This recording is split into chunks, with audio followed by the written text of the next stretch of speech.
The top aristocratic family in the capital spent a fortune to recruit someone to tame the Kunlun giant elephant. When the city's best beast tamer admitted he couldn't guarantee success even in 10 years, I, a beggar, claimed I could do it in just 10 days. Everyone laughed, thinking this poor beggar had gone mad for money. But what they didn't know was that I could see through this giant beast's preferences at a glance. At that moment, a group of beggars chased after me like rabid dogs. "How dare you ambush us? Kill him!" I ran desperately ahead, weaving through streets and alleys until, unknowingly, my pursuers had vanished. Leaning against a wall, I let out a long sigh. These days, even begging for food gets you beaten. At least I got the food. I raised my hand, looking at the half-roasted chicken and steamed buns wrapped in oil paper. After being bullied by the local beggars, I hadn't eaten for 2 days.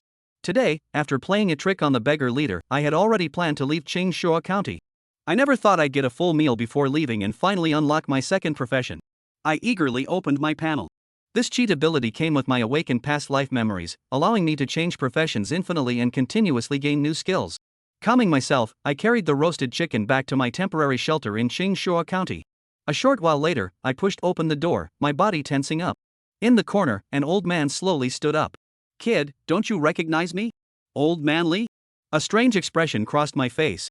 He had been my companion during the 3 months of fleeing famine, but he had connections in Changsha County and had long since sought refuge with a wealthy family here. I never expected him to show up now. After some small talk, Old Man Lee got to the point. "I'm working at the Zhu family's estate outside the city. Last month, someone sent Master Zhu a Kunlun giant beast, but no one at the estate knows how to care for it. I remember you bragged on the road about feeding such beasts in your past life. Interested? A Kunlun giant beast?" I knew exactly what that was, an elephant. During our journey, I had boasted to Old Man Lee about feeding tigers and elephants in my past life, never thinking he'd take it seriously. Master Zhu values this beast highly.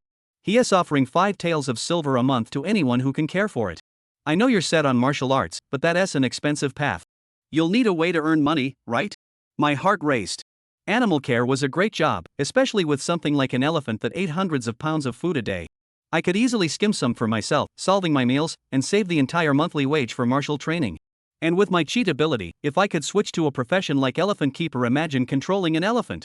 Even the martial artists of this world would struggle against me. I'll take the job. If this worked out, I'd finally have a foothold in this world. Old Man Lee was overjoyed. Having fled famine all the way here, he owed me his life, and now helping me find a job was at least partial repayment of that debt. As the two of them talked, I took out a tattered cloth covered in densely packed small characters. "Still keeping track? Do you think you can ever repay all this?" Old Man Lee said with a sarcastic tone, though his eyes were full of admiration. "This kid, he's something else." He had recorded every person who had given him alms along the way, saying he would repay them someday. Whether he actually would or not, the mere intention was enough to move people. A short while later, the two walked and chatted as they arrived at a manor. "Foreman Wang, this is the person I found who can raise the great beast." The manor's foreman looked at me trailing behind Old Man Lee with a strange expression. "This kid can handle it?" I heard from the master that the great beast grows over 10 feet tall, one flick of its trunk, and this kid would be done for, wouldn't he? "Exactly," chimed in a guard nearby, unable to resist mocking. "Old Man Lee, you're not trying to fool the foreman, are you? Does this kid even know what a great beast looks like?" Faced with their ridicule, I remained neither submissive nor arrogant, my eyes fixed firmly on Foreman Wang. "Please give me a chance, Foreman." Foreman Wang didn't laugh much. Hearing my words, he asked, "How many men do you need?" The great beast in the manor isn't fully grown yet, but it's already over 2 meters tall and weighs more than 3,000 pounds. If it acts up, it'd take at least 7 or 8 strong men to subdue it. I clasped my hands in a salute. 1 man is enough. As long as the foreman provides sufficient food, I'll tame the beast in 15 days. Foreman Wang was finally moved. He scrutinized me up and down for a long time before murmuring, "The manor does not deal in idle words." Someone nearby spoke up, "Foreman, the master said he'd come to see the great beast next month. We need to have it tamed before his arrival. Give him half a month." I calculated quietly and said, 10 days. I'll tame the beast in 10 days. The large beasts are ferocious, having been captured directly from the mountains and forests. Even though they are still young, it takes an 8th rank martial artist to handle them. However, martial artists of that caliber would never take on such a task. Shepherds, who live among beasts, have never been a glamorous profession. In recent days, aside from Su Guang, who was introduced by Old Li, no one else dared to take on this task. Perhaps it's worth a try. Alright, whatever you need, I can provide. Su Guang clasped his hands together, his expression solemn. Take him to see the large beast. His living quarters will be in the wooden hut next to the large beast. Firewood and other necessities will be provided, but he must not leave the large beast's vicinity. The overseer issued his final orders. Su Guang sighed in relief. The first step was complete. Now it was up to the golden finger. His beggar level had risen to LV. Based on his previous experience as a beggar, each job change required working at a certain job for a specific period of time, akin to obtaining a job change medium. Therefore, he needed to buy himself some time. He believed that once he successfully changed jobs and tamed the giant beast, the rest would be a piece of cake. I'm the head of the pig yard over there. My surname is Sun, and I'm Oldly. From now on, you'll be working with this kid. The tall, middle-aged man leading the way spoke first. If you need anything in the future, just let Oldly know, and I'll make sure you have everything you need. The pig yard was the largest enterprise in the village, consuming the most resources daily. This long-faced man held a position of significant influence and authority within the village. After a pause, Sun the long-faced leaned closer to Su Guang and whispered, "Kid, are you really confident you can tame that beast? Have you done this before?" Su Guang laughed it off. "Someone in my family has done it before. I've seen it many times and even tried it myself." Being new here, he was cautious. Who knew if this man was sent by Wang the overseer to probe him? The long-faced man's expression grew more enthusiastic. He had a son whom he had originally planned to take over the pig farming business, but after seeing the large beast, he thought that if his son could raise it, it would be a source of pride for the family. Oldly, being a seasoned veteran, naturally saw through Sun Chongliang's intentions, but chose not to expose him. After all, if the person in charge didn't make things difficult for Su Guang, and Su Guang could tame the large beast, it would be a great thing for him. As long as Su Guang truly demonstrated his ability to tame the beast, he would have established himself in the village. Su Guang stared in disbelief at the massive beast confined to a 70 or 80 square meter open space, his expression blank, as if he had witnessed something utterly unbelievable. This was nothing like the elephants he had imagined. Thick tusks, thick brown fur. This was clearly the mammoth that had long since gone extinct in his previous life. This was not what he had imagined. He had always thought elephants were tropical creatures, and in the middle of winter, they wouldn't be very active, so sharing food and shelter wouldn't make much of a difference. But now, look at its thick fur. The biting cold seemed to have no effect on it at all.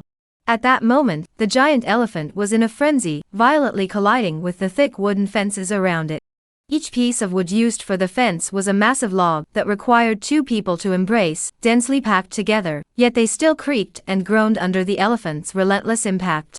Sun Chongliang watched Su Guang's expression with satisfaction. "Su Xiaoga, this beast is mighty, isn't it? I heard from the manager that this beast is extremely rare, even in the Kunlun Wilderness Mountains. It's an absolute ruler. Are you really confident?" Su Guang swallowed hard and nodded vigorously.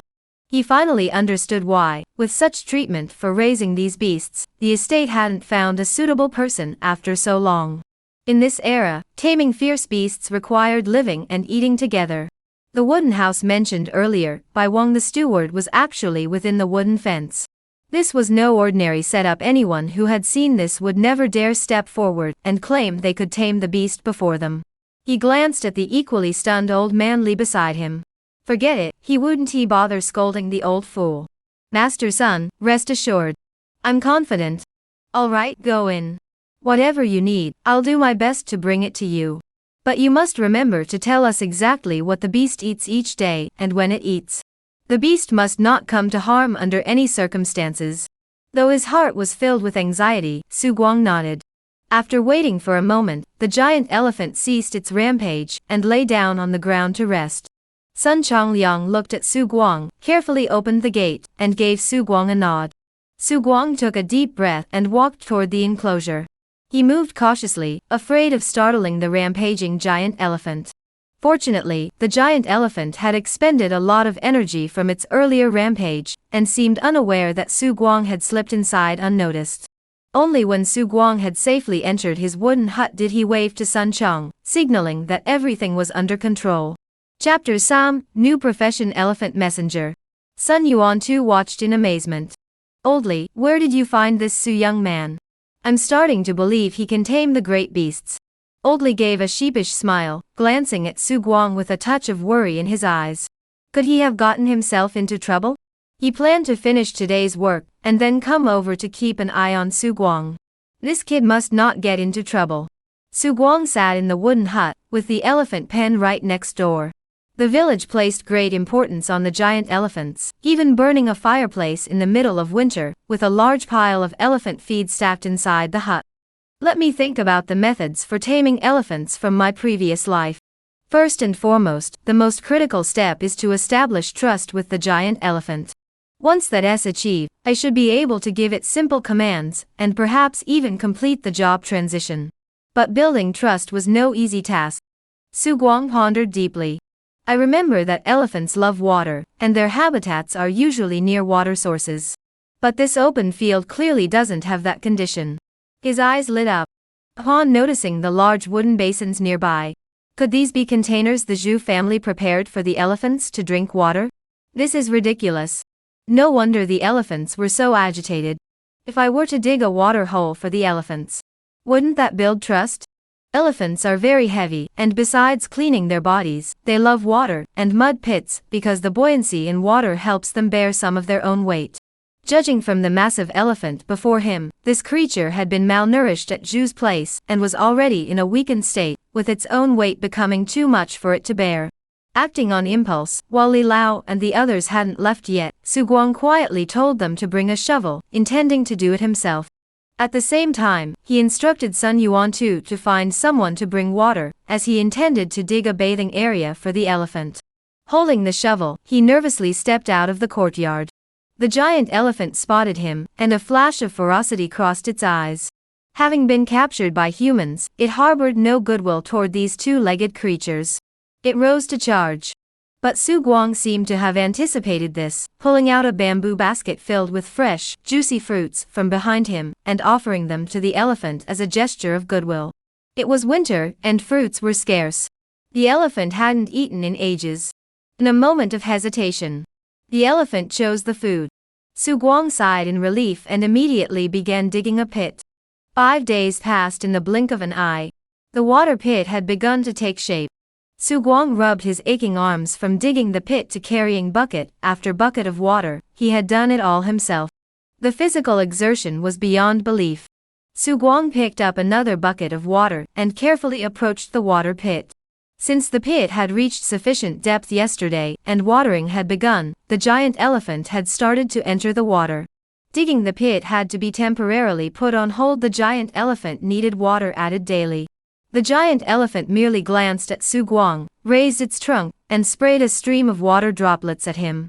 Su Guang didn't dodge, and in a fit of anger, he poured the bucket of water over the elephant's body.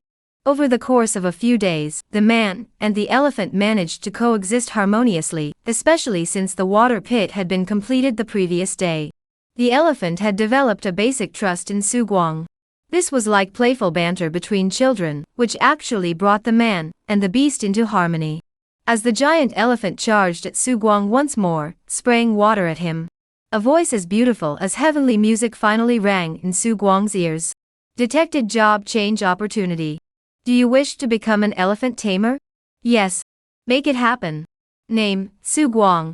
Current occupations, Yet, Beggar LV 56 bạc. Yi, Elephant Tamer LV 051 bạc. Class Talent Elephant Summoner. Summoning contract. You form a contract with your closest giant elephant companion, granting you the elephant's favor and amplifying your strength through the giant elephant's power. Skills Elephant Tamer, Elephant Friend LV 010 Next job change requires Elephant Messenger LV or higher. Wow. Su Guang was completely stunned. This talent. Damn it, this is way too crazy. At the same time, he felt changes in his body, as if an unimaginable force was bestowing power upon him from the heavens. His muscles contracted and expanded in response to this force. Although his body was still frail, he could clearly sense the explosive power contained within his weak frame. Turtle. Compared to the elephant tamer class, beggars are nothing. As the transformation of his body was complete, Su Guang looked at the panel again. This time, he noticed something significant. How could an elephant tamer have 50 experience points? Could it be? He hesitated, then clicked the plus sign next to the Elephant Tamer's only skill. Elephant Tamer LV 049-100, Beggar LV 549-600. Confirmed. Job experience is transferable. He looked at the beggar's talent. Famine fleeing, gain yet experience point for every yet seen meters traveled. He admitted that he had spoken a bit too loudly earlier. The beggar's skills are garbage, but the beggar's talent isn't bad. Su Guang directly leveled up the elephant friend skill to LV 0 His mind was suddenly filled with countless pieces of knowledge about elephants. It felt as though he had countless elephant friends, and he gained a deep understanding of their various personalities. This feeling was familiar to Su Guang from his beggar profession, but he still found it hard to believe. Skill point allocation felt like he was refining a craft in his dreams, honing it to perfection. Impressive. Taming a giant beast say 10 days, and it's done in 10 days. Deep within the pastoral village, Wang, the manager, carefully escorted the young woman who had come to inspect the area. She was the lady's personal maid, wiping away non-existent sweat. Go fetch Sun Chongyang for me. Soon, Sun Chongyang arrived. How's the big beast doing? Pigs are cheap this year, and we've raised so many. If we can't do something to please the master, this month's wages will be uncertain. Sun Chongyang heard this and immediately grew anxious. In these times, who works for anything but a few pieces of silver? While they understood that the low pig prices might lead to deductions from their monthly wages, it still felt unfair when it actually happened. The training of the great beast was an extremely important matter. In this turbulent world, the royal family has gone missing, and ambitious individuals across the land are stirring. The three major factions in Qingshuo County were in a delicate balance, but if this balance were to be broken, it's unimaginable. Setting aside the three major factions, I don't know how they will fare, but a wealthy family like the Zhu family will certainly be the first to suffer. Who told you to be so wealthy? The great beasts are massive and ferocious. If they are fully tamed, covered in armor, and unable to be approached by 30 or 50 men, they would serve as a trump card for the Zhu family, creating a deterrent effect. Sun Chongyang was unaware of these thoughts, they were Wang the manager's plans. Manager, Su Xiaoge really has some skills. Mentioning Su Guang, Sun Chongyan's expression lit up. He had seen it with his own eyes today. Su Guang had actually poured water on the beast, and the beast had even played with him. This was clearly a sign that the beast was about to be tamed. Really? Sun Chongyang's words caused a look of joy to appear on Wang the manager's face. Absolutely true. I swear on my life. Wang Guan, upon hearing this, was overjoyed. Why didn't you tell me sooner? If he had known earlier, he wouldn't have had to endure such humiliation in front of the lady's maid. Sun Chongyan looked wronged. You didn't ask. Quick, go fetch Su Xiaoge. Wang the steward knew the importance of the great beast. If Su Guang could truly tame it, he would become the most crucial figure in the Zhu family. After all, in this chaotic world, brute strength was the ultimate power. And the mighty beast was Su Guang's fist. Su Guang used the rake to vigorously comb the giant elephant's fur. Elephant Tamer's log, you successfully made the giant elephant happy. Elephant Tamer experience ga yet. He put down the rake and rubbed his sore arms. This elephant keeper experience is really hard to come by. It seems I'll have to rely on walking to gain more experience. Su Guang thought to himself. After spending the entire morning tending to the elephant, he had only gained a little bit of professional experience. If he were a beggar, on a good day, he could at least earn 10 points of experience in the morning. Chapters say, Skills. Xiao Guang. Xiao Guang. Just as Su Guang was thinking about how to increase his intimacy with the giant elephant and acquire the elephant handler skill, he heard someone calling out from outside. He quickly saw Sun Chong, pulling Li Lao, walking toward him. The two of them, one in front and one behind, watched Su Guang stroke the giant elephant's long fur with amazed expressions. Though they had witnessed this scene earlier that morning, each time they saw it, it still filled them with a surge of emotion. The obsession with the vast and the mighty is a desire deeply ingrained in every person's bones. Just like Su Guang's previous life, when he played Golden Shovel, he had an inexplicable desire to grow larger. Such a colossal creature, as the giant elephant, made one feel utterly insignificant when standing beside it. What's wrong? Su Guang stroked the giant elephant's long fur as he shouted the question. Sun Chongliang withdrew his envious gaze and said, Su Xiaoga, the manager wants to see you. Su Guang fell silent for a moment, his mind racing. The overseer wanted to see him, no doubt to confirm whether he had the ability to tame large beasts. Perhaps Sun Chongliang had already informed the overseer, but the overseer did not trust him. He could tell that the overseer wasn't entirely convinced about this matter, which was why Sun Chongliang had sent him instead of coming personally. Going there now, speaking without proof, he might receive some reward, but it would certainly not compare to the impact of the overseer seeing him tame the elephant with his own eyes. So he waved his hand. No, this is the most critical period for taming large beasts. Yard master, please explain this to the overseer. Sun Chonglian was taken aback, but don't worry. Though I've only met the overseer once, he must be a reasonable man. Just tell him the truth. Sun Chongliang nodded. Is there anything you need here? Su Guang felt a glimmer of hope.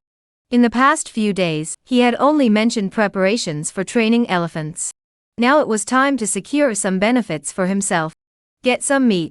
Though elephants primarily eat grass and fruits, they occasionally need some meat to grow stronger. Please have the head of the compound arrange for some meat. Eat? Sun Chongliang glanced at the massive elephant, and thought of the nearly 300 pounds of grass fruit they consumed daily. This elephant wouldn't eat 2 pigs in a day, would it?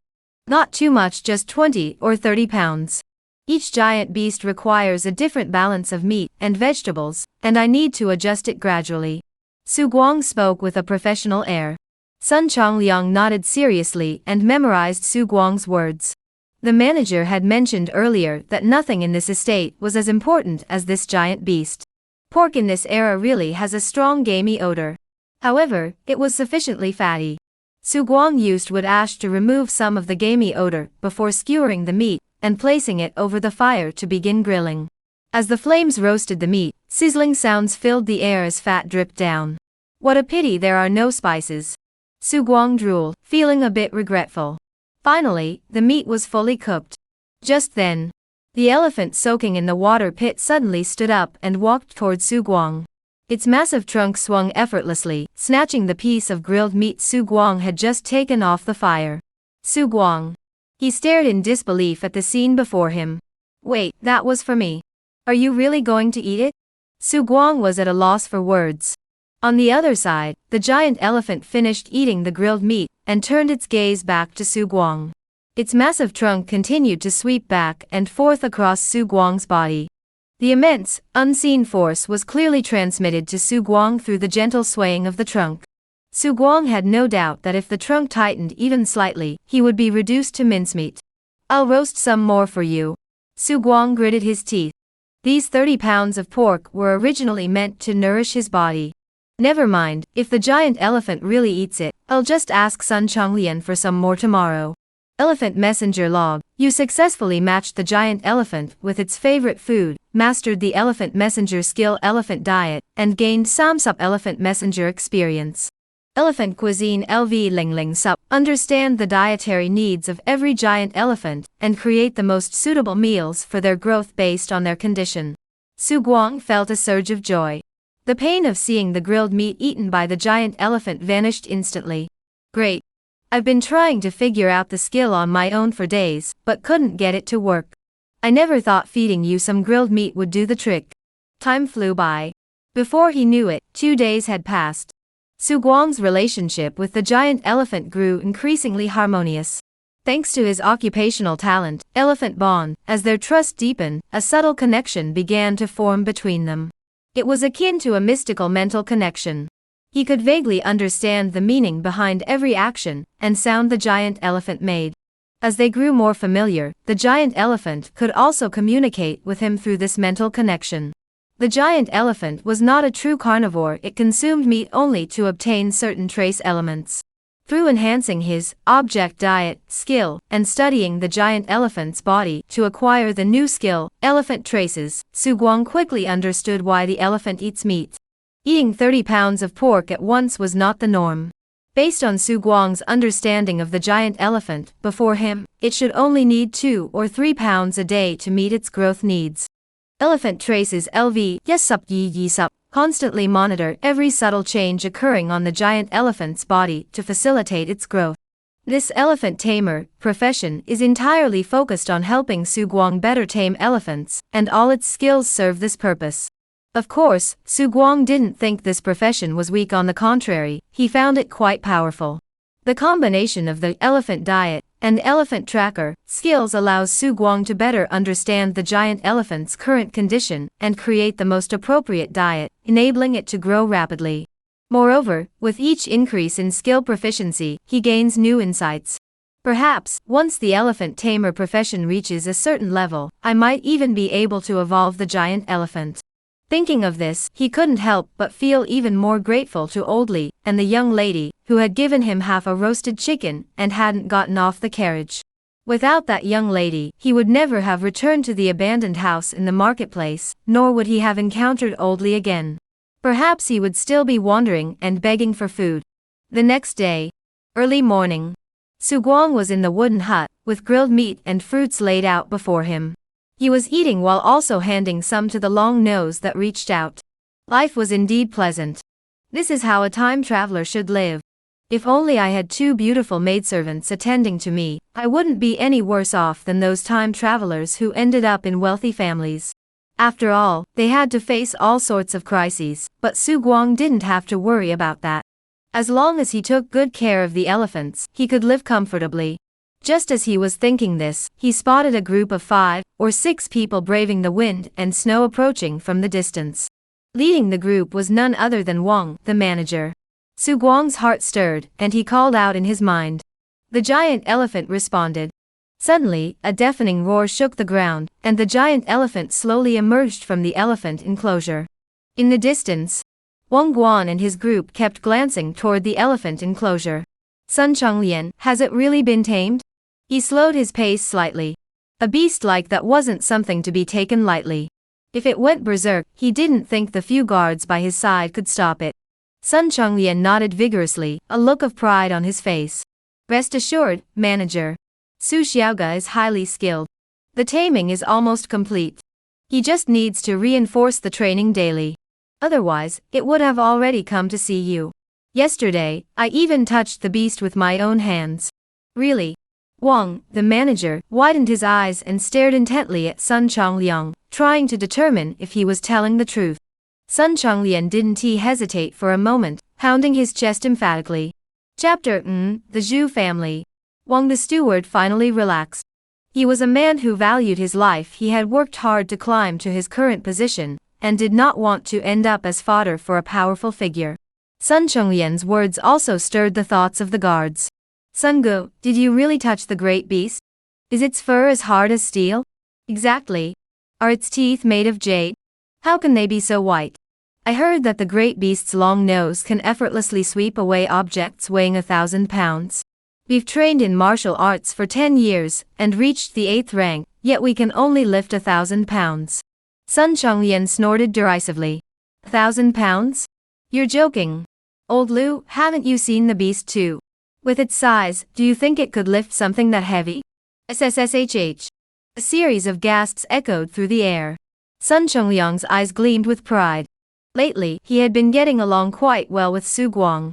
Yesterday, he even went to the market to buy some jujube flour cakes for Su Guang, and Su Guang had promised him that once the overseer agreed to let the giant beast help with the work, he would let him experience what it was like to command the beast.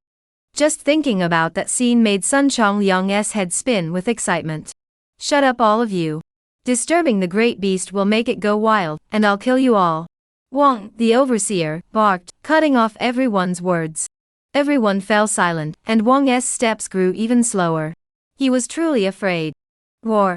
A deafening elephant's roar echoed through the air. Wang Guanshe widened his eyes and stared intently at the scene inside the elephant enclosure. The scene was incredibly impactful.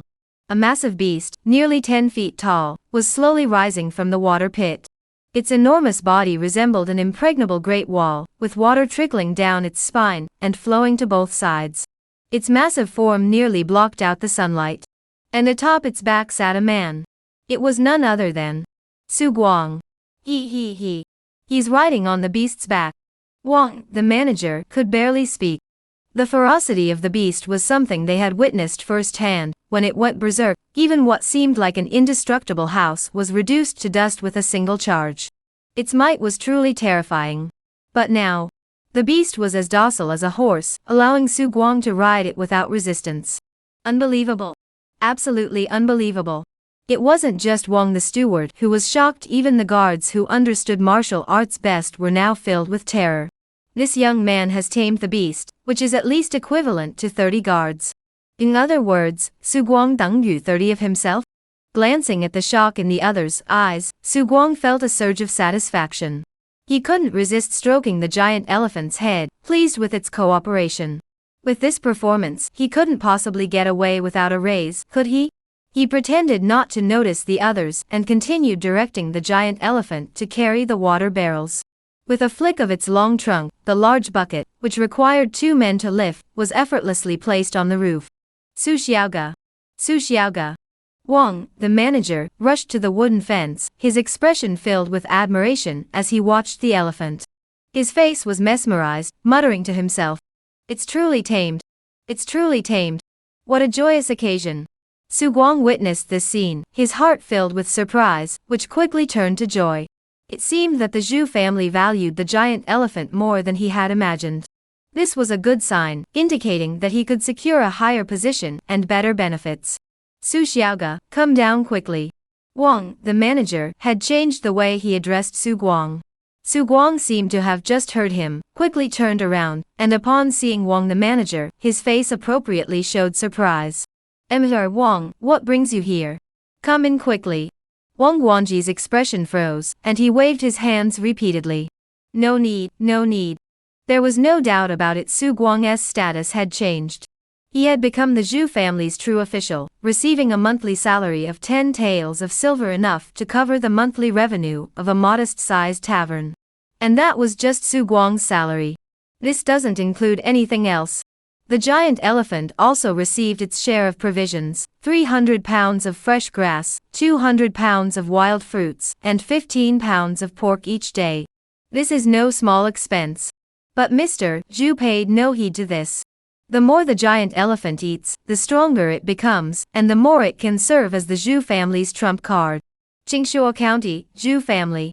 Congratulations, master. Congratulations, master. Wang, the manager, stood before Zhu Laoyi with a fawning expression, his demeanor humble. What is there to celebrate? Amateur Zhu spun 2 stone balls in one hand, asking calmly. Wang hurriedly recounted the recent events of Su Guang taming the giant elephant. Master Zhu suddenly stood up. What did you say? The general of Wei has been tamed. He knew the giant elephant's strength.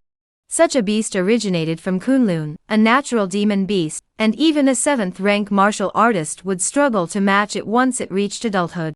He had spent a fortune on this beast. He had even gone to the trouble of giving it a majestic and imposing name, General Wei. Wang, the manager, dared not hide anything, and revealed that Li the old man had recommended Su Guang, who had tamed the giant elephant within 10 days. Impressive, impressive. Zhu Laoyi paced back and forth in the room, asking in a deep voice.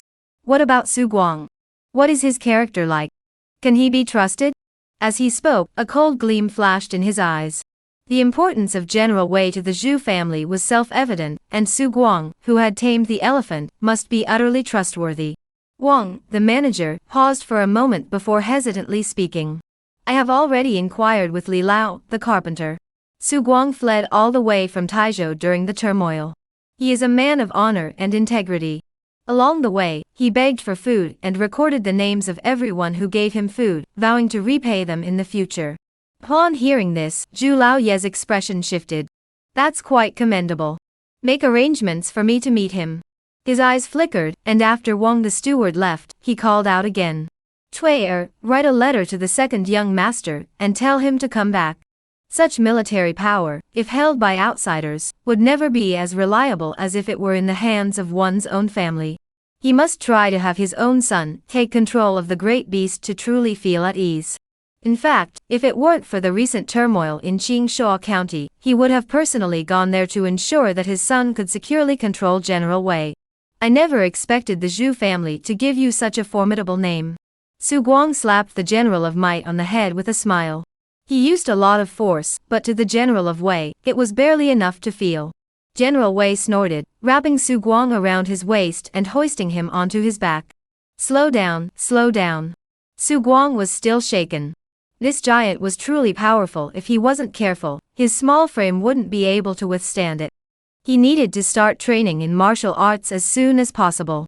After a few days, relying on his beggar's innate abilities and General Wei's care, Su Guang's elephant tamer skill had reached level Yi, and several of his skills had also been upgraded to level Yi.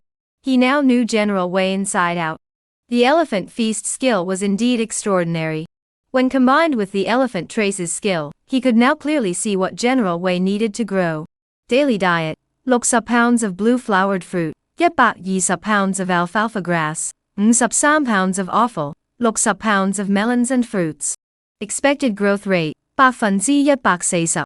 Advanced diet: dragon elephant essence blood yet, Zhu fruit Yi, which can stimulate the bloodlines within the body.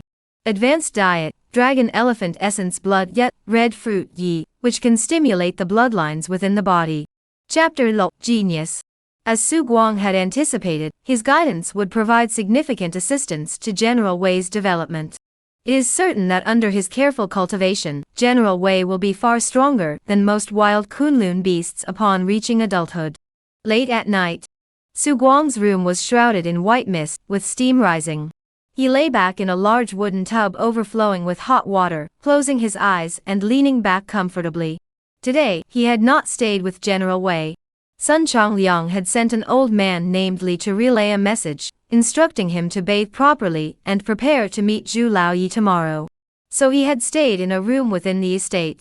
This room was prepared for the dignitaries who came from the Zhu family's main estate for an inspection, so the conditions were naturally much better than the wooden huts in the courtyard. Tomorrow, when I meet Mr. Zhu, given his regard for General Wei, my treatment should improve, and I can finally resume my martial arts training. But, after fleeing his hometown, he had never held much hope for humanity. His ability to tame General Wei was, to some extent, not entirely a good thing. Would the Zhu family truly be willing to entrust him with control over such a monstrous beast symbolizing ultimate martial might? If I were Mr. Zhu, the first thing I would think of is how to obtain the method by which Su Guang was able to tame the great beast. Nothing more than threats and bribes. Su Guang narrowed his eyes and suddenly rose from the wooden barrel. He suddenly felt as though he were walking on thin ice. If Mr. Zhu were to offer him a fortune in exchange for the method to tame the beast, what should he do? This life is truly never at peace.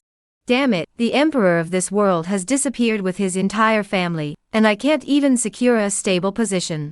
Su Guang punched the water in frustration. We'll see how the Zhu family responds tomorrow. If they're really that unreasonable. Su Guang's eyes flashed with a cold light. If it comes to it, we'll just take General Wei and flee.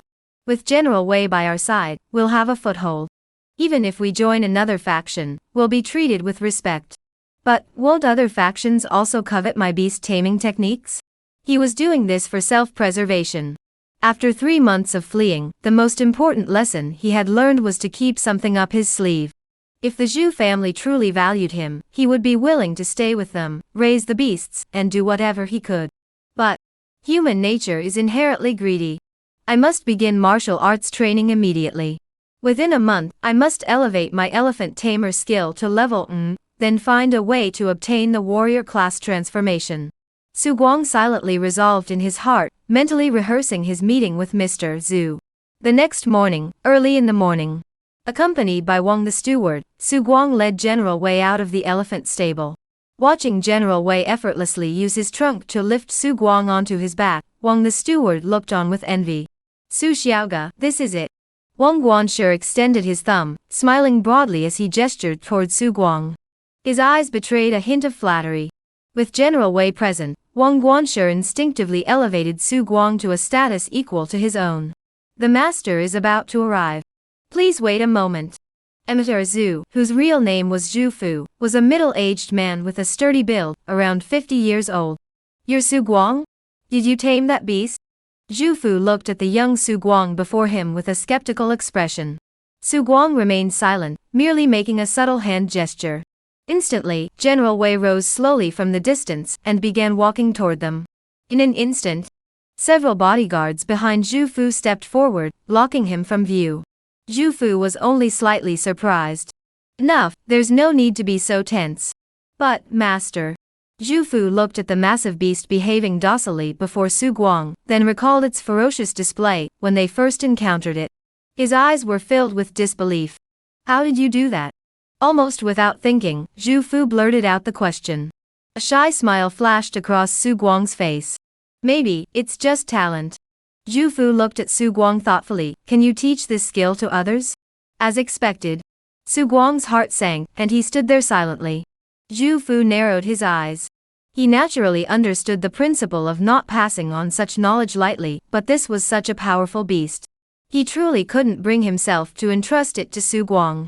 After some thought, Su Guang spoke slowly.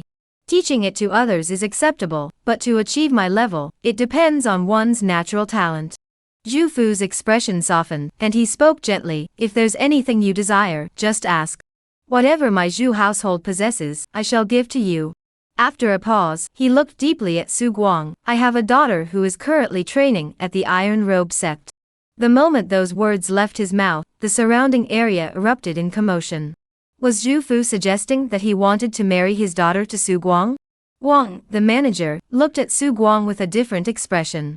This was a chance to rise to the heavens in one step. The Zhu family was a prominent clan in Qingshuo County, having produced 2 county magistrates during the prosperous days of the Great Zhou dynasty, and having operated in the county for nearly a century. If Zhu Fu were to express his intention to marry into the family and spread the word, the entire county would be in an uproar. Everyone looked at Su Guang with envy, but then glanced at the large beast in the distance, knowing that such treatment wasn't something one could simply envy their way into. Zhu Fu exuded a powerful aura. Just by looking at Su Guang, he could feel the pressure. He slowly raised his head and spoke with dignity. Thank you for your kindness, but you may not know that I have identified 3 levels of mastery in taming large beasts. The first level is like riding a horse, you can command it, but it may occasionally lose control. The second level is living and eating together, where the beast and the human coexist harmoniously, indistinguishable from one another, and the beast rarely loses control. The third level is when the beast is fearless before its master, and the master can adjust the beast's diet based on its condition to help it grow better. The first 2 levels can be achieved by anyone who is not cruel, through prolonged emotional bonding. The only difference lies in the time required, which varies due to individual aptitude. However, the third realm is unattainable for those without extraordinary talent. Zhu Fu listened to Su Guang's words, deep in thought. He hadn't realized that taming large beasts involved so many intricacies. So, which realm do you think you're in? He looked at Su Guang with a playful expression. When discussing his field of expertise, Su Guang's face betrayed a hint of pride. Naturally, I am in the third realm. I am not boasting, but ordinary beasts take at least 5 years to mature. In my hands, it takes no more than 3 years. Zhu Fu watched Su Guang speak confidently, his mind racing. He had assumed that by coming here personally, he could easily subdue this man who had fled from elsewhere and force him to reveal his beast taming techniques. But he never expected the situation to be so complicated. I see. It was Zhu who was presumptuous. Su Guang thought to himself, no wonder he's a prominent figure in this county. Such a natural shift in demeanor isn't something an ordinary person could pull off. Sir, you have humbled me. I am a refugee who has come here. If I ever have the opportunity, I will certainly repay your kindness. Zhu Fu waved his hand. No need for further words. I understand what you're saying, Su Xiaoga. After a moment, he fell into deep thought. The large beast is too conspicuous. Having Su Xiaoga stay at this estate is a bit of an inconvenience for you. This is what we'll do, Wang Kai, find Su a new place to stay, and ensure he is treated the same as Lu the temple attendant and his family. Chapter 2, the second master. Su Guang remained expressionless, but inwardly he thought. Has he become a retainer of the Zhu family? A retainer is essentially the same as a client. After Zhu Fu finished his arrangements, he looked at Su Guang and smiled gently. Su young man, don't overthink it. You've just joined the Zhu family, so for now, you'll be treated the same as Lu the retainer. The Zhu family will provide you with 100 taels of silver each month. Additionally, regarding your matter with my daughter. Su Guang's abilities were already well known to him. In this chaotic world, those with skills were in high demand wherever they went. He wanted to bind himself as closely as possible to Su Guang. By arranging the marriage, he could have his second son learn the techniques of taming large beasts, and Su Guang would surely teach him sincerely. Moreover, an engagement is just an engagement. If his second son mastered the art of taming large beasts, whether they marry or not would be entirely up to him. Su Guang muttered to himself. What kind of person is Zhu Fu's daughter? Why is he so eager to push her into this? He hadn't anticipated Zhu Fu's ulterior motives. However, he had just arrived and had no immediate plans to marry. Thank you for your kindness, sir. He wore a look of fear on his face. Su Guang comes from a lowly background. Regarding the matter of Miss Zhang, I implore you to reconsider. I have fled here in desperation, like a stray dog. All I want now is to save money to train in martial arts, and take control of my own destiny. Zhu Fu listened to Su Guang's words, but he couldn't help but look down on him. Practice martial arts? This young man actually wants to practice martial arts. But is martial arts training such a simple matter? Not to mention the money required for martial arts training, but one must start training from a young age. Although Su Guang is not very old, he has already missed the best time for martial arts training. Even if he had money, his future achievements would be limited. But since he was trying to win Su Guang over, he naturally wouldn't say such things. So Zhu Fu smiled. So you want to practice martial arts, Xiao Guang? That's fine. You can practice at the Iron Robe Sect. If you do, you'll have something in common with Junjun. In that case, the Iron Robe Sect will be accepting new disciples in a month. I will personally recommend you and secure you a spot. Su Guang was overjoyed and bowed respectfully. Thank you, sir. Su Guang never expected that the path to martial arts would be found so quickly. He would be apprenticing under the Iron Robe Sect, the largest martial arts sect in Qingshuo County. Su Guang was naturally overjoyed. Su Xiaoga, how much longer will it take to mix the meal? A voice came from behind him. A muscular young man in his early 20s was vigorously stirring the midday meal for General Wei. This man was named Zhu Cheng, the second son of Zhu Fu, and had been sent by Zhu Fu to follow Su Guang in learning how to train elephants. Since they had given Su Guang such great benefits, improved Da Yuan's salary, as well as martial arts training, they naturally had their own requests. Su Guang gladly accepted this arrangement. General Wei was highly intelligent and had a golden finger. He instructed General Wei to pretend to cooperate with Zhu Cheng so that he could master the skill quickly. Fortunately, although Zhu Cheng was a young master of the Zhu family, his temperament and character were quite commendable. At least he did not exhibit the typical behavior of a spoiled aristocrat. He had previously been in charge of the Zhu family's escort agency in the city, and their businesses outside Qingshuo County. However, recently, the Zhu family's businesses outside Qingshuo County had all come to a halt, leaving Zhu Cheng idle at home. Su Guang had no idea what had happened to the Zhu family's business, and he wasn't interested in such matters. His top priority was to reach the required number of steps each day to quickly level up his elephant messenger to LV, preparing to join the Iron Robe Sect next month and take up the martial artist profession. Second young master, you're a ranked martial artist. What's it like to train in martial arts? Don't call me second young master. You're not a servant, you might even become my brother-in-law someday. Call me second brother. After 2 days, the two got along quite well, and Zhu Cheng could clearly sense that Su Guang wasn't holding anything back with him. However, Su Guang's ability to tell at a glance whether General Wei had eaten enough was something Zhu Cheng simply couldn't learn. He was now certain that everything Su Guang had told his old man was true. Second brother. Su Guang ruffled his hair. Zhu Cheng smiled and didn't hide anything. Martial arts training relies on perseverance, especially the first 3 realms, which lay the foundation. The training is extremely painful. You'll see once you go to the Iron Robe Sect next month. After a pause, he sighed. The techniques of the Iron Robe Sect are probably the most painful to cultivate, but they also yield the strongest combat power. Su Guang nodded. His daily chats with Zhu Cheng were his only source of knowledge about martial arts. The more he understood, the more he longed for it. The Zhu family. What did you say? There's someone who escaped from the famine and tamed a large beast? A burly middle-aged man with a full beard suddenly stood up, his face darkening. It's absolutely true. Zhucheng, the young master, has already begun learning the techniques of taming large beasts from that man. Zhu Huai's eyes turned fierce. He suddenly recalled seeing his older brother this morning, looking so pleased with himself. It seems this news is true. That brat must die. Go find Scarface 3, and find a way to kill him. Yes. Father, I never expected Uncle Heir to do such a great deed this time. He gave up so many businesses outside the county, but in exchange, he gained a future 7th rank warrior. I heard that such a beast is wild and untamable. Ordinary people who capture it can only extract its blood for alchemy.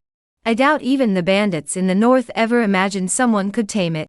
Zhucheng poured tea for his father with a pleased expression, smiling as he spoke. A 7th rank combat power was already considered top-tier strength in Qingshuo County. With General Wei's stature and his full set of iron armor, he already possessed the strength to shake the balance of the county. When it came to conquering cities and territories, what kind of thick walls could withstand General Wei's assault? Mentioning his second younger brother, Zhu Fu clearly showed his displeasure. I don't want to talk about him. Let's talk about Su Guang. What do you think of him? The Zhu family had 3 branches. The eldest branch was the main branch led by Zhu Fu, the second branch was Zhu Huai, and the third branch was left with only 2 widows and 3 half-grown sons.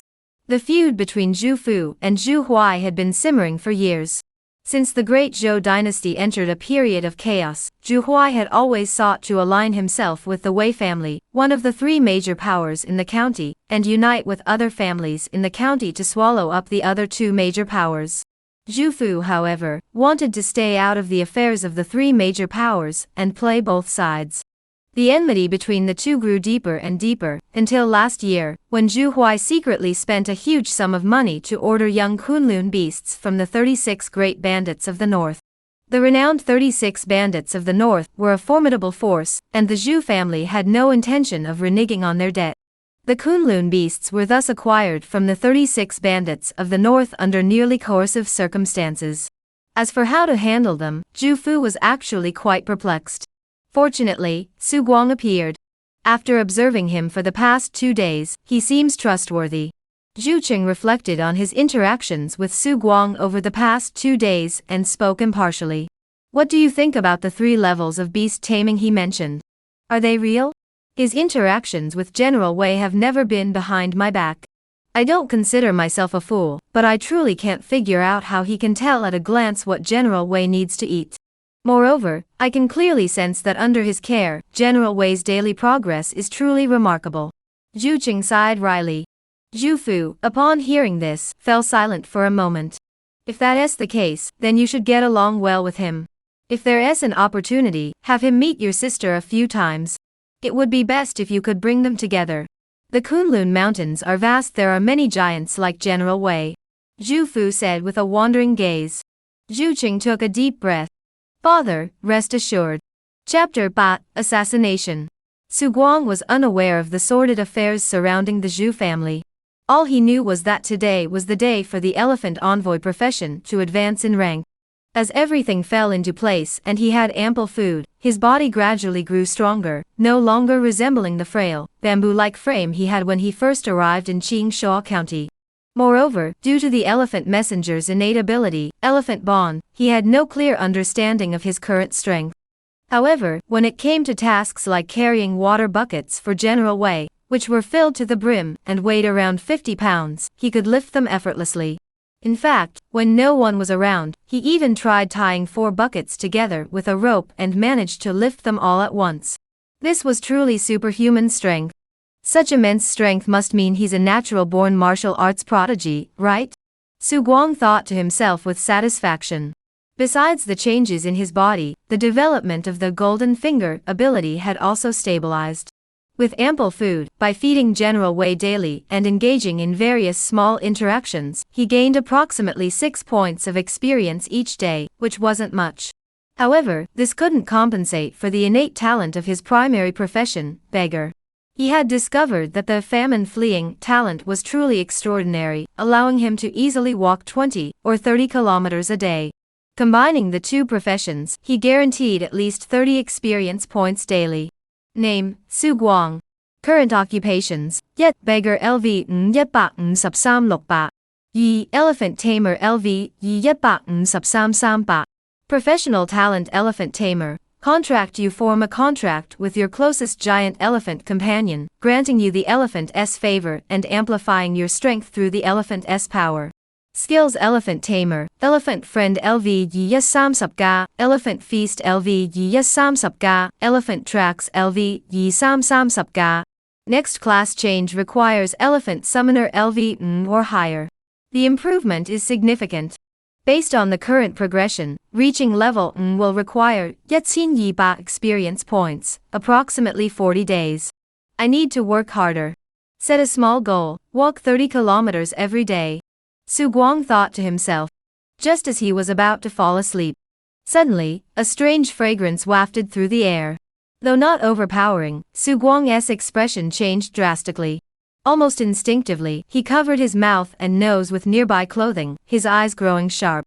This is something's wrong. He did not get up, but opened his eyes. Tonight, there was moonlight outside, and faintly, he could see a dark shadow blocking a large patch of light. Someone was outside. Su Guang's heart sank suddenly. In the dead of night, an unwelcome visitor. They don't mean well. The idiom flashed through Su Guang's mind. He grew uneasy, unsure of the intruder's strength. Whoosh! Piercing sound sliced through the air, shooting toward the bed where Su Guang lay. Su Guang had been fully focused, and upon hearing the sound of the wind, he instinctively rolled inward and fell off the bed. Still awake? The shadowy figure seemed surprised, then boldly pushed open the window and entered. Creak! As light as a cat. No wonder I had to handle this personally. Though you haven't reached the rank yet, such keen senses make you a tough target for most. The figure muttered to himself, sounding like a grim reaper from the underworld. Who are you? Su Guang's voice trembled with fear, mixed with a hint of anger, coming from beneath the bed. Hey, that's none of your concern. Yaoba-san said these words not to show off, but to allow the sedative to take effect. As a professional assassin, if his first strike failed, he should have retreated. However, intelligence indicated that Su Guang was just an ordinary person, so he decided to try again. It was because of his previous failure that he couldn't gauge Su Guang's true capabilities, so he decided to rely on the effects of the drug. Su Guang was unaware of his intentions and simply assumed he was trying to show off, seething inwardly. You think you're tough, do you? He said nothing more, only writhing his body, completely concealing himself. Scarface 3 advanced slowly. 5, 4, 3, 2. Su Guang silently counted in his mind. By the time he counted to 3, he had already spoken. Scarface 3 startled. Are you okay? He confirmed that Su Guang hadn't fainted and immediately decided to retreat, turning and leaving swiftly. 1. Su Guang whispered the word 1, like a demon's whisper. Boom. Yaoba-san, who had reached the door, was suddenly struck by a massive force. The long nose, containing the force of 10,000 Jun, struck Scarface 3's chest in an instant. His entire body was violently flung backward, accompanied by the bone-chilling sounds of cracking bones, as if he had been struck by a 100-ton truck. Bang! The wall shattered, and Scarface 3's body was deeply embedded in the wall, causing the sturdy structure to tremble violently. With his internal organs nearly completely shattered, Knife Scar 3 bled profusely, as if a fountain of blood were gushing from his body. Su Guang stared in disbelief at the scene, gaining a clear understanding of General Wei's strength. From the way the opponent had spoken earlier, he was a martial artist of the ranked level. But in front of General Wei, he was like an inexperienced rookie. He was certain that Scarface 3 was definitely dead. Wow, that was brutal. He truly lived up to his name. Just as he was about to relax, Su Guang saw General Wei about to force his way through the door, and hurriedly stopped him. Don't come in. He glanced at Scarface 3, then quickly stepped out the front door and leaned against General Wei, making sure there were no other assassins around. General Wei, wait for me. We'll sleep together tonight. General Wei felt a surge of joy. After half a month of training, he had grown quite attached to Su Guang. Being with Su Guang made him feel very comfortable. Su Guang quickly stepped forward and pulled the body of Scar 3 off the wall. Nothing awkward happened. After all, he now possessed immense strength. Using the hand speed he had honed during his time on the run, Su Guang quickly searched the body. A bag of dry rations, 2 pieces of silver, and a bottle of elixir. Penniless beggar. Su Guang thought to himself. But he could understand. After all, the man was a professional assassin sent to kill someone. He wouldn't have brought all his belongings with him. After finishing the search, Su Guang quickly exited the room, was picked up by General Wei, and immediately headed toward Wang Guanshi's quarters. This matter must be reported to Wang Guanshi. He didn't think this was his enemy coming to seek revenge. In fact, since General Wei had burst out of the elephant stable, Muzhuang was already in complete chaos. Wang Guanshi, protected by several guards, was rushing toward Su Guang. Su Gongfu. Su Gongfu. General Wei has lost control. Before Wang Guan could finish speaking, he saw Su Guang, who was riding on General Wei's back, walking toward them. He couldn't help but tremble inwardly.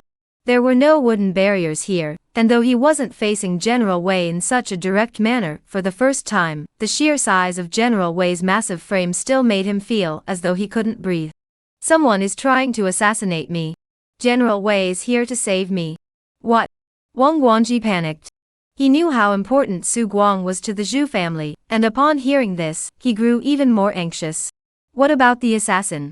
He was killed by General Wei. Take your men inside and see if you recognize him. Su Guang did not get down from General Wei's back. At that moment, his mind was filled with tension. He did not know who had sent the assassin, but the fact that they had been able to sneak into the Mu estate without being detected suggested that they were likely connected to the Zhu family. He now also had some doubts about Wang the steward. Wang the steward did not notice Su Guang's suspicion and immediately headed toward Su Guang's room. The next morning, Zhu Qing brought Wang Guan to the elephant stable. Su Guang. Second brother, you're here. Su Guang was no longer as enthusiastic as before. Having been targeted for assassination, he was truly furious. The danger of last night was something he had rarely encountered even on the escape route. Chapter Gao, Learning Martial Arts. The man from yesterday was named Lu Feng. He had a scar on his face and was known on the streets as Scar 3. He specialized in doing unsavory jobs. In the wooden hut, Zhu Qing spoke of the identity of the man who had attempted to assassinate him the previous day. After a pause, he looked at Su Guang, who still wore a solemn expression, and spoke softly. I've investigated. That man entered the village following the path of Niu Guan Diaoli, claiming to be a distant cousin of Diaoli. When we went to find Diaoli, he was already dead, killed last night at the hour of the rooster. Su Guang suddenly opened his eyes. He had been attacked near midnight, and Diaoli had died before that. This meant that the assassin had killed someone else first to eliminate witnesses, before carrying out the assassination. Who do you think it was, second brother? Zhu Qing fell silent for a moment, then shook his head. We don't know yet. My Zhu family has been established in Qingshuo County for many years. Though my father was kind to others, he inevitably offended many people. The only thing we can be certain of is that there is a traitor within our Zhu family who leaked your information, leading the assassin here. Su Guang stared blankly at Zhu Qing, listening to his explanation. Zhu Qing looked at Su Guang and spoke earnestly. Zia Guang, trust me. This is the last time. From today onward, we will eat and live together. Su Guang remained silent for a moment before shaking his head. I'll stay with General Wei. He's entering a critical phase of his growth, and needs me by his side at all times. Zhu Qing also fell silent. After a long time, he spoke slowly. All right. After speaking, he strode toward the exit. As he reached the door, he stopped. The Zhu family will give you an explanation. This was not just for Su Guang, but also for the Zhu family. Consider this, Su Guang had only been a retainer of the Zhu family for a few days, before he was targeted for assassination. If the Zhu family fails to take action, who would dare to join the Zhu family again? Su Guang understood this logic. He merely nodded. Thank you, second brother. Martial arts. I must get involved in martial arts as soon as possible. Su Guang vowed silently to himself. Yesterday had been a lucky escape. He had managed to hold on until General Wei came to rescue him, thanks to the caution of the scarred man. Although the scarred one was dead, Su Guang had learned caution from him. He could accept failure, but he couldn't accept losing his life. He took out the pills he had obtained from Scarface 3 yesterday, and sought out Zhu for advice. Zhu wore a gentle smile on his face. This is a qi gathering pill. It can quickly replenish one's qi and blood. It can be used for daily cultivation, and also for survival in critical moments. No wonder Scarface always carried it with him. From that day onward, Su Guang moved back to the elephant pavilion. He no longer went out, and even the food delivered daily for General Wei was personally inspected and cleaned by him. Since someone wanted to kill him, and Scarface had failed, they might have other plans. At the same time, he roamed the estate every day, searching for anyone who might be connected to Scarface 3. He didn't believe that Diaoli, who merely raised cattle, could have brought Scarface 3 in without a trace. Days passed one after another. Su Guang walked over 30 kilometers every day, and with his interactions with General Wei, half a month passed, and his elephant messenger skill reached level 8. His physique grew increasingly robust. Standing by the pool, he looked at his reflection in the water. Standing at yet 4 meters tall, his skin was slightly tanned, but his complexion had improved, and his overall health surpassed even his former self who had been obsessed with fitness.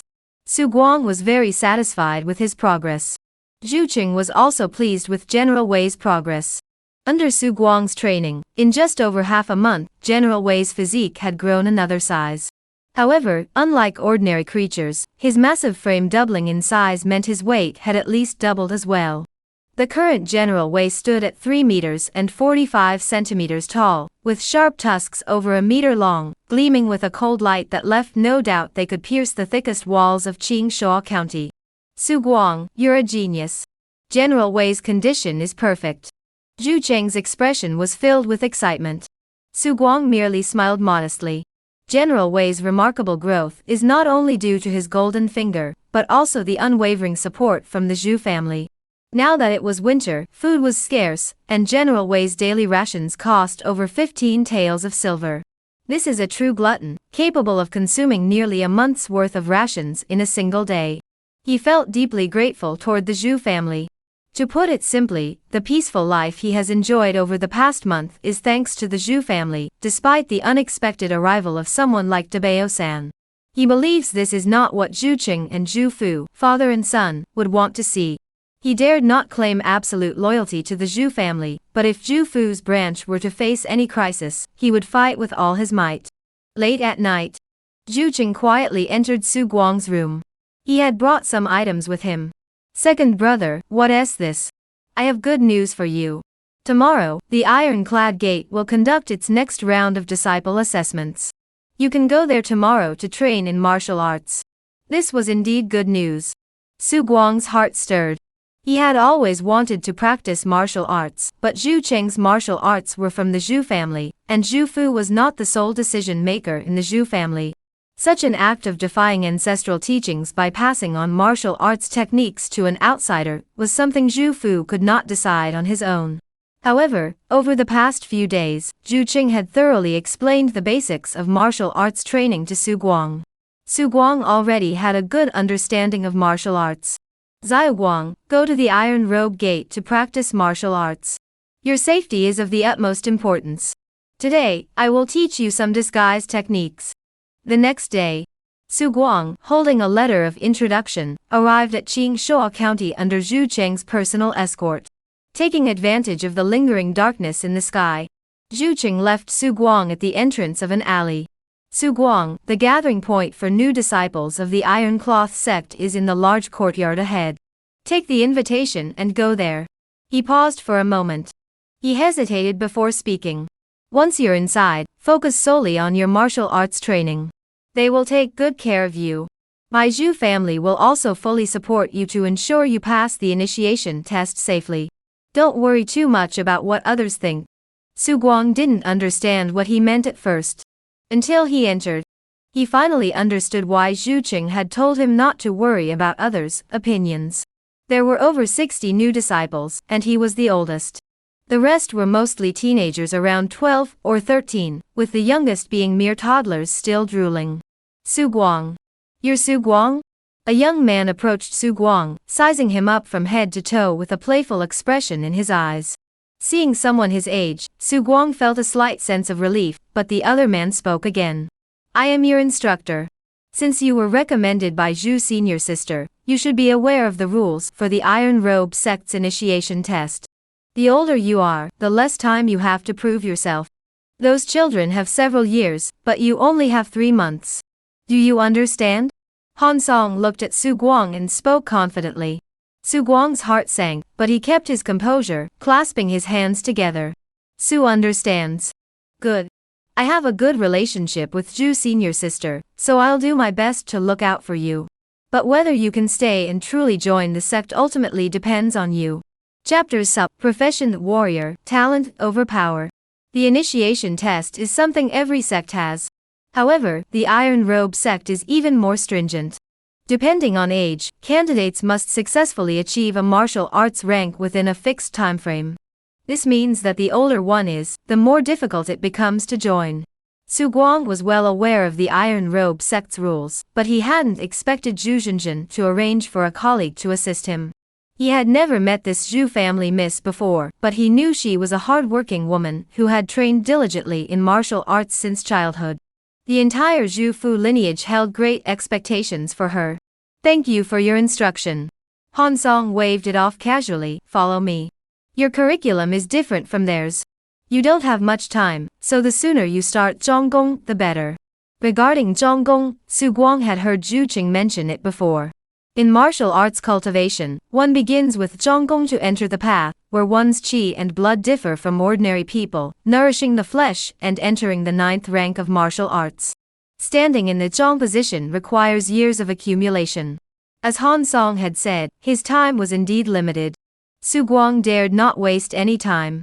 The Zhonggong practiced by the Iron Robe sect is called the Iron Pine Unshakable Technique, consisting of 36 forms. Su Guang practiced with great diligence. Han Song observed this with admiration, though his heart was filled with a touch of regret. As Zhu Shiji mentioned, this was one of her distant relatives, a person with a fierce temperament, though he had started martial arts training too late. Now, his martial arts achievements were limited. Even if he were to somehow attain a rank, his combat strength would likely be the weakest among the 9th rank. Martial arts combat is never a simple clash of numbers, but a complex game of strategy, involving physical strength, speed, endurance, and psychological warfare. In fact, psychological warfare is even more crucial. Children are naturally innocent and fearless, so when they first begin training, they focus on mastering various fighting techniques and learning how to charge forward without hesitation. However, Su Guang's mind is already mature, which is both a good and a bad thing. This will cause him to overthink and hesitate during battles. Han Song shook his head. Time ticked away, and Su Guang's first standoff lasted much longer than Han Song had anticipated, a full half hour. Take a break. Your physical foundation is solid. You might have a chance in 3 months, but don't push yourself too hard. Overdoing it could be counterproductive. Han Song clapped his hands, and a servant brought over a bowl of soup. This is a special soup to relieve fatigue from standing meditation. Drink a bowl every day and strive to reach the next level as soon as possible. After drinking the bowl, Su Guang rested for a moment, and the aching sensation in his body miraculously vanished. He immediately realized that this soup must be very precious. Master Han, may I drink more of this Shaowon soup each day? I'm willing to pay for it. A few days ago, the Zhu family had given him his first salary, yet back some subtails of silver, so he wasn't short on money. Han Song glanced at Su Guang and chuckled. This can be purchased. Money is something no one would refuse. Su Guang's expression grew complicated. This damned sense of familiarity seems that money can make the devil grind the mill, a truth that holds in any world. Don't overthink it. This entrance test evaluates all aspects, both talent and background. Since you come from a good family, having money is naturally an advantage. From that day onward, Su Guang began a monk-like life, setting out before dawn each day to walk 20 miles from the Zhu family's farm outside the city to the county seat. During the day, he trained in Zhonggong with Han Song, and at night, he cared for General Wei to gain experience as an elephant handler. Before bed, he ran laps around the elephant stables. He was so busy that he barely had time to chat with Zhu Qing. Although the Iron Robe sect had prepared meals for their disciples, he would always have an extra meal at the pasture village, eating the meat prepared for General Wei. Zhu Qing turned a blind eye to this, even tacitly approving it. Because he could now command General Wei to perform simple tasks. In fact, at this point, if Su Guang couldn't help General Wei grow, he would be of little use, and the Zhu family might abandon him. However, Su Guang still had a special skill. The Zhu family wasn't short of 8th-ranked General Wei, what they needed was a 7th-ranked General Wei. Thus, the Zhu family continued to support Su Guang as before. Large sums of silver were spent, and over time, Su Guang's physique grew increasingly robust, and the power he received from the elephant contract became increasingly astonishing. The only bad news was that his martial arts training results were not ideal.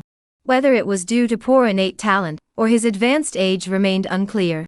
After half a month, he only felt his body had become lighter and more agile, but he had little sense of the physical changes mentioned by Han Song and Zhu Qing before reaching the ranked level. Though a hint of anxiety arose in his heart, he could only continue his daily training steadily. Dawn. Su Guang set out once more. He always left the pasture quietly, setting off before dawn, and using the side gate. Walking through the snow that had mostly melted, Su Guang exhaled white vapor, observing the panel as he walked. Finally, at a certain moment, he stopped in his tracks. Name, Su Guang. Current occupation, Yet Beggar LV 50168. Yi Elephant Messenger LV Say 50158. Occupational talent Elephant Summoner. Summoning contract. You form a contract with your closest giant elephant companion, granting you the elephant's favor and amplifying your strength through the elephant's power. Skills Elephant Tamer. Elephant Friend LV Sam Sam Say Sapga. Elephant Feast LV Sam Sam Say Sapga. Elephant Tracks LV Yi Sapba Say Sapga. Next class change requires Elephant Summoner LV or higher. The Elephant Summoner profession can now be upgraded.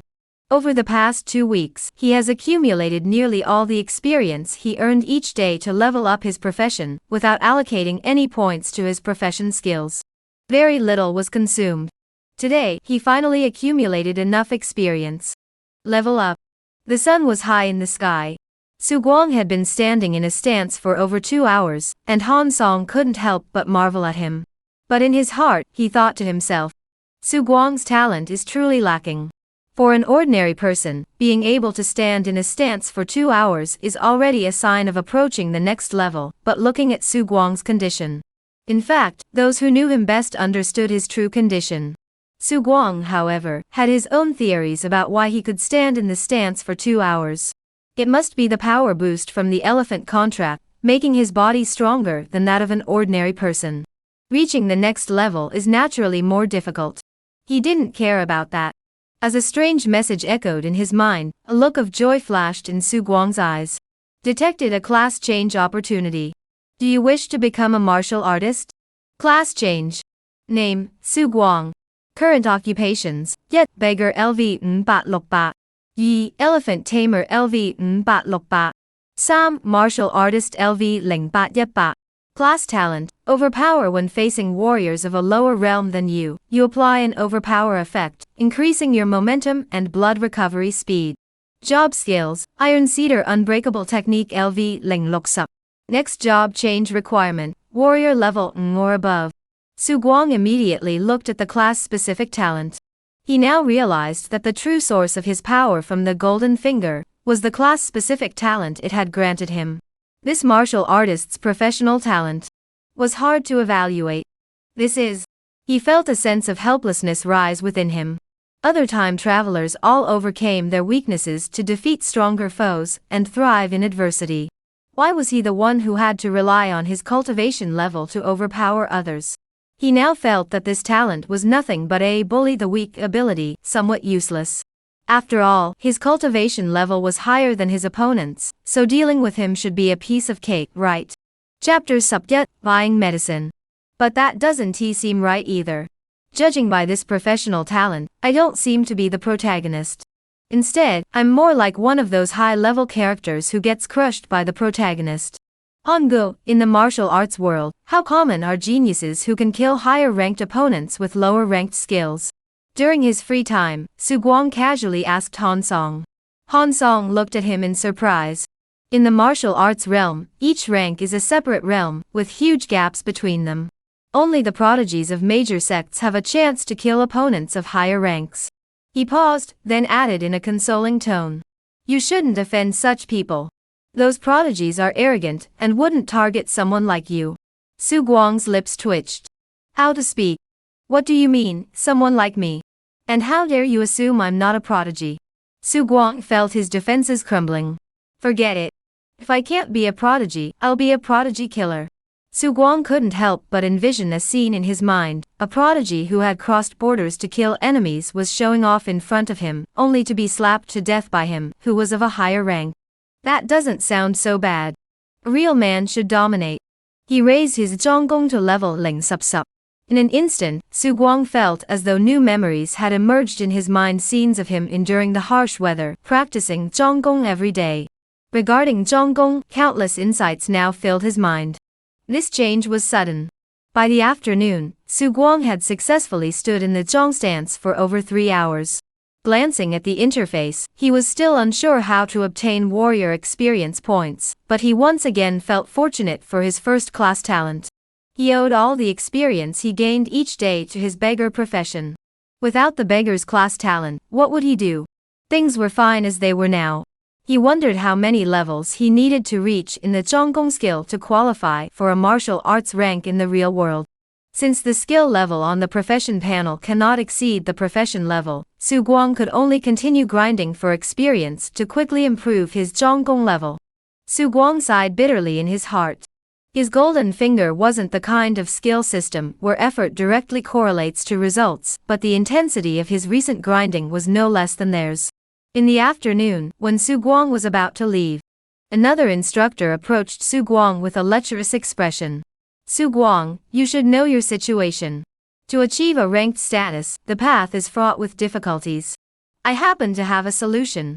Su Guang's expression changed, and he looked at the other person in surprise.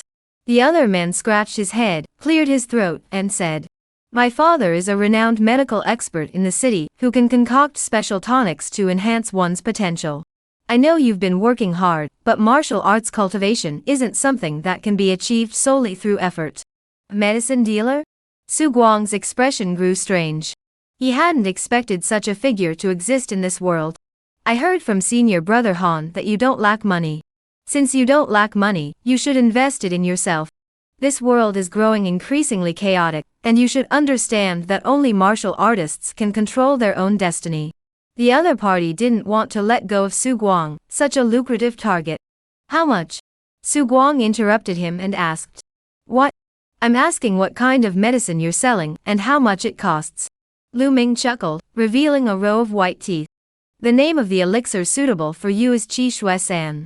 It's made from the finest ginseng, and each pill costs 3 taels of silver. 3 taels of silver for a single pill. Su Guang's lips twitched. That's really expensive. Despite the chaos of the times, the warlords across the regions had sufficient strength, and for some reason, they maintained a relative balance, preventing the situation from deteriorating to its worst. As a result, prices remained relatively stable. 1 tael of silver roughly equaled the purchasing power of 600 yuan in his previous life, meaning a single pill cost nearly 2,000 yuan, and that was for a basic one. Martial arts cultivation was a bottomless pit of expenses. With his Zhonggong proficiency sufficiently high, he could stand in the Zhong stance for longer periods each time, but the energy consumption also increased. To compensate for the depletion of his qi and blood, the money had to be spent. However, for something like buying medicine, he hasn't approached Lu Ming yet. While he doesn't have much money now, he can still purchase it through the Zhu family's channels. But once his strength breaks through in the future, that won't work anymore. Having fled his homeland, he believes in keeping his options open and keeping even the Zhu family in the dark about what he truly needs. Master Tai's personal visit truly honors our humble residents. Zhu Fu stood at the front gate with a polite expression, welcoming the few who had traveled a long distance. It was clear that he was in a good mood today. And indeed it was. He had 3 sons and a daughter, with his eldest son and daughter both cultivating within the Iron Robe sect. However, over the years, they had remained ordinary disciples within the sect. However, now the master of the Iron Robe sect had personally come to his residence, accompanied by several of the strongest inner disciples of the sect. This, to a certain extent, represented the prestige of the Zhu family. At the very least, the families that were on par with the Zhu family in terms of strength could sense the gap between them just by the fact that the Iron Gate Master had come to their doorstep. "You're too kind, sir." The master of the Iron Armor Gate, Tai Kwang, whose name suggests a crude and arrogant person, is actually a middle-aged man with a scholarly and approachable demeanor, who treats others with great kindness. Behind him followed a young man. Zhu Fumin keenly sensed that Tai Kwang's attitude toward this man was somewhat peculiar. There was a hint of respect and familiarity in his tone. "Sir, this is Song Di, the 6th young master of the Song clan, from Songjiang Prefecture. He will be staying in Qingshuo County for a few days, and needs your assistance with some matters." Tai Kwang introduced the young man behind him, and Zhu Fuxing's expression changed slightly. In this world, families that could be called clans were true aristocratic families. The Song family of Songjiang Prefecture was a colossal powerhouse. Such a figure seeking his assistance? A sense of foreboding rose in Zhu Fu's heart. However, he said nothing more. The main branch of the Zhu family had always been close to the Iron Robe sect, and since the sect master, Tai Kwang, had personally introduced someone, he could not refuse. "We will be causing you some inconvenience in the coming days. We apologize for the trouble, Mr. Zhu." Song Di, as a disciple of a prominent family, was impeccable in his manners, making everyone feel at ease. The same words, when spoken by different people, had entirely different effects. Zhu Fu smiled and waved his hands repeatedly. "Mr. Song, you're too kind." Zhu Fu's eldest son, Zhu Ping, followed behind his father and whispered, "Father, there's no need to worry." Su Guang returned to the pasture and learned the news from Zhu Cheng. "Second brother, aren't you going to check it out?" Zhu Cheng laughed it off. "Those who wish to harm you have not yet been found. If I leave, what will you do?" Although Su Guang knew Zhu Cheng was being polite, caring about his safety was a pretense, while his true concern was for General Wei. But hearing those words still made Su Guang very happy. "Second brother, there's something I need your help with. My qi and blood cultivation is currently insufficient." Zhu Cheng immediately understood. "All right, I know. I'll get you some pills later." Su Guang expressed his gratitude. He did not overly grovel. Since meeting Zhu Fu, after demonstrating his abilities, Zhu Fu's attitude towards Su Guang had changed, and Zhu Cheng and Su Guang now communicated on equal terms. General Wei's daily food consumption remained enormous, but fortunately, with the Zhu family's backing, Zhu Fu fully supported him. After asking Zhu Cheng to buy the medicine, Su Guang resumed his intense cultivation. As his Zhonggong level increased, he could clearly feel the massive consumption of his qi and blood. Fortunately, during the last time when the scar-faced man attempted to assassinate him, he had brought some qi-gathering pills. He had asked Zhu Cheng, and this type of pill could also enhance qi and blood. Moreover, they were even more precious, used only by 9th-rank martial artists during their cultivation. A single pill could fetch at least 10 taels of silver on the market. After standing in the zhong position, Su Guang tried to swallow one. A scorching surge of qi and blood rose within him, causing his entire body to boil with heat. His heart pounded violently, and he could even hear the thudding sounds of his heartbeat. Closing his fists, Su Guang felt the changes in his body. Martial Artist's Log. After a day of arduous training, martial artist experienced Chapter Sub-Yi, reaching the rank. Just as Su Guang was about to fall asleep, he suddenly sat up and looked at the panel. He never expected the experience points for the warrior profession to come from this daily settlement. But this experience is too little. Not only is it inferior to a beggar, but even an elephant tamer earns more. If this were the only profession, the difficulty of leveling up would make Su Guang's scalp tingle. I wonder if there's a standard for this daily settlement. Does the qi gathering pill I took at midnight count as experience? With these thoughts in mind, Su Guang fell into a deep sleep. His daily schedule was packed with tasks. Days passed one after another. After settling into the Zhu household, Song Di kept to himself, rarely venturing out. Aside from the Zhu family members, and the ironclad Sect's sect master, Iron Madness, few knew that Song Di was currently residing at the Zhu residence.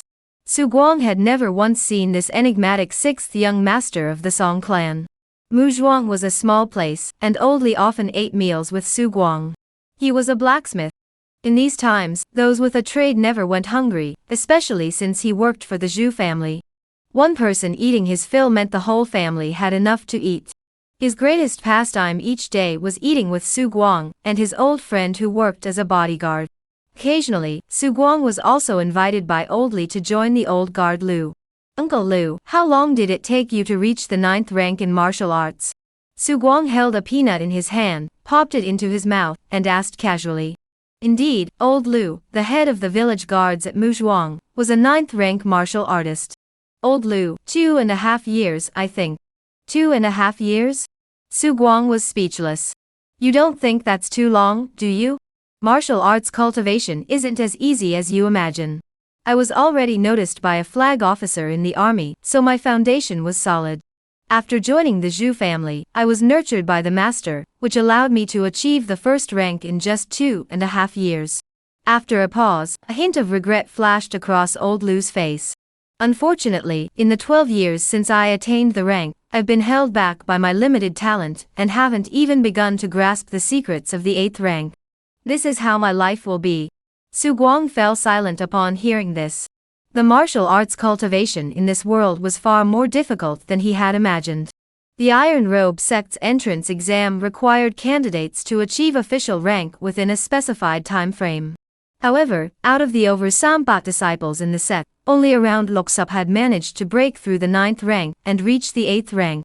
Su Guang's mind flashed back to the martial arts cultivation realms Zhu Qing had introduced to him. Since the founding of the Great Zhou dynasty, the human emperor established the 8 directions of the heavens and earth and divided martial arts into 9 ranks. Martial arts cultivation focuses on the body, with the 9th rank focusing on the skin and flesh, the 8th rank on the tendons and bones, and the 7th rank on the blood and marrow. The 6 ranks above that enter the realm of martial arts miracles, known as innate masters. There are no such masters in the entire Qingshuo County. Entering the ranks of martial arts is easy, but reaching the 9th rank is merely the first step. To continue advancing, every step becomes increasingly difficult. Zhu Mansion. Songdi stood in the courtyard, gazing at the snow piled up on the ground. Zhu Fu stood behind him, sensing an overwhelming aura of power emanating from the young man before him. Amateur Song, the 36 bandits from the north are under my second brother's jurisdiction, but my second brother and I have never gotten along. As Zhu Fu spoke, he couldn't help but shake his head. He hadn't expected Zhu Huai to bring so much trouble.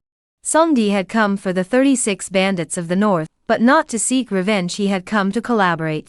As for the nature of the cooperation, Zhu Fu did not know and did not wish to know. All he wanted now was to contact the Northland 36 bandits as soon as possible and send Songdi away. After staying here for a few days, he had an extremely bad feeling. The matters he was involved in were undoubtedly massive, far beyond what the Zhu family could handle. He finally realized why Tai Kuang had introduced Songdi to the Zhu family. Tai Kuang must have thought he was passing this hot potato along. At this thought, Zhu Fu wanted to slap himself twice. He had foolishly accepted this hot potato. Songdi seemed not to hear Zhu Fu's words. He reached out his hand to catch the snowflakes drifting down from the sky, clenched his fist, and crushed them. Since ancient times, heroes have used their martial arts to defy taboos. During the peak of the Great Zhou dynasty, martial arts were banned nationwide. Yet the martial spirit of the world could not be completely eradicated by a single edict. Zhuchuandao, almost overnight, established numerous black markets across the land, reaping enormous profits while also providing a lifeline for martial artists. Now that the Great Zhou dynasty is all but a name, the black markets still thrive. Zhu Fu looked at Songdi, listening to his rambling words, and a terrifying suspicion arose in his heart. His voice grew hoarse. Are you saying, the people behind the black markets? The 36 bandits of the north? Songdi spoke softly. In an instant, both fell silent. Only the howling wind remained, accompanied by fluttering snowflakes, shimmering in the light. The heavy snow fell for 3 days and 3 nights. The entire world seemed to have returned to a chaotic, pristine white state. Su Guang, bare-chested, continuously punched the air in the wind and snow. His powerful qi surged through his veins, and despite the biting cold of winter, he felt no chill. His arms swirled through the air. The warrior profession has reached level Yi. His Zhonggong pillar technique had naturally reached the corresponding level, Yi Samling Samling. The improvement in Zhonggong directly manifests in his body, but his physique, enhanced by the elephant contract, is like a bottomless pit. After 2 upgrades, he had already spent over 100 taels of silver on medicinal herbs to replenish his qi and blood. Yet he still hadn't reached the threshold of entering the ranks. Additionally, the improvement in Zhonggong has significantly increased his cultivation speed. After 2 pillar technique upgrades without reaching the entering the realm level, Su Guang's mindset has shifted from urgency to calmness. He no longer rushes, instead adopting a leisurely pace. With the divine intervention, he had no reason to worry about failing to reach the ranked level. Suddenly, he felt a surge of blood rushing through his body. His qi and blood seemed to be out of control, wildly coursing through his muscles and skin, and he could even hear the sound of qi and blood flowing through his flesh. A sudden change occurred. But a flash of joy crossed Su Guang's mind. This is. He clenched his fist, unable to believe what he saw. His strength had more than doubled. Not only that, but a layer of crystal clear, sweat-like skin had formed on the surface of his palms, feeling tough and resilient to the touch. This is. He had reached the ranked realm. Strength like a mad bull, jade-like skin embracing flesh. This is the 9th rank. Su Guang's face was filled with wild joy. Since obtaining the Zhonggong technique, he had been practicing for less than a month and had already broken through. He had been anticipating this moment, but even after it happened, he still couldn't believe it. He kept touching his skin, and the numerous changes on his body clearly told him that he had entered the 9th rank. Truly, there is a bright future ahead. Su Guang's face was filled with joy. After calming down, Su Guang examined all the changes in his body.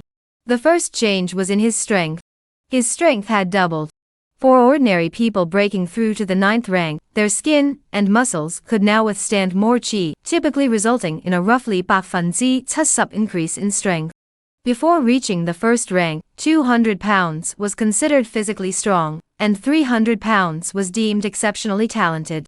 However, before breaking through, Su Guang's arm strength had already surpassed 10 pounds due to the constant growth of the Wei general. This was a level of strength that even most 9th rank martial artists couldn't match. With such a massive baseline, after breaking through, his strength more than doubled, surpassing 10 pounds. This is truly inhuman strength. Beyond his strength lies his jade-like skin, which is as tough as leather. Not only can it slightly withstand sharp weapons, but it also deflects the force of attacks, greatly enhancing his overall defensive capabilities. Chapter Subsam, Methods for Rapidly Increasing Experience. Warrior's Log, you trained diligently for a day and successfully broke through, gaining Ga Yebat warrior experience. Su Guang looked at today's warrior settlement on the panel, a flash of excitement crossing his face. What a double blessing. This was the first time his martial artist experience had surpassed that of a beggar. Pleased with this unexpected windfall, Su Guang composed himself and quickly resumed his stance training. After breaking through to the Gaoth rank, the Zhonggong remained effective, though its effects were no longer as noticeable. However, Su Guang noticed that due to his high Zhonggong level, each session still yielded significant benefits. Since that's the case, I'll bide my time for now. After all, making a new rank every month is too conspicuous, and I already have a hidden enemy. If I show off my talent too much, it might provoke that person into desperate actions. Su Guang made up his mind and decided to seek the next level of techniques from the Iron Cloth Sect when the 3 months were nearly up. Before that, he would use Zhonggong to cultivate his qi and blood and nourish his flesh and skin. The Iron Robe Sect's training courtyard.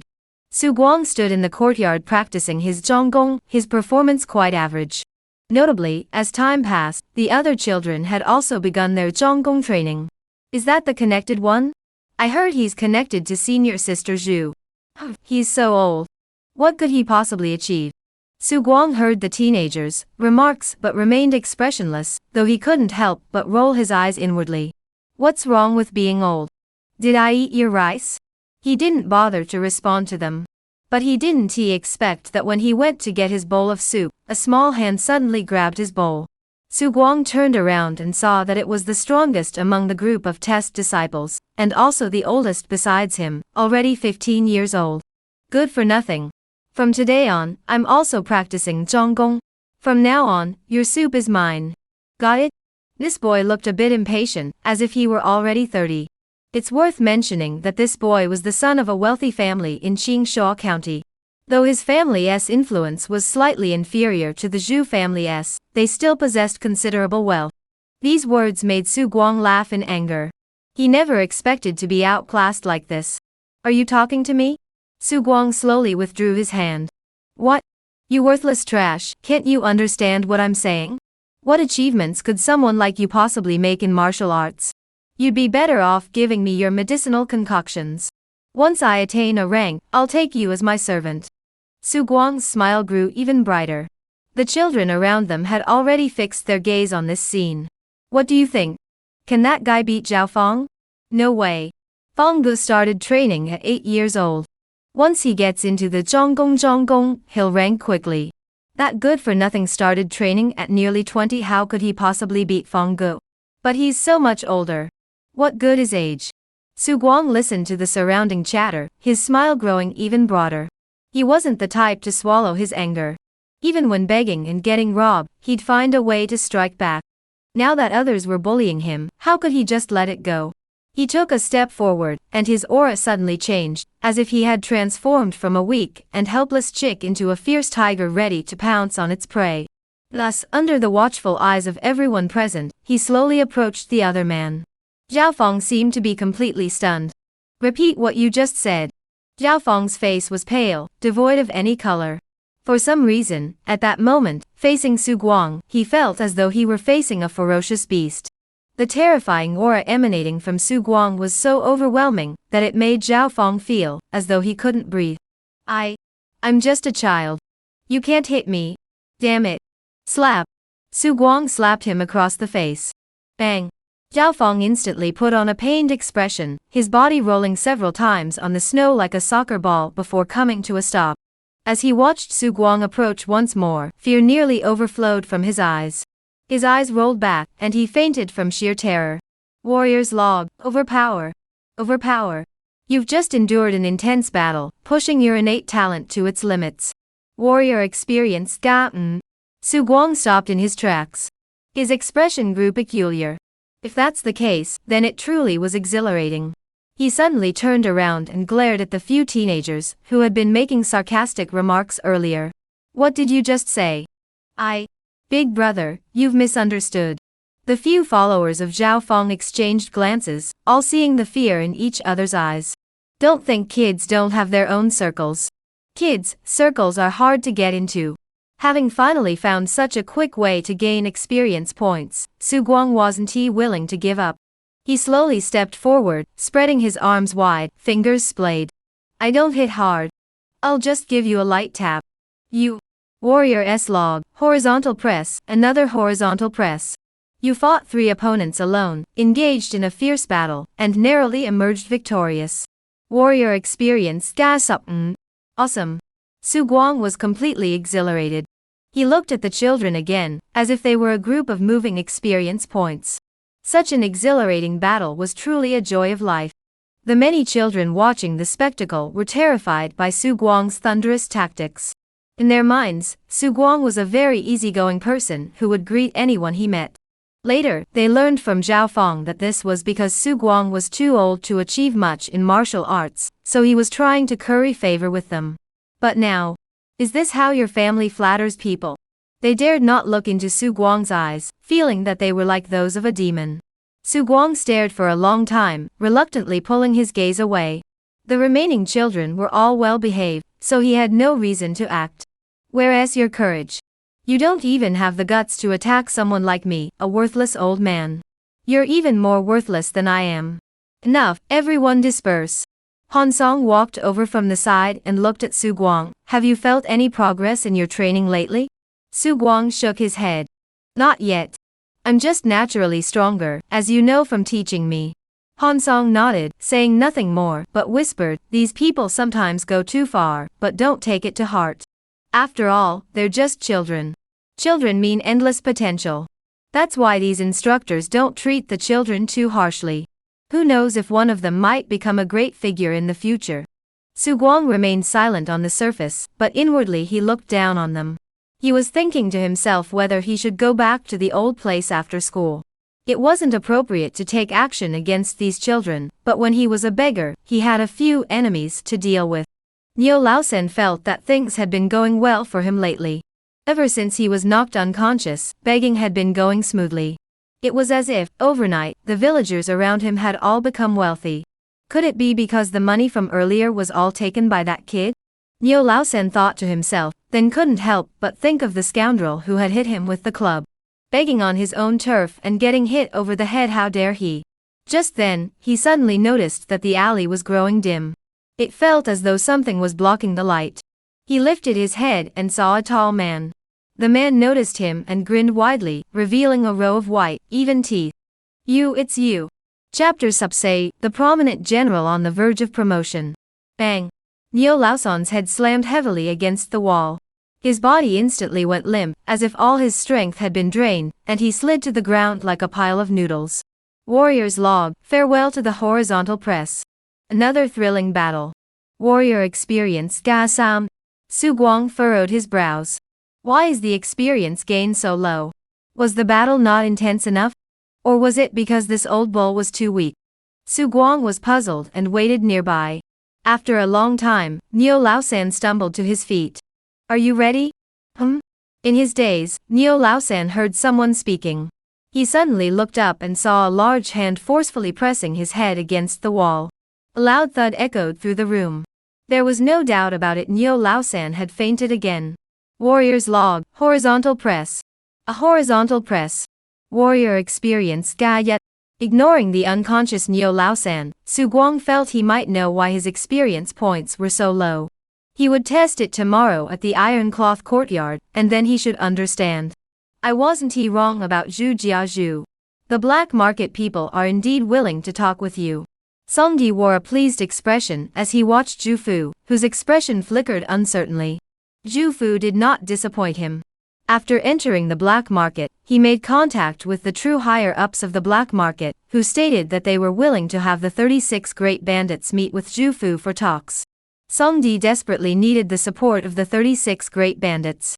The person he was tracking was no ordinary individual, and only a force as powerful as the 36 great bandits, a group that even the peak of the great Zhou dynasty couldn't eradicate, could possess such capabilities. Emitar's song is too kind. To be honest, my Zhu family has no connection with the black market. The fact that I was able to meet the powerful figures behind the black market this time might be because they see some value in my Zhu family. Zhu Fu spoke softly. He couldn't gauge Songdi's true intentions. Songdi looked at Zhu Fu with a smirk, his expression amused. But I heard that the Zhu family has close ties with the 36 bandits, and even traded a young Kunlun beast of the 8th rank. Zhu Fu's expression remained unchanged, but his pupils contracted sharply. Songdi observed everything, then snorted derisively. I've been staying at the Zhu family's residence these past few days, and heard some rumors. Apparently, the Zhu family has extraordinary individuals capable of reclaiming Kunlun beasts. Might I have the honor of witnessing such a feat? Zhu Fu's heart trembled violently, cursing under his breath.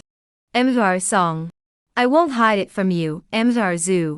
I came to Qingshuo because I heard rumors of a demonic being with a heavenly mandate lurking here. The heavenly mandate sect is an enemy of all under heaven. If you can support me, I swear on the Song clan that I will ensure your son's entry into the 7th rank. Songdi stared intently at Zhu Fu, speaking slowly and deliberately. Zhu Fu fell silent. In the elephant enclosure, General Wei paced restlessly, his long trunk flicking back and forth, slapping the ground with a loud thud. The snow in the elephant enclosure had long been trampled into mud by General Wei. The long hairs on his neck stood on end, resembling a lion about to roar. After more than 2 months of emotional bonding, Su Guang knew that General Wei's behavior was a sign of hunger. But it wasn't the hunger of an empty stomach, it was the hunger of a body deprived of nutrients, akin to a child lacking essential nutrients for growth. Zhu Qing stood nearby, dared not approach, and whispered. Su Guang, what's going on? Since this afternoon, General Wei has been in this state, acting wildly. I dare not approach him. Su Guang ignored Zhu Qing and walked toward General Wei with a casual stride. Su Guang. Zhu Qing's worried voice came from behind. Su Guang waved his hand and walked straight toward General Wei. To Zhu Cheng's surprise, General Wei suddenly stopped his wild behavior, instead swishing his long trunk and sweeping it across Su Guang's shoulder, emitting a whining sound like a wronged child. As Su Guang reached out to stroke General Wei, he finally understood the general's current state. General Wei has entered the metamorphosis phase. It is recommended to adjust the diet. Growth diet daily, 4 pounds of blue flower grass, 3 pounds of blood, 3 pounds of figs, and 1 sup-year-old ginseng root. Wow. 50-year-old ginseng? Su Guang's lips twitched. Based on his understanding of market prices, a 50-year-old ginseng root was worth at least 100 taels of silver equivalent to his monthly salary. Although the Zhu family was wealthy, would Zhu Fu agree to such a daily expenditure of 100 taels of silver? Xiao Guang? What's wrong with General Wei? Su Guang spoke from atop General Wei's back. It's about to break through, transitioning from the growth stage to the mature stage. The current food supply isn't sufficient to provide the nutrients it needs for its growth. He explained briefly. Upon hearing this, Zhu Cheng was startled for a moment before bursting into joy. General Wei's current combat strength was already on par with an 8th rank martial artist. Once it broke through, wouldn't that mean 7th rank? What do we need? I'll go prepare it immediately. We can't delay General Wei's growth. Su Guang fell silent for a moment, gazing at Zhu Cheng with an odd expression. Zhu Cheng felt uneasy under his gaze. He then heard Su Guang speak again. 1 root of 50-year-old ginseng per day. Zhu Cheng fell silent. When this matter reached Zhu Fu's ears, Zhu Fu agreed without hesitation. In the past, he would not have done so. But after today's conversation with Song Di and learning about the demonic followers of the Heaven's Will cult, he had no hesitation at all. The Heavens Will demon cult, the true ruler of this world. 80 years ago, the Heavens Will cult rose in rebellion under the banner of the Heavens Will. As in the north, a new emperor must be established, invading the imperial court of the great Zhou dynasty. Though the major clans of the realm united to restore the throne, they could only drive the Heavens Will cult away. What terrified the world even more was that after the Heavens Will cult retreated, the entire imperial family of the great Zhou dynasty from the emperor down to the 5th generation vanished without a trace. The Heavens Will demon cult thus became a taboo subject. The current state of the great Zhou dynasty is quite peculiar. The imperial family has vanished, and the various clans and sects across the land govern themselves autonomously. Yet, despite the chaos, the realm remains stable, exhibiting a remarkable degree of restraint. This is the result of various factors. First, the great Zhou dynasty had ruled for 800 years, and the term Zhou people had become deeply ingrained in the hearts of the people. Everyone considered themselves Zhou people, making it difficult for the aristocratic clans to establish their own authority. The second reason is the Heavens Will demon cult. No single clan or sect dares to challenge the Heavens Will demon cult, which possesses numerous bizarre and mysterious abilities. Therefore, all factions remain restrained, refraining from raising armies or attempting to become the new emperor. If the Heavens Will cult could exert such overwhelming pressure on the major clans, the Zhu family, a minor clan from a county town, was naturally even more terrified. Therefore, Zhu Fu did not hesitate for a moment, and sent people to procure the items needed for General Wei's promotion.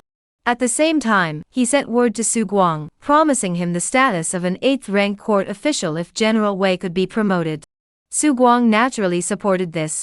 In a sense, General Wei was his own pillar of support rather than the Zhu family's. Since his own pillar was being elevated, he would spare no effort to ensure its success. Unconsciously, he felt a bit relieved that General Wei was nominally affiliated with the Zhu family.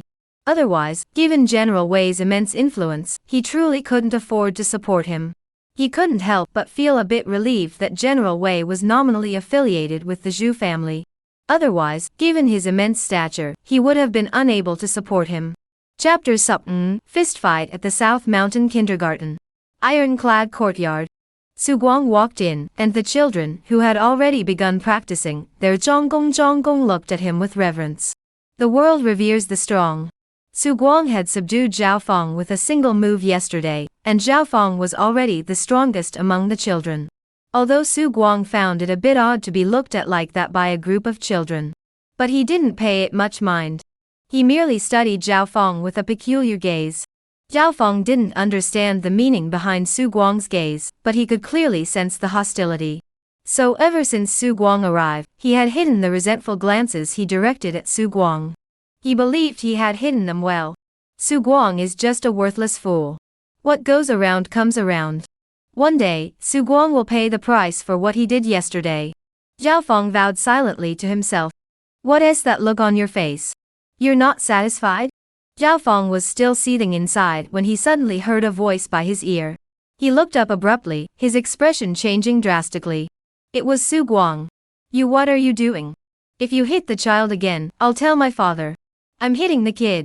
Su Guang stepped forward and slapped Zhao Feng, sending him crashing to the ground. Warrior's log, no doubt about it, another decisive victory. Warrior experience Ga Sam. Su Guang ignored Zhao Feng's glare and rubbed his chin. As expected, person only gains the most experience from their first victory. The more times you defeat someone, the less experience you gain each time. He had previously struck Niu Laosan with a blunt weapon, which counted as defeating him once, so he only gained some experience points. Su Guang felt a bit reluctant, but he understood.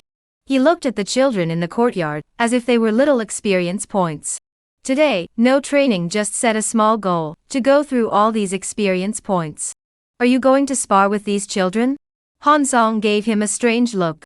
Warriors admire strength and take pride in challenging stronger opponents, but Su Guang was deliberately picking on the weak. This was a sign of having lost the heart of martial arts. Ah, I see now. The martial arts are hard to master, and the Iron Robe sect has nurtured me. These children are the future of the Iron Robe sect. I am willing to contribute my humble efforts for their future and for the Iron Robe sect. Su Guang spoke sincerely, paused for a moment, then grew solemn. He clenched his fist and struck his chest. Iron Robe sect, loyalty. Han Song's expression grew even more peculiar. But since others were contributing to the sect, he couldn't stand in their way. Seeing Han Song still hesitating, Su Guang stepped forward, took out 5 taels of silver from his robe, and stuffed them into Han Song's hand. Please grant me your guidance. Han Song flipped his palm, tucked the silver away, and straightened his expression. Cough, cough. Well, then, let it be. A gem must be polished to shine. These children will eventually face those stronger than themselves, so I shall entrust them to you, Xiao Guang. He paused for a moment before speaking again. Don't be too harsh. I'll handle it. Master, please rest assured. At noon, after finishing the small bowl of soup, the children who had come to participate in the entrance test were met with a nightmare. A monster with arm strength exceeding 1,000 pounds and martial arts skills at the entry level was coming to challenge them. Warrior S log, overpower, warrior experience Ga. Warrior's log, a satisfying horizontal press, warrior experience Ga.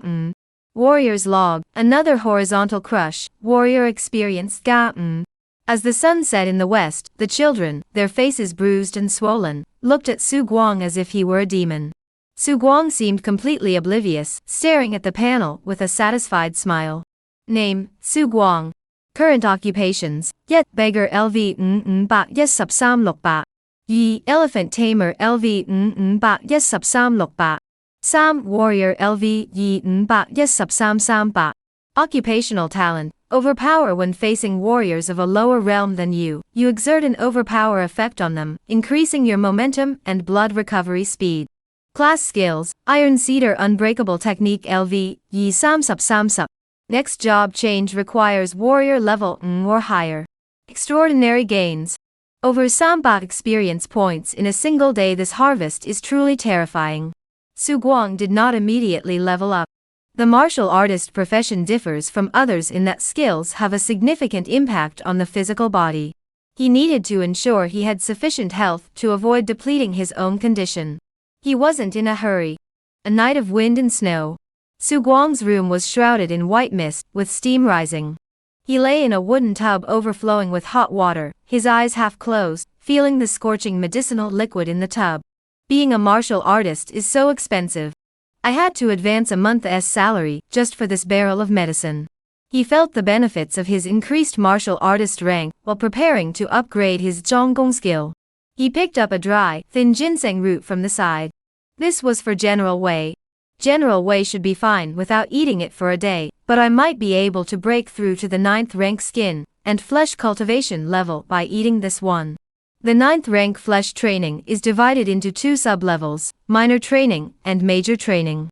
Minor training makes the skin as tough as cowhide, capable of withstanding 100 pounds of force, while major training makes it as hard as a turtle shell, able to withstand iron heated in fire. Let's level up. Su Guang's expression grew solemn. The Iron Pine Unbreakable Technique, Level Yi, became ethereal, reappearing as the Iron Pine Unbreakable Technique, Level Sam. In an instant, countless stances and experiences flooded Su Guang's mind. Each skill upgrade brought unimaginable changes to him. Level Sam standing Zhong was already a very high level. If other martial artists had skill levels, they wouldn't upgrade their Zhong skills to level Sam. Thus, Su Guang quickly discovered. After reaching level Sam Chun Zhong Gong, there was a strange transformation. Iron armor. Su Guang first swallowed the dashen to replenish the qi and blood he was lacking. After a long time, he slowly raised his palm, and the layer of translucent, delicate jade-like skin on his palm seemed to be dripping with droplets of sweat. He took out a small knife from the side and gently ran it across his palm. The skin emitted an odd elasticity, as if it were about to repel the knife. Is this the effect of the 3rd level of Zhonggong? I haven't even begun to practice it yet, but the resilience of my skin is definitely no worse than that of a 9th rank martial artist who has practiced it. My extraordinary strength, combined with this defense comparable to that of a minor practitioner. Who can say I'm not a prodigy? Su Guang thought to himself with satisfaction, suddenly rising from the wooden barrel as water gushed down his body. The next day, Su Guang was about to leave when Zhu Qing stopped him. An important figure is coming to see General Wei. You should stay here today, Xiao Guang. Su Guang paused for a moment before nodding. He was still a retainer of the Zhu family, and serving them was his duty. Soon, he saw Zhu Fu leading a young man toward them. Is this the great beast from Kunlun? It's truly massive. Song Di exclaimed in admiration. Under Su Guang's care, General Wei was truly formidable. Such a colossal beast made humans seem so insignificant in its presence. Moreover, Song Di could sense a strong sense of danger emanating from General Wei. He was already an 8th rank martial artist, yet he felt threatened by General Wei. What did that mean? It meant that General Wei's size wasn't just for show, he was truly powerful. Sir, I have a favor to ask. Zhu Fu. Chapter Sublok, the Celestial Edict. Outside the city walls, in the mountains. A group of 4 people, 2 horses, and an elephant were traveling through the mountains and forests. The giant elephant trampled the ground, producing a dull echo. Wherever they passed, they encountered no fierce beasts. This was General Wei's first time leaving the estate, and also the first time Su Guang had brought General Wei into the mountains. After entering the forest, Su Guang finally understood General Wei's overwhelming strength. The term overlord could not begin to describe General Wei's might. Before him, it seemed as though no living creature could stand in his way. Trees were severed, and beasts fled in all directions. Su Guang and Zhu Qing sat behind General Wei, occasionally glancing around, but most of the time, their eyes unconsciously fell on the young girl beside them. Zhu Zhenjin. This was the first time Su Guang had seen Zhu Zhenjin. She was about 16 or 17 years old, with a face full of youthful vitality, skin as smooth as cream, a slender figure, and graceful movements. She was clearly wearing a corset, which made her appear somewhat plain, but it did not detract from her beauty. She was indeed a beauty. He had originally assumed that Zhu Zhenjin, such a strong and capable woman, would show him contempt or disdain after learning that Zhu Fu had once intended to marry her to him. But to his surprise, Zhu Zhenjin acted as though she hadn't even noticed him. She was cold and indifferent, like a block of ice. Xiao Guang, don't take it to heart. Zhenjin is just that kind of person. Once you get to know her better, you'll see that she's a kind-hearted girl. Zhu Qing whispered in Su Guang's ear. Su Guang had no words to respond. Today, he had come to help that Song gentleman capture someone. He didn't want to come. Wasn't it more enjoyable to gain experience at the martial arts academy? But alas, he was now a retainer of the Zhu family. Along the way, whether it was the Zhu siblings or Song Di, they never once avoided talking to Su Guang. Su Guang simply listened intently, learning many secrets in the process. Zhu Zhenjin spoke up at that moment. Now that we've entered the mountains, can Mr. Song tell my brother and sister what kind of abilities the heavenly fate demon we're about to face possesses? Song Di remained silent for a moment before speaking. That demonic being is named Wei Shuangnian. He has been lurking in the White Crane Sect for years. After the White Crane Sect was destroyed, he went into hiding in Songjiang Prefecture for several more years, stealing countless secrets. I only discovered his true identity by chance. I won't hide this from you both. He possesses the martial arts techniques of the White Crane Sect, especially their unmatched lightness kung fu technique, the White Crane Westward Journey. I only want his life. The White Crane Sect's inheritance is at your disposal. Upon hearing this, both Zhu Zhenjin and Zhu Qing couldn't help but show a hint of surprise on their faces. Su Guang was also somewhat surprised. The unmatched lightness kung fu of the Left River region? He hadn't expected Song Di to be so generous. However, he felt something was off. Song Di didn't seem like the type to hate evil so much that he would come all the way to Qingshuo County just to kill a demon for the sake of the Heavens Will Sect. However, the Zhu siblings weren't fools. If he could think of it, so could they. Moreover, he was of low rank and had little influence, so there was no need for him to remind the other party. His duty was to protect himself and the mighty General Wei. Emitter Zhu, once we arrive, you will be responsible for staying behind with the Great Beast. If we encounter any demonic cult members from the Heaven Will cult, you must command the Great Beast to intervene and block them. Zhu Qing grunted in response. A moment later, Song Gongzi, a middle-aged man dressed in emerald green robes, appeared as if he had stepped out of a tree, landing silently on the ground. He approached Song Di and the others. Upon seeing the massive General Wei behind Song Di, his expression grew solemn. He stopped 15 meters away from General Wei. He had a premonition that if he got any closer, the general would go berserk, and he would have no chance of survival. Lu Zhaizhu, we meet again. Song Di dismounted his horse with a graceful and swift movement. A few days ago, Zhu Fu had helped him contact the 36 bandits. The 36 bandits came and went without a trace, with highly sensitive intelligence, especially in the mountains and forests, where they had numerous informants. The person he was seeking had already been located by the 36 bandits, and this Lu Zhaizhu was the guide.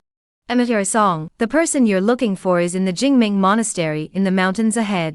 Someone saw him go up the mountain 4 months ago with 16 children. Song Di nodded in understanding. Regarding the matter I promised Sun Dakao, I will fulfill my promise soon. Please convey this to the bandit leader on my behalf. Lu the village chief nodded again and moved further away. He sensed a strong sense of threat emanating from General Wei. No one wanted to stay with such a ferocious beast that seemed ready to erupt at any moment. Those who had gone up the mountain were naturally not just the 4 of them. The son of a wealthy family does not sit near the edge of a hall. Song Di was a man of status and influence. Though his abilities were likely formidable, he had still sought allies.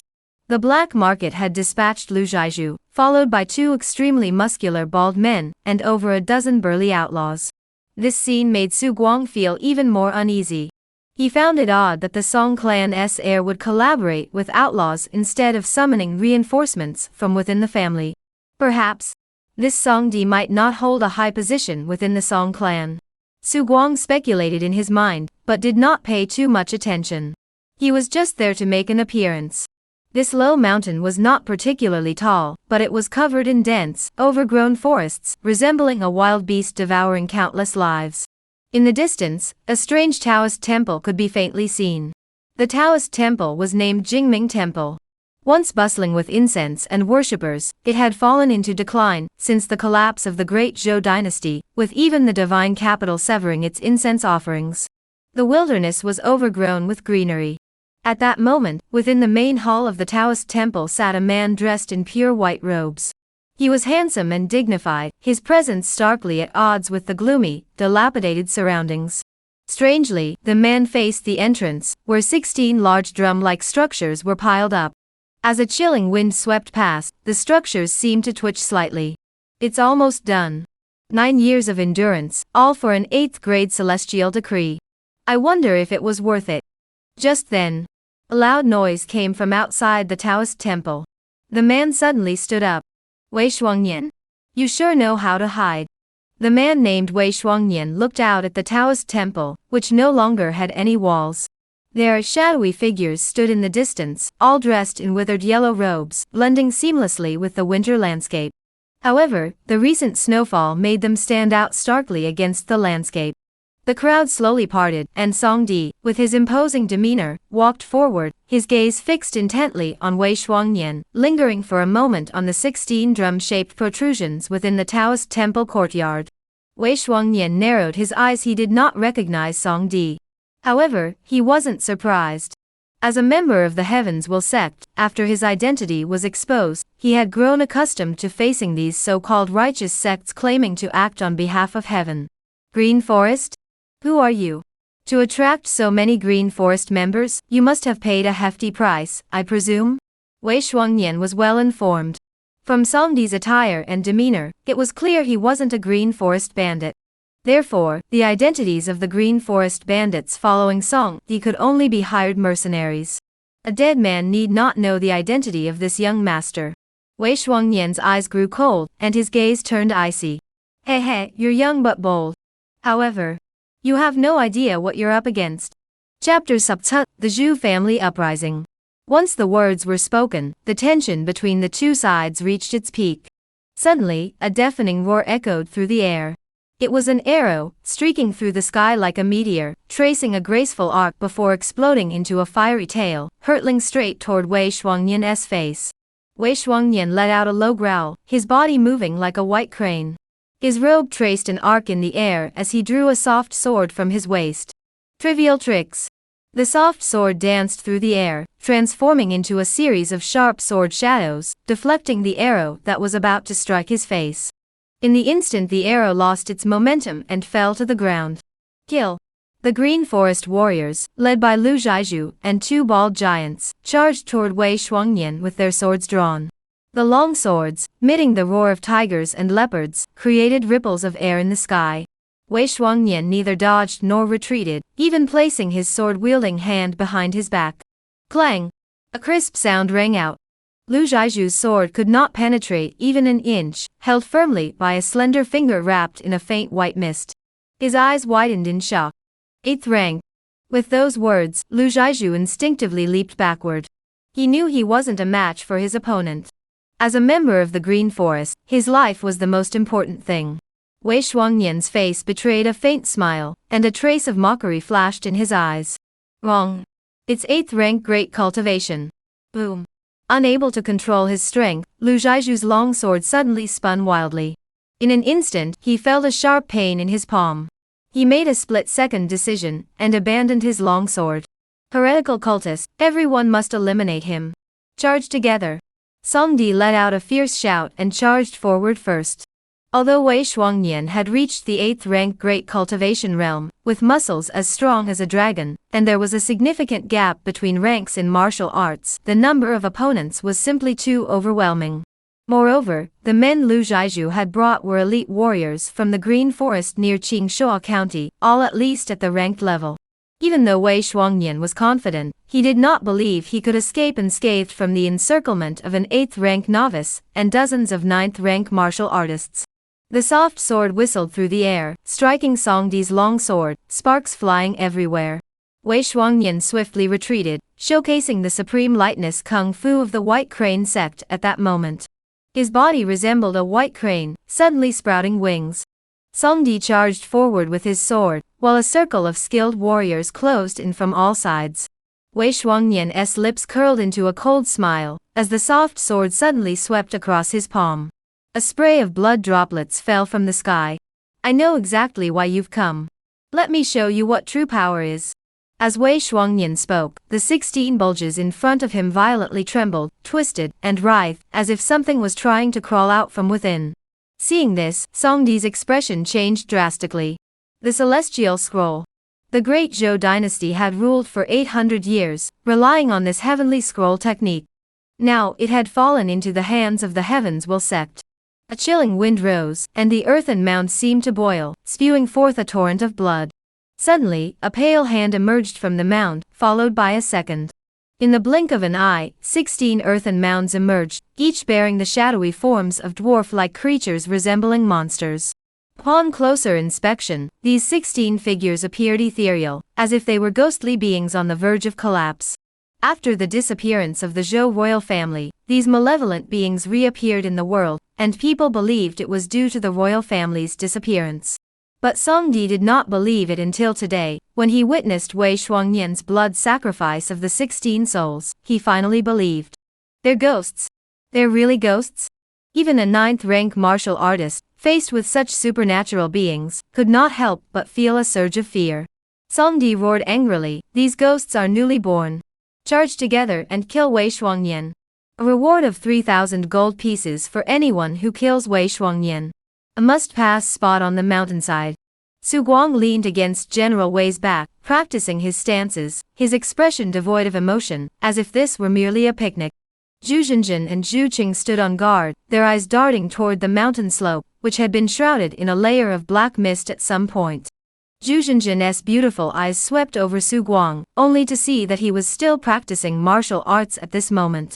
She couldn't help but feel a touch of admiration. This was a man of great determination, but it was a pity he had started martial arts training too late, otherwise, he might have achieved great things. Noticing Zhu Zhenjin's gaze, Su Guang stopped his training and nodded at her. Zhu Zhenjin returned the smile, but did not speak. Immediately, Su Guang turned his gaze toward the mountain slope. He knew that the two sides had already engaged in battle. The moonlight had crept up the mountain peak unnoticed. Zhu Qing felt anxious, but both he and Zhu Zhenjin were only at the 9th-rank cultivation level. Perhaps in a place like Qingshuo County, they were considered experts. But in the Green Forest, they were nothing. Xiao Guang. Should we go up and take a look? Zhu Qing asked softly. He wanted Su Guang to take Wei Jiangjun with him. He was still very interested in the martial arts techniques of the White Crane Sect. Before Su Guang could speak, Zhu Zhenjin shook her head to stop him. She said no more. Until the moon began to set. The sounds of battle on the mountainside had long since faded away. Zhu Qing looked slightly disappointed. It seems that the demonic cultivator did not choose our path to descend the mountain. I wonder what arrangements Song Gongzi has made on the other side of the mountain? Su Guang felt a slight sense of relief. This was a good thing for him.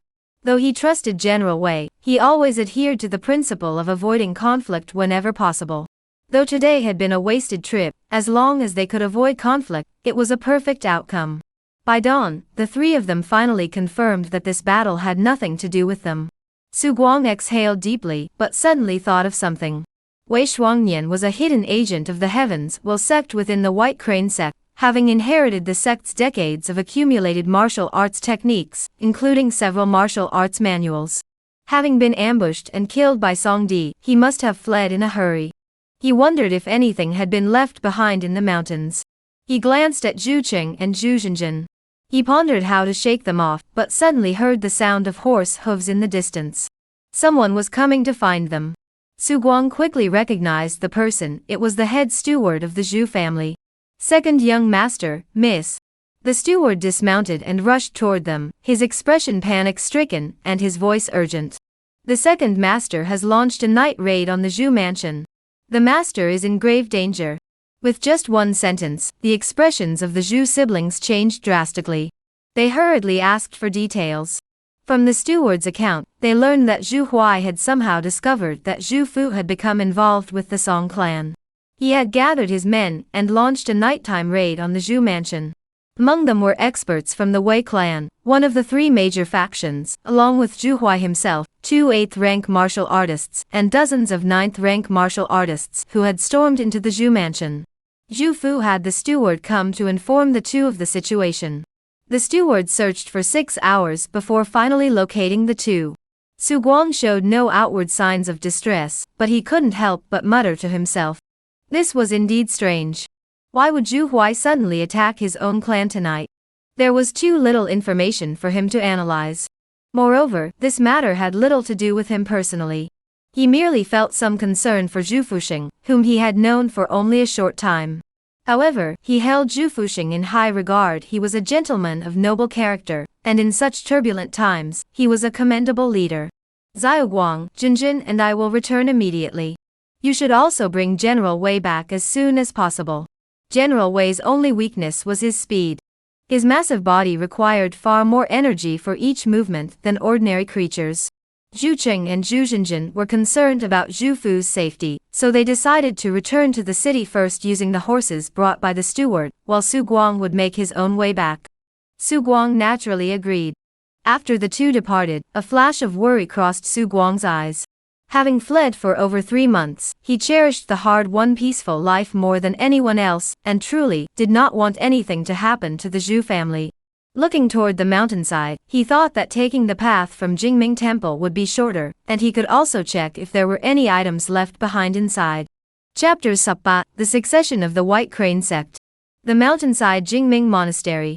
Su Guang looked at the chaotic scene, the already desolate and eerie Taoist temple littered with bodies lying haphazardly. Judging by their attire, they were all bandits from the Green Forest. It seemed that Songdi's target was far more powerful than they had anticipated. The place was deserted. It was unclear whether everyone had gone to pursue Wei Shuangnian, or had been killed. Su Guang had seen plenty of corpses before, whether during his time as a conscripted soldier, or while fleeing famine, so he felt no fear. However, the gruesome manner in which some of the bodies had died made him feel slightly queasy. Su Guang was secretly shaken, then his gaze fell on the 16 large pits in the open area, covered in yellow mud mixed with blood, emanating a chilling, eerie aura. What on earth were these things? He was a materialist by upbringing, but the eerie scene before him couldn't help but send a chill down his spine. But he was already here. With General Wei following behind him, Su Guang mustered a bit of courage. He quietly entered the Taoist temple, where crumbling walls and debris littered the ground, creating a desolate and chaotic scene that left him feeling overwhelmed. Such disorder made it difficult for him to search for treasures. But suddenly, he thought of something. In his previous life, the elephant was known for its ability to hear the slightest sounds on the ground. This place was drenched in blood, but it was also a haven for snakes and insects. If he were Wei Shuangnian, the place where he hid his treasures would certainly be accompanied by enough insect-repelling powder. General Wei, see if we can find a place without snakes or insects. Under Su Guang's careful training, General Wei's senses and strength far surpassed those of ordinary elephants. Soon, General Wei pointed out the direction to Su Guang. Moments later, Su Guang looked at the wooden box in front of him, sniffing the faint, pungent odor emanating from it, his heart filled with excitement. He never expected to become the ultimate winner. General Wei's tusks twitched slightly, and the wooden box rose into the air. Inside were not many items, 2 ledgers, a Taoist robe, and several pounds of gold. Su Guang didn't have time to look at the contents of the ledgers. He quickly mounted General Wei's back and signaled for him to head down the mountain.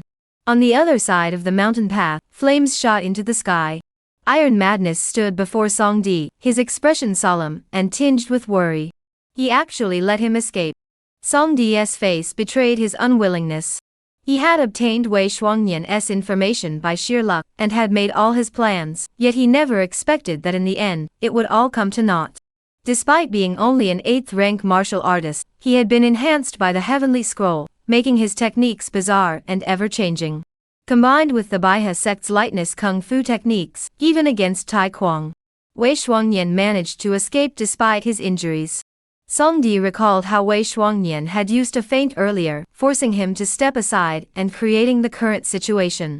"Uncle, this is my fault. I underestimated Wei Shuangnian." Songdi stood before Tai Kuang, feeling at a loss. Tai Kuang shook his head slightly and squeezed Songdi's shoulder. "Man's plans cannot match heaven's plans. Everything is predestined." Seeing that Songdi's expression was still unsettled, he paused before speaking again. "You have great potential. At just 19, you've already reached the 8th rank cultivation level. Once you break through to the 7th rank, you'll certainly be qualified to compete for the inheritance of the Song clan." Songdi's expression darkened as he thought of his brothers and their maternal clan, feeling weighed down by their circumstances. Although Tai Kuang was his maternal uncle and held significant influence in Qingshuo County, in Songjiang Prefecture, he paled in comparison to his brothers. "Uncle knows you have lofty ambitions. I will help you. Let us start by becoming the strongest force in Qingshuo County." Songdi suppressed the heaviness in his heart, recalling the plans he had made with Tai Kuang earlier, and his eyes once again brightened. "Have we already begun?" Tai Kuang nodded. Whatever happens here, it must not reach the ears of those in Qingshuo County. However, you must return to the Song clan as soon as possible. Song Di nodded, looking at Tai Kwang with a touch of warmth in his eyes. Is this the attire of the Iron Robe Sect? How could there be people from the Iron Robe Sect here? Could it be that the Iron Robe Sect is the group Song Di arranged to be stationed in another direction? Su Guang sat on the elephant's back, putting down the newly obtained lightness technique manual White Crane Ascending the Clouds and breathing technique manual Immortal Crane's Eternal Life, staring in astonishment at the 3 corpses lying on the ground. He couldn't help but marvel inwardly. The status of a clan was truly useful. Even in a place like Qingshuo County, they could still wield such influence. Not only did they hire people from the Green Forest, but they also hired people from the Iron Robe Sect. They truly have connections that reach the heavens. Su Guang couldn't help but admire them in his heart, but he didn't dwell on it. He simply ordered General Wei to rush toward Qingshuo County. Delaying for a moment, he didn't know if he could save Zhu Fu's family in time. Zhu Mansion. A desolate stone-paved square. Several key members of the Zhu family, along with the heads of various estates and shops, were present, with more people arriving steadily. Dozens, nearly 100 people gathered together, a sea of heads, all waiting for the outcome of the negotiations inside the house. Zhu Fu stood at the front of the main branch of the Zhu family, his expression solemn, his gaze fierce as he looked across at the opposite side. Across from him stood 2 figures. One was Zhu Huai, who was as short and stocky as a rat, and the other was a middle-aged man in his 40s. Zhu Fu was injured, his arms bound behind his back by 2 burly men, with 2 sharp hooks piercing his shoulders. The immense strength of an 8th-rank martial artist was utterly ineffective in this moment. Wei Sanyi. I don't understand. Why did you intervene? Are you trying to shatter the hard-won peace of Qingshuo County? Zhu Fu looked filled with grief and anger. Wei Sanyi remained expressionless. But Zhu Huai was furious, slapping his palm on the stone slab in front of him. Zhu Fu, will you give the order or not? If it weren't for my concern that the Zhu family's strength might be weakened, I wouldn't bother wasting my breath on you. Zhu Fu sneered and looked at his younger brother with a cold gaze. They were cousins, close relatives, yet they never imagined things would come to this. Zhu, why bother? You're an old man now. At your age, you should step down and enjoy your golden years in peace. Wei Sanyi spoke in a neutral tone, gesturing toward the outside. The sun is rising. You've always been considerate of your servants. Don't keep everyone waiting. Zhu Fu merely sneered. The sun rose higher in the sky. Zhu Huai and Wei Sanyi grew increasingly impatient. Zhu Huai stood up. Brother, you're not waiting for my 2 nephews, are you? To be honest, the ironclad sect won't intervene. Zhu Huai's expression grew more sincere. Brother, you're getting old. In these chaotic times, your temperament is too soft. Just now, your punches weren't as fast or as fierce as before. I am the most suitable person to lead the Zhu family. Zhu Fu closed his eyes tightly, his gaze filled with sorrow. He wasn't a fool in an instant, many thoughts crossed his mind. Just as Zhu Qing and Jinjin had left with General Wei, Zhu Huai led the Wei family's men to attack the ironclad gate, sparking an internal conflict. Was this really a coincidence? The Iron Cloth sect had yet to appear. Had they truly not received the message? For a moment, he lost all interest and considered stepping down. Perhaps he was truly growing old. Zhu Huai was ruthless enough. Perhaps he was truly more suited to become the head of the Zhu family. Iron Robe Gate Headquarters. The sound of horse hooves echoed through the streets. Zhu Jinjin dismounted with grace, though she lacked her usual composure. I demand to see the sect master. Senior Sister Zhu, the sect master is not here. Someone replied. Zhu Jinjin said nothing, but lowered her head and rushed inside. Zhu Fuji had been well educated, and his children were all filial. Zhu Jinjin dared not think about life after Zhu Fuji's death. At that moment, she could think of nothing else but seeing the sect master as soon as possible and pleading with him to save Zhu Fuji. Senior Sister Zhu, the sect master is truly not here. The disciple sighed helplessly but did not stop her, instead following behind Zhu Jinjin and whispering words of comfort. Moments later, Zhu Jinjin emerged from the small courtyard where the sect master resided, her entire being in a daze. The sect master was indeed absent, with only Elder He and Elder Su present. However, both of them had the important task of guarding the Iron Robe sect's headquarters, and she wasn't very familiar with them. Even if she knelt down, they showed no signs of helping her. Zhu Xinjin's heart sank deeper and deeper. Chapter Subgao Might. Zhu Qing had been waiting outside the door the entire time. Upon seeing Zhu Xinjin emerge from the iron-clad door in a daze, he hurried forward to meet her. "How is it?" Zhu Xinjin didn't say a word, just shook her head. A fleeting look of ferocity flashed across Zhu Qing's face. He didn't want to pin all his hopes on others. But then he thought of something, and looked at Zhu Xinjin. "Zhenzin, go wait at the city gate for Xiao Wang. I'll go home first to check on things." Second brother. Zhu Xinjin finally snapped out of her daze, and looked at Zhu Qing. Zhu Qing stared intently at her. "I just want to know how father is doing. Go to the gate and wait for Su Guang. As long as General Wei can return in time, father and I will be saved." Zhu Xinjin wanted to say they should go together. But she was startled by Zhu Qing's fierce gaze. She was just a young girl who had trained in martial arts at the Iron Cloth Gate since childhood. Diligence was her defining trait, but this also meant she wasn't like Zhu Qing, who had grown up taking over the family business and developing decisiveness. "All right, second brother, be careful. I don't want anything to happen to you."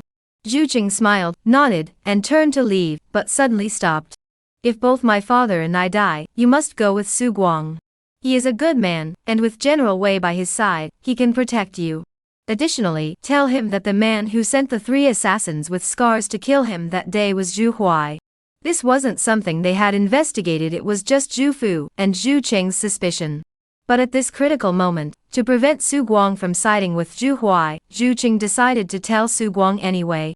Having been in business for many years, he did not trust human nature. Zhu Xinjin understood Zhu Qing's meaning. She remained silent.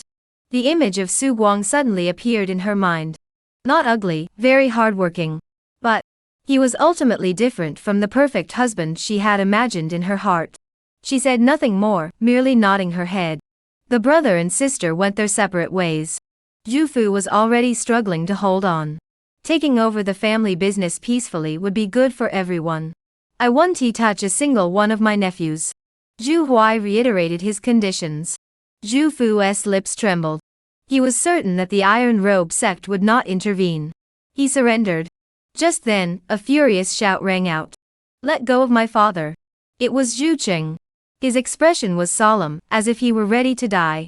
For some reason, Zhu Qing was surrounded by an aura, the kind that comes from years of self-cultivation, and holding a high position, culminating in this moment of facing death with unwavering resolve. Those who had been promoted by Zhu Fu, upon seeing Zhu Qing, couldn't help but feel a hint of envy in their eyes. They too did not want Zhu Huai to become the family head. Zhu Huai was ruthless, often beating and scolding his subordinates, and had driven away several revered elders when he was young. However, upon seeing that Zhu Qing had only one person by his side, they were disappointed.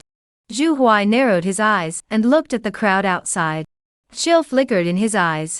Zhu Fu's prestige within the family was too high. He made up his mind in silence. Reality was not a novel. Courage was not a panacea for everything. Zhu Huai and the people from the Wei family hadn't even lifted a finger.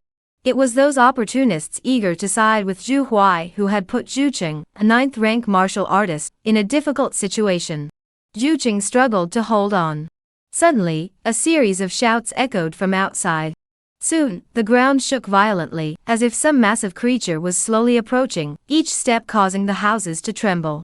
Wei Sanyi, seated on his high chair, suddenly opened his eyes wide, his gaze sharp as he looked outside. Bang! Bang! Bang! The footsteps grew louder and closer. Rumble! A deafening roar shook the heavens and earth. The front door was smashed open as if hit by a 100-ton truck speeding at full force, sending the massive door panels flying through the air, shattering into pieces. Dust and debris swirled everywhere. A massive monster slowly emerged from beyond the door. The monster stood over 10 feet tall, with fangs over a meter long, its long nose swaying back and forth, stirring up a cloud of dust that swirled through the air. What astonished everyone even more was that there was a human figure sitting atop the colossal creature. Zhu Qing felt exhausted and dazed, as if the giant elephant were glowing. The figure atop it seemed to shine like the sun. Bang! The long trunk did not possess the ability to appear and disappear at will, but the immense force it carried granted it nearly limitless kinetic energy.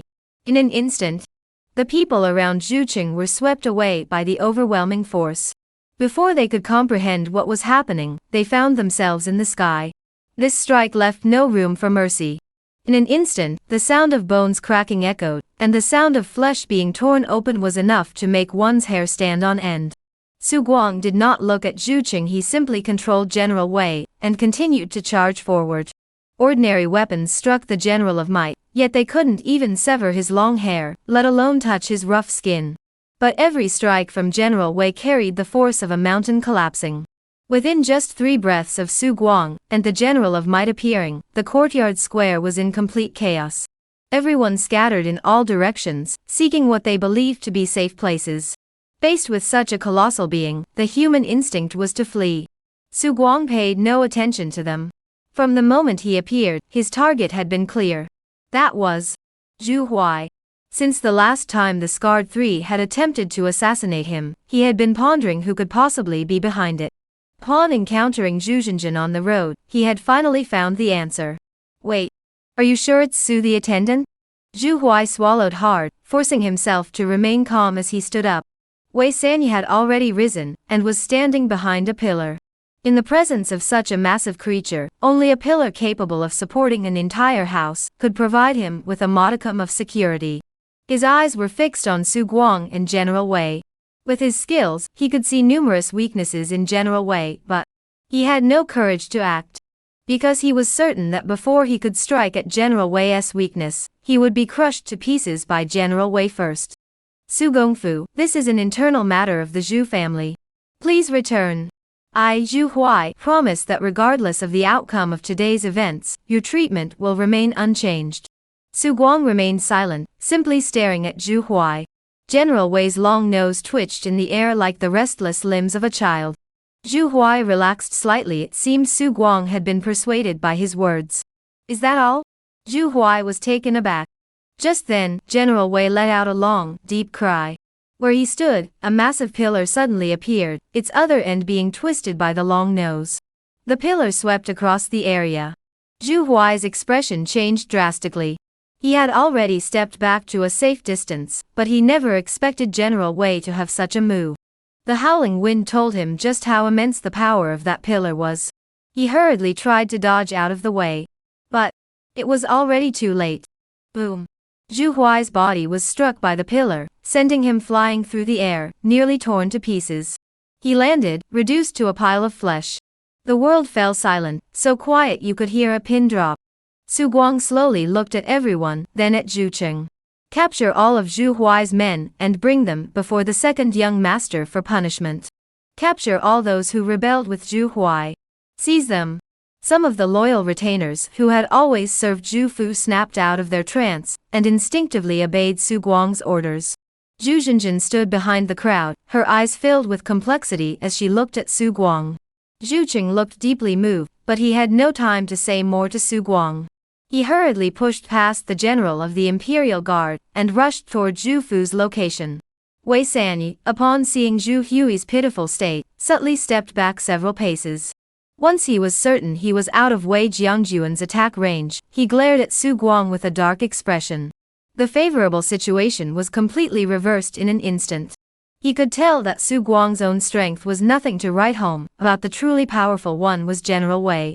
But he lacked the courage to face General Wei, especially in a direct frontal assault. Chapter Yisup, Seeking Protection.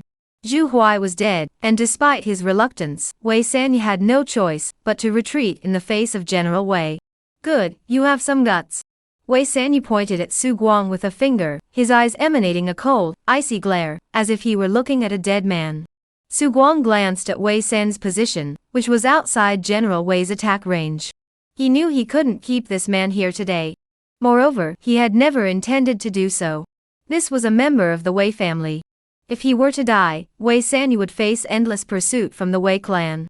Wei Sanyi took a deep breath, gave Su Guang one last glance, then planted his foot on the wall and leaped forward with a powerful kick. No one stopped him. Su Guang stood where he was, silent. But his attention was soon drawn to the panel that appeared on his golden finger. Elephant Master's Log, Human and Elephant United, Mastered Skill, Elephant Control, Elephant Master Experience, Ga Pa. Warrior Log, Dominate the Region, Warrior Experience, Ga Leng. This was an unexpected bonus.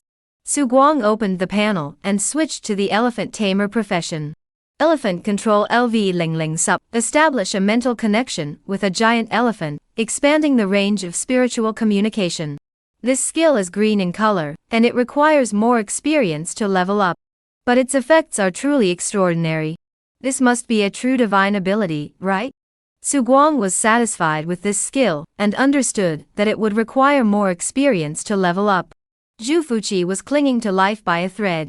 He was severely injured, but his strength wasn't bad.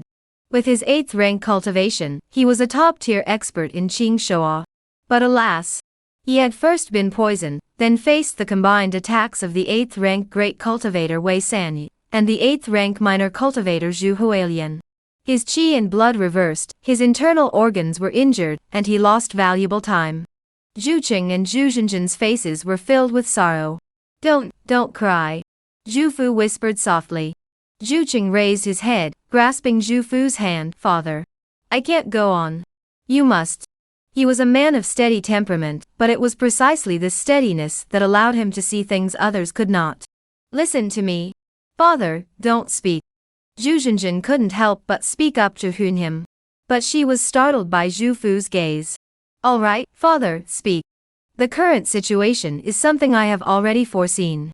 It stems from a conflict among the 3 major factions. The Zhu family is merely caught in the crossfire. Unless something unexpected happens, the 3 factions will inevitably clash, deciding the true ownership of Qing Shoa County. After I die, you must go and join the Iron Robe Sect.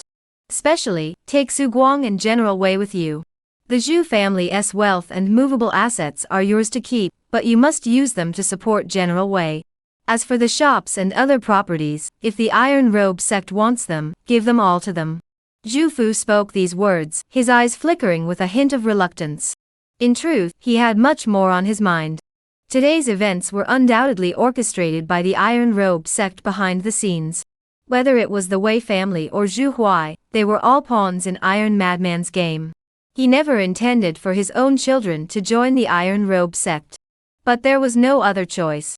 Among the 3 major factions, Su Guang had already alienated the Wei family beyond repair today, and the Xifang Wei were military forces, with County Magistrate Zhou Tai being a brutal and extremely lustful man. The only option left was the Iron Robe Sect.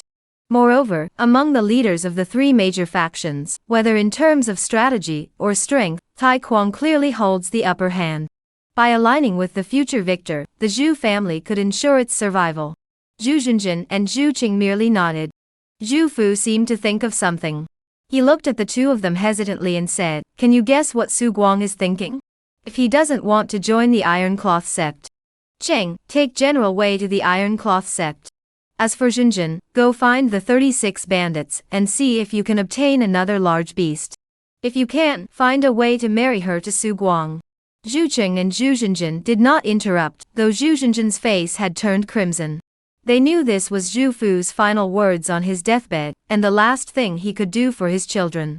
Su Guang was unaware of the conversation between the Zhu family father and son in the room, but he too had to contemplate his own future. He had originally thought he could stay with the Zhu family for a long time, until he could elevate his martial arts cultivation to a higher level. But now it seemed he had to find another way out. He felt a headache coming on. The events at the Zhu household had taught him that in this chaotic world, individuals and small factions had little ability to withstand risks. He must make a decision quickly. Perhaps join the Iron Robe Sect with General Wei? But he felt a bit guilty toward the Zhu siblings. Both Zhu Qing and Zhu Zhenjin had been kind to him, and he needed to consider their feelings. He also wondered how Zhu Fu was faring. Just as he was thinking, he heard the sound of the door being pushed open. Zhu Qing and Zhu Zhenjin walked out with expressions of deep sorrow. Zhu Zhenjin glanced at Su Guang and nodded slightly in greeting before turning to Zhu Qing and saying, "I'll return to the clan first." Zhu Qing nodded. After Zhu Zhenjin left, Zhu Qing said again, "Xiaoguang, what are your plans for the future?" Our Zhu family must choose sides. His tone carried a hint of melancholy. In the past, he had been proud of everything about the Zhu family, the second tier, under the three major factions, numerous businesses in the city, and no shortage of wealth. But now, he realized that in others' eyes, all of this was nothing more than fat to be devoured. Unconsciously, he thought of his second uncle, Zhu Huai. Though he harbored deep resentment toward him, he realized that Zhu Huai's plan to have the Zhu family align with the Wei family was the most prudent choice in this chaotic era. In a time of chaos, no one could remain untouched, and no faction could stay neutral unless they were powerful enough. Before my father passed away, he entrusted all matters of the Zhu family to me. I plan to lead the Zhu family to join the Iron Robe Sect. What about you? Su Guang was a retainer, not a household servant, and his skills were his only asset. Therefore, he looked at Su Guang with a hopeful expression. Su Guang smiled faintly. Since I arrived in Qingshuo County, I have been greatly protected by the Zhu family. Since you, my second elder brother, are joining the Iron Cloth Sect, I will naturally follow you. Zhu Qing finally smiled with satisfaction. Interesting. Is that beast truly so ferocious? Tai Kuang looked at the disciple who had come to report with great interest. He hadn't expected the Zhu family to hold out. Originally, he had planned to abandon the Zhu family and quietly help Song Di seize Wei Shuangnian's celestial scroll, but unexpectedly, without capturing Wei Shuangnian, the Zhu family had managed to hold their ground. It was truly unexpected. After the disciple left, another person emerged from behind the screen. It was a middle-aged man with gray hair, the deputy sect master of the Iron Cloth Sect, named Yu Xiaohua. The people of the Wei family are getting worse and worse. Tai Kuang, who trusted Yu Xiaohua implicitly, saw him arrive without surprise, merely scoffing in disdain. Yu Xiaohua shook his head slightly. They simply didn't expect that the great beast could be controlled like an arm. His eyes flickered with admiration, and he felt a growing interest in the young man who could control the great beast. The Wei family won't let that Su Guang off the hook, which is a pity. What's a pity? Wei Zhong isn't some pushover. I'd bet he won't just stand by, he'll probably try to recruit Su Guang himself. Yu Xiaohua spoke up. Tai Kuang was taken aback for a moment before furrowing his brows. The Wei family may not have many talented individuals, but Wei Zhong is definitely a formidable opponent. Unlike those from aristocratic families, he doesn't look down on the lower classes. Instead, he's someone who can make tough decisions when it matters. If the Wei family really were to recruit Su Guang, that would indeed be. Perhaps we should test Zhu's family's stance. After all, Zhu's family isn't weak. Chapter Yi Subjet, Guardian. Too many things happened at the Zhu family today. As the main force tasked with suppressing all opposition, General Wei naturally remained at the Zhu residence alongside Su Guang. Zhu Qing has been busy all day, trying to calm the people, and contemplating what might happen if they were to defect to the Iron Robe Sect. When Zhu Fu was alive, he handled all of this. Now that Zhu Fu is gone, his older brother Zhu Ping is a hothead, and his younger sister is innocent and naive. All of this now falls on his shoulders. Su Guang did not want to get too deeply involved. After fulfilling his role as a gatekeeper, he locked himself in the side courtyard to study the martial arts techniques he had obtained from Wei Shuangnian. Both sets of martial arts techniques were the core teachings of the White Crane Sect, and should be complete sets, suitable for use even by 7th-rank martial artists. Given this, the original strength of the White Crane Sect should not be underestimated. After all, 6th-rank innate martial arts techniques are already extremely rare. He began by cultivating the White Crane Eternal Life Breathing technique, as the two were complementary. With the foundation of the Eternal Life technique, cultivating the White Crane Cloud Splitting technique would be faster. He was just about to close the door and try practicing it. But just then, there was a knock on the door. Zhu Cheng's face was dark and gloomy, but he wasn't targeting Su Guang, he was targeting the person who had come. Xiao Guang, this is the second master of the Wei family. He has business with you. Upon hearing this, Su Guang immediately understood. Since the matter of joining the Iron Robe Sect hadn't been finalized yet, the Wei family paying a visit, Zhu Qing couldn't refuse. Greetings, Emissar Wei. Su Guang bowed respectfully, appearing very courteous. This is Mr. Su, indeed a young man of great promise. Not particularly talented.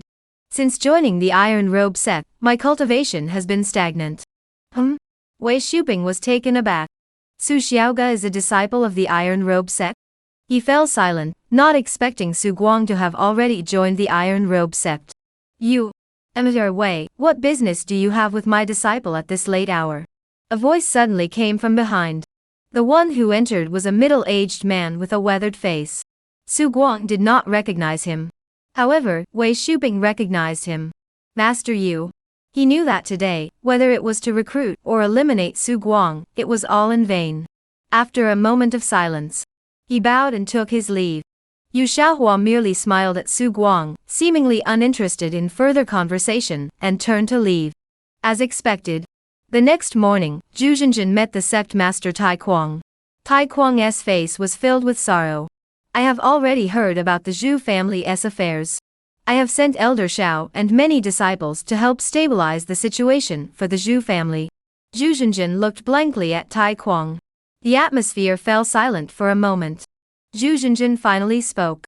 My second older brother is only at the 9th rank great cultivator level. He fears the Wei family will seek revenge, so he wants some of the senior disciples from the sect to help out at our family's shop. Understanding her meaning, Tai Kuang's face lit up with a smile, but he still needed to confirm, as these words didn't sound like something a simple young girl like Zhu Zhenjin would say. Alright, but the Iron Robe sect has always been lenient. The matters of our disciples should be decided by you yourselves. What kind of work at the shop? It was clearly a way to hand over the shops to the Iron Robe sect to manage. This was a clear sign that the Zhu family was fully aligning with them, and Tai Kuang was naturally delighted. These are my second brother's exact words. He feels that he has neglected martial arts in recent years. Once his fellow disciples come to help, he will also join the Iron Robe sect and focus on training. Tai Kuang's smile grew even brighter. That's great. I know Zhu Qing, he's a hard-working and good-hearted young man. If he truly has such intentions, I naturally support him. He paused, recalling the intelligence reports about the Kunlun beast. Speaking of which, what about that Kunlun beast at your place? Zhu Zhenjin's eyes flickered, and she whispered, that beast can only be tamed by Su Guang. He is originally from our Iron Cloth sect, but our relationship isn't very good. Whether he will join the sect or not, I don't know. Tai Kuang laughed heartily. Alright, I've heard that this Su Gongfu is a man of honor and loyalty, who stays by your side in times of crisis. He's a promising young man. The care of the beast will be entrusted to the sect. You and your older brothers should focus on your cultivation. However, since your relationship with him is strained, I will have someone else approach him. Zhu Zhenjin nodded. Thank you for your trouble, sect master. One day later, Taifang was one of the 3 most bustling streets in Qingshuo County, and also the headquarters of the Iron Robe sect. Adjacent to this street were rows of closely packed houses, where the disciples of the Iron Robe sect resided. Su Guang looked at his new home, and felt a sense of disorientation. Just yesterday, he was still a member of the Zhu family, but today he had become an official disciple of the Iron Robe sect, and a sect guardian, all while still in the unranked status. He knew this was because of General Wei. Su Guardian, this courtyard used to belong to an elderly guardian of the sect. A few years ago, he left Qingshuo County to seek martial arts training elsewhere in hopes of breaking through his cultivation realm. Take a look at the size of the courtyard. Is it large enough for General Wei to move around in? Not only did Su Guang feel a sense of things changing, but even Han Song was completely baffled at the moment. Su Guang hadn't even passed the entrance test. How had he become a sect guardian? But upon glancing again at the General Wei standing behind Su Guang, he suppressed his thoughts. With such a mighty beast, Su Guang becoming a guardian was well deserved. Upon hearing Han Song's words, he looked around the courtyard. This courtyard used to belong to an elder, covering roughly 300 or 400 square meters. However, behind it was the riverside, providing ample space for the imposing general to move around. Su Guang nodded satisfactorily. Thank you, Instructor Han. Don't call me Instructor. From now on, just call me Han Song. Han Song waved his hands repeatedly. Su Guang didn't press the matter further and simply nodded. Before leaving, Han Song spoke up. Su Huifa, you need not worry about the Wei family coming to find you again. The sect master personally visited the Wei family. It should be regarding your matter. Upon hearing this, Su Guang felt a weight lift from his heart. Since he had refused the Wei family that day, he had been cautious toward them. After all, he had first ruined the Wei family's plans, and then refused their recruitment offer, which had completely offended the Wei family. That iron madman had stepped in was already quite fortunate. However, Su Guang didn't relax too much. He had made up his mind to be more cautious in the future, and always bring General Wei with him when he went out. The next day, the martial arts academy was not far from where Su Guang lived, only a 7 or 8 minute walk away. For the sake of experience, Su Guang returned to the academy once more. "You're here." Han Song greeted him with great enthusiasm. Su Guang nodded, as usual. He had come today to gain experience. While beating children was somewhat inhumane, it was also for their own good. He believed they would understand his well-meaning intentions. Why is he here again? Zhao Feng's lips twitched, and he couldn't help but want to hide behind the crowd. However, he was no longer a child, and standing among the kids, he stood out like a sore thumb. Su Guang spotted him first. "Hello everyone. From today onward, I will be your practical instructor." Su Guang smiled broadly, his expression kind and gentle. The children fell silent, not wanting to face Su Guang. But there was nothing they could do. A moment later. "You 10, come at me together. I'll take on all 10 of you." A loud shout echoed through the courtyard. Han Song, watching from a distance, twitched his lips, staring at Su Guang's excited expression. He had no words. They were supposed to be bodyguards, why did they insist on picking on children? He shook his head, with no intention of intervening. After all, they were bodyguards. If someone respected them and called them instructor, they would smile and greet them. If someone disrespected them and called them Xiao Song, they would still have to smile and greet them. Before noon, Su Guang left the martial arts academy with a smile on his face. Beating children wasn't an easy task. Beating 60+ children one after another took over 2 hours. Fortunately, the rewards were substantial. This was the second time they had defeated them, and the average experience gained per person was approximately 3 points. Of course, there were some variations. Su Guang noticed that the children, who still had fighting spirit after their first defeat, provided 5 points of experience in their second round. Therefore, his daily earnings still amounted to over 200 experience points. Su Guang calculated quickly, 60 points of experience from beating children each day, 30 points from walking, 15 points from caring for General Wei, and finally the 7 or 8 points from daily martial arts training. Adding it all up, he had already surpassed 100 points per day. Such gains left Su Guang highly satisfied. It wouldn't be long before his warrior level could be upgraded to LV. He couldn't help but feel that, like the warrior profession, once it reached a certain level, it might undergo some changes. He didn't want to give up just yet. In the afternoon, after returning home, feeding General Wei, and interacting with him for a while, Su Guang once again took out that book with a slightly yellowed cover, The White Crane Eternal Life Technique. Chapter Yi Sup Yi, Mastering the Pillar Technique. Created by a reclusive hermit from Mount Zhongnan by observing the form of cranes, this is a secret technique for guiding and nurturing qi. As the crane spreads its wings, the 10 fingers tremble slightly like feathers, and impure qi dissipates from the Shangyang acupoint. The crane dance technique, breathing gradually synchronizes with the tides of the sea. The mind focuses on the tailbone, generating a tingling sensation, thereby attaining the essence of the crane's flight. Su Guang sat cross-legged in the room, reciting each word silently, while inwardly marveling at the technique. The martial arts techniques of true warriors are indeed far more profound than Zhonggong. Every word and phrase must be understood perfectly, even the slightest misunderstanding could lead to vastly different results in cultivation. This technique, if not passed down orally, could easily be practiced incorrectly even with secret methods. Fortunately, he had a cheat code. He could simply try and correct mistakes. As long as the technique appeared on the interface, it meant he had practiced it correctly. He would just allocate points later. The advantages and disadvantages of the White Crane Eternal Life Technique are as follows. The advantages are its balanced and steady nature, allowing one to maintain peak performance for longer and extend one's lifespan. The disadvantage is that it is too balanced and steady, resulting in slower cultivation progress. However, these drawbacks are irrelevant to Su Guang, as he relies on skill point allocation. 3 more days passed. The experience points finally reached the required amount. Experience once again reaches the upgrade standard. Name, Su Guang. Current occupations, 1. Beggar LV 4868. 2. Elephant Tamer LV 4868. 3. Warrior LV 448.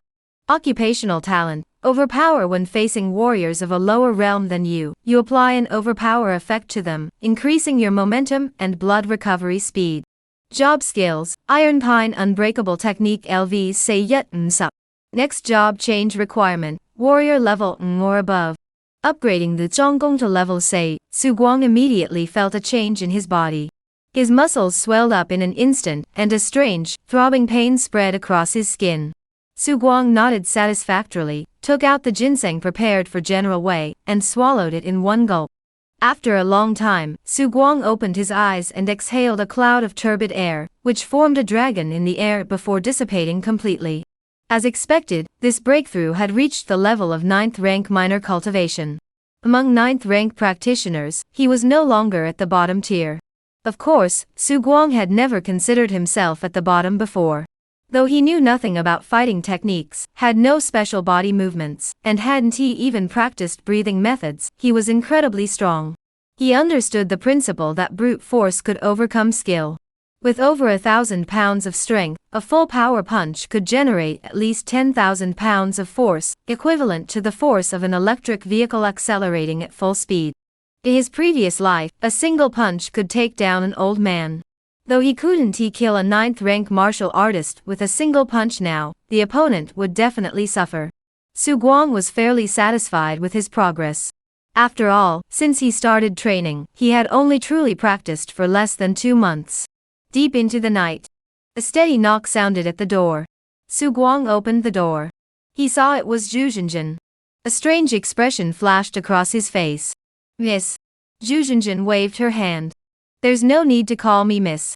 There won't be any misses from now on. Su Guang said nothing, stepping aside to let Zhu Zhenjin enter. Zhu Zhenjin brought a lot of things, all of which were various precious medicines. These are all items my second elder brother asked me to deliver. I hope you can help General Wei advance in rank as soon as possible. Su Guang remained silent for a moment before nodding. Thank you, second young master and miss. Zhu Zhenjin didn't correct him, but spoke seriously. From now on, within the sect, we must not get too close. My second brother said you are someone he can trust, so he asked me to bring these items. She paused, then hesitated. Now that chaos has begun, the peaceful days in Qingshuo County won't last long. My second older brother said that after General Wei is promoted, you'll be able to protect us siblings.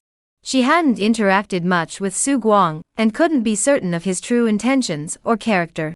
However, Zhu Qing had great confidence in Su Guang, so she chose to trust her older brother's judgment. After a moment of silence, Su Guang made a solemn promise, since my second brother trusts me, even if I were to die, I would never let the young lady or my second brother down. Zhu Zhenjin heard this and simply stared intently at Su Guang. For a moment, the room fell silent, broken only by the sound of General Wei's long nose slapping the ground. I hope it will be so.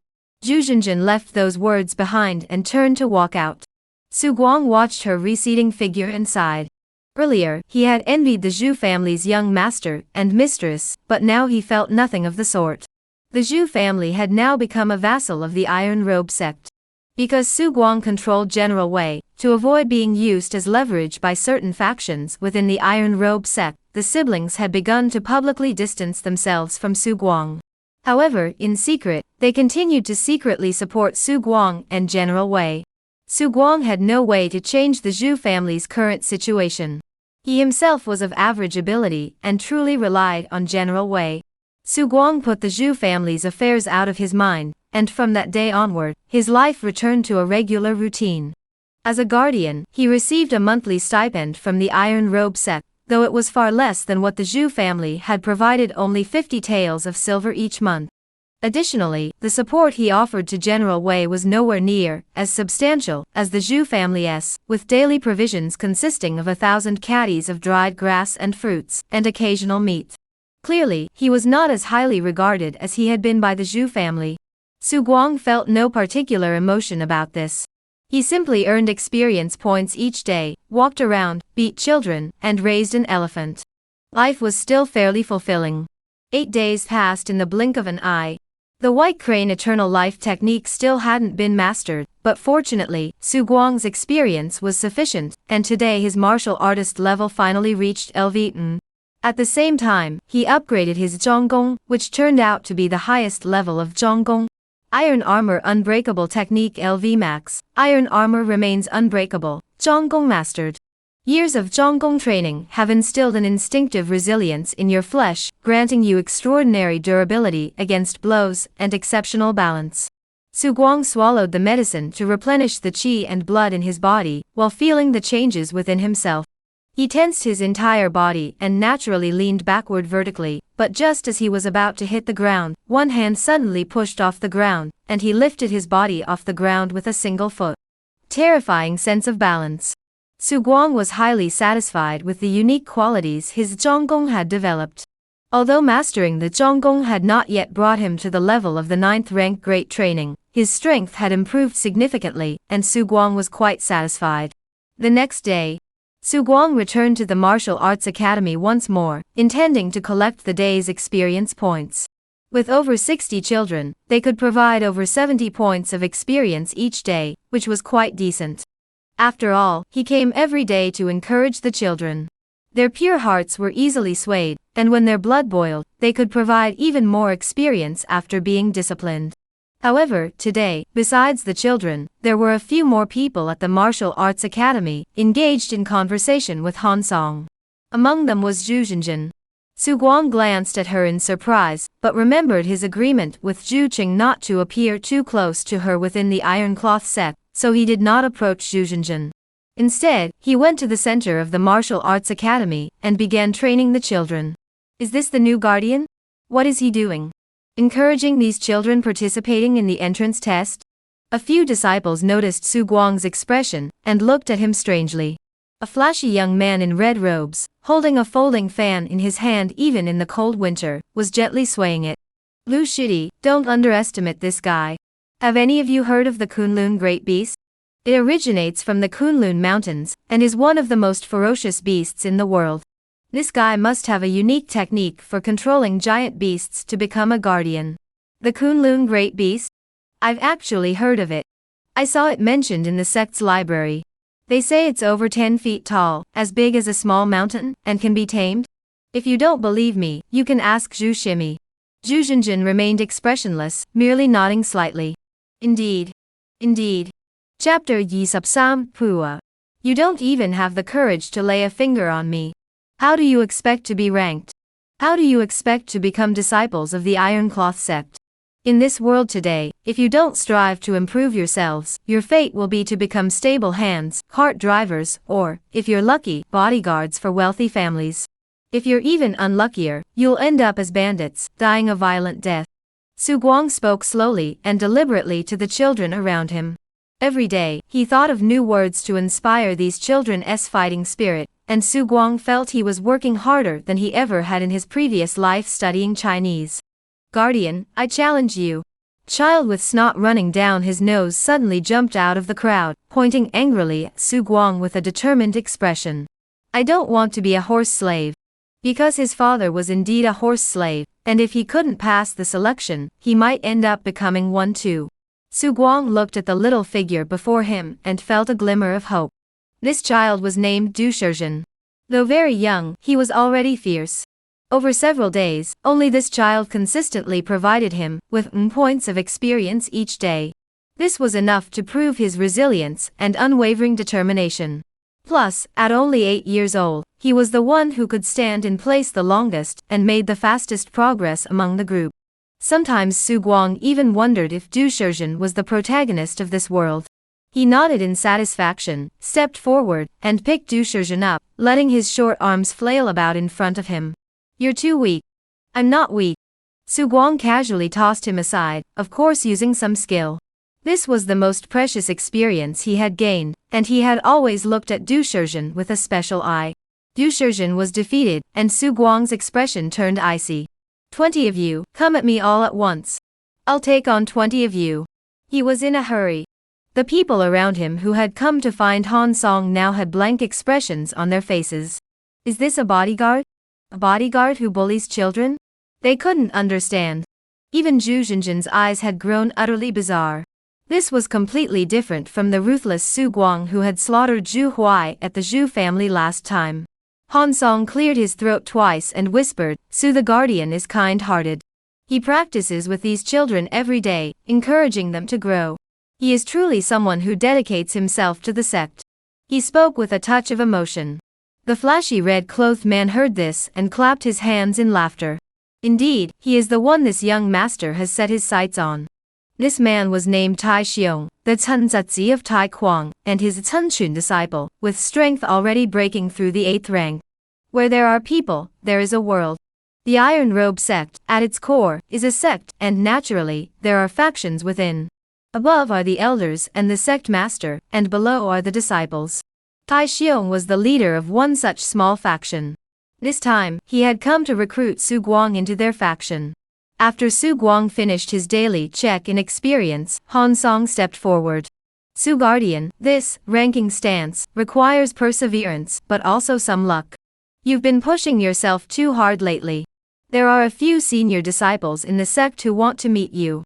Why not take a break and change your mood? Su Guang glanced at Han Song, then looked toward Tai Xiong and the others in the distance, and suddenly understood. They were after him. Su Guang felt a headache coming on. He had always known that controlling the Wei general would inevitably draw attention, whether it was attempts to lure him in or suppress him, both were things he had to endure. He just hadn't expected it to come so soon. After some thought, he nodded. Then I'll trouble you to introduce me, Han. No need to mention it. Han Song grew even more polite. Not far away, Tai Xiong was surrounded by people, his expression carrying a hint of arrogance. Han Song brought Su Guang over, and Tai Xiong's face immediately lit up with a smile. Su Guardian, you've really been working hard. Supervising the younger generation's training is something we should have done ourselves. I didn't expect you to take it upon yourself. Though he appeared enthusiastic, Su Guang still sensed a strong air of disdain from him, as if being able to converse with someone of Su Guang's status was an honor for him. Su Guang felt a chill in his heart. Tai Xiong clapped his hands again and spoke once more. This is a piece of Yunhai stone I bought on Guzhen Street in Songjiang Prefecture when I accompanied my master last time. It's just a small stone, but it can show the changes in the clouds. I assume Guardian Su hasn't been to Songjiang Prefecture before, right?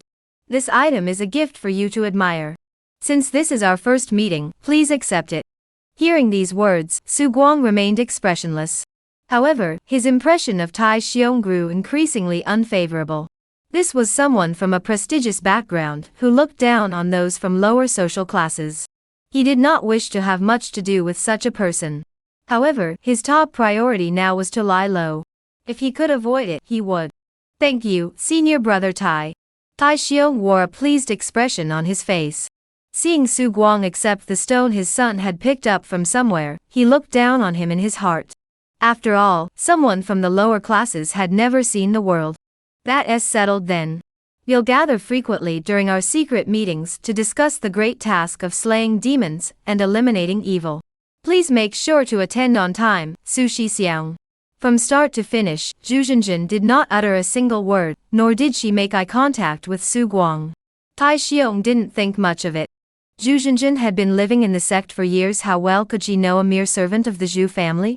Moreover, it was said that Su Guang had fled from elsewhere, and had only been in Qingshuo County for a few months.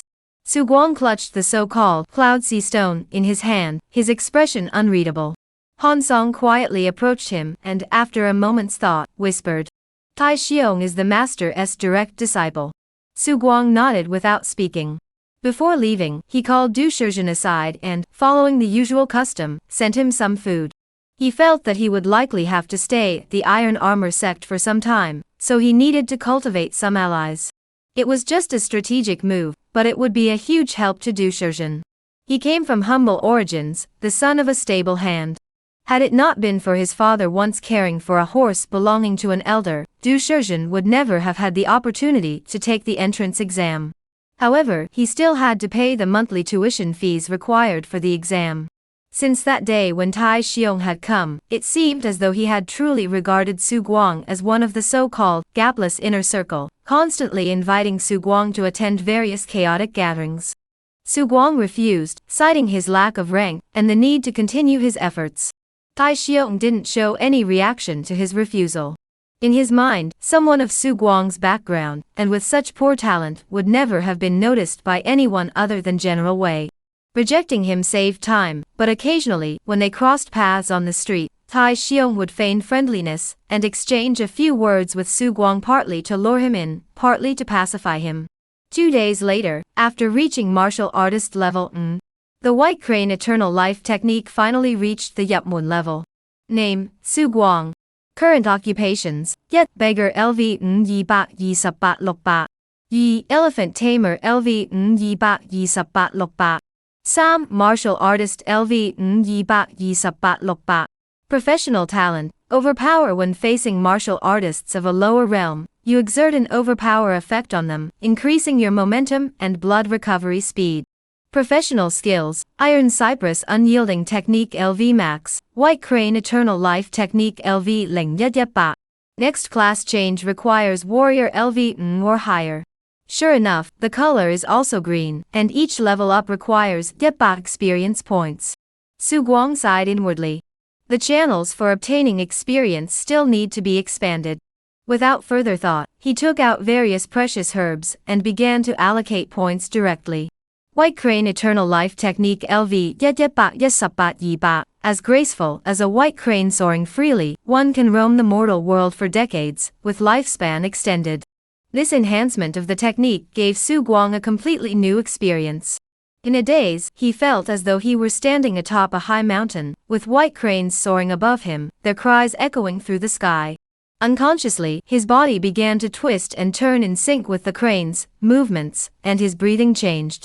A single glance spanned a century, and the various breathing rhythms of the White Crane Eternal Life technique stirred his chi and blood. Moments later, Su Guang swallowed the last herb and felt the changes within himself. He removed his upper garment, examining his muscle contours. Due to the changes brought by the technique, his muscles were no longer as defined as before, appearing more like those of an ordinary person, yet emanating an otherworldly, ethereal aura. This technique was somewhat akin to health cultivation. In others' eyes, its greatest effect should be the extension and enhancement of lifespan, right? Chapter Yi Say, Establishing Authority. The sun rose and set. Night falls over the land. In the small courtyard, the lamps cast a dim light, and the flames danced merrily on the lampshades, dispelling the darkness. A peculiar incense scent filled the room. On the table lay a fragrant meal. A bowl of noodle soup, an apple, and half a piece of braised pork. Master Su, are you satisfied with today's meal? A woman in her 40s stood at the door, glancing nervously at the general resting in the courtyard, and spoke softly at the entrance.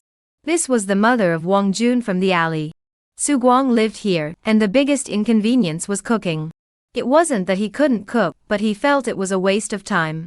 Since he wasn't short of money at the moment, he asked Wang Dama, the woman next door, to cook for him, paying her half a coin each month. It's quite good.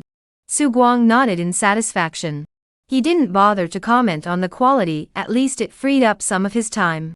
Wang Dama sighed in relief and left contentedly. Wang Jun isn't a member of the Iron Robe Sect, he's just an apprentice at a pharmacy in the ironworks. Currently, he's also responsible for delivering meals to General Wei every day. Although the Iron Robe Sect was a sect, it wasn't secluded from the world, and had many interactions with the common people. General Wei was a massive figure, and while the Iron Cloth Sect didn't prioritize him as much as the Zhu family, they wouldn't send him potent medicines to aid his growth. However, they also wouldn't skimp on his meals. Every day, thousands of pounds of herbs and fruits were delivered on time. Su Guang watched Wang Dama leave, and sat down in the courtyard to eat. As the days grew warmer and his strength increased, his vital energy flourished, and the heavy coat he had been wearing had long since been discarded, leaving him in a light tunic. His friendship with Wang Jun was partly for convenience and partly for strategic reasons, as he was already considering his next profession. As a martial artist at level he needed to start planning for his next career. As the herbs brought by Zhu Zhenjin gradually ran out, both he and General Wei needed a large amount of herbs to replenish their chi and blood. Though he currently had no shortage of money, it was still a limited resource, and he needed to find more sources. A herbalist capable of refining pills was his next target. Night fell. Su Guang walked in the courtyard, his posture slightly odd, as if he were imitating some kind of bird, clumsy yet oddly beautiful. This was the white crane ascending the clouds technique.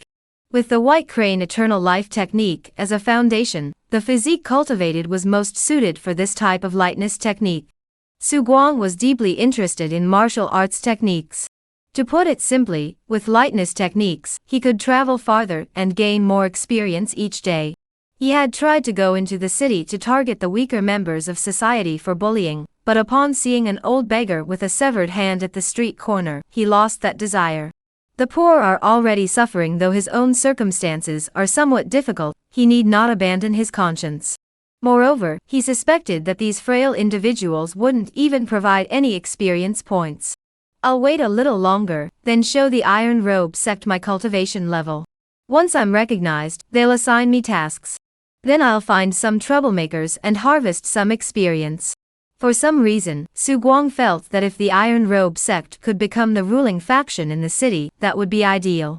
Then he could use the Iron Robe sect's name to harvest all the thugs in the city. Zhu Qing joined the Iron Robe sect because he was shrewd enough to recognize the times, and his life was going smoothly. He was even personally taken in as a disciple by the sect master, Tai Kuang. Second brother, Su Guang sent word that the medicine we gave him last time is almost gone. Zhu Qing turned around and looked at Zhu Zhenjin, his face filled with hesitation. Do you think we should continue? Zhu Zhenjin had no words to respond. She knew what Zhu Qing meant. Now that the Zhu siblings had joined the Iron Robe sect, their resources were far inferior to what they had when they were still in the Zhu family. Investing too much in General Wei, the bottomless pit, was bound to affect their future cultivation. We have to keep going. After much deliberation, Zhu Qing chose to trust Su Guang. Perhaps we should seek help from others. Zhu Qing thought to himself. Calculating the time, the elder should be returning soon. 2 days later. It was Zhu Fu's funeral. Having been indebted to the Zhu family, he decided to take this opportunity to go out and see what was happening. Su Guang stepped out of his house, accompanied by General Wei. After leaving the ironworks, what Su Guang was most concerned about was his own safety. He had offended the Wei family, and leaving the ironworks meant trouble would follow him wherever he went. However, he had no choice but to leave. Staying in the iron forge might be safe, but resources would eventually run out, and even buying medicine with his own money would inevitably draw attention.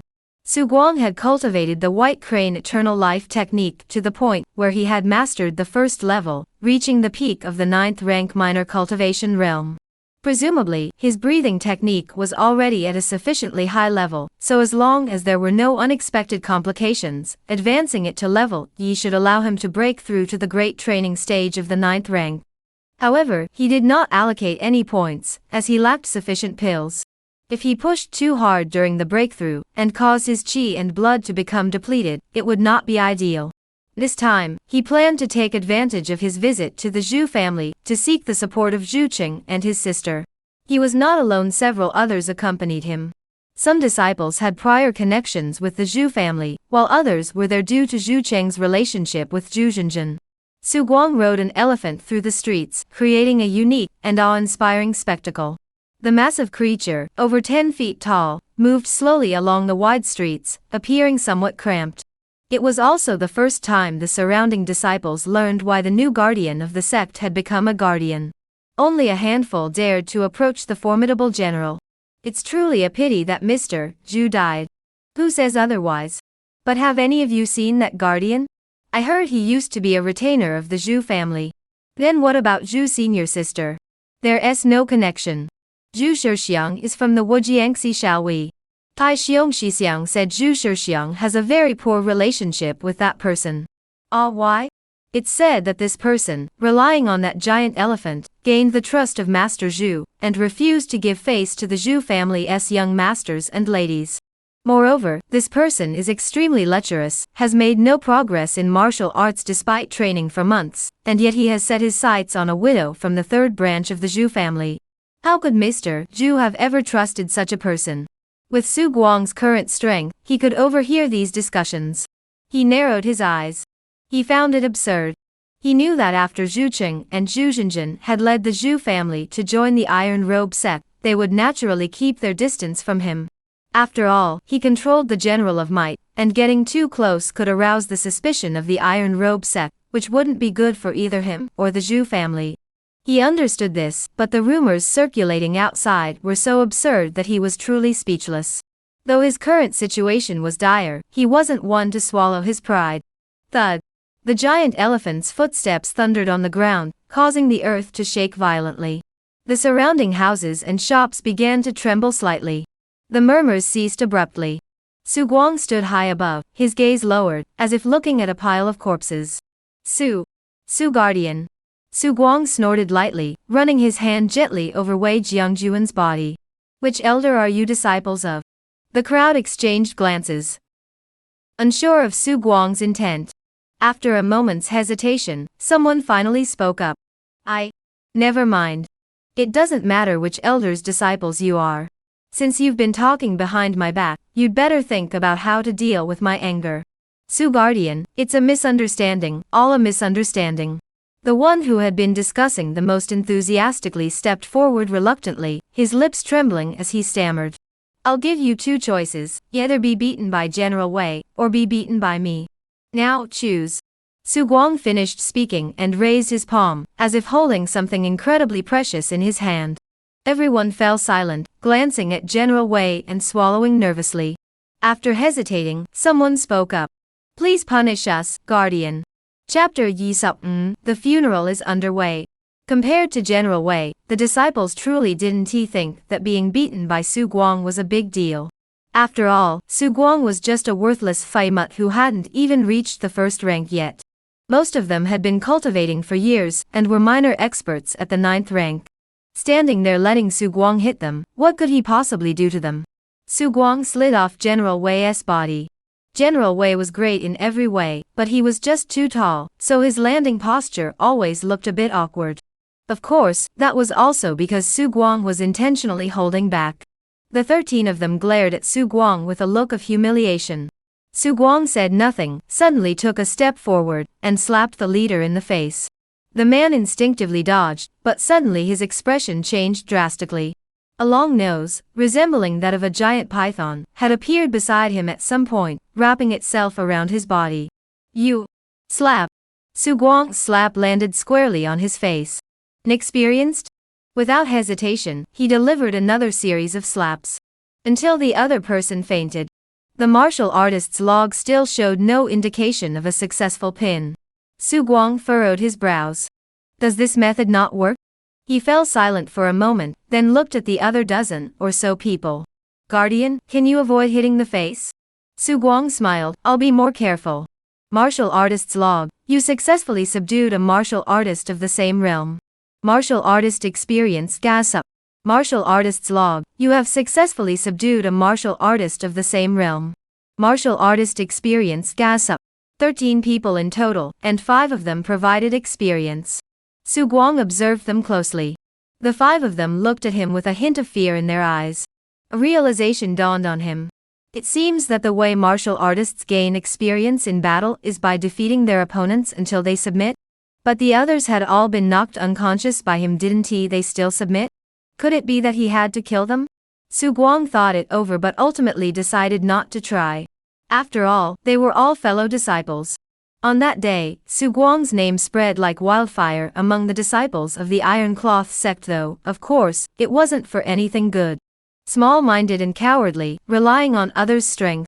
But regardless, after this incident, almost no one from the Iron Robe sect dared to provoke Su Guang. Zhu Mansion. Today, we have distinguished guests, filial sons and daughters, and esteemed friends and old acquaintances. Even before entering the Zhu Mansion, the rhythmic sounds of the funeral rites could be heard. Su Guang stood at the entrance, his mood growing complex. He saw Zhu Qing greeting the guests at the entrance and Zhu Zhenjin kneeling before the altar in the courtyard. Since the great Zhou dynasty had descended into chaos, with the imperial family missing, and malevolent spirits rampant across the land, those who died untimely deaths, like Zhu Fu, would stay at home longer to prevent their bodies from turning into zombies. You must be Su the Guardian, right? Just as Su Guang was about to find an opportunity to speak with Zhu Qing, a voice suddenly came from behind him. Su Guang turned around, his pupils contracting slightly. It was Lu Ning, the Grand Elder of the Iron Robe Sect. The Iron Robe Sect was a formidable force, with 3 true leaders. One of them was the Sect Master, Iron Madness, a 7th-rank cultivator who claimed to have already touched the threshold of the 6th rank. He was a master beyond question, not just in Qingshuo County, but even in Songjiang Prefecture. Below him were the Deputy Sect Master Yu Xiaohua, and the Senior Elder Lu Ning, both of whom were also 7th-rank cultivators. Rumors suggested that Lu Ning had broken through, matching Iron Madness in cultivation, both now at the 7th-rank Great Cultivator level. Su Guang recognized this person, because he had been traveling abroad, and returned to the Iron Forge yesterday, where he saw him surrounded by countless disciples. He remembered Lu Ning's name. Lu Ning is roughly 40 years old, with a goatee, and looks very serious. He did not look at Su Guang, but instead turned his gaze toward the nearby General Wei. His eyes held a hint of admiration. Behind him were several disciples, and to Su Guang's surprise, one of them was Zhu Ping, the eldest son of the Zhu family. Su Guang looked puzzled. Lu Ning and Tai Kuang shouldn't be from the same faction, should they? However, he did not speak, simply standing to the side. He let Lu Ning observe General Wei. This beast is impressive. Lu Ning gave his appraisal. Su Guang bowed respectfully and thanked him. Su Huifa, you've been part of the sect for some time now. How are you adjusting? Thank you for your concern, Elder. Lu Ning nodded and continued, how has your progress been in martial arts recently? All disciples of our sect have some tasks outside the sect. The first is for training, and the second is to accumulate martial arts resources. The sect master previously asked you to take on a task, but I declined on your behalf. After all, in this world, martial arts are the foundation of our existence. You command the great beast, though you possess formidable combat strength, it is ultimately external power. I thought it would be better for you to attain a rank before taking on external tasks. Su Guang suddenly understood, but then felt a touch of surprise. From the other party's attitude, they seemed quite friendly toward him, and the tasks they assigned him appeared to be for his own good. He did not know why this elder would act this way. Thank you, Elder. However, Su Guang is of limited ability, and has failed to live up to your kindness. Su Guang clasped his hands together, his face flushing with embarrassment. Lu Ning waved his hand dismissively. It's nothing. I just wanted to ask, what are your plans now? Su Guang fell silent once more. This elder was being far too kind to him, wasn't he? May I ask what the elder has instructed? A smile flashed across Lu Ning's face, accompanied by a hint of approval. Since you have little hope of achieving greatness in martial arts, why not focus on training the great beasts instead? Such beasts cannot be limited to the 7th rank. I was thinking that just as humans can enhance their cultivation with medicines, perhaps feeding the beasts powerful elixirs could also boost their potential. I intend to teach you some pharmacology knowledge so you can assist in the beasts' advancement. Su Guang glanced at Zhu Ping, but showed no emotion. In his heart, he was slightly certain that Lu Ning must not know that he could help General Wei advance. Perhaps he was truly planning for his own future development. Moreover, learning pharmacology and becoming a danci or pharmacist was already his next career goal. Thinking of this, Su Guang's gaze toward Lu Ning grew a bit warmer. Having met many people at the Iron Armor Gate in recent days, this one seemed to hold the greatest goodwill toward him. Everything is at your discretion, Senior Elder. Lu Ning nodded and departed. However, before leaving, one of the younger disciples behind him casually glanced at Su Guang, his eyes carrying a chill that Su Guang could clearly sense. The other party had harbored murderous intent toward him. Why is that? Su Guang was puzzled, but he narrowed his eyes and memorized the person's face, intending to investigate later. If there was indeed a grudge between them, he needed to make preparations in advance. Today was Zhu Fu's funeral, and Zhu Qing had been busy all day. Those attending the funeral were not only from the Iron Robe sect, but also representatives from the other 2 major factions and various families of all sizes within the city. However, due to the Zhu family's complete allegiance to the Iron Robe sect, many of the sect's disciples treated themselves as if they were the host family. Su Guang noticed that Zhu Qing's expression had grown extremely grim. Additionally, the members of the Wei family also looked displeased, with some even pointing and whispering about Su Guang and the imposing general behind him. By noon, Tai Kuang arrived. Emperor Zhu is a great philanthropist of Qingshuo County. To suffer such a tragedy is truly heartbreaking. It is regrettable that I and several elders of the sect were not present that day, otherwise, we would never have allowed Mr. Zhu to be treated this way. The members of the Wei family sneered at him from below. The members of the Iron Cloth sect, however, looked moved. To have such a sect leader was indeed a blessing. Such is the way of the world, with countless variations. Su Guang observed everything, but remained as still as a statue, serving as a backdrop for Tai Kuang alongside General Wei. Chapter Yi Sup Lo, the Eastern City Pharmacy. Because Su Guang had a prior connection with the Zhu family, despite having openly turned against Zhu Qing, he remained to assist with Zhu Fu's funeral arrangements. Tai Kuang even came specifically to speak with Su Guang. Emperor Zhu has been incredibly kind to me. I must at least see him off on his final journey. Zhu Qing snorted coldly from the side, hypocrite. Tai Kuang watched the scene with a smile, but he reached out and pressed down Zhu Qing. Su Guang is also doing this for Mr. Zhu. It's all for the Zhu family. He had heard that Zhu Fu had indeed treated Su Guang quite well, but Zhu Qing was different. It seemed he had once attempted to steal Su Guang's methods for taming the beasts, but for some reason, he had failed. It was likely that the two had already developed a grudge at that time. Now that Zhu Fu was dead, with Zhu Qing repeatedly requesting action against the Wei family within the clan to avenge his father, Su Guang must also be under pressure from Zhu Qing. The two were now as incompatible as water and fire, which was not surprising. He had investigated Su Guang, but hadn't given it much thought. What truly caught his attention was General Wei. Su Guang was merely a side note. He didn't think much of it, as he hadn't anticipated that Su Guang and Zhu Qing would dare to play such a game under his nose. Tai Kuang was a smart man, and he had the even smarter Yu Xiaohua as his advisor. And intelligent people are often very confident. This confidence can be a good thing at times, but it can also lead to blindness. He glanced at Su Guang, then placed his hand on his shoulder and patted it. General Wei is now in your care. Su Guang's responsibilities are no light burden. I will support you wholeheartedly in the future. Compared to speculating about Su Guang's intentions, he was more wary of today's conversation between Lu Ning and Su Guang. What does that old man intend to do? Is he trying to lure away the person he has set his sights on? Late at night, Zhu Zhenjin paid a visit. Su Guang finally understood why Lu Ning had been so close to him. My father and the elder were old friends.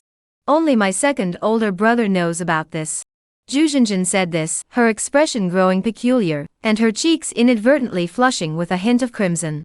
My second older brother secretly requested an audience with the elder, and said he wanted you to become the manager of the Eastern City Pharmacy, which would also help General Wei's growth in the future. Su Guang was somewhat confused. He didn't know why Zhu Zhenjin had blushed, but since the matter had been made clear, Su Guang now had a better understanding of Lu Ning's attitude. He didn't say much else, only expressing his gratitude to Zhu Zhenjin. Zhu Zhenjin's face grew even redder, and she glanced at Su Guang again, hesitating to speak. Lu Ning's attitude toward Su Guang naturally wouldn't change, because of Zhu Qing's words. Zhu Qing had naturally added some status to Su Guang, such as being Zhu Zhenjin's fiancé. Of course, what was even more important was that the great beast under Su Guang's control had truly begun to shake the internal balance of the sect. Given this, Lu Ning naturally held Su Guang in high regard. And that was why he had adopted today's attitude. Su Guang, however, didn't think much of it, assuming that Zhu Fu simply held great influence over Lu Ning. However, Zhu Zhenjin thought it over and decided to share Zhu Qing's thoughts with Su Guang. We can't trust the senior elder completely. My second brother is just trying to divert the attention of the sect master, and the others away from us. Those who play politics have dirty minds. They make things so complicated over one matter. He sighed deeply once more. Unfortunately, he didn't have absolute military power, otherwise, he could have just charged ahead and wouldn't have had to scheme so much. In the end, in this world, it's all about brute force. Before leaving, Zhu Zhenjin turned back and hesitated before speaking. There are many rumors circulating within the sect about you and your second brother, especially about you. They say you lack courage and refuse to help your second brother fight the Wei family. Your second brother asked me to apologize to you for the injustice you've suffered. Su Guang remained silent. This wasn't really a rumor. He had also heard about Zhu Qing's current situation. Zhu Qing had been insisting that the Iron Robe sect take action against the Wei family, which had already drawn the resentment of many. Compared to the injustices he had suffered, Zhu Qing was under even greater pressure, both from within the sect and from the Wei family. After all, the Wei family wouldn't just let one person stir up trouble against them day in and day out. Zhu Qing, as a member of the Zhu family, had endured much. Su Guang suddenly thought of the young man behind Lu Ning who had harbored murderous intent toward him. Before Zhu Zhenjin left, he hurriedly asked, "Did you provoke him? That man is not someone to be trifled with. He is Lu Ning's personal disciple, and his most favored student. His name is Wang Ran. He has been following Lu Ning since he was 7 years old, and is now 19. However, he already possesses the strength of an 8th-rank great practitioner. It is said that he was recently noticed by the Gao family of Songjiang Prefecture, who are considering marrying him into their family." Upon hearing this, Su Guang frowned and lowered his head. This is a prodigy. He had no idea how he had offended that man named Wang Ran. Zhu Zhenjin brought the Zhu family's final contribution to General Wei. Su Guang glanced at General Wei and felt a bit embarrassed. He had gained a lot of experience recently and needed a lot of pills, which had cost General Wei a significant amount of resources. This had delayed General Wei's promotion for quite some time. Once we start working at the pharmacy, I'll find a way to spend the money I've saved recently. I'll definitely help you with your promotion then. General Wei trusted Su Guang's promise implicitly. He extended his long nose and gently touched Su Guang's shoulder, as if to affirm his decision. Su Guang chuckled and reached out to rub the other's long trunk. General Wei showed signs of comfort at the right moment. The man and the beast were extremely cozy in the small courtyard. Soon, Su Guang entered the room and began his efforts to break through. After mastering the White Crane Eternal Life technique, he felt that his cultivation should now enter a faster pace. At level Yi, the White Crane Eternal Life technique was equivalent to the 9th rank Great Cultivation level, and level Sam should be the 8th rank. As long as he had enough experience and elixirs. A fleeting expression of astonishment flashed across Su Guang's eyes. He immediately opened the interface, looked at the White Crane Eternal Life technique, and without hesitation, selected to allocate points. The White Crane Eternal Life technique flickered briefly before returning to normal. Next came the changes in his own body. His muscles began to contract in an instant, resembling a volcano about to erupt. As Su Guang breathed in 4 segments and exhaled 5 segments in a rhythmic pattern, this restless transformation gradually subsided. The White Crane Eternal Life technique was inherently balanced and harmonious, so the breakthrough was not violent, but instead carried an odd sense of naturalness. Su Guang did not wait for his body's response, but immediately took out the pills given to him by Zhu Zhenjin, and began to swallow them. After practicing the breathing technique, Su Guang could clearly feel that his body's ability to refine the pills had significantly improved. No wonder martial artists couldn't make any progress without the breathing technique. Regarding Su Guang's assignment to oversee the Eastern City Pharmacy, it was finalized the next day. However, the person who delivered the waist badge was not from Lu Ning's faction, but a disciple of Tai Kuang Tai Xiong. "Su brother, I didn't expect you to be quietly handling such important matters. The Eastern City Pharmacy is a lucrative position. From now on, whenever I need to buy medicine, I'll have to rely on you." Su Guang merely smiled, maintaining a polite yet distant expression toward Tai Xiong. He didn't want to offend anyone, but in the world of martial arts, some things had to be done. Tai Xiong was unusually enthusiastic today. "I heard that Su brother was quite formidable yesterday. No wonder they call you the mighty general." He was referring to Su Guang slapping those dozen or so gossiping disciples. Su Guang continued to smile, showing no intention of inviting Tai Xiong inside. "Brother, can I take a look at the great beast? It would be even better if I could ride it. The weather's getting warmer, and General Wei's been a bit restless lately. Calming him down is quite a hassle. Disturbing Iron Brother wouldn't be good." Tai Xiong gave Su Guang a meaningful look and smiled, "Then we'll have to wait for another opportunity." Su Guang nodded with a smile. Watching Tai Xiong's departing figure, Su Guang slowly squeezed the waist badge in his hand, his heart racing. "Tomorrow I take office. The great pharmacy in the east." The next day, The children of the martial arts academy were surprised to find that Su Guang was much gentler today. Even Zhao Feng felt that Su Guang was unusually gentle today. He couldn't help but think to himself, could it be that he's really training us for real combat? Su Guang paid no heed to their thoughts. After gathering his experience, he chatted with Du Shizhen to see if he was facing any difficulties. He then departed with General Wei, heading toward the eastern part of the city to the pharmacy. Master Su, our pharmacy is the largest in Qingshuo County. We have 6 medicine warehouses, currently holding 13 types of herbs over 100 years old, totaling 23 batches, 33 types of herbs over 50 years old, totaling 230 plus batches, and 7,000 taels of silver in the accounts. The pharmacy manager followed closely behind Su Guang, reporting cautiously. Where is the shopkeeper? The manager paused for a moment before whispering, the shopkeeper is one of the 6 elders of the sect, Elder Yun, who serves in that capacity. He comes once every 10 days to collect 70% of the profits and deliver them to the sect. Su Guang nodded, unsurprised by this. The pharmacy's assets were too substantial. Su Guang felt that even at the peak of the Zhu family, they hadn't collected so many rare herbs. Therefore, having an elder stationed here was only natural. There were over a dozen disciples in the shop, all there to prevent trouble. Where do you source the herbs from? Su Guang asked the question that piqued his interest. The manager was taken aback, not expecting Su Guang to ask such a core question directly. He cleared his throat twice and replied, that is handled by Elder Yun and the responsible party within the sect. I am not aware of the details. Chapter Yi Subtut, Emissar, Fong of the Herb Room. News about Su Guang quickly spread, and many people didn't even know that the sect had a guardian like Su Guang. However, after Zhu Fu's funeral, no one would fail to recognize Su Guang. They didn't recognize General Wei. Su Guang could clearly feel that as he walked through the ironworks, the glances people cast his way had noticeably changed. Regardless of whether they were disciples of the Iron Robe sect or not. However, everyone seemed to be maintaining a wait-and-see attitude, as they didn't know how Su Guang had tamed General Wei or how stable the situation was. Would the general go berserk under his command? These were all things people were watching, as well as the attitude of the sect master, Tai Kuang, toward Su Guang. As night deepened, Su Guang, however, was constantly pacing in the courtyard, moving with the grace of a nimble crane, or the lightness of a floating lotus leaf in the wind. General Wei looked at Su Guang with some surprise, as if he were watching a monkey jumping around, occasionally extending his long nose as if to tease Su Guang. Su Guang ran while his lips twitched.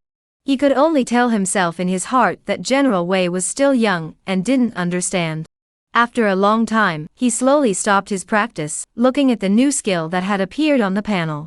A smile appeared on Su Guang's lips. The white crane ascending the clouds technique had also been mastered. However, he did not allocate any points. Once a skill appeared on the panel, it was not necessarily bound to point allocation, he could also cultivate it on his own. He could practice his lightness techniques daily, which would also activate the beggar's innate ability. At this point, experience was most crucial for the white crane eternal life-breathing technique. He aimed to reach the 8th rank as quickly as possible. He had set a short-term goal for himself. Once he reaches the 8th rank in martial arts, he will secretly cultivate General Wei to the 7th rank. Even if he eventually clashes with the Iron Robe sect, he will be able to retreat safely. Su Guang thought to himself. His current situation was still manageable. Entering the eastern city pharmacy was like a mouse entering a granary. The eastern part of the city was somewhat chaotic, with many thugs roaming about all potential targets for him to exploit. The next day, Su Guang first sparred with the children to complete his daily check-in, then headed to the Eastern District Pharmacy. As General Wei appeared more frequently in the city, the people's fear of him gradually diminished. Some bold individuals, after confirming that General Wei was not a brutal beast, even dared to greet him. Such a large beast was still quite rare in a place like Qingshuo County. Occasionally, they would encounter some of Wei's men, who naturally did not look kindly upon Su Guang. On one occasion, a middle-aged man from the Wei family even mocked Su Guang from a distance. You serve the Zhu family, yet the Zhu family sold you to the Iron Cloth sect. Had the other party not been too far away, Su Guang would have charged forward with General Wei. However, Su Guang had already memorized the man's appearance. He would see if the man dared to show his face again. Upon arriving at the pharmacy, the manager from yesterday approached cautiously. Su Guardian, Emissary Fong has returned.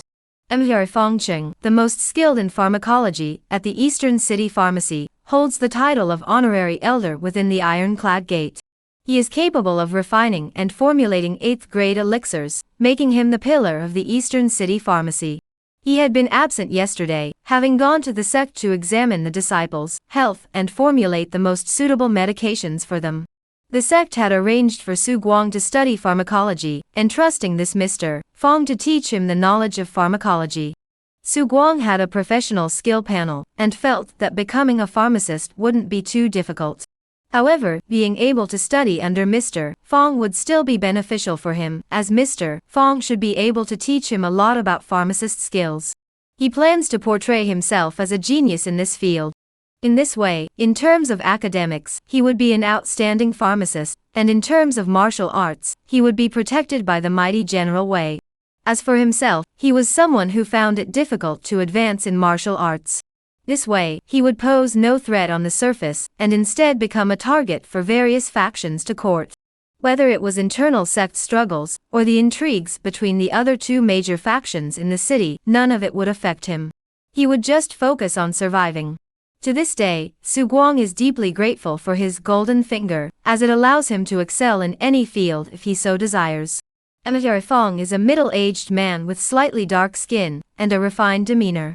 Perhaps due to his years of dealing with herbs, he carries the down-to-earth aura of a herbalist. However, Su Guang dared not underestimate him. As far as he knew, this man was also an 8th-rank cultivator.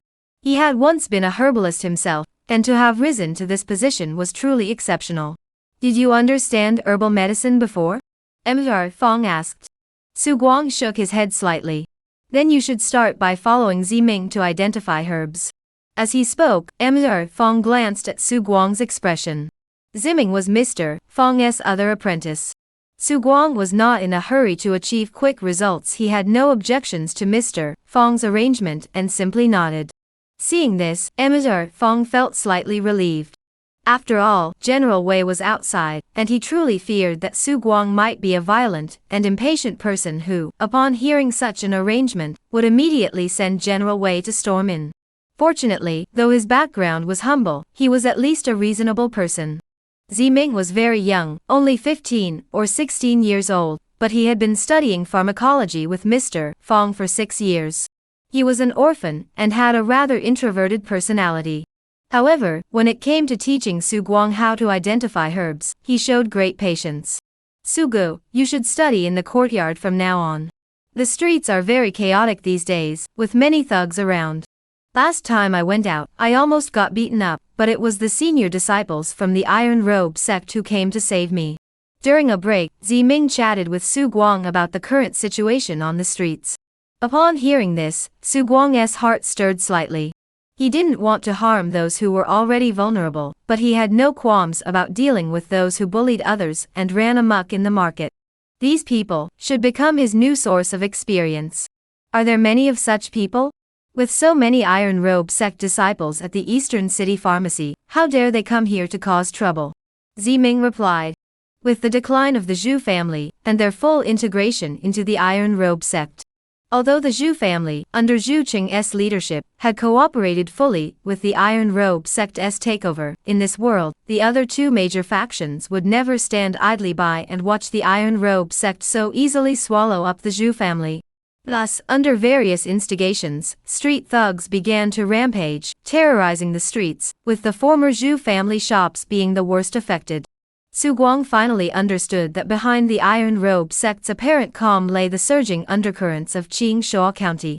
He suddenly felt a deep respect for Zhu Fu, who, on his deathbed, had made the difficult decision to have Zhu Qing lead the Zhu family to surrender to the Iron Armor Gate. Though humiliating, it was the best way to ensure the Zhu family's survival. Thanks to his golden finger, and his status as a martial artist, Su Guang had an exceptional memory, and his progress in learning to identify herbs was remarkable. Fongqing was also quite impressed by this. Afternoon. Su Guang heard a commotion outside, as if someone was smashing things at the door. Jingming hurried over and peeked through the door crack. It's the old Sun family. He looked angry. It seemed like they had borrowed money at high interest rates from some thugs, and had their shop vandalized. Su Guang's expression was subtle, and he said nothing more. Evening. Su Guang walked down the street, watching a group of thugs with their arms around each other walking toward the distance. A smile flashed across his face as he took out the black cloth he had prepared earlier and covered his face with it. He then slowly moved forward, weighing the stone he had picked up from somewhere in his hand. Moments later, muffled thuds and screams echoed through the alley. Su Guang emerged from the alley with a relaxed expression, glancing at the panel showing dozens of experience points added, a look of satisfaction spreading across his face. From that day onward, Su Guang began shuttling back and forth between the ironworks and the herbalist's shop in the eastern part of the city. During the day, he followed Master Fong to learn the trade, and in the evenings, he sought out targets to gain experience.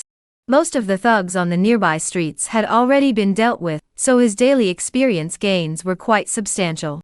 However, as time passed, almost all the thugs causing trouble on the streets had been dealt with. Even some gangs that had previously been at odds with each other had begun to form alliances due to constant attacks from others. Su Guang remained unfazed by this. They were just experience points. Even if they joined forces, they were still just experience points. He was always cautious before taking action, as General Wei could arrive in the shortest possible time. Unless these thugs could find a 7th rank expert, they wouldn't be able to kill him under General Wei's protection. Is that even possible? Chapter 28, I give you half a moment to kill me. In the blink of an eye, half a month had passed. Regarding pharmacology, perhaps due to the overly complex knowledge system, or perhaps because Su Guang had not yet delved into the core of alchemy and pill formulation, he had not yet mastered the basics. However, in other areas, he had made significant progress. Name, Su Guang. Current occupations, Yet, Beggar LV 1458-600. Yi, Elephant Tamer LV 1458-600. Sam, Martial Artist LV 1458-600. Professional talent, overpower when facing warriors of a lower realm than you. You exert an overpower effect on them, increasing your momentum and blood recovery speed. Professional skills, Iron Pine Unyielding Technique Max Level, White Crane Eternal Life Technique Level Yet, Yi Ba, White Crane Cloud Ladder Level Yet, Sup Yi Ba. Next class change requires Warrior LV or higher. It's time to find some elixirs. His current accumulation has reached its limit. Once the White Crane Eternal Life technique is upgraded, he can officially break through to the Ba-Th rank. He needs to obtain some elixirs to replenish his health as soon as possible. General Wei's promotion has also entered a critical stage, but his massive size makes it impossible to use ordinary martial artists' pills for breaking through the 7th rank. Even if they were available, dozens would be required. In fact, other martial artists do not cultivate as extravagantly as he does. Most focus on arduous training, consuming meat occasionally to accumulate chi and blood, and only use elixirs during breakthroughs. Otherwise, given the purchasing power of silver in this world, an 8th rank pill is worth 500 to 1,000 taels of silver, equivalent to 30,000 to 60,000 in the previous world as mentioned earlier. 1 tael of silver is roughly equivalent to 600 in the previous world. Even for some 8th grade martial artists, earning that much money is no easy feat. In many cases, 1,000 taels of silver is enough for some 8th rank martial artists to sell their lives. He was an exception due to his unique circumstances, and the fact that he had to support General Wei, a man with an insatiable appetite, which had nearly depleted the Zhu family's resources, yet he still lacked the necessary resources. His desire to become a dansi grew even more urgent. He was truly in desperate need of money. Scattered in the alley stood over 30 people, all local thugs. A man with a fierce appearance now wore a look of anger on his face. Are we really going to let that guy keep bullying us like this? He keeps sending his men over here to beat us up every day. The brothers are really upset. If this keeps up, how will we lead our men in the future? Tiger, if you're not satisfied, go find the people behind him, or find someone to take him out. A man with a bruise on his eye spoke in a low voice. Who would want to get beaten up? But what can we do? The other side doesn't follow the rules of combat. They're already so strong, yet they still enjoy striking from the shadows. To this day, he doesn't even know who they are, only that they must be connected to the Iron Robe sect. Forget it, Tiger. The brothers' opinions aren't too strong. After all, that man is still decent. After we gathered and agreed to take beatings every day, he still left us some silver. Someone tried to persuade him from the side. Tiger heard this and grew even more speechless. He truly couldn't fathom what the other party was thinking. Despite being so powerful, they insisted on beating people up, and after each beating, they would leave silver behind. From start to finish, he hadn't exchanged a single word with the other party. All he knew was that 10 days ago, the other party had left a message saying he would come to this alley every day to be beaten, and then he had left. He couldn't understand why. Not for money, not for fame, not even for anything at all, they just came here specifically to beat them up. Could it be that doing this somehow helped the other person improve their cultivation? If it weren't for the fact that the other party attacks them in secret, and the daily payment is sufficient, his brothers would have already fled long ago. But in the underworld, one values face, and he really couldn't take it anymore. Where's Mouse? He's not coming today? I don't know. Mouse is different from us. He's connected to the Wei family. Last time he was beaten by that guy, Mouse said he'd find someone to kill him. Just as they were talking, a crowd of people poured into the alley. Leading the way was Wang Hao, the notorious gangster known as Mouse Brother. Tiger, old snake, is that guy coming soon? Let me introduce you. This is Mr. Su Feng, the bodyguard of the Wei family, and also my sworn brother. Tiger and old snake exchanged glances, a flash of realization crossing their eyes. Mouse really intends to kill him. Xiao Guang, this is the medicinal pill the elder promised you. As per your request, it's made with potent herbs and should be considered a 9th grade elixir. However, due to its extreme potency, it's comparable to an 8th grade elixir. Only someone with 8th grade cultivation can refine it. Don't dare to take it lightly. Emir Fong took out a porcelain bottle and waved it in front of Su Guang as he spoke. Su Guang's face lit up with excitement. Each of these ginseng pills had the potency of half a century-old ginseng root, but a single century-old ginseng root could be used to make over 30 such pills.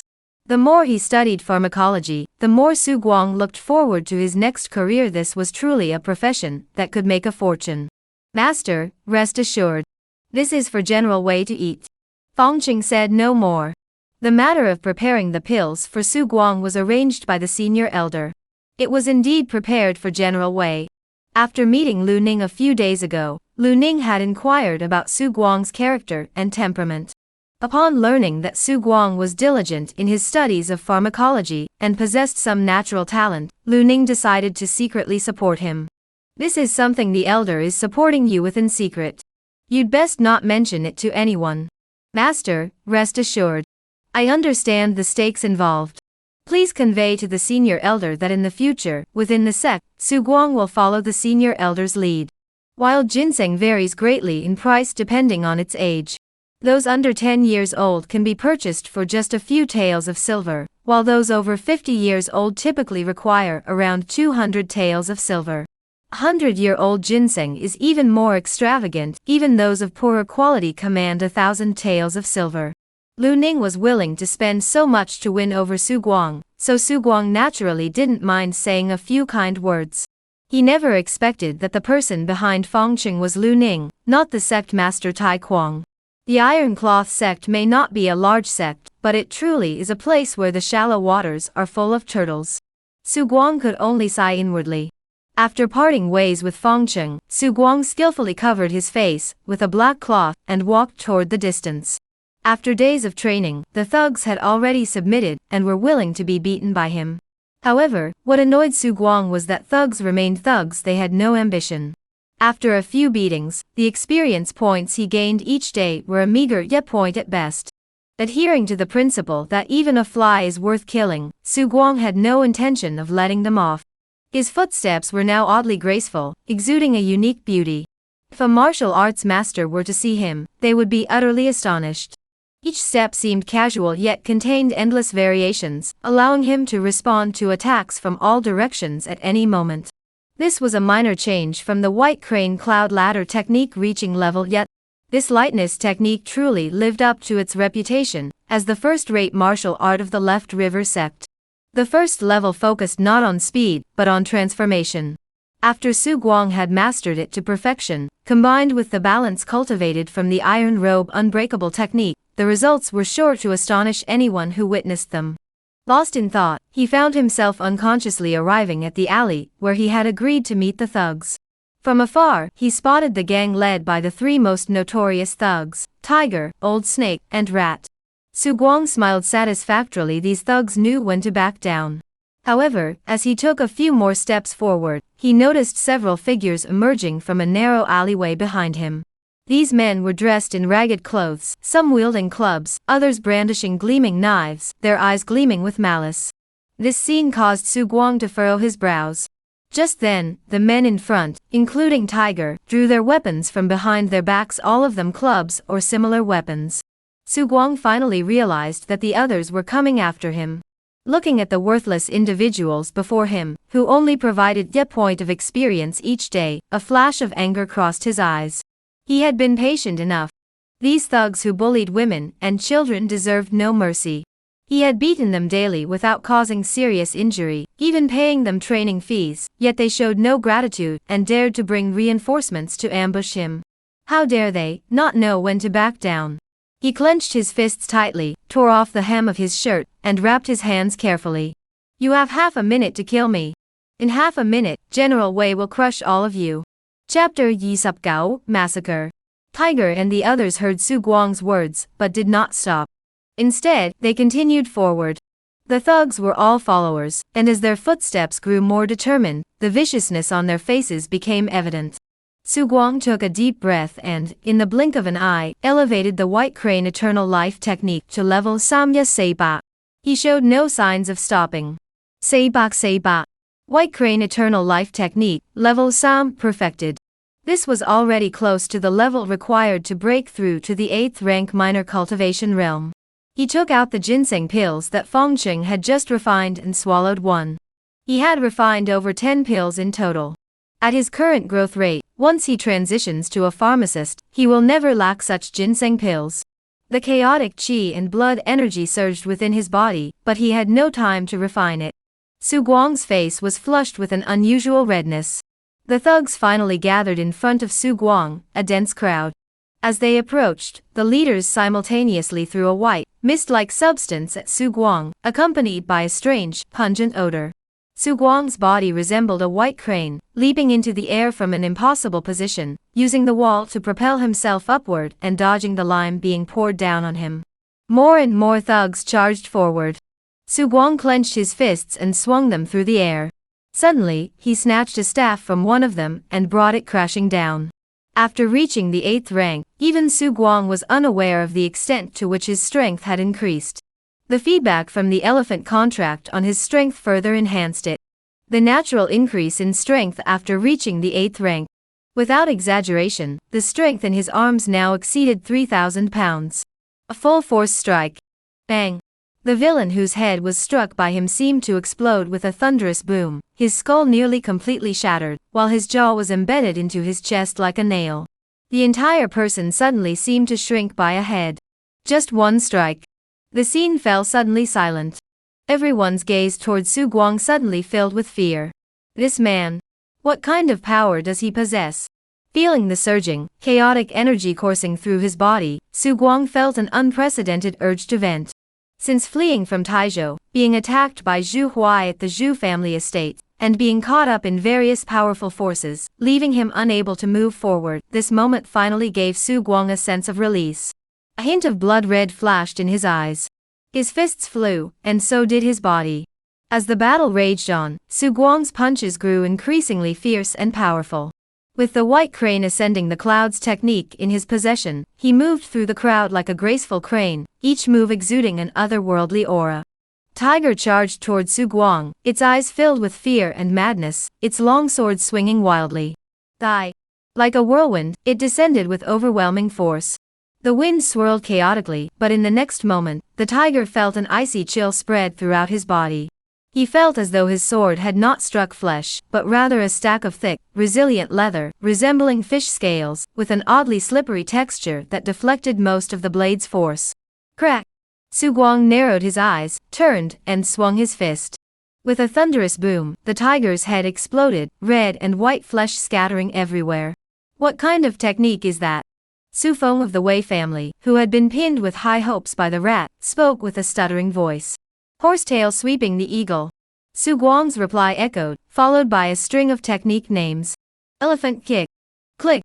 Su Feng from the Wei family flashed a look of panic across his face, but at the critical moment, he grabbed someone and pushed them forward, using them as a shield. One kick. Broken leg. His expression changed drastically as he stepped back, shouting at the same time. Use every means at your disposal. Immediately afterward, there was a chaotic clatter. Under the evening sunlight, a series of gleaming objects flew out, accompanied by bursts of lime exploding in the air. Su Guang, his blood boiling, showed no sign of panic. Instead, he charged forward, swinging his coat, determined to fight his way through the crowd. Large amounts of lime powder and hidden weapons were swept up by his coat and carried along. Shadows flickered before his eyes, but he didn't even glance at them. Clenching his fists tightly, he charged forward. Although an 8th-rank martial artist was powerful, facing so many thugs, he would inevitably be at a disadvantage after a fierce battle. However, Su Guang was not an ordinary 8th-rank cultivator. Combined with the immense power feedback from the elephant contract, his strength far exceeded that of an 8th-rank cultivator by more than double. For an ordinary person, who had just reached the 8th rank, having a strength of over 1,000 pounds was already considered a genius, but Su Guang's strength was 3,000 pounds. None of the people before him were 8th rank. His martial arts talent overwhelmed them, and he grew more fierce with each battle, like a tiger among sheep. One punch, one kill. Warrior's log, unmatched dominance, extreme violence and passion, warrior experience, gas up. Each kill grants sup experience points. These people were already cowards whose spirits had been broken by him. Killing them now yielded sup experience points, a mere waste of their existence. Thus, Su Guang grew increasingly fengkuang, no longer bothering to dodge as the rain of clubs and staffs came at him from all directions. After a long time, Su Guang's body was suddenly enveloped by a colossal force, dragged through the air in a manner he couldn't resist. Then, he crashed down onto solid ground. Feeling the course for beneath him, Su Guang knew that General Wei had arrived. He activated the White Crane Eternal Life technique, calming his internal energy, and the blood red between his eyes slowly faded as he looked down. All he saw was a river of blood in the alley, with not a single intact body. Only a few scattered individuals remained, huddled in the corners of the walls, trembling in fear as they gazed at General Wei and Su Guang on his back. Su Guang regained his composure and asked, "Who do you belong to?" As he spoke, General Wei slowly stepped forward, crushing a corpse beneath his foot. The blood spurted out like a bursting cream puff, blooming like flowers. The fear in the eyes of the few remaining people was almost indescribable, and one of them fainted from the horror of the scene. General Wei gently lifted his right front paw and brought it down. The fainted man would never speak again. Don't pretend to be unconscious, and don't try to be clever. Are we pretending? The few exchanged glances, their eyes filled with despair. We are from the Wei family. You cannot kill us. Su Guang nodded. So you're from the Wei family. General Wei stepped forward, his long nose sweeping through the air like a whirlwind, sweeping several people aside. Su Guang jumped down from the elephant's back and rubbed his fists. These were all lessons learned. He would handle this himself. In this battle, Su Guang was quite satisfied with the strength he had demonstrated. He was also satisfied with the results. The bandits who attacked him numbered 76 in total.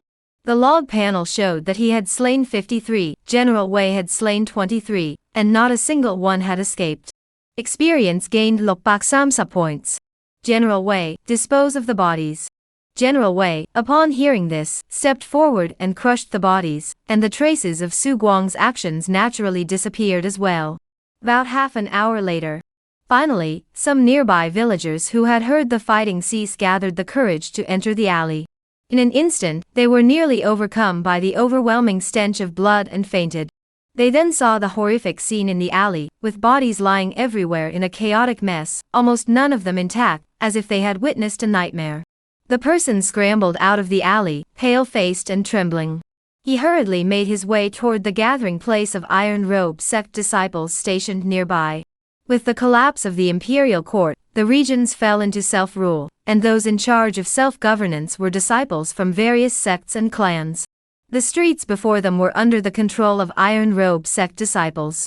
That night, disciples from the Iron Robe sect arrived and ordered the nearby villagers to throw the bodies one by one into a pit dug in a desolate area. This matter was thus considered settled. The state of those corpses was truly horrifying, as if they had been crushed to pieces by some unnatural force. Even the Iron Robe sect disciples dared not linger near them. In this chaotic world, those who could remain unharmed were already considered exceptional individuals. In this chaotic world, being able to protect oneself was already a mark of exceptional ability. Chapter Samsup, a gathering of talents. Early morning. Yu Xiaohua had been waiting outside Tai Kuang's room since early morning, pacing back and forth, thinking about the news reported by his disciples the previous day. The deaths of a few dozen petty thugs were nothing to him. But the key lay in the manner of their deaths. The Iron Cloth sect had sent investigators to look into it, and they found that all of them had been killed with a single blow, and the methods used were brutal and cruel, clearly intended to take lives. For the current Iron Cloth sect, such an unstable factor must be reported to Tai Kuang immediately. What happened? Yu Xiaohua quickly recounted the events that had occurred in the eastern part of the city the previous day. It was in the afternoon. The disciples were all busy with their cultivation when such a major incident occurred. Tai Kuang furrowed his brows. What do you estimate the attackers' cultivation level to be? I just inspected the bodies myself. All were killed with a single strike. From the force alone, the attackers' strength is beyond imagination. Yu Xiaohua recalled the mangled corpses he had seen and replied. Tai Kuang's expression grew solemn. This was a force capable of influencing the situation in Qingshuo County. Yu Xiaohua's expression grew peculiar. However, some nearby villagers claimed that before this, they saw Su Guang and his giant beast. Tai Kuang paused in surprise. Are you saying, the one who killed them was Su Guang? Just as the two were discussing, a voice came from outside the door. Please, master, help me. The Wei family is relentlessly pursuing me. I truly cannot go on living. Amidst the earth-shaking commotion, and the pleas of numerous disciples. Su Guardian, don't rush in. We'll go ask the sect master for you. I can't go on living. The Wei family sent men to kill me yesterday. Tai Kuang and Yu Xiaohua exchanged glances, their eyes filled with strange emotions, then the two walked toward the door. Upon seeing Su Guang riding on the back of General Wei, Tai Kuang's face broke into a smile. Su Guardian, what's going on? Su Guang didn't dismount but spoke directly. The sect master must avenge me. Last night, I was studying pharmacology with Mr. Fong and wanted to buy some snacks, but I was attacked by the Wei family. If it weren't for General Wei being nearby, I would have been killed. Su Guang looked pitiful, his body wrapped in bandages, as if he were on the brink of death. Tai Kuang's lips twitched slightly as he stared at Su Guang with a strange expression. Su Huifa, what are you doing? Su Guang, still on the elephant's back, recounted the events of the previous day, when General Wei had executed dozens of people in the eastern part of the city. He emphasized that this was a plot by the Wei family to frame him. If it weren't for General Wei arriving in time, I would have met my end there. Please, Master of the Gate, avenge me. Zhu Er, the second young master, has been scheming to have me lead General Wei to attack the Wei family. I have been enduring it all this time, but I never expected the Wei family to be so ruthless. Master, can you tolerate this? A fierce glint flashed in Tai Kuang's eyes. Can you endure it? This single sentence instantly ignited the anger in Tai Kuang's heart. He couldn't possibly tolerate it. Su Guang glanced at Tai Kuang's expression with the corner of his eye and felt certain in his heart.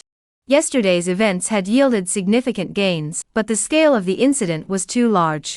The deaths of dozens of people would inevitably trigger a Fenghuang investigation by the Iron Cloth sect, which would inevitably lead to an investigation into him as well. It would be better for him to come forward and play the victim, using this to further strain the relationship between the Iron Cloth sect and the Wei family. It would also make Tai Kuang pay more attention to General Wei. A win-win situation. This was what Su Guang had spent the entire night mulling over before finally coming to this conclusion. After Su Guang left, Iron Madness turned to Yu Xiaohua, his anger fading from his face as he spoke calmly. What do you think? Yu Xiaohua knew that Tai Kuang was asking about how to handle Su Guang, whether to hand him over to the Wei family to appease them, or use this opportunity to truly begin a confrontation with the Wei family. What does the 4th Division Zhou Tai intend to do? Yu Xiaohua didn't answer, but instead thought about the matters Tai Kuang had been busy with in recent days and asked. Tai Kuang rubbed his temples. Zhou Tai may be brave but lacking in strategy, but he's not that easy to trick. Prepare a second plan. Yu Xiaohua's expression changed. What about the relationship between Sun Yan and Lu Ning? We can't worry about that now. This is a matter of external relations. Lu Ning, that old fox, knows what's what. Alright, as long as there's no movement from the black market, within 2 months, whether it's the 4 guards, or the Wei family, they'll all be wiped out. Tai Kuang nodded in satisfaction, then murmured after a moment of thought. Our deal with Su Yan is almost up. When the time comes, take Su Guang with you. That beast isn't just intimidating, it's also quite powerful in battle. I heard that the elder spent a lot of effort to lure him over. Yu Xiaohua spoke with a hint of meaning. Tai Kuang narrowed his eyes and hummed lightly. Once the deal is done, tell him that what I can give him will be more than what Lu Ning offered. The black market in Qingshuo County was located in the western part of the city, in a secluded spot in a cave on the outskirts. A burly man dressed in tiger-striped robes was surrounded by a group of people as they entered the cave. The people in the black market seemed to have been waiting for a long time. Upon seeing the group enter from outside, led by a seductive woman, they immediately approached them. Greetings, Master Zhai. The woman's figure was graceful and alluring, like a writhing water snake, coming to a stop before Zhai Kong. It's been half a year since we last met, but Su Fangzhu has become even more beautiful. Zhai Kong said with a smile. Though he was a direct disciple of the great bandit, he did not dare to act too boldly in front of Su Yan. After all, rumors claimed that she was the concubine of a certain great bandit, exiled to this Qingshuo County town due to some matters in the inner quarters. No matter how beautiful one is, one still relies on the bandits for sustenance, Su Yan said in a yo-yo tone, her beautiful eyes flickering as she looked at Zhai Kong. Zhai Kong dared not meet her gaze and changed the subject. The connections you arranged earlier were quite good. Everyone made a decent profit from the matters in Songshan Prefecture. As he interacted with Su Yan, he grew increasingly aware of her cunning nature. Since the imperial family went missing, the 36 bandits had stopped raiding and looting, instead turning to more profitable ventures, such as trading with factions during the clan wars, which yielded far greater profits. Half a year ago, the bandits went to Kunlun to inquire about the Heavenly Destiny demon cult, but were blocked by a massive beast from the mountains. One of the bandits, with 5th rank strength, fought it for a long time before finally escaping. They then discovered that the beast had a cub and kidnapped it. However, they never imagined that the beast, which was as powerful as a 5th-ranked beast, was merely the mother of the cub. The true father of the cub was the overlord of the Kunlun region. With the power of a dominant-level beast, it had already developed some divine qualities, and it could sense whether its offspring were alive from a great distance. They exerted great effort to bring it away, only to discover that communication was impossible, let alone taming. Thus, the young beast was left in their hands, too dangerous to kill, and too valuable to release. The bandits discussed it, and decided to transport it all the way to Zhuchuan Road, where it was sold by the woman before them in exchange for a prime trade route in Zhuchuan Road. So what? My goods won't arrive this month? Su Yan said softly. Of course not. My master holds the Su shop master in high regard, and will send the goods in half a month. Moreover, all the profits this time will go to the shop master. Su Yan nodded in satisfaction. She hadn't been doing well lately. As a woman running a business in the gray area, the difficulties were unimaginable. To make matters worse, she had recently tried to establish connections with the Song clan, but ended up losing her elite troops. This caused some of her subordinates to harbor changing intentions. Fortunately, the Iron Robe sect had offered a decent compensation, which had finally stabilized the situation. Now that Zhai Kong had arrived, it also served as a deterrent to her subordinates. Once Zhai Kong had left, one of her subordinates approached Su Yan. Master of the workshop, I have something to report. Oh, what is it? Master, do you remember the Kunlun beast we sold to the Zhu family half a year ago? I have received confirmed information that the man has brought the beast back, and is planning to sell it again. Su Yan's expression suddenly grew peculiar. Outside the city walls, at the Jingming pavilion, a man stepped on the body of a small snake that had emerged from a hole in the ground. His foot moved slightly, and the snake turned into a pile of flesh, the smell of blood spreading instantly. Wei Shuangnian took a step forward, glancing at the scene inside the Jingming monastery, a shadow of darkness fleeting across his face. The Song clan. The hatred in his eyes quickly faded. He had returned this time for his own treasure. Whether it was the inheritance of the White Crane Sect or the gold, none of it mattered. The crucial item was the Taoist robe. If it weren't for that treasure, he wouldn't have risked returning here again. I hope it's still there. Otherwise. Chapter Samsupyat, Dragon Blood. In the courtyard, Su Guang charged at a sandbag set up in front of him, punching it repeatedly with increasing speed and force. Until, at a certain moment, the sandbag completely burst open. Su Guang slowly withdrew his fist and exhaled a breath of stale air. He took out a ginseng pill and swallowed it. Having reached the 8th grade level of muscle and bone cultivation, he could now clearly feel that this short-term, rapid increase in cultivation points significantly increased the consumption of elixirs. Cultivation was a gradual process, and while the power boost was equivalent to cultivation. However, the feedback was instantaneous. Without the means to refine the pills, they couldn't be fully metabolized in his body, and combined with drug resistance, this resulted in significant waste. A single leap across multiple realms would consume 5 times or more of the pills. According to Su Guang's estimation, given his current strength, breaking through once every half-month was the best-case scenario, which would save him a lot of money and pills. Forcing a breakthrough is also possible, but it would require even greater consumption. Breaking through once every half-month would take no more than a month and a half to reach the TH rank, which isn't too bad. However, this method saves a considerable amount of pills. If a major crisis were to arise, he could directly break into the pharmacy warehouse in the eastern part of the city and boost his strength to the TH rank or above in one go. Since that's the case, the promotion of General Wei is now the top priority.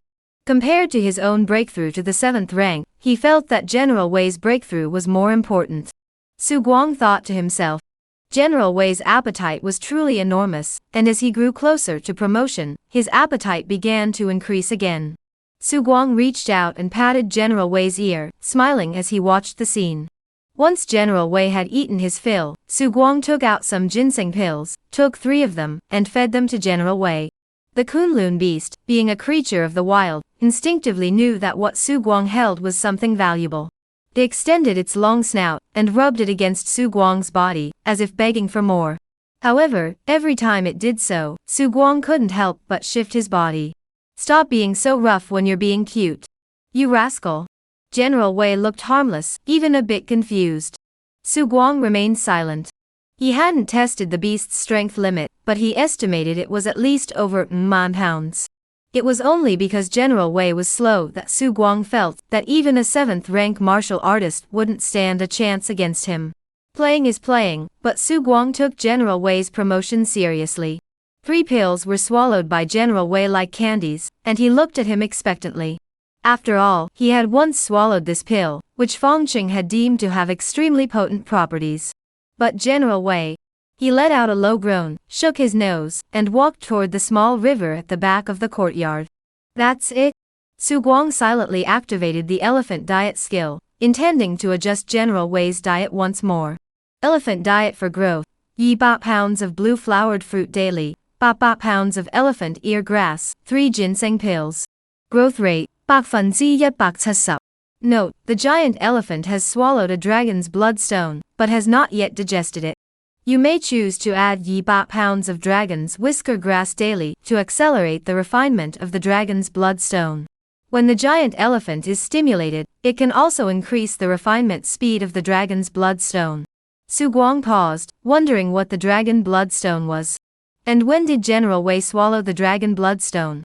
Su Guang mentally contacted General Wei, and immediately, a voice as tender as a child's echoed endlessly into Su Guang's mind. He rubbed his temples in frustration.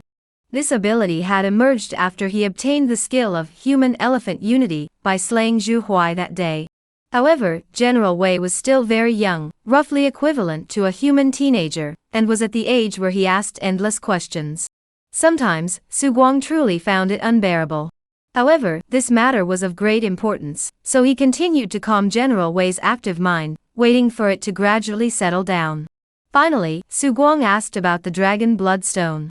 As soon as he mentioned the matter, the spiritual realm was once again filled with a cacophony of voices, as if hundreds of ducks were squawking in unison. The two seemed to be talking at cross purposes.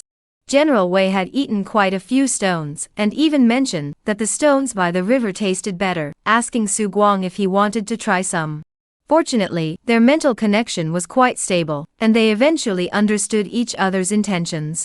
Su Guang, with an odd expression, unilaterally severed the mental connection with General Wei and couldn't help but glance toward the distant corner. There had once been a stone the one Iron Xiong had given him on their first meeting, supposedly purchased from the ancient treasure street in Songjiang Prefecture. Who would have thought it was such a treasure? Could it be that I misjudged Tai Xiong? He is truly a good person who values my worth? Dragon blood. Regarding dragons, these creatures were equally legendary in this world. Su Guang couldn't figure it out and decided to ask Tai Xiong about it next time they met. If he still had it, and was willing to give it to him, then he would truly consider him a brother.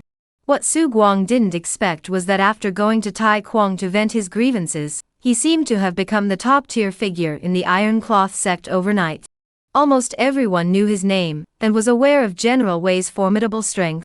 Unlike the previous display of strength, this time it was an ambush, a real fight, and he had killed dozens of people in one go. Even the most skilled butcher would need several days to slaughter 60 pigs, but according to eyewitness accounts from the scene and nearby villagers, Su Guang and General Wei killed those people in just half an hour. The destructive power and lethality achieved in such a short time were no less than that of a 7th-rank martial artist. Within just an afternoon, Wang Auntie from next door brought over several invitations, all inviting Su Guang to dinner. Facing this situation, Su Guang continued to maintain his previous lifestyle, even going out of his way to downplay his own existence. He did not wish to attract others' attention. However, having broken through to the 8th rank, Su Guang's courage had grown significantly, and his actions inevitably began to differ from before. In the evening, the sect master, Tai Quang, sent a message summoning Su Guang. Su Guang brought General Wei back to Tai Quang's small courtyard, but this time he did not allow General Wei to enter, instead instructing him to wait outside. Tai Quang sat in the courtyard, holding a letter in his hand. The people who ambushed you were indeed from the Wei family, but they were just minor figures. Su Guang stood there in silence before whispering, "What did the Wei family say?" Tai Quang shook his head. Wei Ping hasn't said anything. He only mentioned that they would investigate the matter and give you an explanation. Su Guang's face flashed with anger. An explanation? What can he give me? Outside the door, General Wei sensed Su Guang's anger and let out a low growl, like the deep, resonant sound of a drum. Tai Quang stood up and gently patted Su Guang on the shoulder. This matter can also be considered an oversight by the sect. The sect will compensate you. Su Guang looked at Tai Quang for a long time, a bitter expression appearing on his face. He spoke softly, "The sect owes me nothing. My talents are too lacking even with the resources given to me, there was no effect. The sect master might as well hand the items over to Zhu Cheng. Though he is dissatisfied that I refused to follow him to fight the Wei family, he is still the son of Mr. Zhu. Mr. Zhu has been kind to me, this would be a way to repay his kindness." Tai Quang was taken aback by Su Guang's words. In an instant, a strange emotion welled up in his heart. Gratitude and loyalty, such virtues were rare, even in someone like Tai Quang, who believed in the inherent evil of humanity and had always enjoyed manipulating others. He couldn't help but feel a hint of admiration for Su Guang's character. Su the Guardian is loyal and righteous, he is a blessing to the Zhu family and to our Iron Cloth sect. Official rhetoric was something Tai Quang had spoken many times before, and he didn't even believe it himself. But for some reason, when he said these words this time, his tone sounded sincere. After a moment of silence, Su Guang bid his farewells. Just as Su Guang was about to leave the courtyard gate, Tai Quang called him back. "Su Guang, I, Tai Quang, swear here that this injustice will not go unavenged." His tone grew even more sincere. Su Guang nodded and walked away. On his way out, Su Guang encountered Tai Xiong, who was still surrounded by a crowd. Upon seeing Su Guang, Tai Xiong's smile grew even broader.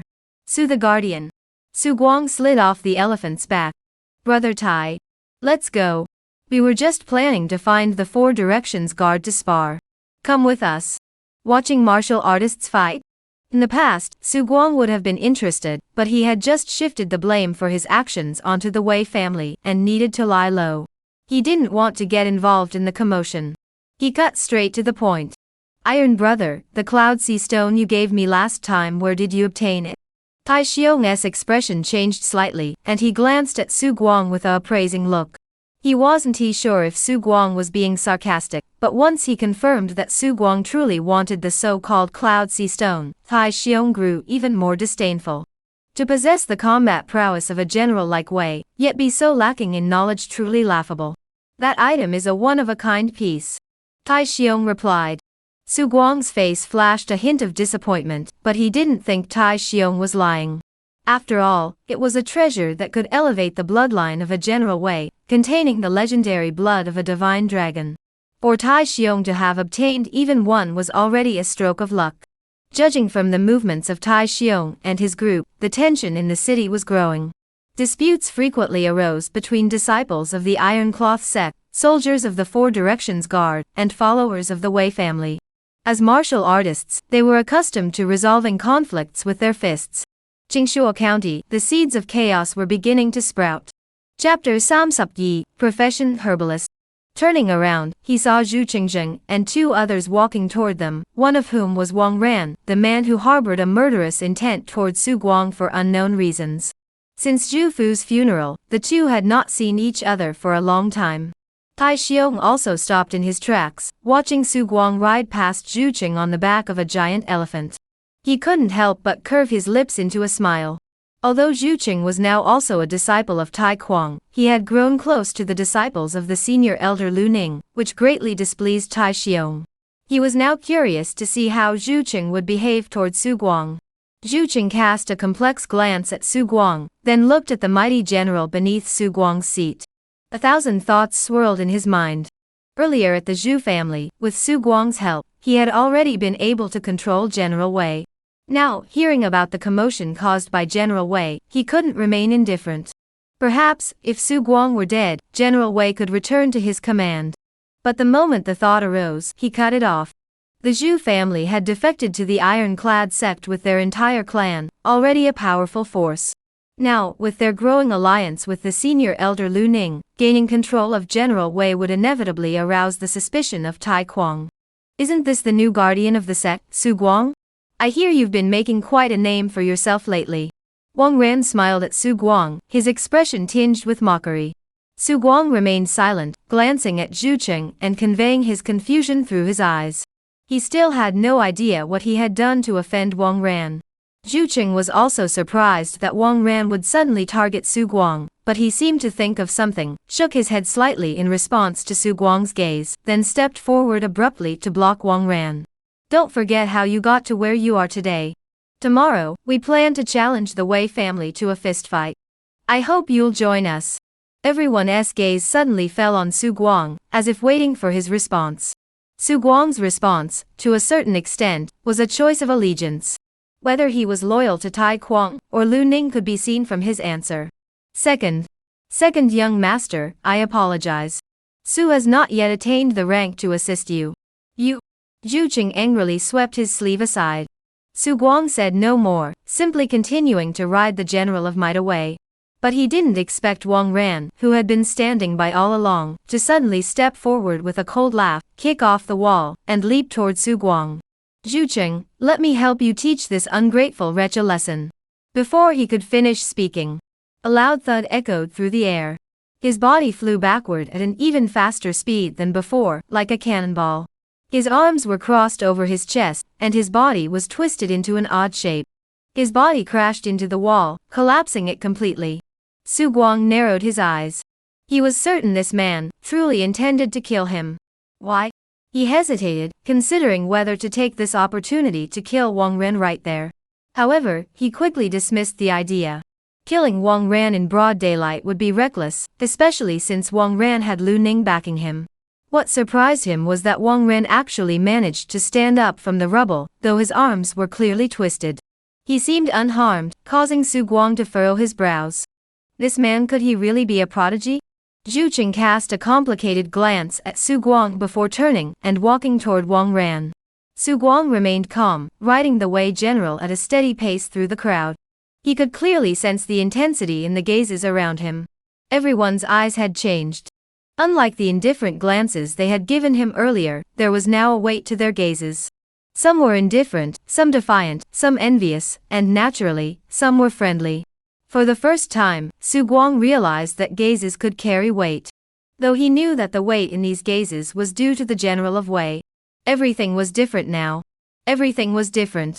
First, there was the battle where he single-handedly killed dozens of enemies. Then, in full view of everyone, he effortlessly defeated Wang Ran, the top genius of the sect. He didn't need to do anything else, others would begin to take notice of him, without even realizing it. Tai Xiong grinned widely. He was delighted to see Wang Ran humiliated. Wang Ran's gaze grew dark and menacing, his eyes filled with murderous intent. He reached out to touch the scars on his arm, but ultimately did nothing, not even uttering a single harsh word. However, Su Guang grew even more vigilant. A dog that bites doesn't bark. What possible connection could he have with Wang Ran? This man was clinging to him relentlessly. Su Guang told himself in his heart, this man must die. I've always wanted to know why you want to kill me? Wang Ran's lips were stained with blood, which he wiped away forcefully. You're just a coward relying on external forces. Why would I kill you? Su Guang sneered and said nothing more. Once Su Guang had left, Wang Ran's face turned as pale as paper, and his breath grew faint. Senior brother Wang. In Mr. Feng's small courtyard. Four-eyed grass is eaten in nature, and can be used as a neutralizing herb. It is essential in most herbal formulas and alchemical concoctions. The amount added should be adjusted according to the potency of the primary herb. Fangqing sat in the room, with a small alchemy furnace in front of him. Jingming was carefully adding charcoal to the furnace, weighing each addition to ensure absolute precision. Su Guang sat beside Fangqing, listening to him explain the precautions for alchemy. He had an excellent memory, and was eager to learn, so Fangqing decided to begin imparting some knowledge of herbal formulation and alchemy to him. Alchemy is a very rigorous process. Before refining, one must consider the properties of the herbs, the size of the furnace, whether to use a gentle or intense flame, and even the type of firewood. For example, this ginseng pill is too potent, so I used branches from locust trees grown in a shaded area outside the city, which can slightly mitigate the potency and increase the success rate of the alchemy. Compared to alchemy, herbal medicine is more flexible, with the focus on grinding the herbs into powder and balancing their properties during the mixing process. Su Guang listened intently, feeling that his fourth career transition was about to take place today. Alchemy takes a long time. A single batch of 8th grade qi condensing pills requires 6 hours of refinement. I am of limited ability and can only aim for stability. A master of pharmacology in Songjiang Prefecture can produce an 8th grade pill in half an hour, and his control over flame changes is truly masterful. Fangqing spoke softly with a touch of admiration. Su Guang merely comforted him softly, Master, you shouldn't speak so humbly. You are already the best alchemist in Qingshuo County. Fangqing shook his head with a smile, his tone tinged with bitterness. Alchemy is like martial arts. What you see as genius or the best is merely the starting point for some people. He had grown increasingly satisfied with Su Guang, the disciple sent to him by the sect, as they spent more time together. Su Guang had good memory, quick comprehension, and decent practical skills. The only thing that was a bit regrettable was that Su Guang lacked martial arts talent. Without General Wei, he might end up as someone else's alchemist in the future. As the sun set, the alchemy furnace began to show signs of change, with white smoke rising and forming shadowy figures. Prepare to open the furnace. Fangqing said in a solemn voice. Su Guang's face also broke into a smile. Detected a career change opportunity. Do you wish to become a pharmacist? Name, Su Guang. Current occupations, Yet Beggar LV 1568 2. Elephant Tamer LV 1568 3. Warrior LV 1568 4. Say Apothecary LV 01568 100. Class talent healer, immune to all poisons having tasted 100 herbs, immune to all poisons. Skills herbalist, herb identification level Ling Ling Sup, potion mixing level Ling Ling Sup. Next job change requirement, healer profession level Ng or above. Finally, success. This class talent did not disappoint Su Guang. Immunity to all poisons is a truly extraordinary talent, and his own professional talent is growth-oriented. The more herbs he tastes, the more toxins he can resist. A very good class talent. Su Guang was very satisfied with this.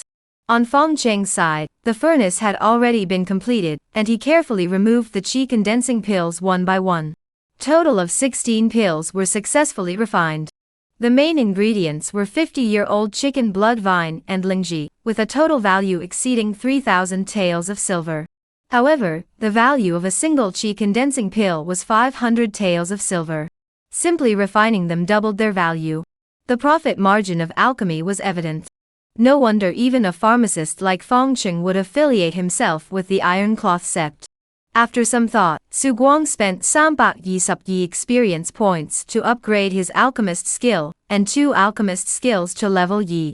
This should be sufficient to present himself as a prodigy in alchemy. Stepping out of the small courtyard, the food shortage in Qingshuo County was growing increasingly severe. The people walking on the streets couldn't help but look pale and gaunt. It was nearly evening, but the queue outside the grain shop still stretched like a long dragon. Occasional shouts and curses could be heard from the crowd. Su Guang glanced at General Wei and sighed inwardly. This grain shop belonged to the Iron Robe sect, and the sect had already lowered the grain prices, which was why there were still so many people queuing up. Regardless of Iron Madman's motives, this decision was well made. Early morning. Outside the Iron Fierce sect's gates, dozens of figures were gathering, with Deputy Sect Master Yu Xiaohua leading the way. Su Guang rode Wei Jiangjun slowly toward the crowd and joined them. He had only received the news last night, and was heading out to assist the sect master, Tai Kuang, in carrying out a secret mission outside the city. The general of Wei and he had been provided with food by the Iron Robe sect, so naturally, he needed to contribute to the sect's affairs. Su Guang wasn't overly opposed to this, but what annoyed him was that he had originally planned to start tailing Wang Ren last night to figure out his schedule and movements, and find a way to eliminate him as soon as possible. This mission had delayed his plans. He never expected that this matter was led by Yu Xiaohua. Deputy Sect Leader Yu. Yu Xiaohua smiled at Su Guang, his expression friendly, but his eyes involuntarily glanced at General Wei. At such close range, one could truly feel the overwhelming pressure emanating from this massive beast. This beast is truly imposing. Yu Xiaohua remarked with a sigh. Noticing Su Guang's solemn expression, Yu Xiaohua chuckled lightly and added, Su Guardian, there is no need to worry. This trip outside the city will not involve the use of force, it is merely a transaction. We have arranged it outside the city to avoid interference from the 4 guardians and the Wei family. Su Guang nodded slightly upon hearing this. No one knew what exactly the Iron Robe sect intended to trade. After gathering, Yu Xiaohua stepped forward to assign tasks. The group of 36 split up and set off in different directions. Yu Xiaohua led several disciples, adopting a hunting posture. Su Guang, however, rode alone on the mighty general, heading toward the outskirts of the city. This guy surnamed Yu isn't a good person either. He's using himself and the Wei general as bait. After all, the Wei general was no small figure, anyone observing would easily spot him. However, Yu Xiaohua had promised that the Iron Madman would keep an eye on the Wei family's 7th rank officials, and would never let Su Guang fall into danger. Su Guang dismissed Yu Xiaohua's promise as nonsense. What truly reassured him was the general's unmatched combat prowess on the battlefield. He was certain that even a 7th rank expert couldn't kill him under General Wei's protection. Perhaps. His eyes flickered with a hint of ambition. General Wei was too young, and his growth was unpredictable. Aside from when he was captured by the 36 bandits, he had rarely faced hardship. Perhaps having a 7th rank expert attempt to assassinate him might stimulate General Wei to assimilate the dragon blood stone within his body. Thinking of this, he even began to look forward to a master coming to kill him. Chapter Sam Wei Shuangnian's inevitable death. Su Guang was no stranger to everything outside the city. The Zhu family's pasture was located outside the city, and he had been traveling in and out of Qingshuo County daily, so he was fairly familiar with the road conditions.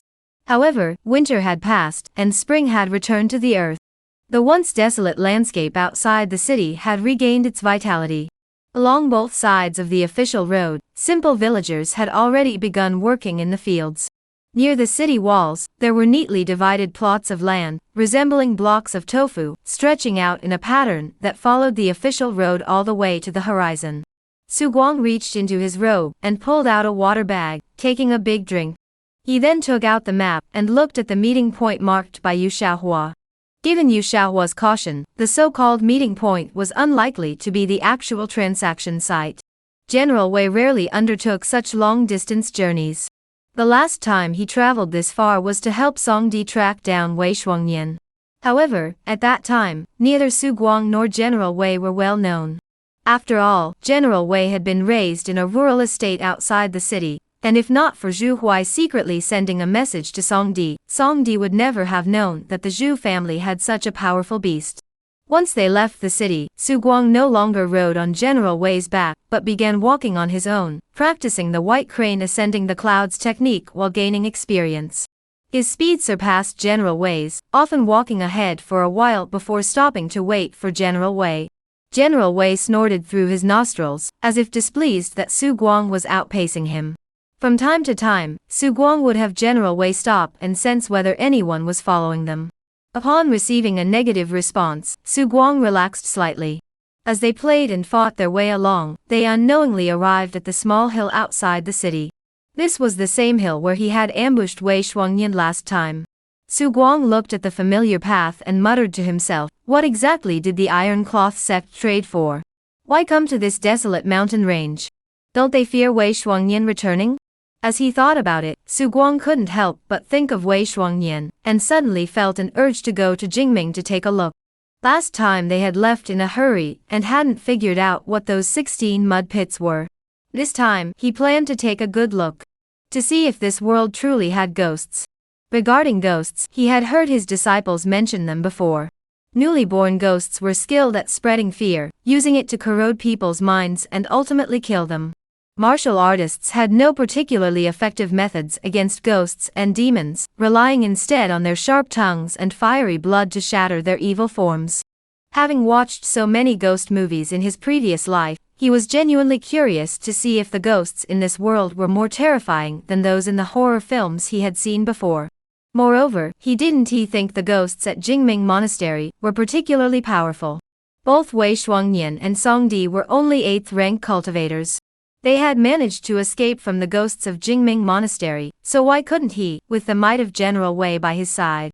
That was what he told himself, but as he drew closer to the Jingming Monastery, a vague sense of fear began to rise in Su Guang's heart. However, as the soft yet sturdy trunk of the elephant extended, Su Guang felt an inexplicable sense of calm wash over him. A ghost being stepped on by General Wei must be very painful, right? As they approached the Jingming Monastery, which had lost its outer walls, a strange sandalwood fragrance suddenly rose from within the monastery, drifting through the air and entering Su Guang's nostrils. His expression grew solemn in an instant. There was someone inside the temple. Sir, have you come from afar to offer incense? A faint voice echoed from afar, growing louder as it approached, as if emanating from within the temple. In an instant, a figure stood in the courtyard of Jingming Temple. Su Guang did not know the identity of the person before him, but in this remote mountainous area, he did not wish to have any unnecessary interactions with this stranger of unknown origin. He snorted coldly, muttered under his breath, and turned to leave. How could there be someone here? Bad luck. Forget it, I won't burn incense today. However, the other person seemed to have no intention of letting him leave. Upon sensing his intent, he flickered forward, crossing several meters in an instant, his form unfolding like a crane. Wei Shuangnian. Su Guang instantly recognized the man's identity. The martial art he had just displayed was the white crane ascending the clouds technique. Wei Shuangnian darted forward. Since you're here, why not come inside and offer a stick of incense to the 3 deities? What do you say, my friend? Su Guang's expression darkened. What if I don't want to burn incense? Then, die. Wei Shuangnian suddenly struck out with a fist. As the fist flew through the air, the soft sword erupted from his wrist like a thunderbolt, resembling a venomous snake emerging from its lair. Su Guang was startled. As Wei Shuangnian attacked, the scorching blood and qi surged out of his body, creating tiny whirlwinds in the air. At the same time, sounds resembling dragons' roars erupted from Wei Shuangnian's bones and muscles. Bones and tendons perfected, the roar of tigers and leopards. This was the 8th rank great cultivation technique. Su Guang reacted swiftly, retreating backward at nearly the same moment Wei Shuangnian made his move. The soft sword came to a halt just inches before him. However, upon seeing the footwork Su Guang displayed as he moved, Wei Shuangnian's expression changed drastically. His gaze suddenly turned fierce. "It's you. It's you.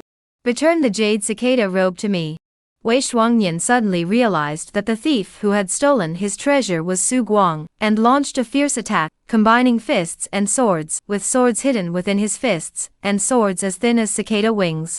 Su Guang continuously retreated, struggling to defend against Wei Shuangnian's relentless attacks. His prideful brute strength was completely ineffective against Wei Shuangnian, who relied on speed and unconventional techniques.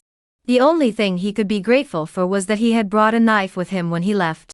He spun in the air, swinging his long knife in a circle to force Wei Shuangnian back, while General Wei also struck at that moment. Clang!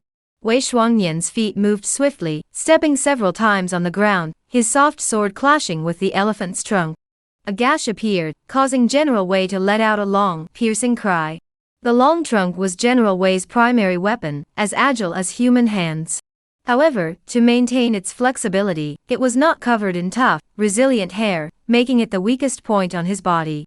Su Guang finally understood why Wei Shuangnian had managed to escape from Songdi's meticulously laid trap. Such speed was unmatched, even among 8th rank warriors few 7th rank warriors could keep up.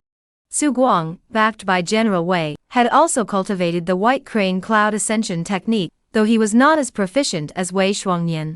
Still, he managed to launch attacks against Wei Shuangnian under General Wei's main assault. With Su Guang's assistance, and since Wei Shuangnian dared not take General Wei's attacks head-on. Kunlun Great Beast. You actually managed to subdue such a strange creature. Who are you?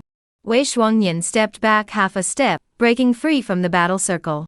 With his absolute speed advantage, he held the initiative in the fight. Of course, he couldn't easily kill Su Guang either.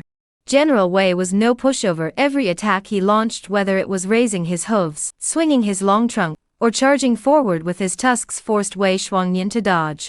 Return the jade cicada robe to me, and this matter will be settled. What do you say? Wei Shuangnian regained his composure. Years of experience as an undercover agent in the White Crane sect had taught him to maintain absolute rationality. Though the importance of the jade cicada robe was undeniable, he still chose the safest method to obtain it. Su Guang remained expressionless on the surface, but his heart was filled with murderous intent. Return it? Not only had he found it through his own efforts, but why should he give it back? Moreover, now that Wei Shuangnian knew his true strength, if he were to reveal it, his current stable environment would be completely destroyed. He was a man accustomed to the status quo, and hated being forced to change his circumstances. He began to consider the possibility of killing Wei Shuangnian. First, he feared that Wei Shuangnian would expose his true strength. But wouldn't Wei Shuangnian also fear that he might hand over the so-called jade cicada robe to someone he couldn't handle? Whether it's him or Wei Shuangnian, it seems like both of them have reasons to kill the other. In fact, to a certain extent, Wei Shuangnian was even more desperate to kill Su Guang. Because of his identity, the Heavens Will Demon cult. The Heavens Will Demon cult, which everyone sought to eliminate. From this perspective, everything Wei Shuangnian is saying right now is nonsense. He and Wei Shuangnian have been sworn enemies, destined to fight to the death. Thinking of this, Su Guang felt a moment of relief. Given the current situation, Wei Shuangnian would definitely not flee, and with General Wei's assistance, killing Wei Shuangnian was indeed possible. Thinking of the grand scheme Songdi had set up to kill Wei Shuangnian, there must be some kind of legendary treasure on Wei Shuangnian's person. Hand him over to you? Who do you think you are? Su Guang sneered, his face filled with scorn. Wei Shuangnian's eyes flashed with anger and impatience. He was furious at Su Guang's lack of gratitude, and anxious about the whereabouts of Yu Chani. If that's the case. A chill slowly crept into Wei Shuangnian's eyes. He suddenly raised his right palm, and a strange rune appeared in the palm. As the soft sword swept past, the originally transparent rune instantly turned blood red. Suddenly, a chilling wind howled through the air. In the air, strange laughter echoed, sounding like the playful voices of dozens of children. Su Guang suddenly noticed that in front of Wei Shuangnian, there were over a dozen pits of varying sizes. The chilling laughter was emanating from the pits. Chapter Samsupse, Dragon and Elephant. Today's update, Lokchin words. Please vote for me. This is the legendary artifact that once safeguarded the great Zhou dynasty, known as the Celestial Scroll. To die by the Celestial Scroll is indeed an honor for you. A fierce wind swept through Wei Shuangnian's long hair, causing his black locks to fly wildly in the wind. The 16 small ghostly figures before him slowly took shape, giving him a truly demonic aura. With just these little demons? The appearance of the ghosts, which were the very source of fear, caused Su Guang to feel a chill run down his spine. He forced himself to suppress the fear that should not have arisen in his heart and continued to mock them. A furious snort echoed, and the 16 ghostly figures moved instantly, resembling a procession of 100 ghosts at night.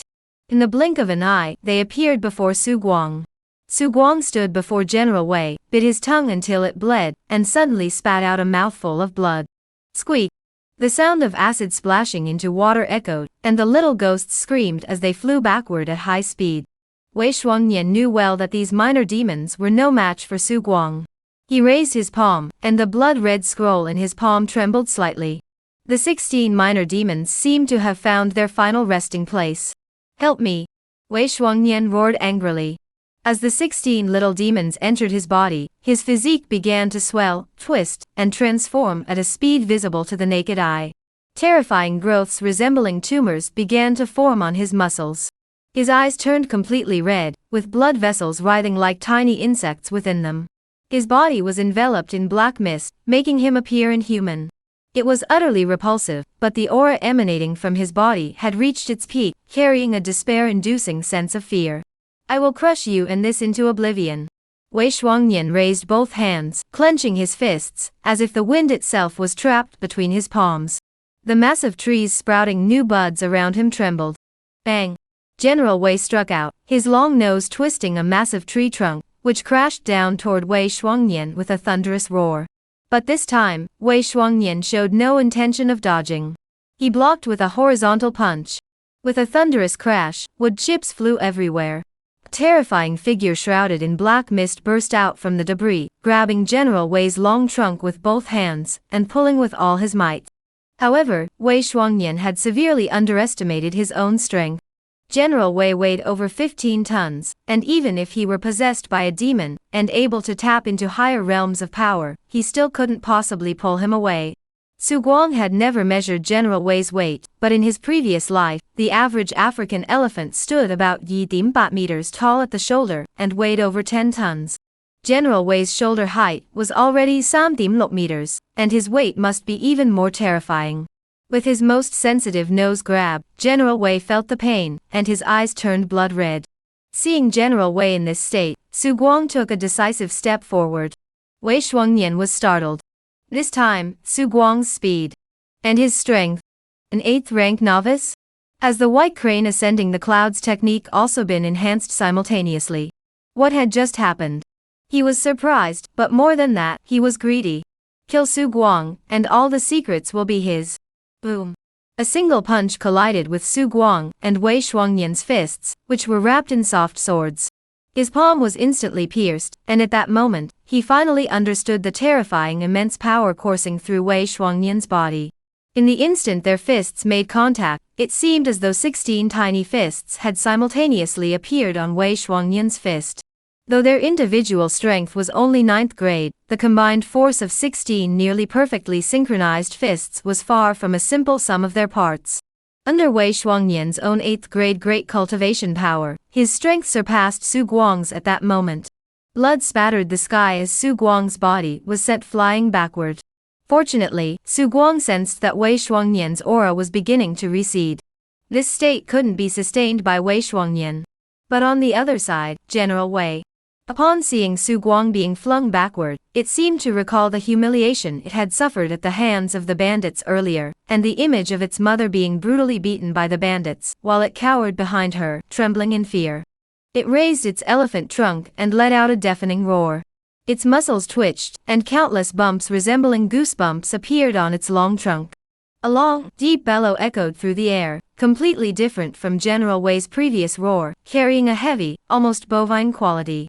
What Su Guang did not expect happened. The black aura surrounding Wei Shuangnian began to dissipate at an accelerated rate. In the blink of an eye, more than half of the black energy had vanished. What is this? Before Wei Shuangnian could think further, he was once again struck by General Wei's attack. Bang! This time, the long nose seemed like a phantom, or like thunder from the heavens, landing on Wei Shuangnian's shoulder in the blink of an eye. Crackle! His shoulder sank inward, as if it had been sliced away. Enraged to the extreme, General Wei, in this moment, showed none of his former gentleness. What emerged was the savage brutality of the ruler of the Kunlun Wilderness Mountains. Bang! The elephant trunk struck again, accompanied by General Wei's furious roar. Wei Shuangnian's body was impaled on the pure white tusk. The soft sword in his hand continued to dance, and the celestial scroll in his palm still emitted a blood-red glow, but his eyes were wide open, as large as beans. In his final moments, he gazed at the massive beast before him, and it seemed to transform into a dragon. The black mist surrounding his body suddenly swelled, and the small demons let out piercing screams. In the sunlight, they seemed to have lost their shelter and vanished into black smoke, rising into the sky. Su Guang was overjoyed. He clutched his bleeding wound tightly and rushed forward to check on General Wei's condition. He didn't bother to look at what had been revealed after killing Wei Shuangnian. His mind was consumed by a single thought. General Wei had been promoted. As he approached, he finally saw the changes in General Wei. The chicken skin-like bumps on General Wei's long nose had transformed into snake-like scales, though they were incredibly dense and nearly invisible to the naked eye. He raised his intact left hand and parted the long fur on General Wei's body. He discovered that the once rough skin had also developed these fine, snake-like scales. This is mutation? Su Guang blinked, suddenly recalling the dragon's bloodstone that General Wei had swallowed earlier. His eyes widened in disbelief. Could it be dragon blood? The blood of those mythical dragons that could fly through the skies? Su Guang was overjoyed. Shouldn't General Wei be called the dragon elephant now? However, General Wei's condition seemed somewhat listless. He lacked his usual vigor. After confirming that Su Guang was no longer in danger, he turned and headed toward the dense forest nearby, his long trunk swirling through the leaves as he began to display his power. It looked like a child who hadn't eaten for 3 days. It looked rather pitiful. Su Guang couldn't bear to watch this, so he quickly turned around to inspect Wei Shuangnian's body. Warrior's log, siege, participation is key. Warrior experience, ga sailing. Elephant Tamer's log, under your leadership, the giant elephant General Wei underwent a bloodline transformation in battle. You successfully mastered the skill and courage. Elephant Tamer experience, ga yat nling. Not bad, 200 experience points more than his daily earnings. Su Guang glanced at the description of the skill and courage with satisfaction. Inspire LV Ling Ling Yapa, prerequisite for upgrading human-elephant unity LV or above. By stimulating through mental connection, the giant elephant will have its combat power enhanced, stamina consumption increased, combat techniques and skill comprehension probability improved under your inspiration. In extreme combat situations, there is a small chance of bloodline mutation. This skill, it's powerful. Su Guang's eyes lit up, but this skill does require a lot of experience. The human-elephant unity skill, through his persistent efforts and communication with General Wei, was currently only at level Yasambat Yi Ling Ling. Upgrading to level would require a significant investment of experience. Never mind, the current level Ling encouragement is sufficient for now. Besides, this is a hidden ace up his sleeve. Take it slow, Su Guang thought, a strange gleam flashing in his eyes. Wei Shuangnian didn't have much on him, just that soft sword that looked quite extraordinary, and the celestial scroll in the palm of his hand. As Wei Shuangnian died completely, it fell from his palm and transformed into something resembling soft jade. What is this thing? Can I touch it? Is it poisonous? Su Guang couldn't help but think of his herbalist's talent. Whether it's poisonous or not, I'll just have to taste it. Su Guang eventually wrapped it in his clothes and carefully put it away, intending to study it thoroughly once he returned. This object was definitely extraordinary. He now had reason to suspect that Song Di had targeted Wei Shuangnian for this celestial scroll. After a long time, General Wei finally returned. It regained its usual liveliness, and growled at Su Guang with a look of grievance, signaling that it was hungry. Su Guang looked at the barren forest in the distance, his lips twitching. You really can eat, who can eat more than you? He took out the porcelain bottle he carried with him, poured out 7 or 8 ginseng pills, stuffed one into his mouth to replenish the qi and blood he had lost after breaking through to the 8th rank of the minor cultivation realm, and the rest were all swept away by Wei Jiangjuan's elephant trunk. Words are words, actions are actions. Su Guang knew that the greatest help he had received so far came from the Golden Finger and General Wei. He had never been stingy with General Wei. Once he felt his chaotic qi and blood had settled, and he had fully adapted to the enhancements brought by the 8th rank minor cultivation, he set off toward Jingming Monastery with General Wei. The lesson everyone learns from history is that they never learn from history. Wei Shuangnian had returned so quickly with so few belongings, perhaps he had hidden a pile of treasures for himself at Jingming Monastery. General Wei, elbow, when we get back, I'll make sure you eat your fill. Chapter Samsuk Treasure Hiding and Trade. The Kunlun Mountains stretch endlessly, forming the largest mountain range in this world. The Great Zhou dynasty spans 3 regions and 6 states, with the Kunlun Mountains stretching across 4 of them. The saying that all the dragon veins of the world converge at Kunlun is no exaggeration. The dense forests are filled with the cries of monkeys and tigers, exuding a primal and untamed aura. Ancient trees tower into the sky, blocking out the sun, while fierce beasts and predatory birds roar and soar through the air. In the primeval jungle, it seemed as though ancient creatures lurked, occasionally letting out angry growls. Otherwise, the world was silent. As the sun sets, its remaining rays bathe the primeval forest, turning the entire forest a deep green. A silver colossus emerges from the dense forest, its body stretching over 20 meters in length, a silver giant crocodile resembling a mountain range. Its silver-colored spine, resembling a mountain ridge, is adorned with over 100 gleaming bone spines, each 2 meters long. It was so enormous that its entire body was covered in silver scales, resembling a moving silver great wall. It locked its gaze on a strange bird hiding in the trees, resembling a dragon or a snake. It opened its massive jaws, and from afar, it resembled an eternally boiling river, its killing intent causing the air to simmer with heat. This was a force beyond human comprehension. Boom! Within the Kunlun Wilderness Mountains, a colossal entity trembled slightly. All the demon beasts in the mountain range, including the terrifying silver giant crocodile, fell into silence as if frozen in place. The waters of the new river also returned to calm. It wasn't until the massive entity ceased all movement that life returned to the area. Xianghua, Jingming Pavilion. In the search for the treasure, General Wei remained the main force. Although Wei Shuangnian was clearly more cautious this time, he still couldn't escape the perception of General Wei's feet. General Wei's feet were equipped with highly sensitive sensory nerves, enabling him to detect large-scale movements within a radius of 80 li, approximately the distance covered by 10 knights galloping on horseback, medium-scale movements exceeding 10 kilometers, the sound of several people running, and ultra-small-scale movements similar to the movements of insects or mice within a radius of 50 meters.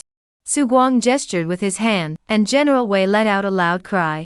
The ivory tusk gently pushed against the ground, and the earth was instantly dug up, with efficiency rivaling that of an excavator. After digging half a meter, Su Guang finally saw the treasure Wei Shuangnian had hidden. This time, it was wrapped in some kind of leather, which was incredibly tough. Su Guang couldn't wait to open it. It was filled to the brim with gold. There were hundreds of taels, worth over 4,000 taels of silver according to the gold-silver exchange rate. Compared to the assets of an ordinary 8th rank expert, Wei Shuangnian was truly wealthy beyond measure.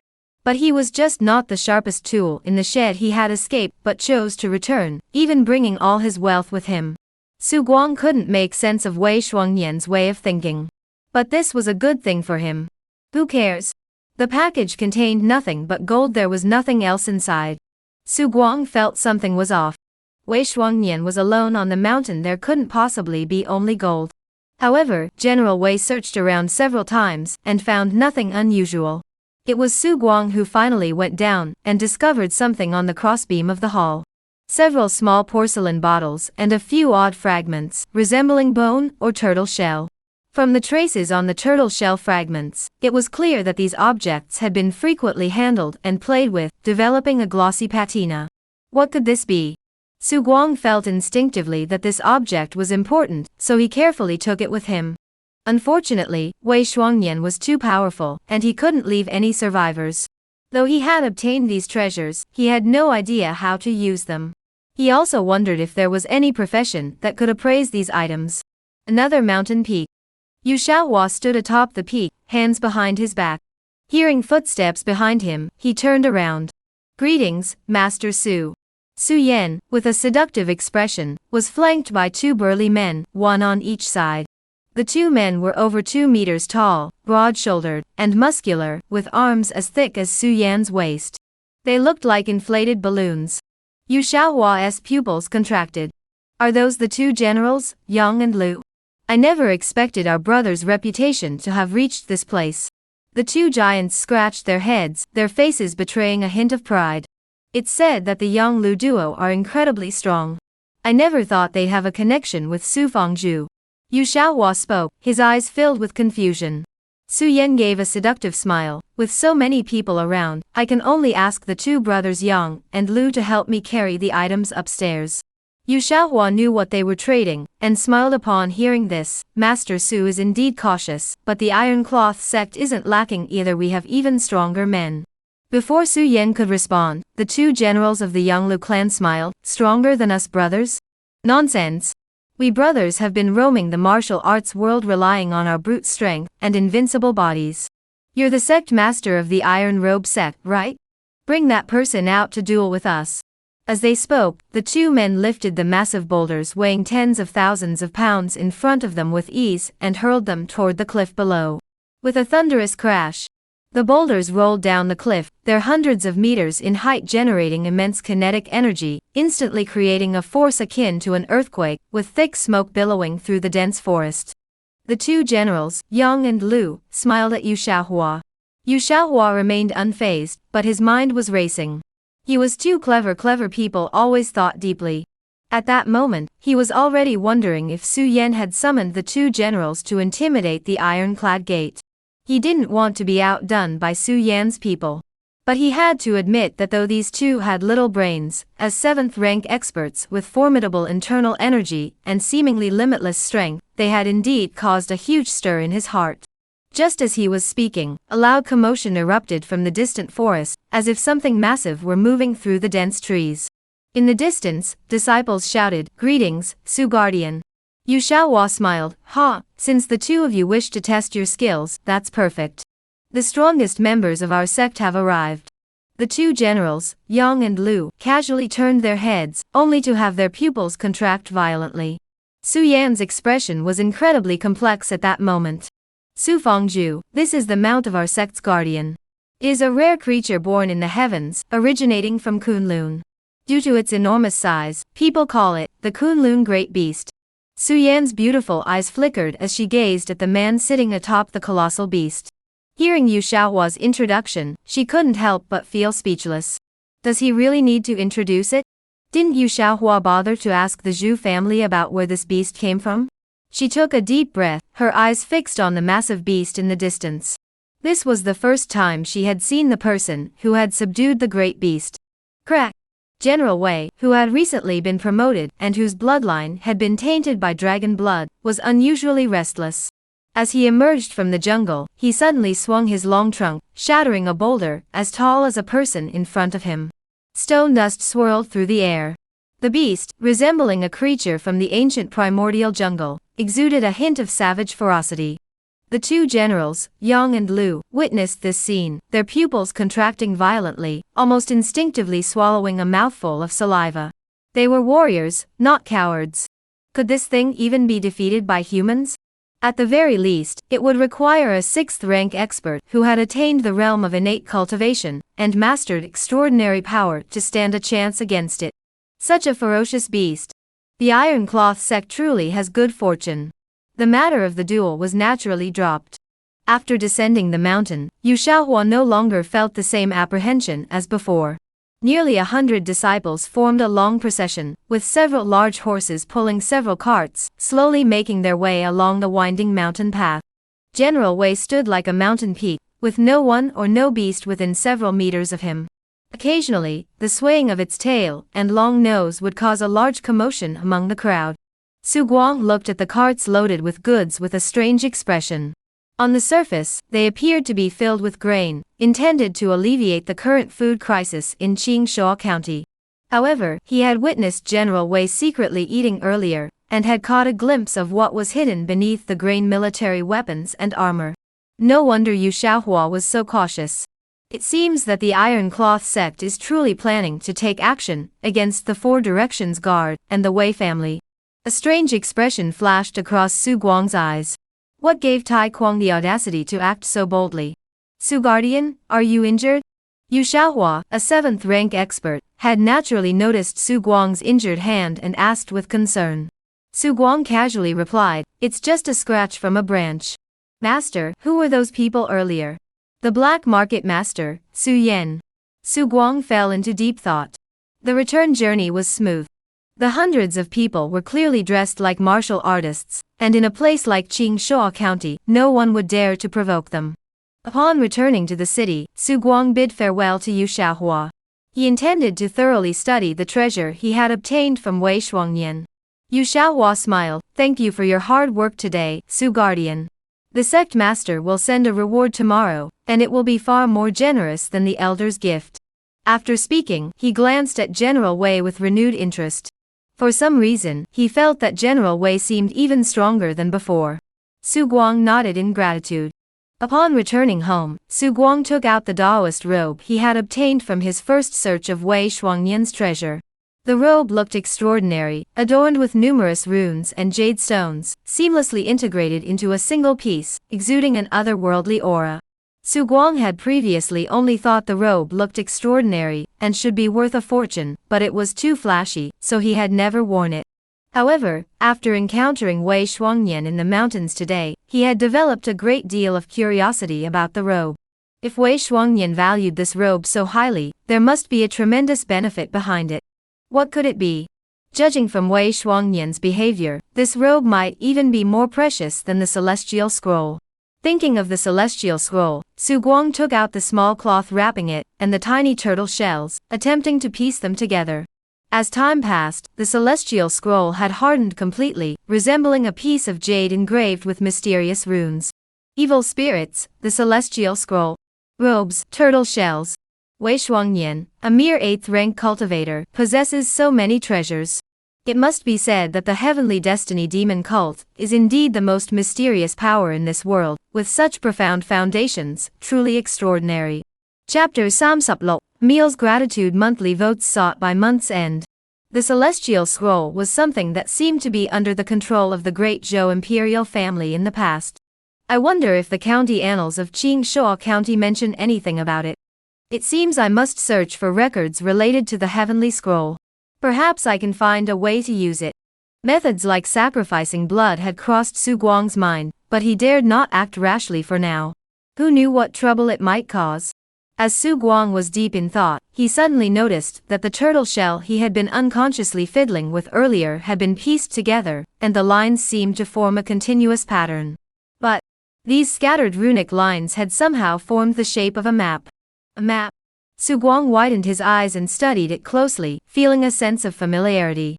This area looked strikingly similar to the territory of Qingshuo County. However, some details were missing, making it impossible to pinpoint the exact location on the map. Could it be that Wei Shuangnian also came to Qingshuo County in search of some treasure?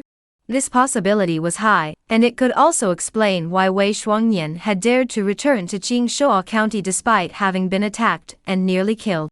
Su Guang sighed. The world was far more complex than he had imagined. He had always believed that extraordinary elements were limited to martial arts, but this trip outside the city had revealed ghosts, celestial scrolls, and even dragons, all of which were truly astonishing. Without understanding the true strength of the world's top-tier combatants, it was best to remain as low-key as possible. However, there were some matters that needed to be addressed immediately.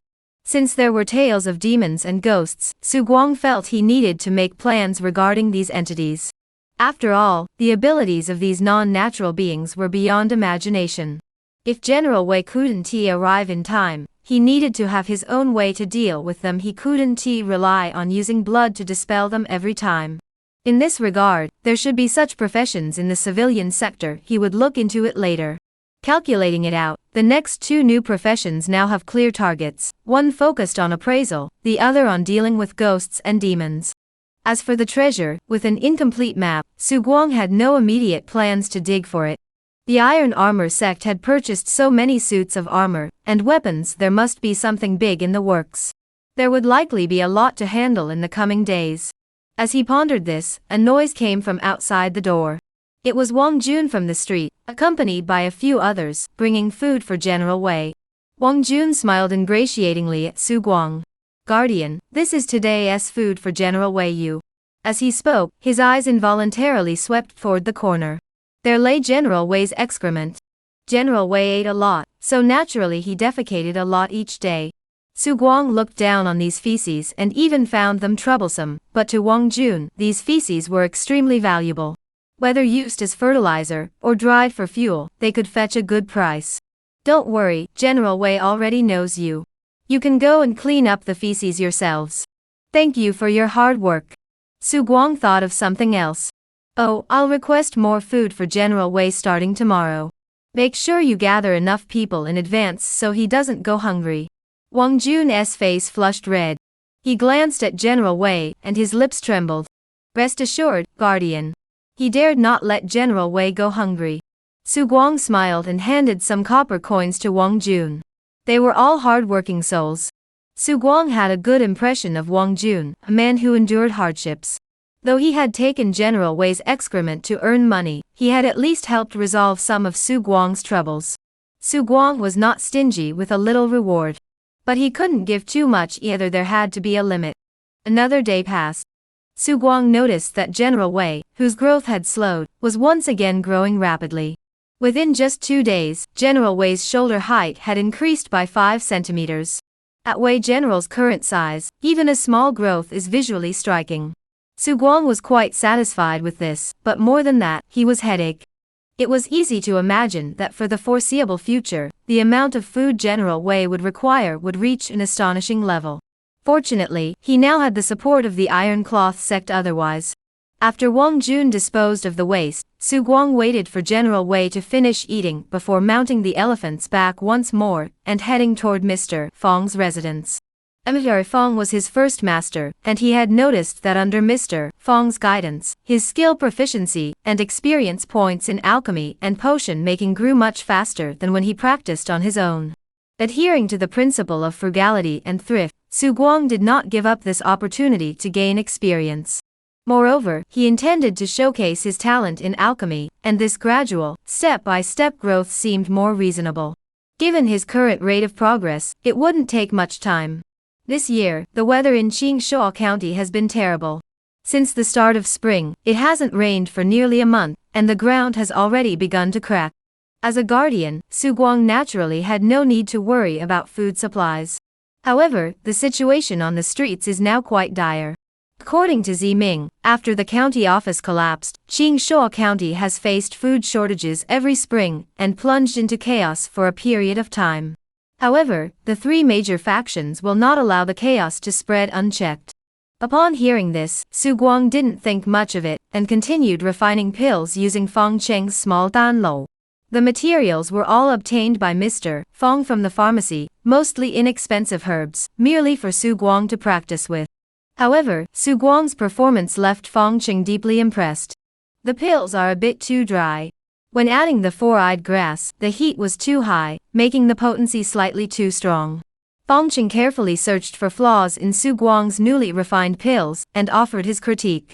Alchemist's log: you successfully refined a pill, received guidance, and gained Yi-Sup-Ng alchemist experience points. The experience gained from alchemy had already made Su Guang abandon his plans to seek out thugs on the streets. All that remained was to go to the martial arts academy for his check-in, and then focus on alchemy, traveling, and taking care of General Wei. Alchemy yields 2 batches daily, each granting around sup experience points. With the white crane ascending the clouds technique, running for an hour daily yields approximately 6 sup experience points. Combined, the daily experience points obtained have reached the Yi Bat mark. Just as Su Guang was carefully listening to Feng Cheng's teachings, the academy gate was suddenly pounded on. "Master Feng, save me." It was a woman's voice. Jingming was the first to rush out. He seemed to recognize the person. "You are sister." Soon, Su Guang saw a slightly disheveled young girl rushing in from outside. Su Guang, who had been looking somewhat careless, suddenly grew serious. This young girl looked familiar to him. "Mr. Fang, please save us. My father and my older brother have been captured by the Wang family. Please help us." The girl ignored Jingming's cries and knelt down before Feng Cheng. Jingshuo County was a large county with a population of around 10,000. Among the families in the county, only the Wei family could be considered a true clan. There were some wealthy landowners and gentry who also referred to themselves as families, such as the Zhu family in the past, and the Wang family mentioned by the girl was another example. Feng Cheng looked troubled. Though he held some status within the gang, the Wang family had long since aligned themselves with the Wei family. He had no confidence that he could summon a skilled fighter from his clan to assist. "This? The Wang family? Master, let me handle it." In truth, Su Guang hadn't expected to encounter Lu Yu here. He had 3 benefactors in Jingshuo County, who were the true patrons who had made him what he was today. One was the old man Li who had taken him to the Zhu family. The second was Zhu Qing and Zhu Fu, father and son. The last was the person who had given him half a roasted chicken that day. He only knew that the person who gave him the roast chicken was a young lady from a prominent family in the city. Such noblewomen rarely appeared in public, so he had no idea who she was. He wasn't the type to owe anyone a favor, and he had always wanted to find that young lady. The voice from the palanquin gradually blended with the voice of the young girl before him. Feng Cheng heard the voice behind him, and clearly startled, looking at Su Guang in surprise, completely unexpected that Su Guang would speak at this moment. Su Guang, however, walked forward on his own and spoke softly, "Miss Yu, do you still recognize me?" Lu Yu lifted her head, her eyes filled with confusion. In the cold winter, outside the city at Durenji, half a roasted chicken, 2 steamed buns. Long-forgotten memories flooded Lu Yu's mind. She stared at Su Guang in disbelief. You are. Emil's debt must be repaid." "No, the Wang family is very powerful. They have several 8th-rank experts in their household. You're now a member of the Iron Cloth Sect. Your master must be an elder. Why not ask your master?" Lu Yu looked anxious. She was a kind-hearted person otherwise, she wouldn't have seen Su Guang begging on the street during her trip home to visit her family and had someone send him food. Feng Cheng heard Su Guang's words, and his expression grew complex. In this world today, there are still those who repay kindness. They truly deserve to be called righteous men. Moreover, he knew that Su Guang had little real strength, and relied on the might of the general. "Su Guang." Su Guang waved his hand. "Master, there is no need to say more. I have built my reputation on trust. The kindness you showed me in the past, I now repay in kind." With that, he turned and walked out. Feng Cheng sighed. Lu Yu looked at Feng Cheng. "Mr. Fang. Miss Yu, follow Su Guang. The Wang family wouldn't dare touch him." Feng Cheng paused, a look of relief flitting across his face. As a disciple who values loyalty so deeply, I, as his teacher, naturally won't stand by. Mr. Lu has been kind to me. Even if I have to lose face today, I'll make the sect intervene. A loud roar. A thunderous roar echoed through the surrounding streets. Lu Yu stared in disbelief at Su Guang sitting atop the elephant's back. "You." Her voice stuttered, her mind going blank as she stared at the colossal beast before her, feeling a wave of dizziness wash over her. Su Guang's face broke into a smile, a hint of ease on his features. "Miss Yu, I'll take you to save them." Chapter Samsuptut. You can all go together. Please vote for the monthly ticket. Su Guang looked at Lu Yu by his side, his eyes filled with tenderness. It wasn't because of Lu Yu's beauty. Rather, he was genuinely grateful to her. At that time, in the midst of a snowstorm, begging for food in Durenji was no easy task. After finally managing to get some, it was snatched away by someone like Niu Laosan. In fact, after he had struck Niu Laosan with a blow, he had already decided to leave Qingshuo County. It was because of Lu Yu's roasted chicken that he didn't leave immediately. That's why he was approached by Old Li and given the task of raising General Wei, leading to everything he has today. He was a man who knew how to be grateful. He had encountered many benefactors along the way: Lu Yu, Old Li, the Zhu family. Though most of them were ordinary, he would always lend a helping hand to them in times of need. Therefore, today, he would help Lu Yu. Lu Yu was unaware of Su Guang's complex thoughts. At that moment, she was completely overwhelmed by General Wei's imposing figure and couldn't snap out of it. She couldn't fathom how Su Guang, who had been begging on the streets just a few months ago, could now command such a ferocious beast. The Lu family. Lu Guang was pinned down by two men, his face twisted in anger. Wang Su. You're truly heartless. Don't you fear being mocked by others? The head of the Wang family, Shi Shiran, stepped forward, raised his foot, and placed it on Lu Guang's head, his lips curled in derision. The Lu family is here. I, Wang Su, am standing here. Let those people come and stab me. Lu Guang looked utterly despairing. The conflict between the Wang and Lu families was actually quite simple. The Lu family were merchants, not a true clan, merely a small caravan.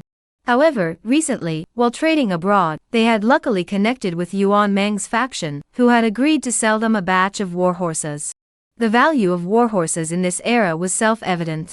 In the past, the Zhu family was prosperous, yet they only had 6 fine horses. This shows how rare war horses are now. Lu Guang naturally understood the gravity of the situation, so after obtaining this connection, he never considered bringing the horses back. Instead, he planned to send them to Changsong Prefecture once the deal was finalized and sell them there. He was cautious and didn't even consider selling them in Songjiang Prefecture. The Lu family only cared about profit. However, they never anticipated that the Wang family would come knocking on their door to propose marriage at that very moment. Wang Su even insisted on sending his son, Wang Chong, to join the Lu family's merchant caravan. The timing was too convenient. They had gone out this time specifically to trade the war horses. And Wang Chong also wanted to join at this moment. Lu Guang sensed something was wrong, but it was already too late. The two families turned against each other, and there was no doubt that the Lu family was crushed by the Wang family. After all, the Wang family, as loyal supporters of the Wei family, had been heavily backed by them. Their household was brimming with talent, including 2 8th-rank martial arts masters, and their patriarch, Wang Su, even showed signs of breaking through to the 7th rank. In the past, Zhu Huai insisted on aligning with the Wei family, largely influenced by the Wang family. Unfortunately, the unexpected arrival of Su Guang changed everything. Where is my daughter-in-law now? Wang Su stomped his foot hard, crushing Lu Guang's face until it bled, and asked. Lu Guang clenched his teeth and remained silent. You have nothing to say? Do you think this is something the Wang family decided on its own? Let me tell you the truth, the deal was personally arranged by the second master. You traitor, with such a large sum of money, you didn't think to trade with the Wei family, but instead went outside to find a buyer. What, did the second master and the others treat you unfairly? Wang Su grew increasingly furious, his eyes flashing with savagery. The Wang family was the Wei family's lackeys, always acting in the Wei family's best interests. The Wei family had obtained that batch of war horses, so the Wang family would naturally benefit as well. Now, Lu Guang's actions were not only damaging to the Wei family, but also a betrayal to the Wang family. Lu Guang's eyes flashed with regret, regretting his greed for profit, and seeking out the people from the Changsong mansion. But now, he knew that even if he handed over everything, the Wei family and the Wang family would never trust him again. All he could hope for now was that Lu Yu could escape, as none of this had anything to do with him. Bong Qing is now an honorary elder of the Iron Cloth sect. He should be able to protect Yuer, right? Now, hand over the token used in the transaction with Yuan Mang, and I will spare your entire Lu family. Wang Su spoke again. Lu Guang slowly raised his head. Wang Su coldly snorted, waved his hand, and immediately 2 men from the Wang family tore a person out of the Lu family's hostages. A young man, without even glancing at him, swiftly drew his long knife. Blood spattered 3 feet high, and the head rolled to a stop right before Lu Guang's eyes, its eyes wide open, staring fixedly at him. This was his cousin. Lu Guang's eyes bulged with fury. Just then, a faint commotion arose from the ground, as if some massive creature was moving, causing chaos. Bang! Something unknown flew out with a loud crash. It wasn't until it crashed through a wall that Wang Su could see what it was. It was a person. However, the person was now almost completely dismembered, unrecognizable as human. Wang Su vaguely felt a sense of familiarity. Could it be someone from the Wang family? He suddenly turned around and looked toward the source of the attack. A massive figure, brutal and savage, smashed through the wall with a thunderous crash, emerging from the cloud of dust. Miss Yu, tell General Wei which ones are from the Wang family, and which ones are from your Lu family. Amidst the dust, a clear male voice rang out, carrying a power that seemed to pierce through everything. It's you. Su Guang. Wang Su naturally recognized Su Guang, the current rising star of the Iron Robe Sect. Besides Su Guang's recent fame, he was also the bane of the Wei family. Su Guang looked at Wang Su, his mental connection linking to General Wei. The next moment, General Wei, who had stopped in his tracks upon entering, suddenly turned his gaze toward Wang Su. General Wei let out a deep growl and charged toward Wang Su. With a series of crashing sounds, the stone path that the Lu family had spent great effort to lay was crushed. 2 8th-rank swordmen from the Wang family suddenly turned around and saw General Wei, who seemed as tall as a small mountain. His orange-yellow eyes glowed like ghostly flames. The two were so terrified they lost their minds, unable even to stand up. They tried to flee. But the general's long nose, as thick as a giant python, whipped out instantly, sending the two flying through the air without a moment's pause. They crashed to the ground. Like blood-soaked mud. Gazing at the mangled corpses that had crashed into the crowd, the entire scene fell silent once more. The strong bones and well-developed muscles that the 8th-rank martial artists pride themselves on, along with their already perfected copper-like skin, were no match for General Wei's immense strength, which exceeded 10 tons. Moments later, eyes like those of people seeing a monster turned toward Su Guang, who was leaning against the massive creature's back. Many had heard rumors of a person in the city who could control a super-powered beast, but few had ever seen General Wei in person. At that moment, under the watchful eyes of the crowd, they finally understood how ferocious and terrifying the beast feared by the Wei family truly was. What a powerful beast! What level of demon beast is this? If it were to fight seriously, could a 7th-rank martial artist subdue it? Wang Chong took a deep breath, his heart trembling with awe. Lu Yu, sitting on the elephant's back alongside Su Guang, had sparkling eyes and looked at Su Guang with an excited expression. This colossal beast that had nearly frightened her senseless had not disappointed her. It was truly so powerful. Su Guang, what are you planning to do? Are you intending to represent the Iron Cloth sect and declare war on our Wang family and Wei family? Wang Su gathered his courage, retreating dozens of steps to ensure he wouldn't meet the same fate as Zhu Huai, crushed to death by the giant elephant moving a massive log, before shouting angrily. The people of the Lu family are under my protection. Now, take your men and get out of the Lu family. Su Guang didn't even glance at Wang Su, continuing to speak to himself. After speaking, he turned to Lu Yu. Miss Yu, are you sure we don't need to kill them all? Lu Yu shook her head hurriedly. Though young, she knew that killing the Wang family would completely alienate the Wei family, which would cause even more trouble later. She couldn't keep troubling Su Guang. Su Guang. Wang Su, feeling disrespected, roared angrily. Su Guang lowered his eyes, still maintaining his usual indifferent expression. You have 15 minutes.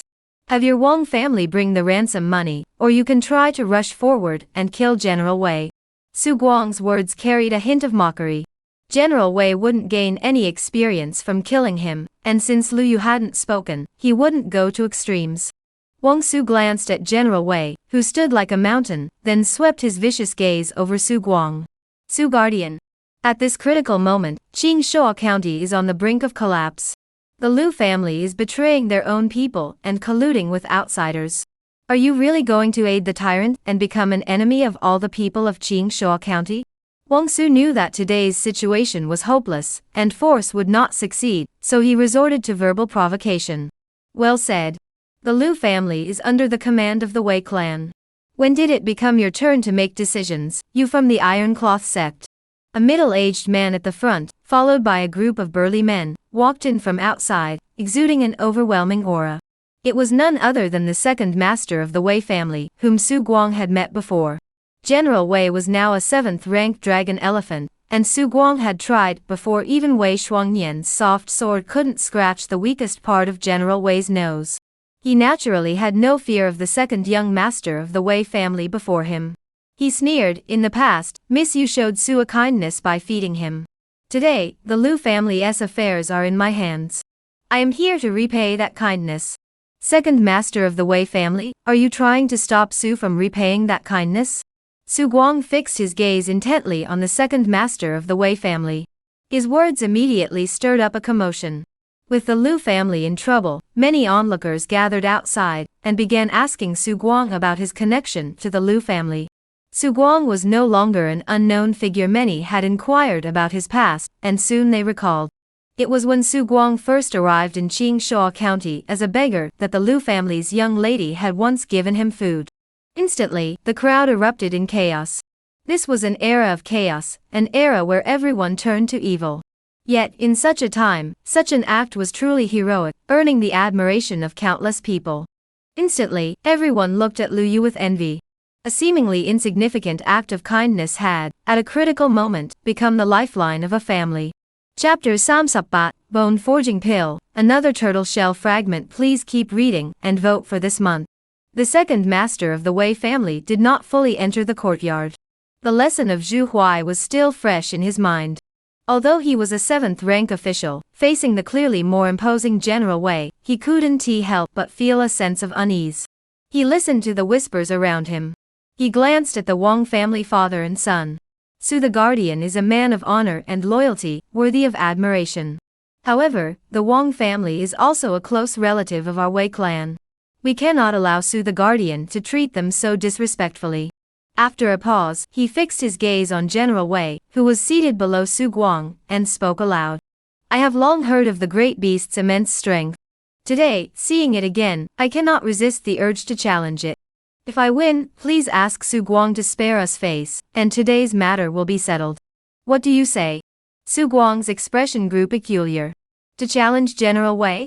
However, upon seeing the emotion on Wang Su's face, Su Guang's heart stirred, and he realized what was happening. This was a matter of posture. The second young master of the Wei family had lowered his own stance with just those words, and for whom was this posture being lowered? No wonder Wang Su was moved. This second young master of the Wei family is no easy opponent. Even in such a situation, he's still trying to win people over. Haha, the second young master of the Wei family is so straightforward. This matter, Lu will take responsibility on behalf of Su the Guardian.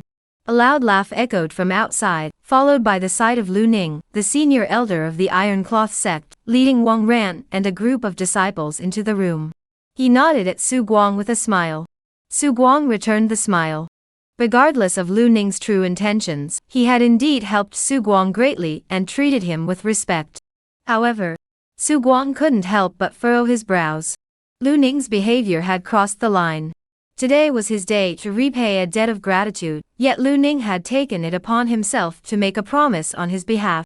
He considered himself to have a good temperament, but the one thing he hated most was others making decisions for him. In this regard, Tai Kuang was far better than Lu Ning. But Lu Ning hadn't done anything wrong. Besides, he had been meaning to test General Wei's current combat strength, and wanted to know whether he was stronger or weaker than a 7th-rank expert. So he nodded to Wei Yiri. All right.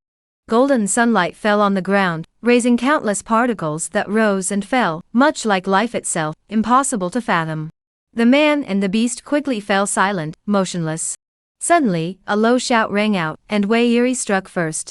A flush of red flashed across his face, followed by a black hue appearing on his fists.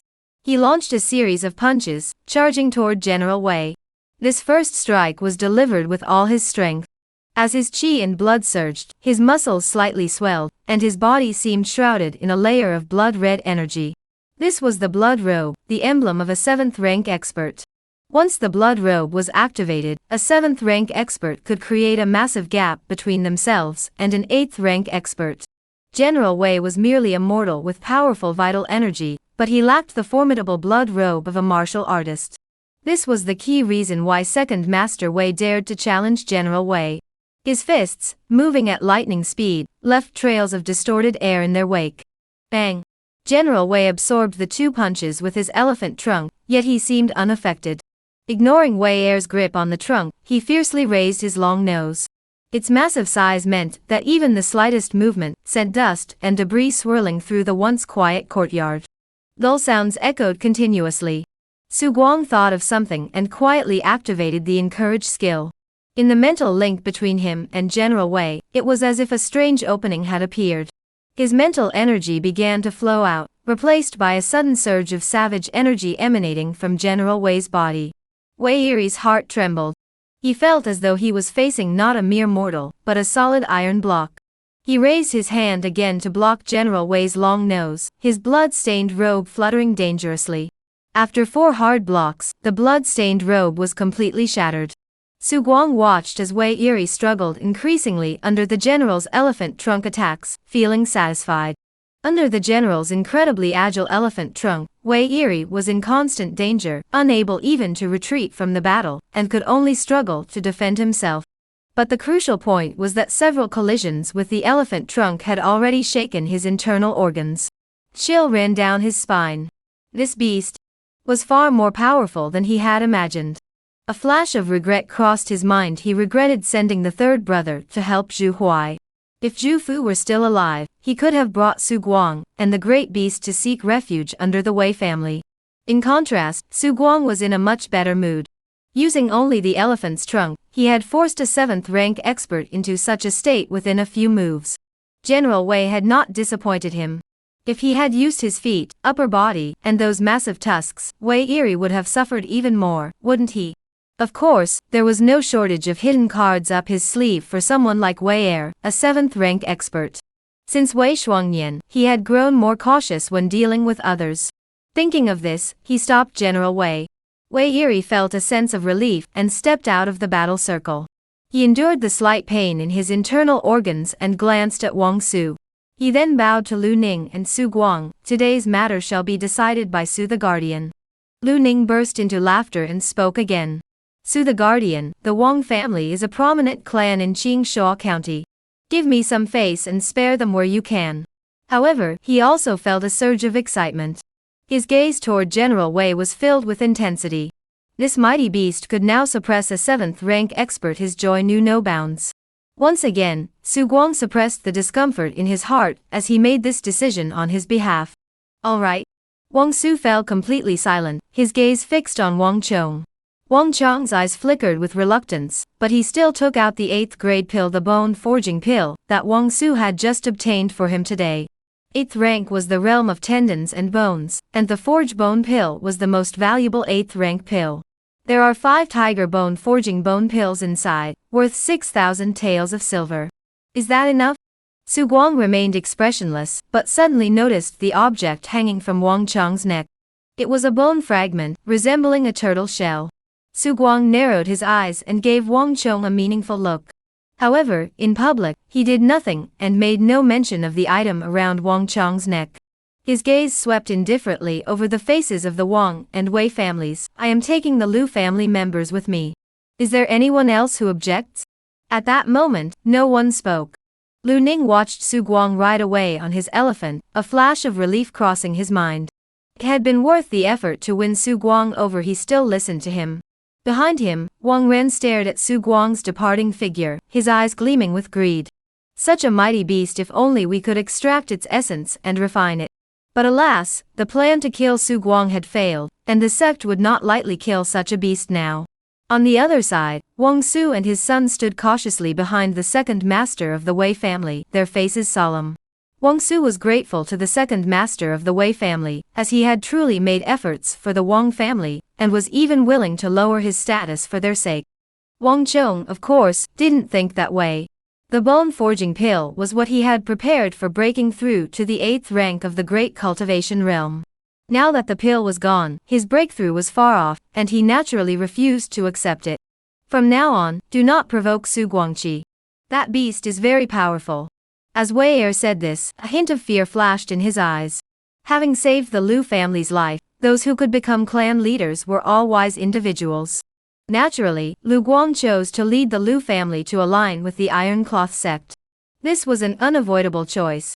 At least, within the Iron Robe sect, there was Fengcheng, who owed him a debt of gratitude, and Su Guang, the sect guardian who owed his daughter a favor. Su Guang, to repay a debt of gratitude, nearly single-handedly subdued the Wang family of Qingshuo County with just one man and one beast. This incident caused a huge stir in Qingshuo County. In this era of extremely underdeveloped media, Su Guang's reputation spread throughout the entire county, and even further afield through the travels of some merchant caravans. In a tavern. This might just be a true hero. Su Guang, despite his high position, never shies away from his humble origins, truly a man of integrity. Discussions about Su Guang continued fervently. Of course, General Wei, the main character, also became the focal point of everyone's discussions. What kind of power does that beast possess? An 8th rank expert is no match for it. Could that beast be the strongest fighter in Qingshuo County? Someone spoke up. It shouldn't be. Unfortunately, Su Huifa's martial arts cultivation has yet to reach the ranked level. Otherwise, I would have defected to him. Given his character, he would never treat his subordinates unfairly. Haha, even if Su Guang hasn't reached the ranked level, do you really think you could just defect whenever you want? No matter how heated the discussion outside was, it had nothing to do with Su Guang. He had completely withdrawn into himself. The Master's courtyard. Has the great beast truly advanced? Iron Madman had his suspicions, but hearing it confirmed by Su Guang left him utterly stunned. No wonder Su Guang could single-handedly suppress the Wang family. To have General Wei grow so quickly, Su the Guardian must have worked hard. Tai Kuang said with a smile. It's all thanks to the support of the sect master. Su Guang clasped his hands together and paid him a compliment. Tai Kuang smiled and pondered for a moment. Su Guang has distinguished himself in beast taming. He shall be promoted to Grand Guardian of the sect, and awarded 3 doses of the century-old elixir. He had originally planned to give 2 doses of the century-old elixir along with some gold and silver, but Su Guang's demonstrated strength had made him decide on the spot that he must go all out to win him over and prevent him from siding with Lu Ning. General Wei has just broken through, and desperately needs these elixirs to stabilize his cultivation. I shall not refuse. Thank you, Sect Master. Su Guang's words caused a smile to appear on Tai Kuang's face. The warmth in his words filled him with delight. 3 elixirs to secure a 7th rank expert nearly invincible in close combat. This was an extremely profitable deal. Su Guardian, I heard that the recent conflict with the Wang family was because of the Lu family's young lady. Su Guang did not hide anything and spoke directly. When I first arrived in Qingshuo County, I was destitute and begging for food. The young lady named Yu showed me kindness by giving me a meal. Tai Kuang looked moved. Su Huifa, you are truly a man of honor. He couldn't match such loyalty, but he admired those who could. General Wei has grown a bit more. Is his area of activity sufficient? I'll have someone relocate the households near your courtyard so that General Wei isn't inconvenienced. Su Guang bowed in gratitude. For a time, the two chatted amicably. As for the consequences of Su Guang offending the Wang family, he said not a word, going out of his way to show his support for what Su Guang had done. Deep into the night. In the lush little forest on the back mountain, a figure darted through the trees like a graceful crane, moving swiftly and agilely to avoid the branches and leaves. He landed without a sound and left no trace as he passed through the forest. From outside the forest, it was almost impossible to detect anyone moving at such high speed. Ha!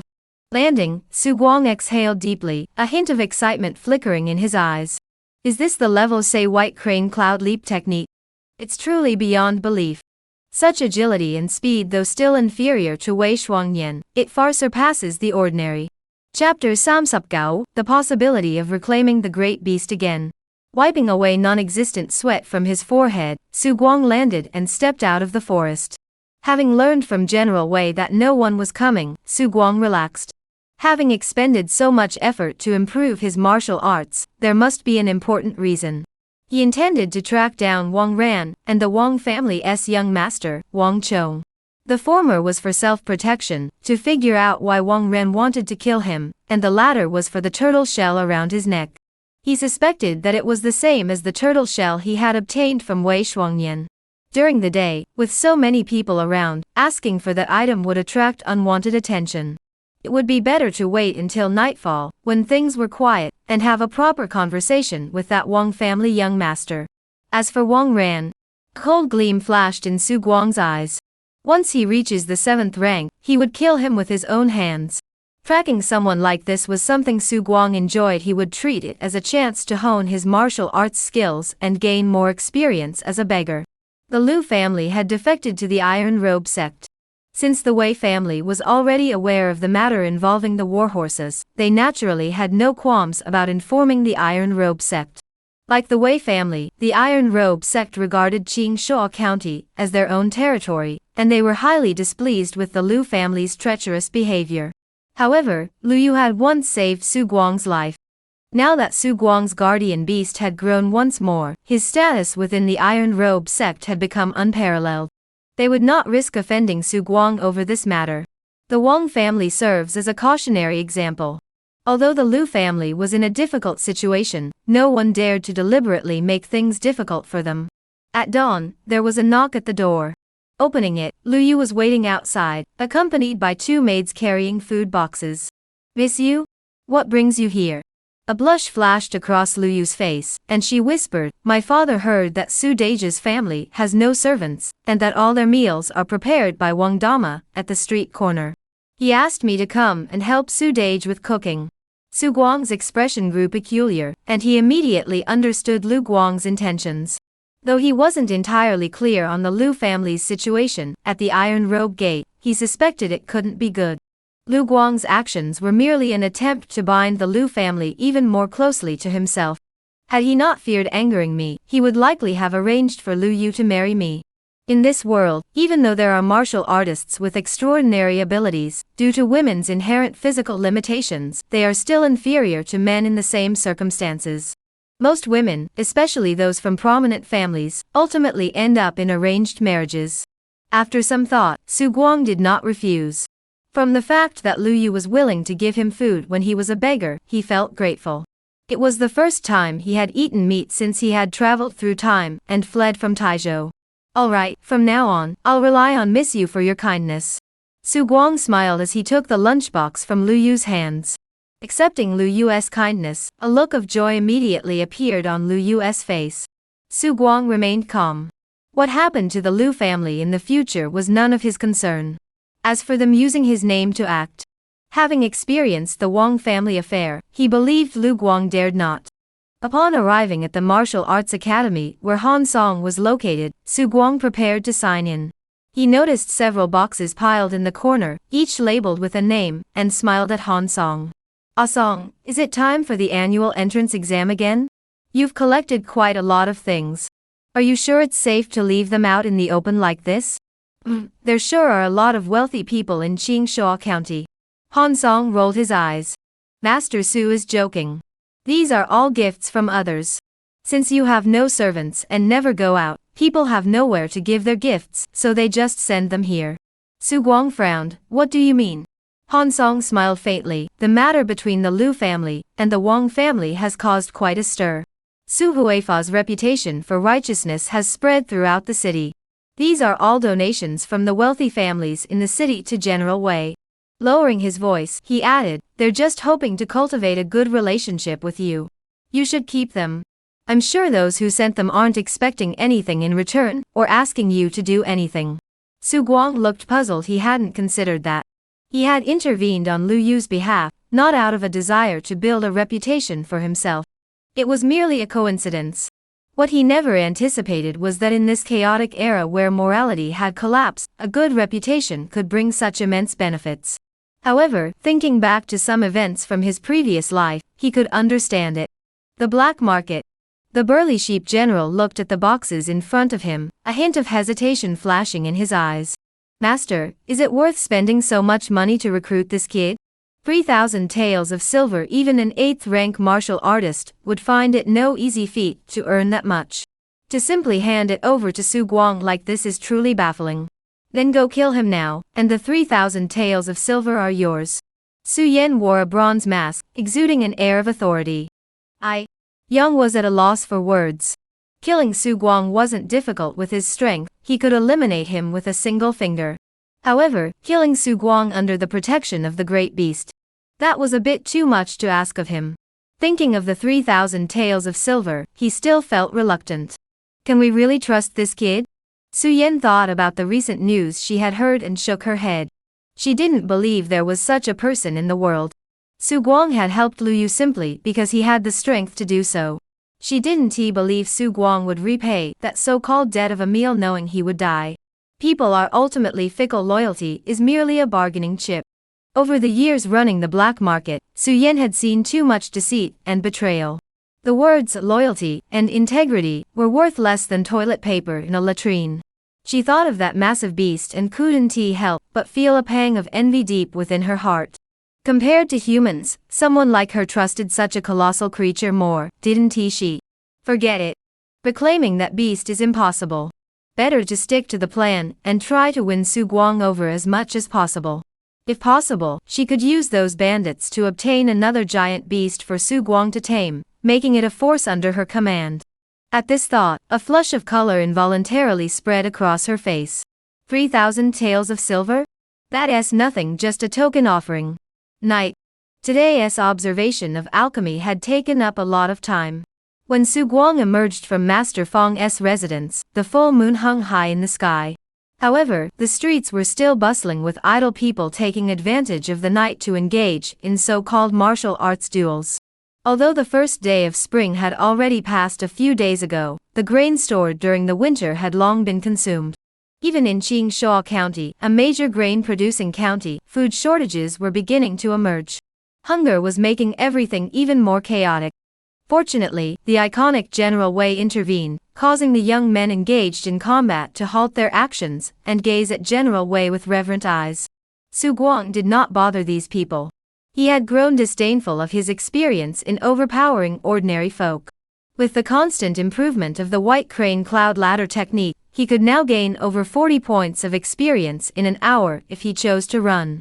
Now, aside from going to the Martial Arts Academy daily to check in and collect experience points, he was too lazy to bother with the street thugs anymore.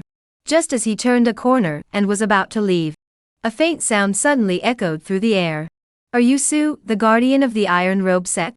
My master requests your presence. Su Guang looked in the direction of the voice. The other party hadn't intentionally hidden him. The courtyard gate was wide open, and there were about 10 people inside, some sitting, some standing. Besides the woman leading them, several others had distinctive features. Rough and tumble heroes, outlaws of the Green Forest.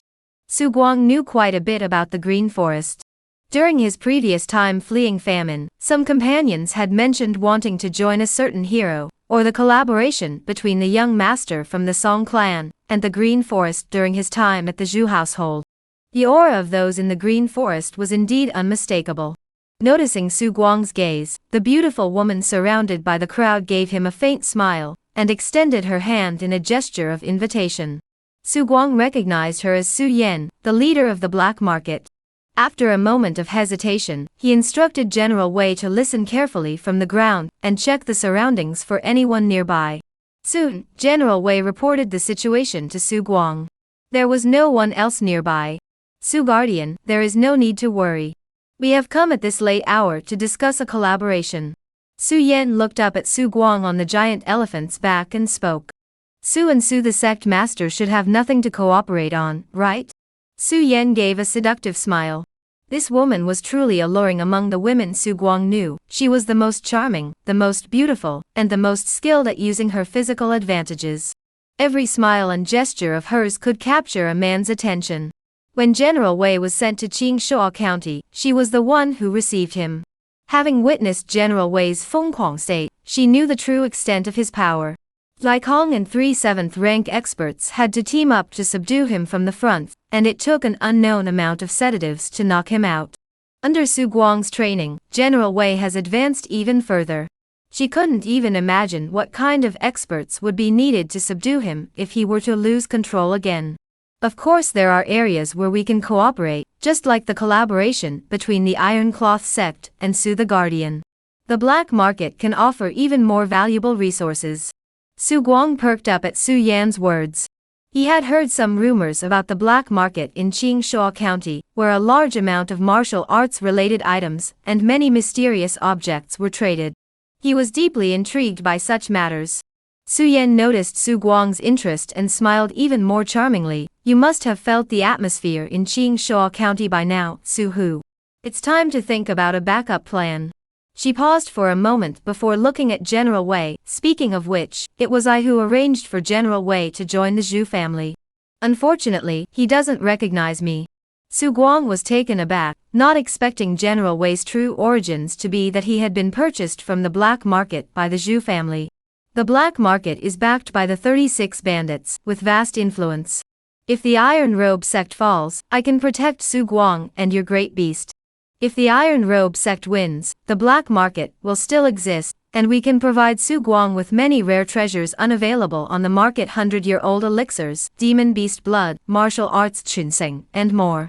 Even if there's an opportunity, obtaining another great beast isn't impossible.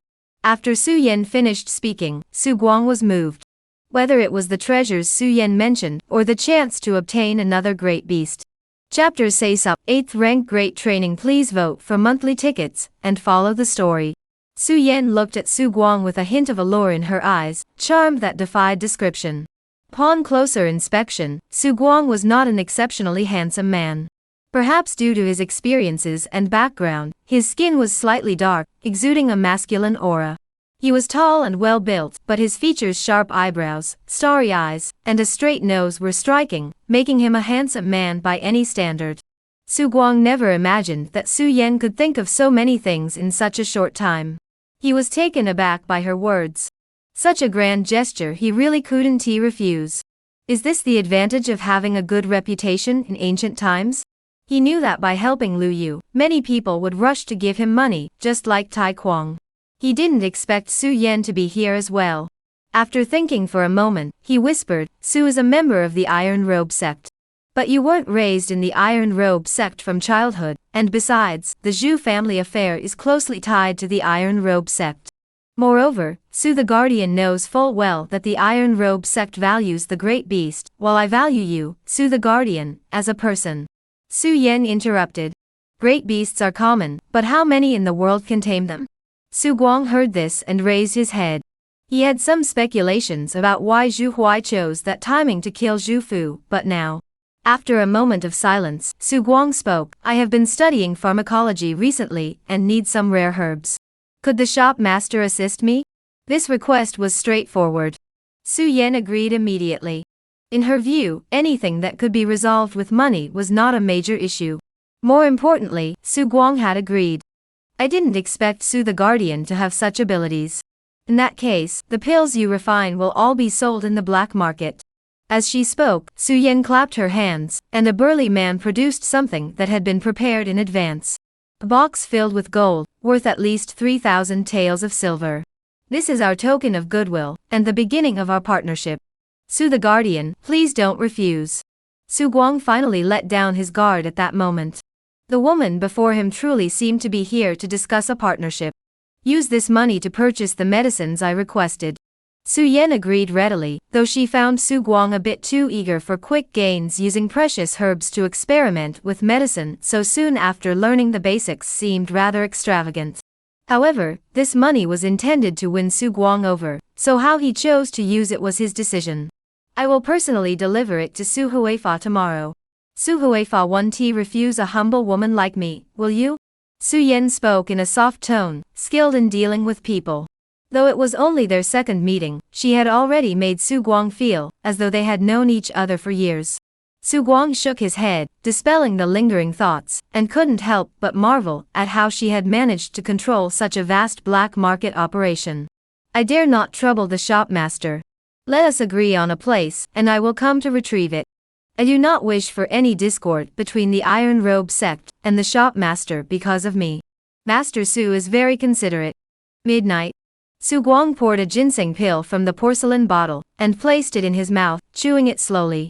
Tai Kuang had recruited him and given him 3-century-old ginseng roots, which he had all exchanged with Fong Qingche for 8 grade ginseng pills for his own use and that of General Wei. Fangqing was grateful for his help with the Liu family and gave him 80 pills outright, effectively selling them at a loss. After all, while a single batch of ginseng pills could yield 30 pills, their potency was somewhat strong, and success was not guaranteed every time. Stepping in for the Liu family once, establishing his reputation, the tangible and intangible benefits have benefited Su Guang greatly, even though his initial purpose was merely to help Liu Yu. Over the past few days, he felt his preparations were sufficient to begin breaking through to the 8th grade Great Cultivation realm. He opened the interface. Name, Su Guang. Current occupations, Yet Beggar LV 1869 Elephant Tamer LV 1869 3 Martial Artist LV 1869 Say Apothecary LV 1869 Professional talent, overpower when facing martial artists of a lower realm. You exert an overpower effect on them, increasing your momentum and blood recovery speed. Job skills, Iron Pine Unbreakable Technique Max Level, White Crane Eternal Life Technique Level Say, Samba Mba, White Crane Cloud Ladder Level Say, Yet Mba. Next job advancement requires Pharmacist LV or higher. White Crane Eternal Life Technique LV In a daze, Su Guang transformed into a crane. His tendons and bones were illuminated by blood qi, faintly emitting a blood-red glow. The light penetrated his body, and his tendons and bones continuously emitted cracking sounds as if they were about to break through their limits, like a bowstring on the verge of snapping. Steel-like bones and iron-like tendons, copper-like skin, and jade-like flesh. Throughout his body, sounds like thunder and tiger roars echoed through his tendons and bones, resonating loudly in the night. This was almost a complete reshaping of his bones and muscles. As the 2 bone-forging pills were swallowed, 8th grade Great Cultivation achieved. A loud bang. A dark figure pushed open the door, clad in night-black robes, moving with the grace of white clouds drifting through the sky, almost blending into the night itself. Tonight, there was no moon, and the sky was pitch black. Su Guang, clad in his night attire, soared through the air like a bat with spread wings, swiftly gliding across the rooftops.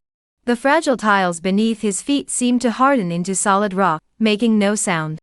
A moth clung to the roof, desperately searching for light. The dark figure flashed past it. After a long time, the moth finally fluttered away, seemingly unaware of what had just happened. Su Guang covered several miles without touching the ground. He finally landed on a roof carved with a mythical beast said to ward off evil. The large courtyard in the distance was where Wang Chong, the young master of the Wang family, resided. After days of surveillance, Su Guang had gained some insight into this man. Like most wealthy families, Wang Chong had married early, and his wife was the daughter of the Wei family.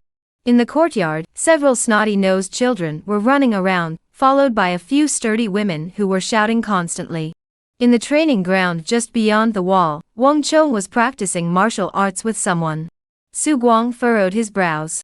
After several days of observation, he was certain that Wang Chong was unaware of the secret of the turtle shell. The fragment of the turtle shell hanging around his neck seemed more like a gift from someone important to Wang Chong. After some thought, Su Guang decided not to continue observing Wang Chong. Instead, he quietly turned around and left the Wang residence. Since Wang Chong was unaware of the secret of the turtle shell, there was no need to follow him further. He would wait for the day when Wang Chong was alone, and then seize the turtle shell. Xiao Chong, don't train so hard, you'll hurt yourself. The martial arts instructor sparring with Wang Chong said with concern. Wang Chong's face was filled with anger. I don't want to, but every time I think about that day I can't bear the anger in my heart. Su Guang used a beast to steal the bone-forging pills my father spent a fortune to obtain for me. This grudge must be avenged, or I will not rest in peace. I must kill him. The boxing master was better off not speaking. Once he did, Wang Chong erupted in a storm of anger. Though this anger wasn't directed at him. Upon hearing this, he could only sigh. Facing Su Guang, who was inseparable from that massive beast, he too felt helpless. The master has already sent men to keep an eye on him. As soon as Su Guang is alone, they will capture him and bring him back. I will make sure you get your revenge. Upon hearing this, Su Guang narrowed his eyes. The next day, Su Guang went to the martial arts academy as usual to sign in with the group of children. Have any of you been slacking off in your training lately? Some say spring fatigue and autumn lethargy make them unwilling to train. But I ask you, is that really the reason? Even with my poor natural talent, I can still take on dozens of you at once. Some of you might be thinking that one day you'll catch up to me and teach me a lesson. How many of you are thinking that? Don't place too much emphasis on natural talent, it will distort your own efforts and sacrifices. As usual, he started with a big dose of motivation to ignite the children's fighting spirit. It has to be said, the kids are so innocent. After going through this so many times, some still fall for this kind of rhetoric. Experience, Dueling, this kid is too honest. In just 2 months, he has provided Su Guang with nearly 1,000 experience points. He is increasingly convinced that this kid has an unlimited future. Shichen, come over to my place for dinner later. Su Guang looked at Dueling, who was alone, and after thinking for a moment, spoke up. This child comes from a humble background, and is still very young. Being excluded by others is only natural. Dueling blushed and tried to refuse. But just then, Han Song hurried in from outside. Su Guardian, there's trouble outside. Chapter Samsupgao, severe injuries. Chapter Saysupyat, serious injuries. Su Guang looked at the other person, and Han Song lowered his voice. Wang Ran was severely injured yesterday. What happened? Han Song spoke in a mysterious tone. I just went to the Sect to collect this month's allowance, and saw several disciples carrying senior brother Wang Ran inside. Do you know how he was injured? Su Guang glanced at Han Song, noticing the schadenfreude and curiosity in the young man's eyes. He then turned to continue his conversation with Dueling. Han Song grew impatient, grabbed Su Guang, and pulled him aside, lowering his voice. Guardian, do you know that Wang Ran has been noticed by the Gao family of Songjiang Prefecture, who intends to marry him off? It's said that Wang Ran goes to Songjiang Prefecture every few days to deliver gifts to that Gao family's daughter. You know, Wang Ran is talented but arrogant. But it seems he was noticed by a young master from the Song clan, who rejected him on the spot. On the way back, Wang Ran's senior disciple was severely injured. Han Song was closer to Tai Xiong within the sect, and due to his connection with Su Guang, he had even become a formal member of Tai Xiong's inner circle. Naturally, he harbored no goodwill toward Wang Ran, the beloved disciple of the senior elder. His words carried a hint of schadenfreude. Su Guang narrowed his eyes, thinking that the outside world wasn't much safer than Qingshuo County. Wang Ran had ambitions to go to Songjiang Prefecture to develop himself, yet he ended up in such a sorry state. Being a genius, especially a martial arts genius, came with risks. It seemed his current strategy of biding his time and hiding his abilities was indeed the right choice. Over the past few days, he had been tailing Wang Ran and Wang Chong, but Wang Ran's strength was too great, and his senses seemed far beyond those of ordinary people. He dared not get too close, and Wang Ran mostly stayed secluded. Even when seeking women, he did so through the red light district, and Su Guang had not noticed anything unusual about him. However, now that Wang Ran is severely injured, whether he can recover is still uncertain. Once Lu Ning's attention shifts away from him, then eradicate the root was a lesson Su Guang had learned the hard way. In this chaotic world, one must have principles, but one must also be ruthless. After bidding farewell to Han Song, Su Guang arrived at Fong Cheng's small courtyard, and found that Fong Cheng had guests Lu Yu's father, Lu Guang. Fong Cheng was also of humble origins, and had been sponsored by the Lu family to study medicine in the past, which is why Lu Yu had come to seek his help earlier. Upon seeing Su Guang, the two did not avoid him, and their discussion centered on Wang Ran. Though both now aligned with Lu Ning's faction, their words held little sorrow for Wang Ran, instead tinged with schadenfreude. What does this mean? Should one say that Wang Ran was ignorant of human affairs, or that he was so talented that he aroused everyone's jealousy? Su Guang remained calm, but after sitting for a while, he left. Lu Guang tried to ingratiate himself, but seeing Su Guang's indifferent expression, he seemed to understand Su Guang's stance and eventually only spoke a few words of gratitude. At noon, the streets weren't too crowded, but there were more thugs hanging around. Standing by the roadside, they stared at passers-by like wolves, as if searching for food on their bodies. However, upon seeing Su Guang and his subordinate, the imposing General Wei, whose body was over 10 meters long, they scattered like quails into the alleys. Su Guang's reputation was too great, especially after the Liu family incident, where he had almost been deified, resembling the embodiment of a hero from a storyteller's tales. The thugs feared the knight-errant, which was only natural. Su Guang didn't bother with them. He left the mighty general at Feng Cheng's small courtyard to ensure no one was following, then took a few turns and found the place where he had agreed to meet Su Yan. The courtyard was empty except for Su Yan. Su Guang remained on guard at first, but since the courtyard was close to Feng Cheng's, General Wei could arrive at any moment.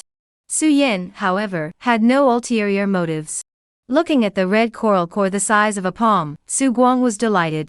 This high-grade medicinal ingredient from the deep sea contained abundant energy, enough to serve as the main ingredient for refining a 7th-grade elixir, surpassing the value of the 3,000 years of silver Su Yan had brought yesterday. Blood coral. Su Fengzhu has been thoughtful. The price of the blood coral far exceeded the 3,000 taels of silver Su Yan had brought yesterday. She had indeed put a lot of thought into it. Su Yan covered her mouth and smiled. Su Guardian, you came over at noon. Haven't you eaten yet? Come try my cooking. Su Guang was taken aback, but before he could refuse, Su Yan had already walked toward the kitchen. Through the open window of the kitchen, one could clearly see everything Su Yan was doing. She was indeed skilled in the kitchen, and due to her beauty, everything she did was a pleasure to watch. At first, Su Guang had intended to watch for any suspicious movements, but before he knew it, he was completely captivated. She was indeed very beautiful. A moment later, Su Yan emerged from the kitchen carrying a wooden tray. Noticing Su Guang watching her, she said boldly, "Are you watching to see if I'm poisoning the food?" Su Guang, of course, wouldn't admit it. He simply replied, "I didn't expect the sect master, with your high position and authority, to be so skilled in the kitchen." Su Yan, however, set the tray down and reached into a plate with her hands, pulling out a piece of black meat, tearing off a piece, and putting it into her mouth. "Are you satisfied now?" Su Guang hesitated, then stepped forward and took a bite.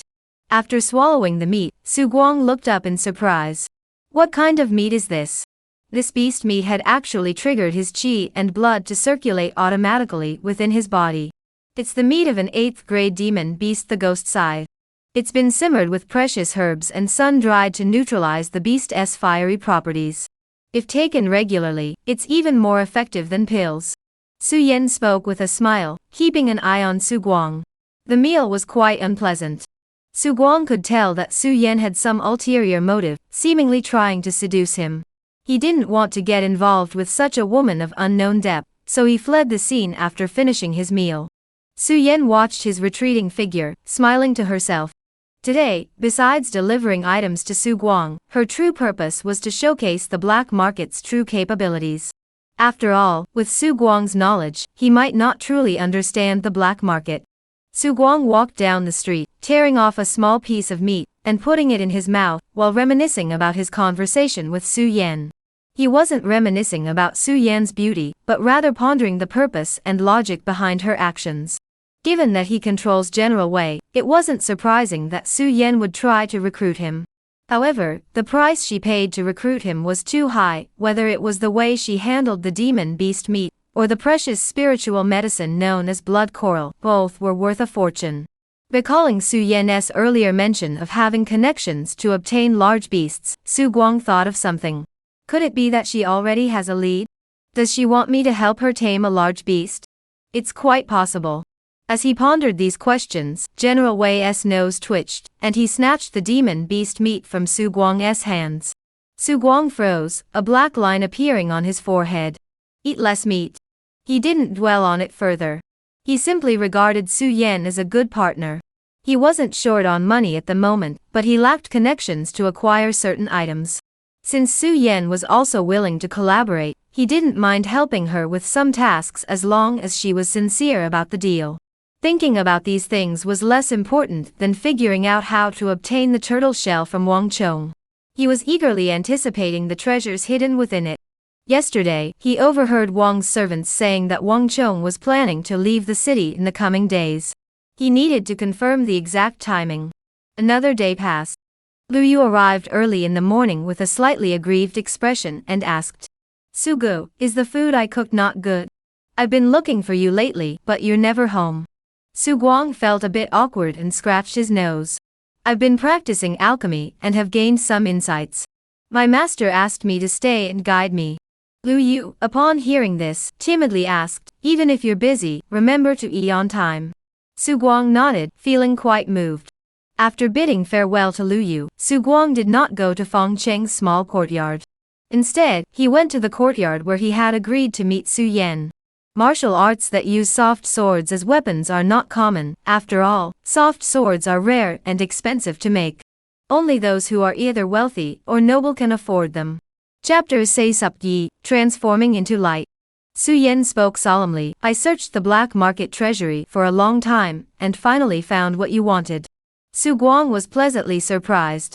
After obtaining Wei Shuangnian's weapon, he had been searching for a corresponding martial art technique, and never expected Su Yan to come through for him. The black market really has a lot of hidden treasures. Su Fengzhu, about other matters. Over the past few days, the two had eaten together every day. After getting to know each other, they were both satisfied with the sincerity the other had shown, and their cooperation had deepened further. The inheritance of feng shui and geomancy is indeed rare. Generally, this is something people rely on for their livelihood, a treasure that can be passed down through generations. Fortunately, I managed to find it for you as well. Su Guang was thrilled.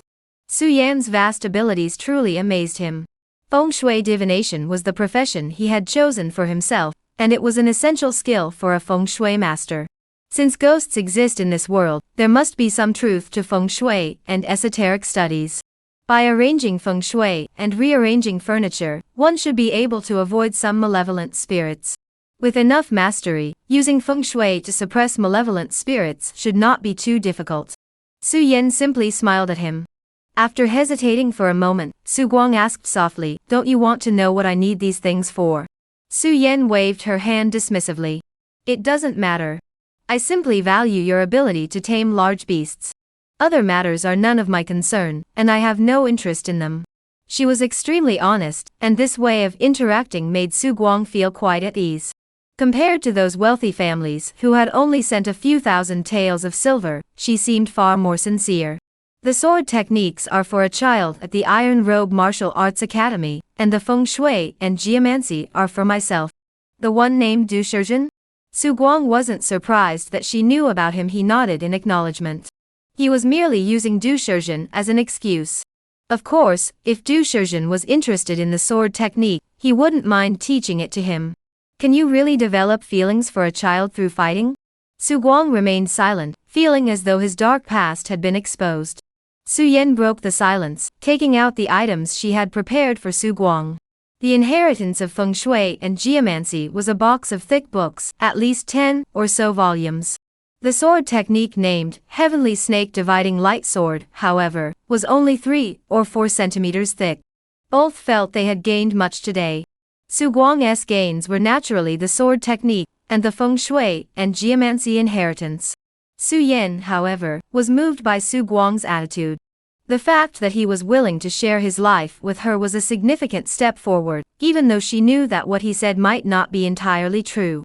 Nevertheless, she was satisfied. She had connected with Su Guang because of his value. She was highly perceptive, and had already determined through their few interactions that Su Guang was a cautious man. Cautious people think a lot. Maintaining a relationship with him was enough. He would see her sincerity. When she finished clearing the dishes, she noticed a small box by the door. It was heavy, filled with gold. There was a note attached. Master Su, I am deeply grateful for your kindness. I have saved this money privately. If it is insufficient, I can only owe you a favor. I will repay you generously in the future. Su Yan couldn't help but chuckle, finding Su Guang amusing. This man was firm when he needed to be and flexible when he had to be, handling matters with order and logic. He indeed had the makings of a great leader. Su Guang did not object to Su Yan's overtures and attempts to win him over, as it at least indicated that he had enough value. Su Yan laid her intentions on the table, which made Su Guang feel quite at ease. One cannot bite the hand that feeds one. And Su Guang was taking both. Every day, she not only treated him to demon beast meat, but also sent him some more in the name of General Wei. Add to that the items she had prepared for him over the past few days. Su Guang had already agreed to spend more time with her when he was free, and even offered to take her for a ride on an elephant if she didn't mind the Iron Cloth sect seeing them. Su Yan politely declined. Su Guang intended to show off his virtues to Su the wealthy woman while keeping their relationship strictly transactional. After synchronizing his alchemist rank and several skills to level C, he demonstrated his ability to refine 8th grade elixirs. Su Yan was indeed surprised. A Dan Si capable of refining 8th grade Dan Ye was already considered a core figure among the various factions in Qingshuo County. Especially, Su Guang was so young, having only been exposed to pharmacology for about 2 months, right? The two hit it off immediately, one eager to recruit, the other not opposed to being recruited. The matter of the pills was quickly settled. The pills Su Guang casually refined for practice would be sold on the black market, with the profits directly converted by Su Yan into precious herbs, which she would then hand over to Su Guang. These herbs would then become the resources for Su Guang and General Wei to advance further. Watching Su Guang refine pills with such seriousness, a hint of sigh flashed in Su Yan's eyes. Unfortunately, Su Guang's aptitude for martial arts was truly lacking. The game meat served at mealtime was something he could barely touch. Indeed, providing such good meals every day was also a test. Fortunately, Su Guang always pays attention to these details and has never revealed his true strength. Instead, after each meal, he always offers to take some back for General Wei. However, this did not affect Su Guang's impression in her eyes. In fact, due to his talent in alchemy, she valued him even more. 3 more days passed. Su Guang was practicing the heavenly snake transforming into light sword technique in his courtyard. The White Crane Eternal Life technique had its own martial arts skills, but they weren't particularly advanced and weren't focused on combat. Instead, they were meant to complement the White Crane Eternal Life technique for health and longevity. That was why Su Guang had sought out this martial art. This sword technique was not complicated, but the key lay in mastering the control of the soft sword. Before obtaining the sword technique, Su Guang had studied the use of soft swords. Though he was not yet proficient, he did not make any mistakes that would injure himself. After 3 days of practice, the sword technique appeared on the interface. To his disappointment, the skill was colored white. Heavenly Snake transforming into light sword LV Ling Ling Sup. The heavenly snake transforms into light, as swift as lightning.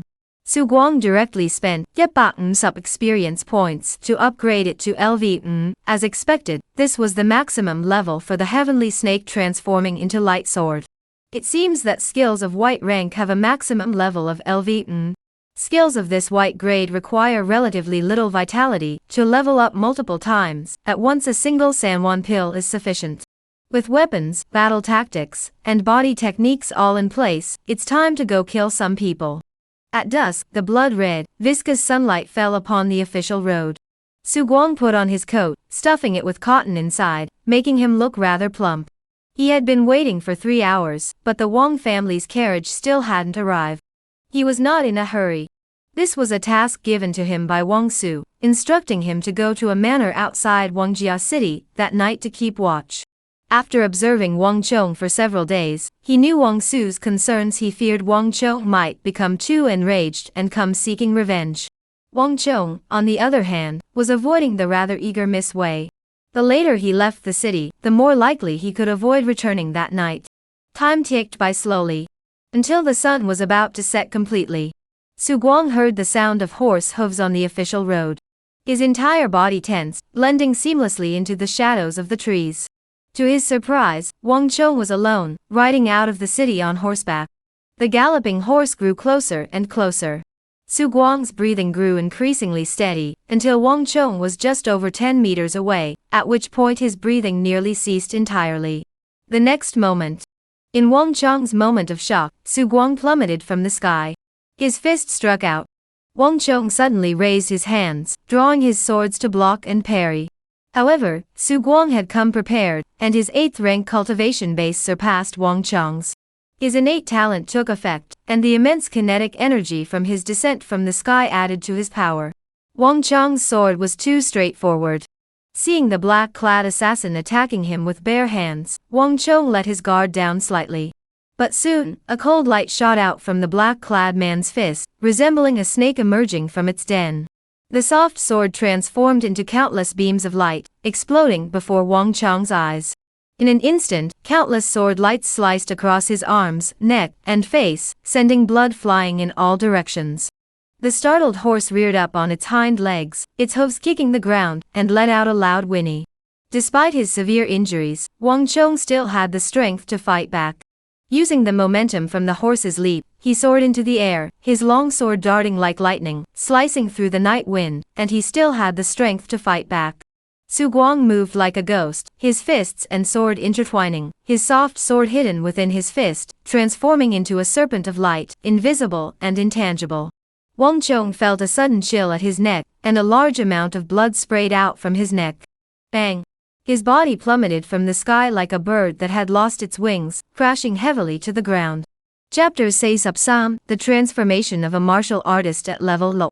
Su Guang landed, his soft sword darting like a serpent, once again grazing the massive wound on Wang Chong's neck. Wang Chong's body convulsed, and he died completely. Person whom an entire clan had pinned such high hopes on was indeed no pushover. With only an 8th rank cultivation level, he could exchange 3 blows with someone who seemed to be cheating. That was truly extraordinary. Warrior's log, fierce battle. A meticulously planned murder, warrior experience Ga Leng. Su Guang quickly glanced around, saw no one approaching, and swiftly bent down to search the body. He focused on the turtle shell fragments around Wang Chong's neck, and pulled out a bottle of pills from his robe. No wonder he was the son of a wealthy family, he even carried pills with him at all times. He placed the pills in his robe, but worried that taking the turtle shell fragment pendant would be too conspicuous. He stripped Wang Chong's body of all its clothing, and tossed the corpse into a pre-dug pit. With a single palm strike, a boulder weighing 1,000 pounds, along with a large amount of soil, was pushed into the pit, completely burying the body. He used branches to clean up the traces of the battle. As for the marks on the branches, he could only destroy them with Wang Chong's sword. He went to the riverbank, wrapped Wang Chong's clothes in stones, and threw them into the water along with Wang Chong's long sword. After waiting for a long time to ensure nothing floated to the surface, he turned and left. This was his first solo operation. Planning and executing a murder was not complicated, it only required patience and strength. However, disposing of the body was a much more troublesome matter. One had to consider whether any traces on the body would expose oneself. Su Guang carefully reviewed his actions, ensuring he left no traces, then did not enter the city, but stopped in a forest outside the city walls on the other side. General Wei emerged from the woods, his long nose sniffing vigorously at Su Guang, detecting the scent of blood on him. It rubbed its nose against Su Guang's body with concern, filled with worry and anger. This is someone else's blood, I'm fine. General Wei finally calmed down.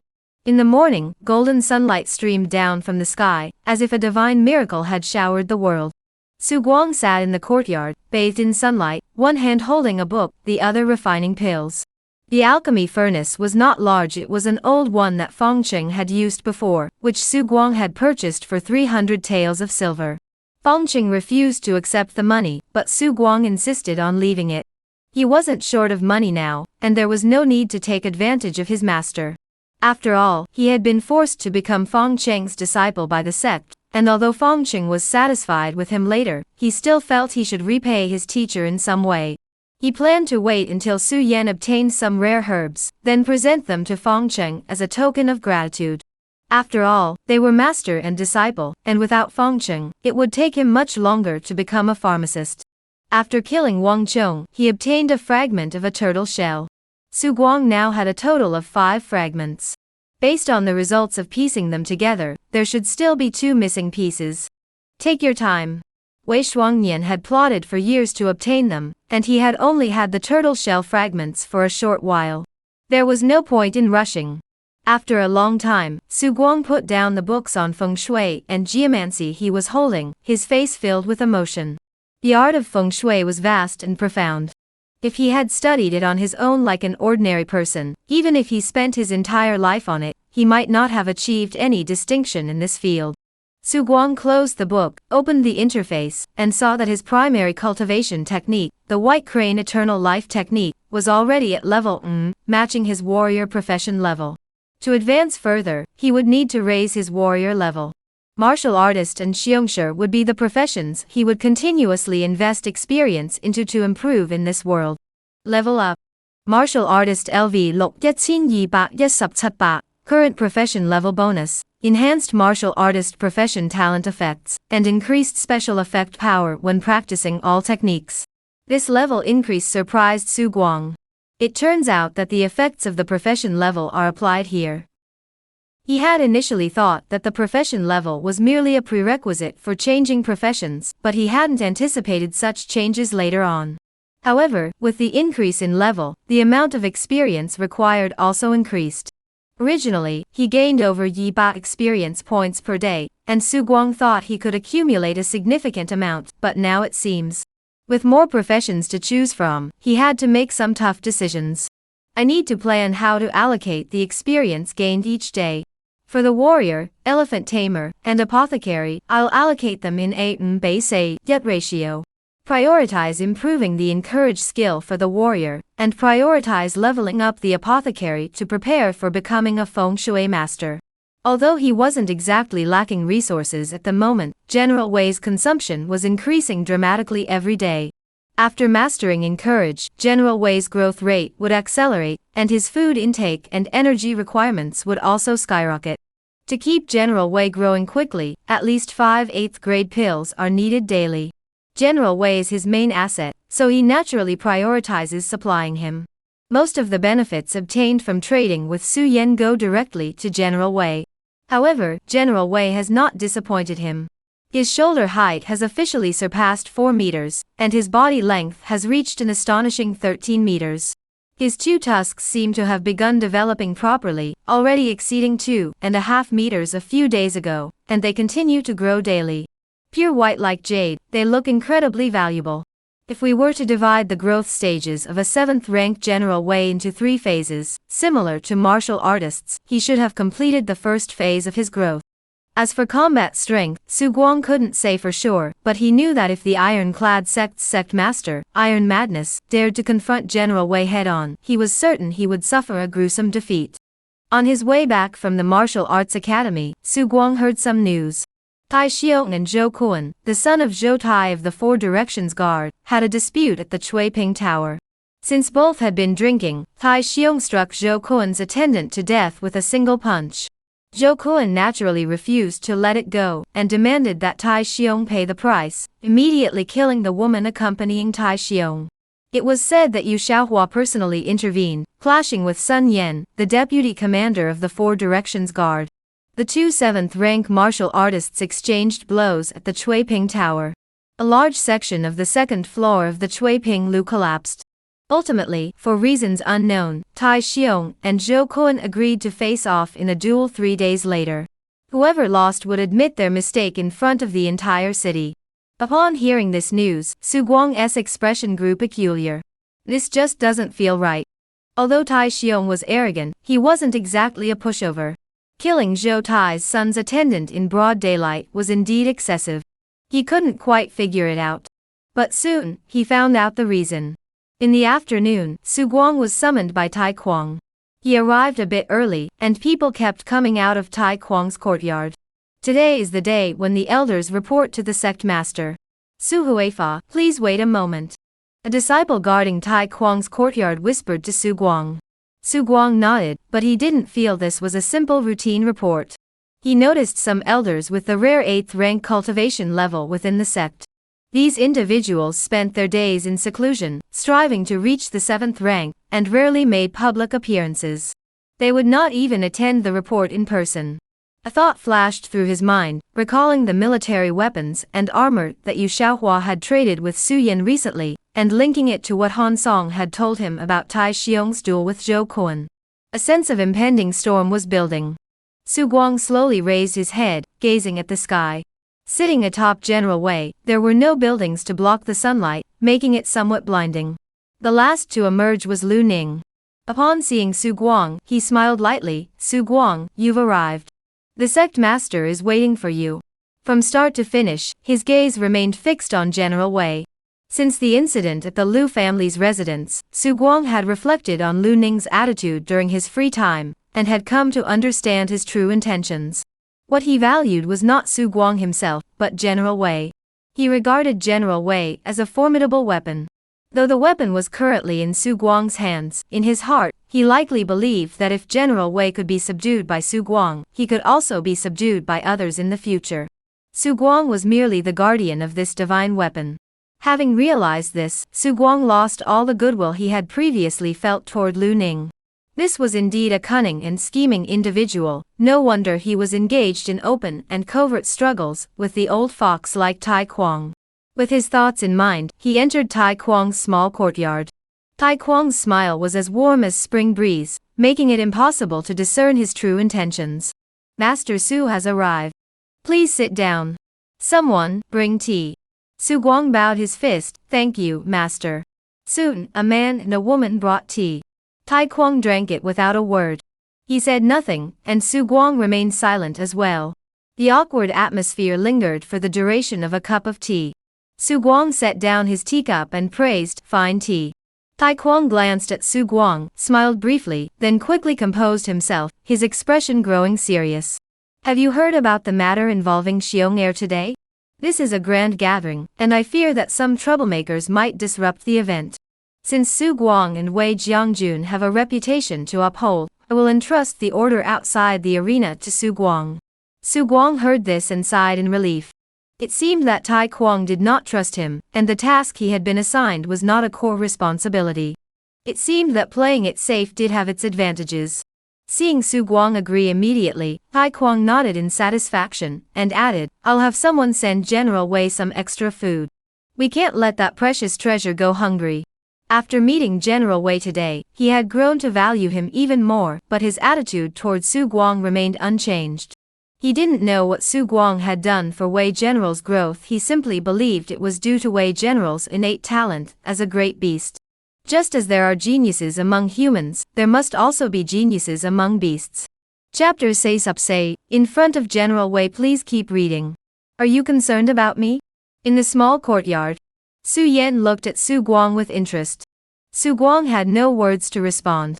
Since Su Yan had been kind to him, he didn't mind showing some sincerity. He told Su Yan about the major moves the Iron Armor Sect was about to make.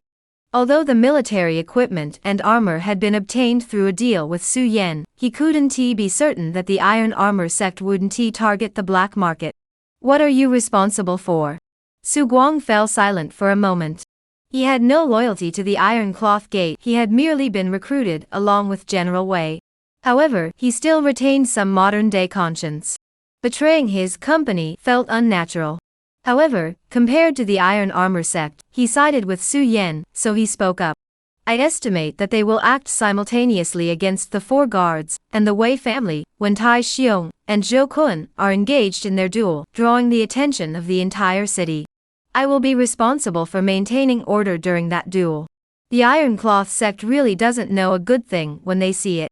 They're short-sighted, only seeing the strength of the great beast and thinking it's the most important thing. In my opinion, you're the core. Great beasts come and go, but Su Guang is rare. Su Yan looked at Su Guang with a puzzled expression. I didn't expect the Iron Robe Sect to be so wary of you. Why don't you just come to the black market? Be my deputy. You can have anything you want from the black market's resources. Lately, Su Yan had been constantly showing him things that caught his eye. Her proposal made Su Guang feel inexplicably tempted. Before he could respond, Su Yan continued, never mind, this is fine as it is. If you stay by my side, you might accidentally reveal something, and then we wouldn't even be able to discuss cooperation. Su Guang had no response. He knew Su Yan was joking. The black market was a gathering place for outlaws, how could they let just anyone join? Even if Su Guang had enough value, he would still need to pay a price to join. As the leader of the black market, Su Yan naturally knew the rules and wouldn't break them lightly. Moreover, this woman was truly clever. After just a few encounters, she had already guessed that Su Guang harbored a major secret. However, she was very cautious, never prying into his affairs, yet she also wouldn't allow him to get too close to her core circle. Be careful. I suspect that General Wei's rise might lead them to harbor improper intentions. Su Yan's expression grew serious as she spoke in a low voice. She tried to gauge Tai Kuang's intentions, suspecting he might pose a threat to Su Guang. A 7th-ranked general like Wei was already a significant threat. Su Guang nodded, hesitated for a moment, then said, "Thank you for your concern, Su Fangzhu. I will do my best to carry out any tasks you assign me in the future." He was emphasizing that he wouldn't be like the Iron Cloth Sect, just going through the motions. Su Yan understood and asked with a smile, "Anything at all?" Su Guang nodded firmly. "Then, in exchange for your promise, I will tell you another piece of information. The relationship between Tai Kuang and the Song family is closer than you imagine." Su Guang didn't immediately grasp the meaning behind the words, but he quickly connected it to the incident involving Wang Ran's injury. Wang Ran's injury, it's iron madness. Su Yan smiled without responding. Morning Light Tower. Zhu Qing sat by the window, his face slightly flushed from the lantern light outside. Sitting with him were Wang Ran, and the two disciples of Lu Ning. Wang Ran had been severely injured, but he was still alive. As Lu Ning's favorite disciple, Lu Ning had spared no effort to treat his injuries. Though not yet fully recovered, he had regained the ability to move. He was an impatient man. As soon as he could leave the house, he brought several fellow disciples to the flower boat for a outing. "Zhu disciple, I hear you haven't married yet? In this red district, any woman you fancy is yours." Wang Ran was dressed in white today, holding a stylish folding fan in his hand. The fan's tail and his body were adorned with gold and jade, giving him the appearance of a noble young gentleman. Zhu Qing merely shook his head. In the days when the Zhu family was prosperous, countless suitors had come to propose marriage, and he had refused countless times. Wang Ran smiled and continued, "I am now the manager of this red district. If you don't play now, you'll have to pay later. In my opinion, you should pick the flowers while they're in bloom. I can also use this opportunity to see if they're loyal." Zhu Qing furrowed his brows slightly. "Senior brother Wang, speak your mind." "Haha, I may not be as well born as you, Zhu Qing, but I know the saying, you can't judge a book by its cover. Take the women in this red brothel, for example. When you were in charge, they were all obedient and charming, but now that you're gone, they're nothing." Wang Ran spoke while sighing. Zhu Qing sensed that Wang Ran was implying something, but he couldn't be sure. "I heard that the great beast under Su Guang's command was originally from your Zhu family? Do you have any methods to control that beast, Zhu Shixiao?" Zhu Qing shook his head slightly, thought for a moment, and spoke softly. "Does senior brother Wang need the general's help for something? My father once said that Su Guang is a capable man. Though our ideologies clash, I believe he will grant me face." Wang Ran shook his head again, fanning himself more vigorously with his folding fan. "A dog is a dog. After running wild for so long, even if it sees its master again, it won't be loyal. When I first took charge of the Red Pavilion, the previous manager, Lady Lan, had a favorite maid. After Lady Lan died, the maid took over the Red Pavilion. When I arrived, she was very obedient in my presence, and I could do as I pleased with her. I saw that she was capable, so I let her continue as before." At this point, a hint of nostalgia flashed across Wang Ran's face. "Unfortunately, one day I went too far. The woman tried to kill herself. I had planned to discipline her, but she poisoned me and colluded with some people from the Red Pavilion to kill me. By the time we tracked her down, she had already jumped into a well. Sometimes people are worse than dogs. Dogs know how to be grateful, but people don't." Wang Ran looked at Zhu Qing with a meaningful expression. Zhu Qing felt a chill run down his spine. He knew Wang Ran was talking about Su Guang. But he believed Su Guang was different. For now, he didn't want to argue with Wang Ran, who had lost his mind after his severe injuries. Enough of that. Let us drink. Take care of Zhu Qing.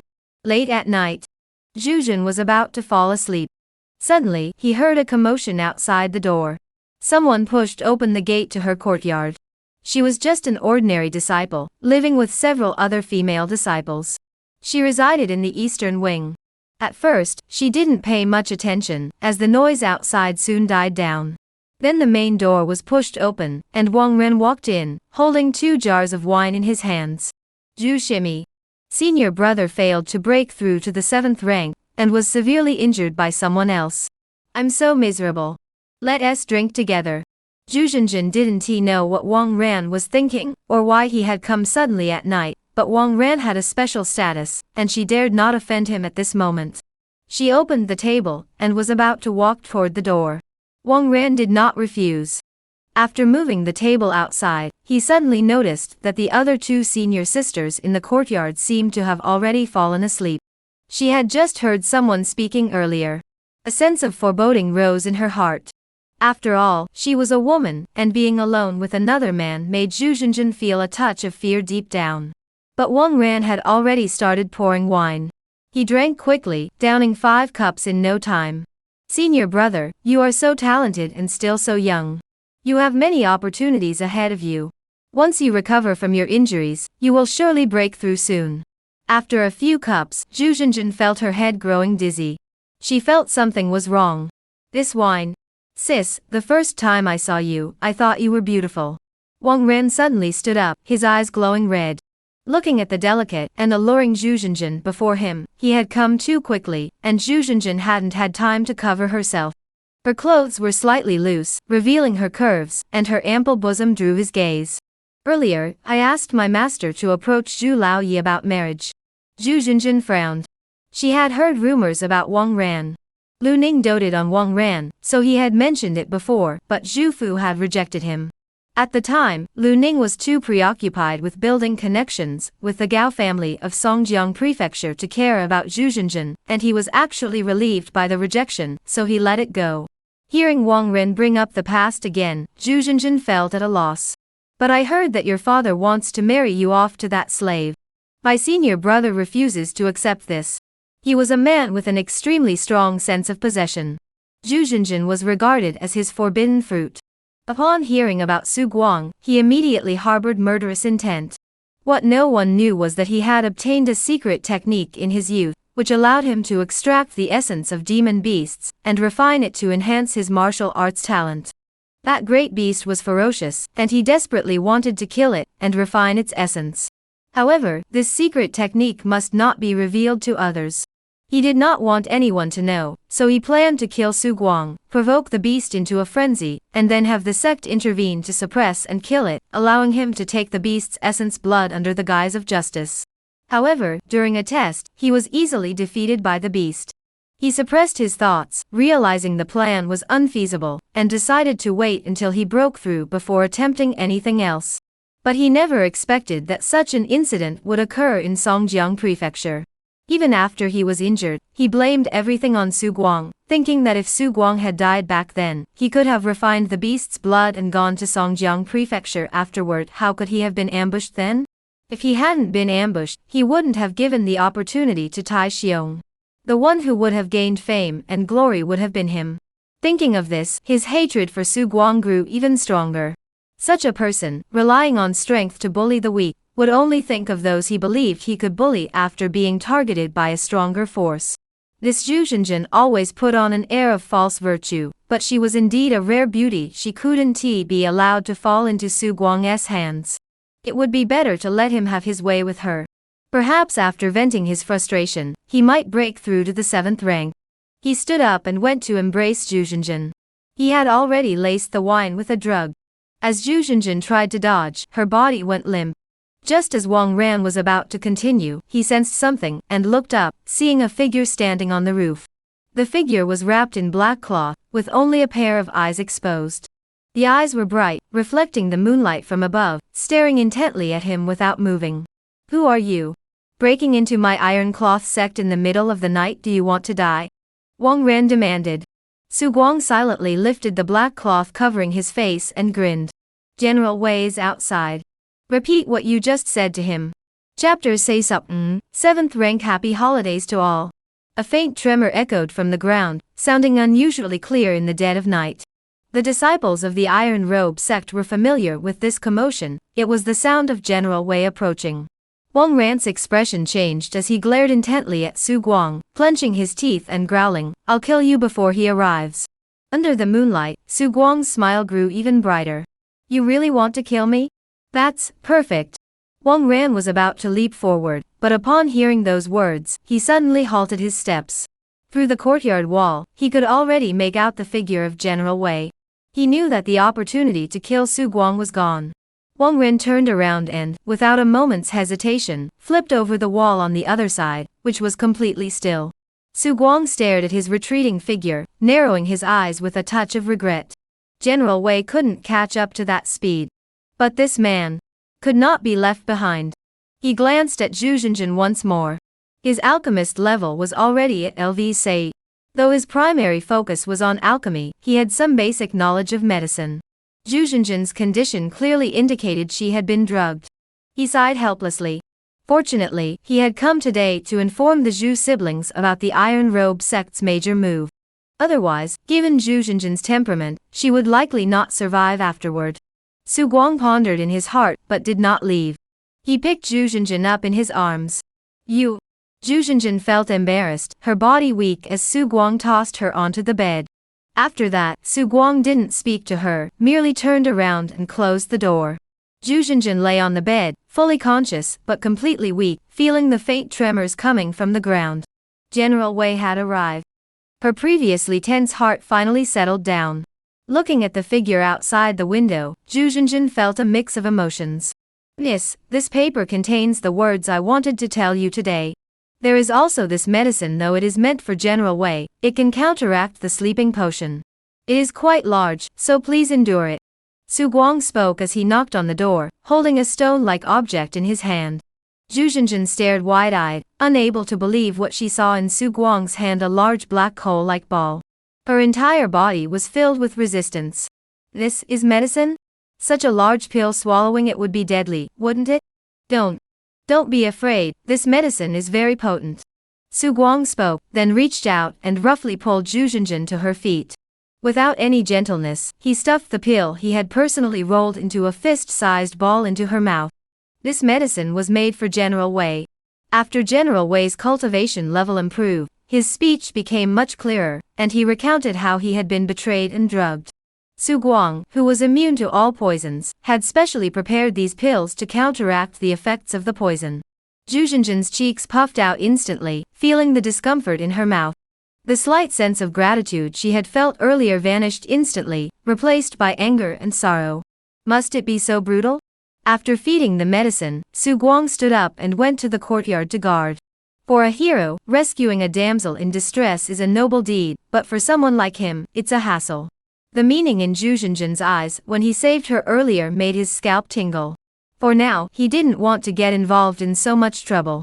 Zhu Xinjin had made it clear before that she didn't like him, and now she was acting impulsively out of gratitude. It wasn't good for either of them, and it was troublesome. Su Guang waited until he heard movement from Zhu Xinjin's room, before leaving with General Wei to wait outside the courtyard. These days, with only Zhu Xinjin alone in the courtyard, it wasn't good for her reputation. Until dawn. Zhu Xinjin opened the door and saw Su Guang, pausing for a moment before she could speak. Su Guang yawned, and General Wei used his long nose to pull him to the back. Miss, I'll go back to rest now. The items I gave you last night, please destroy them as soon as you've finished reading them.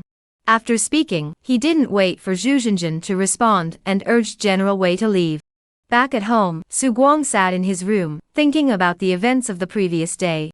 He vaguely understood where Wang Ran's intent to kill him had come from. But it no longer mattered.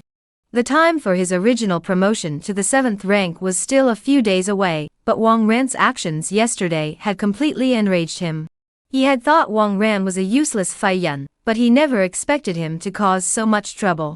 He had spent over 400 experience points to advance the White Crane Eternal Life technique from level N to level Lo. He took a deep breath, envisioning all the changes that would occur after breaking through the White Crane Eternal Life technique. 7th rank was the Blood Marrow realm, where the Blood Marrow underwent a transformation, becoming as heavy as mercury and capable of unleashing even greater explosive power. A roaring sound like a mighty river flowed slowly through his body. Su Guang took out the 8th grade pills he had prepared earlier and swallowed 9 of them in one go.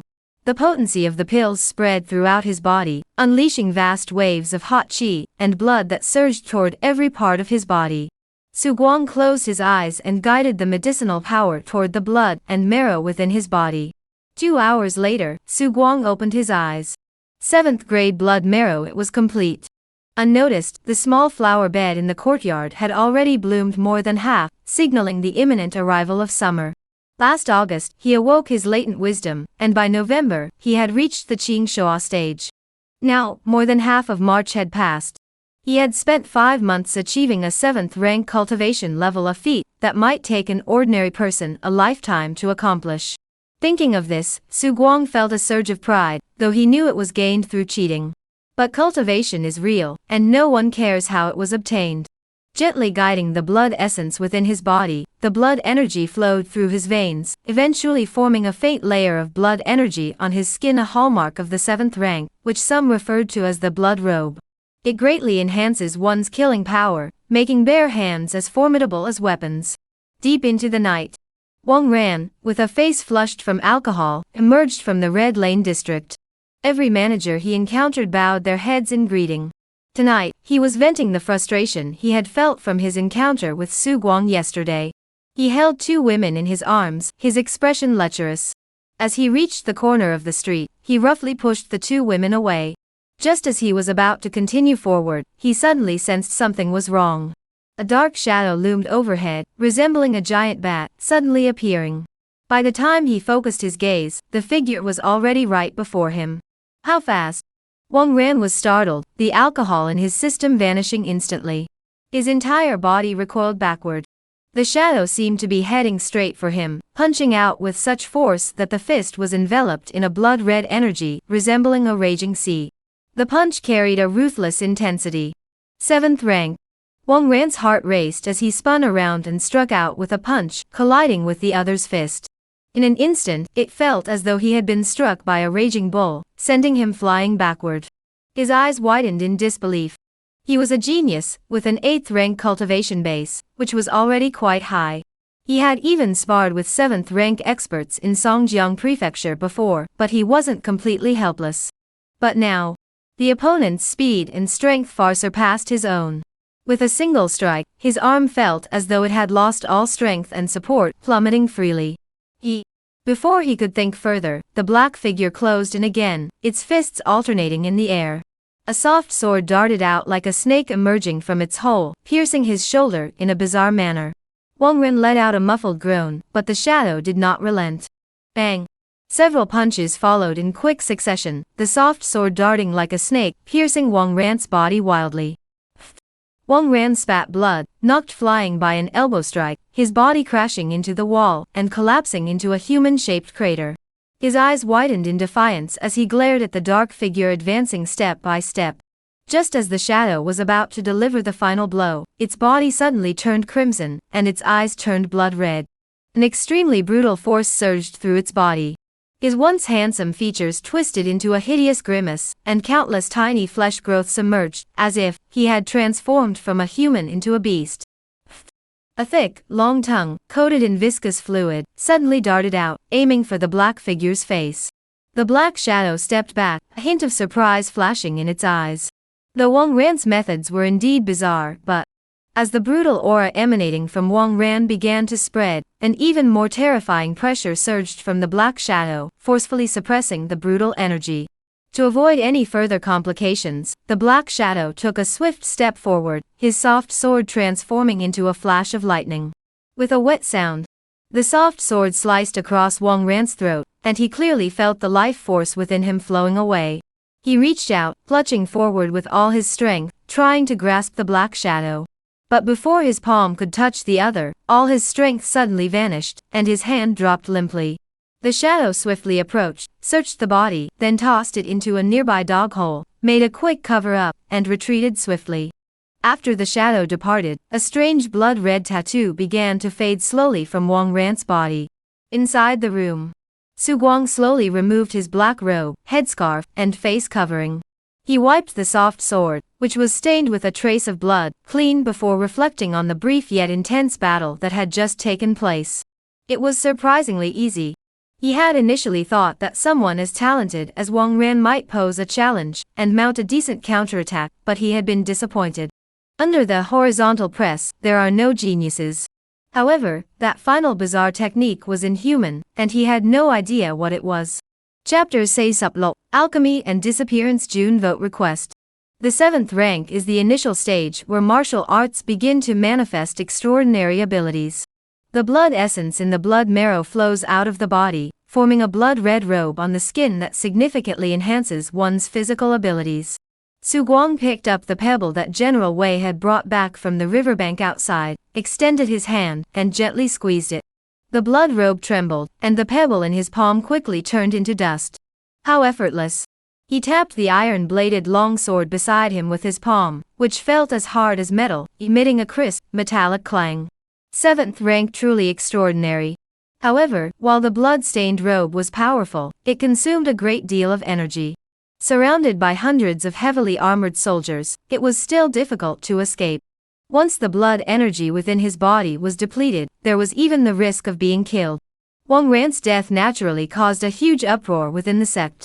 Lu Ning was furious and swore to find the murderer and avenge Wang Ran's death. In the end, Tai Kuang must have said something to persuade Lu Ning to calm down.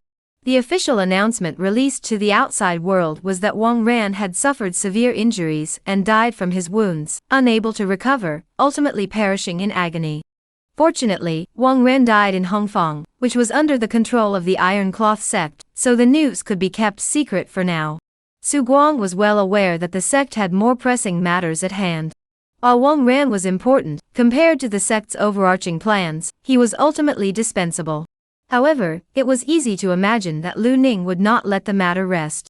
Once everything had settled, he would certainly mobilize all his connections to investigate the cause of Wang Ran's death. But that was a matter for the future. Su Guang wasn't particularly worried. At his current cultivation level of 7th rank, he was already considered an elite master within the Iron Cloth sect. With the support of General Wei, leaving was no problem. However, if the Iron Robe sect succeeds and takes control of Qingshuo County, as a guardian, he should be able to secure a decent territory, which would allow him to better support his own growth and cultivation, as well as that of General Wei. There was no need to leave in disgrace. He clutched the items he had seized from Wang Ran's body. Given Wang Ran's final display of combat prowess, he harbored high expectations for his belongings. A lotus-patterned cloth pouch, emanating a distinctively feminine fragrance. Not surprising.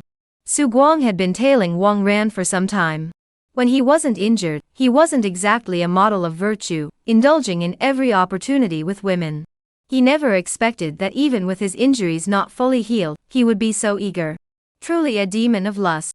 He emptied the contents of the cloth bag, several silk handkerchiefs, a pouch of silver coins, a small porcelain bottle emitting a blood-like odor, and a sketchbook filled with explicit erotic illustrations.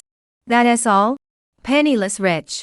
Su Guang shook his head, picked up the small porcelain bottle, held it to his ear, shook it, then opened it, dipped his finger inside, and put it in his mouth. A sharp, burning sensation spread through his mouth. Slightly poisonous, with abundant vital energy and traces of violent, chaotic elements like the blood of some demonic beast. Not a bad find, Su Guang thought to himself. He reached for the erotic painting album, intending to study Wang Ran's preferences in more detail. He always felt there was something off about this man. As he touched it, his expression grew vivid. He never expected it to be so explicit. In this era, have matters of the heart become so open? It truly broadens one's horizons. Su Guang searched for any flaws Wang Ran might have left behind with a critical eye. Suddenly, his expression changed. The book cover, something was off. It seemed to have a hidden compartment. Carefully opening the layer, he found a blood-red scroll made of animal skin, with the words, "Secret Record of the 100 Beasts," written in large characters. The secret record of the 100 beasts is not a cultivation technique, but a very special secret art. It involves directly injecting the essence blood of demon beasts into one's blood marrow, altering one's physical constitution, and transforming one's cultivation potential. It also allows one to unleash the demon blood within at critical moments, greatly enhancing one's combat power. Thinking of this, Su Guang recalled Wang Ran's final burst of power. It seems that Wang Ran had unleashed his demon blood at that moment. However, facing such overwhelming talent, the likelihood of defeating someone of a higher level was infinitesimally small. No wonder Wang Ran came from an ordinary background with no notable achievements in his family, yet he became the most talented disciple of the Iron Cloth sect. It turned out he had such an extraordinary opportunity. Su Guang finally understood why Wang Ran had harbored murderous intent toward him from the start. It must be because he had set his sights on General Wei. Without revealing this secret technique, even Lu Ning wouldn't agree to him killing General Wei to obtain his blood. Therefore, he wanted to kill himself to provoke General Wei into madness. Su Guang couldn't help but feel moved. This secret technique was cruel to practice, forcing the body to absorb the divine essence of foreign blood in an extremely painful manner. The more divine the demon beast's blood, the harder it was to fully refine. This secret technique could accommodate a maximum of 5 types of demonic blood, but it carried the risk of backlash. Su Guang thought of Wang Ran's final madness, and gained an understanding of the backlash effects of the secret technique.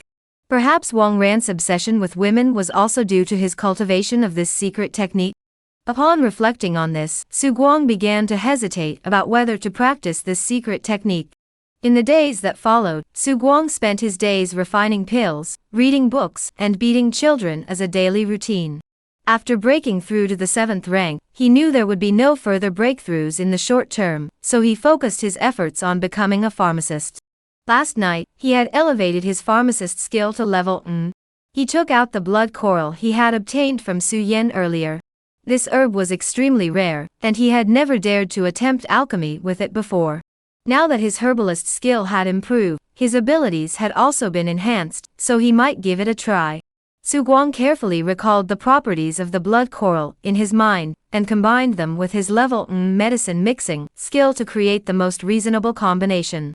After simulating the process in his mind over a dozen times, he finally decided to proceed. Yu Shizhen was practicing martial arts in the courtyard when he heard Su Guang's call and rushed over. "Guardian? Help me stoke the fire." Yu Shizhen nodded vigorously, his eyes sparkling as he looked at Su Guang.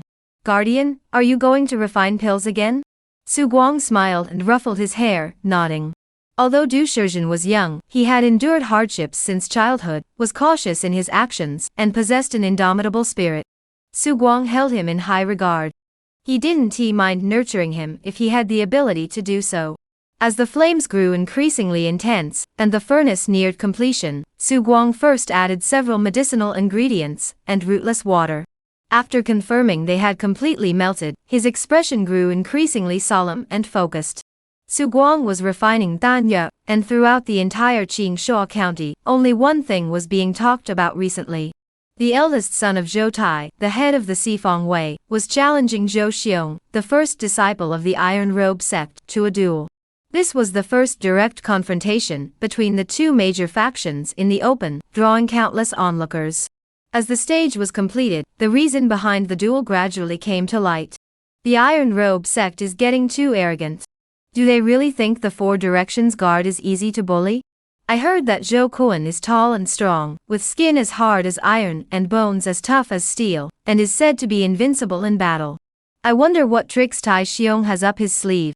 Haha, Iron Hero isn't the most talented person in the Ironclad sect. The most talented genius in the sect is named Wang Ran. At just 19 years old, he has already reached the 8th rank cultivation level. Unfortunately. What's so unfortunate? I heard that Wang Ran was severely injured and has already died. Is that true? The city was in an uproar, and the black market was naturally no exception. Those martial artists who could make a living in the city had keen senses. The conflict between the Iron Cloth sect and the Four Directions Guard triggered a series of chain reactions. In recent days, the black market has seen a significant increase in buyers and sellers. Those with assets are rushing to sell them off, while others are taking advantage of the situation to acquire items they urgently need. In the deepest part of the black market, there was a small courtyard. Young Lu and Heir Jiang were feasting on meat and wine in the courtyard.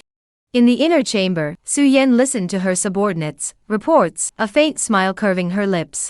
Besides transactions with major factions, the black market's daily business relies on the fees collected from these martial artists' transactions.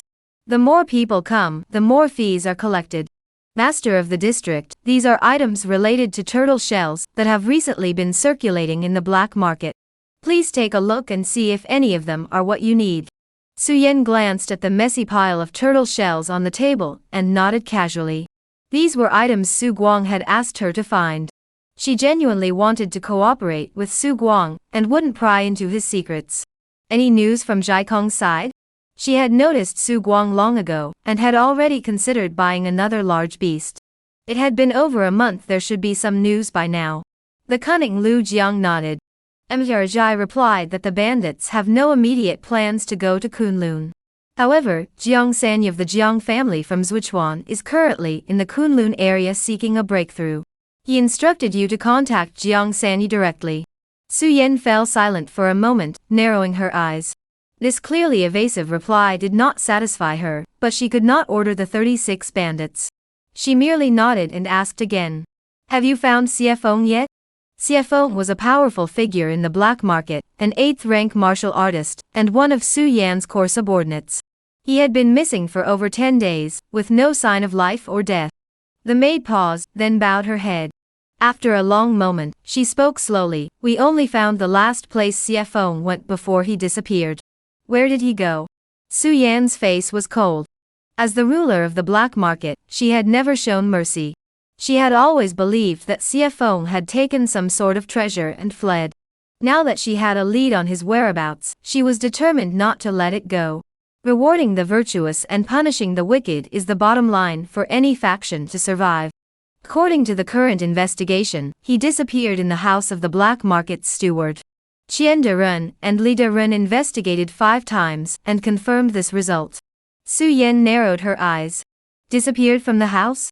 That sounds rather peculiar. Chapter 6 Endorsement. Please vote for me and keep reading. It took Su Guang half a day to refine the 7th grade elixir for the first time. Du Shizhen, who was merely tending the fire, was so exhausted he felt on the verge of collapse. As a purple-red smoke rose from the small danlo before him, Su Guang suddenly opened his eyes, raised his hand, and the blade of his knife sliced through the air, sending blood splattering onto the danlo. This was a technique he had mastered after reaching level Chun alchemy. By using the blood of a martial artist to nourish certain main ingredients that grew in water and some in heavy herbs before they were removed from the furnace, the probability of successfully condensing the pill could be increased. The furnace lid opened. A strange fragrance instantly filled the courtyard. Du Shizhen opened his eyes, unable to resist sniffing the air. The scent of the elixir alone made his blood boil. Not only Du Shizhen, but even General Wei, who was by the river in the distance, rose to his feet and walked toward the courtyard upon catching the scent of the danya. Fortunately, Tai Kuang had arranged for several nearby courtyards to serve as Su Guang's residence to accommodate General Wei's movements, so there was no need to worry about the scent of the pills spreading. The danlo was opened, and the soft earth inside was poured out, revealing 12 round, blood-red pills. Su Guang's face lit up with excitement. 7th grade elixirs were extremely expensive, with each pill worth at least 3,000 taels of silver. Taking into account the various materials used, Su Guang estimated that the total cost was equivalent to 2 pills. With such a return, the pure profit was at least 5 times the cost. Moreover, with the pill reaching this grade, there was no shortage of buyers.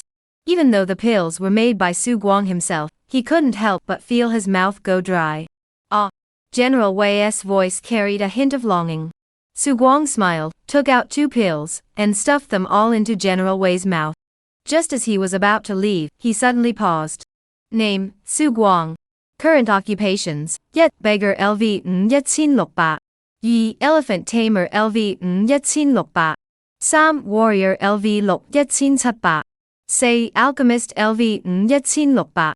Occupational talent Elephant Messenger, Elephant Contract. You form a contract with your closest giant elephant companion, granting you the elephant's favor and amplifying your strength through the giant elephant's power. Skills Elephant Tamer, Inspire LV Yes Sup Yi Ba, Human Elephant Unity LV Yi Ba Lok Ba, Elephant Friendl Max, Elephant Traxl Max, Elephant Feastl Max. Next class change requires Pharmacist LV or higher. Su Guang activated the Inspire skill. A strange fluctuation suddenly surged through the mental link between the two. His mental strength seemed to be drawn away by something. In its place, General Wei's demeanor becomes vibrant and energetic.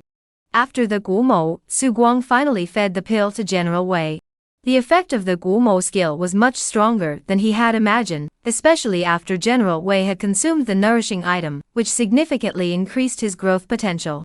The cultivation levels of demon beasts are not as detailed as those of martial artists, but Su Guang felt that under his daily relentless encouragement, pill administration, and the most suitable diet tailored to General Wei's growth was terrifyingly fast. Within 2 months at most, he would reach the peak of the 7th rank. At this point, he sensed that General Wei's origins were not ordinary. He had heard that Kunlun beasts reached 7th rank upon maturity, but General Wei was still in his growth phase, and growing at an astonishing rate. This was highly unusual. The trace of dragon blood contained in the dragon blood stone should not have caused such significant changes in General Wei. You must have a very powerful father or mother, right?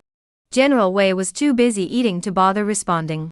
He didn't want to leave Su Guang, and his memories of Kunlun Mountain were already faint. Next time, I must ask Su Yan if she knows anything about General Wei's parents. Su Guang didn't pay much attention to it, feeding Du Shizhen some demon beast meat, and giving him some guidance on cultivation. This child was indeed extraordinary, already showing signs of reaching the ranked level. He had only been practicing martial arts since he was 8, and had been training in Zhonggong for just 3 months. By all accounts, it should take at least 2.5 years to qualify for the first rank. This was even faster than if he had been cheating. The sun rose like a fiery ball, casting a crimson glow over the mortal realm. Though it was April, the weather had already grown quite hot. Qingsha County remained rainless, and this year's weather seemed rather unusual. However, the streets today were much livelier than usual. Watercolor paints, high-quality watercolor paints. Passers-by, don't miss out. Wangzhuang silk styles passed down from Songjiang Prefecture. Come and take a look. Roasted chicken with fruit wood, free half a jug of rice wine for those going to the arena to cheer for Iron Prince today. The crowd was bustling with noise. Zhu Qing and Zhu Ping, the two brothers, protected Zhu Zhenjin in the middle as they pushed through the crowd toward the central square's arena. It's so lively. Qingsha County hasn't been this bustling in ages. Who would have thought that the duel between Tai Xiong and Zhou Kuan would attract so many vendors, making them all the money? Zhu Zhenjin's remark drew a disapproving glance from Zhu Qing. Little sister, you don't really think all the money is going to these vendors, do you? These vendors were bundling sales of alcohol and food, and it was obvious they were supporting one side or the other in the duel. How could they possibly be making money for themselves? On the stage, Tai Xiong was already waiting. He wasn't bad looking, with sword-like eyebrows and starry eyes. He sat cross-legged, his black hair flowing in the wind, looking quite dashing. A long sword lay on his knee, unsheathed yet radiating a battle intent. He truly lives up to his reputation as the direct disciple of the Iron Robe Sect's sect master. What a presence! What a heroic figure! I wonder how Zhou Kuan, his opponent, will fare. Foreign martial artists murmured in discussion.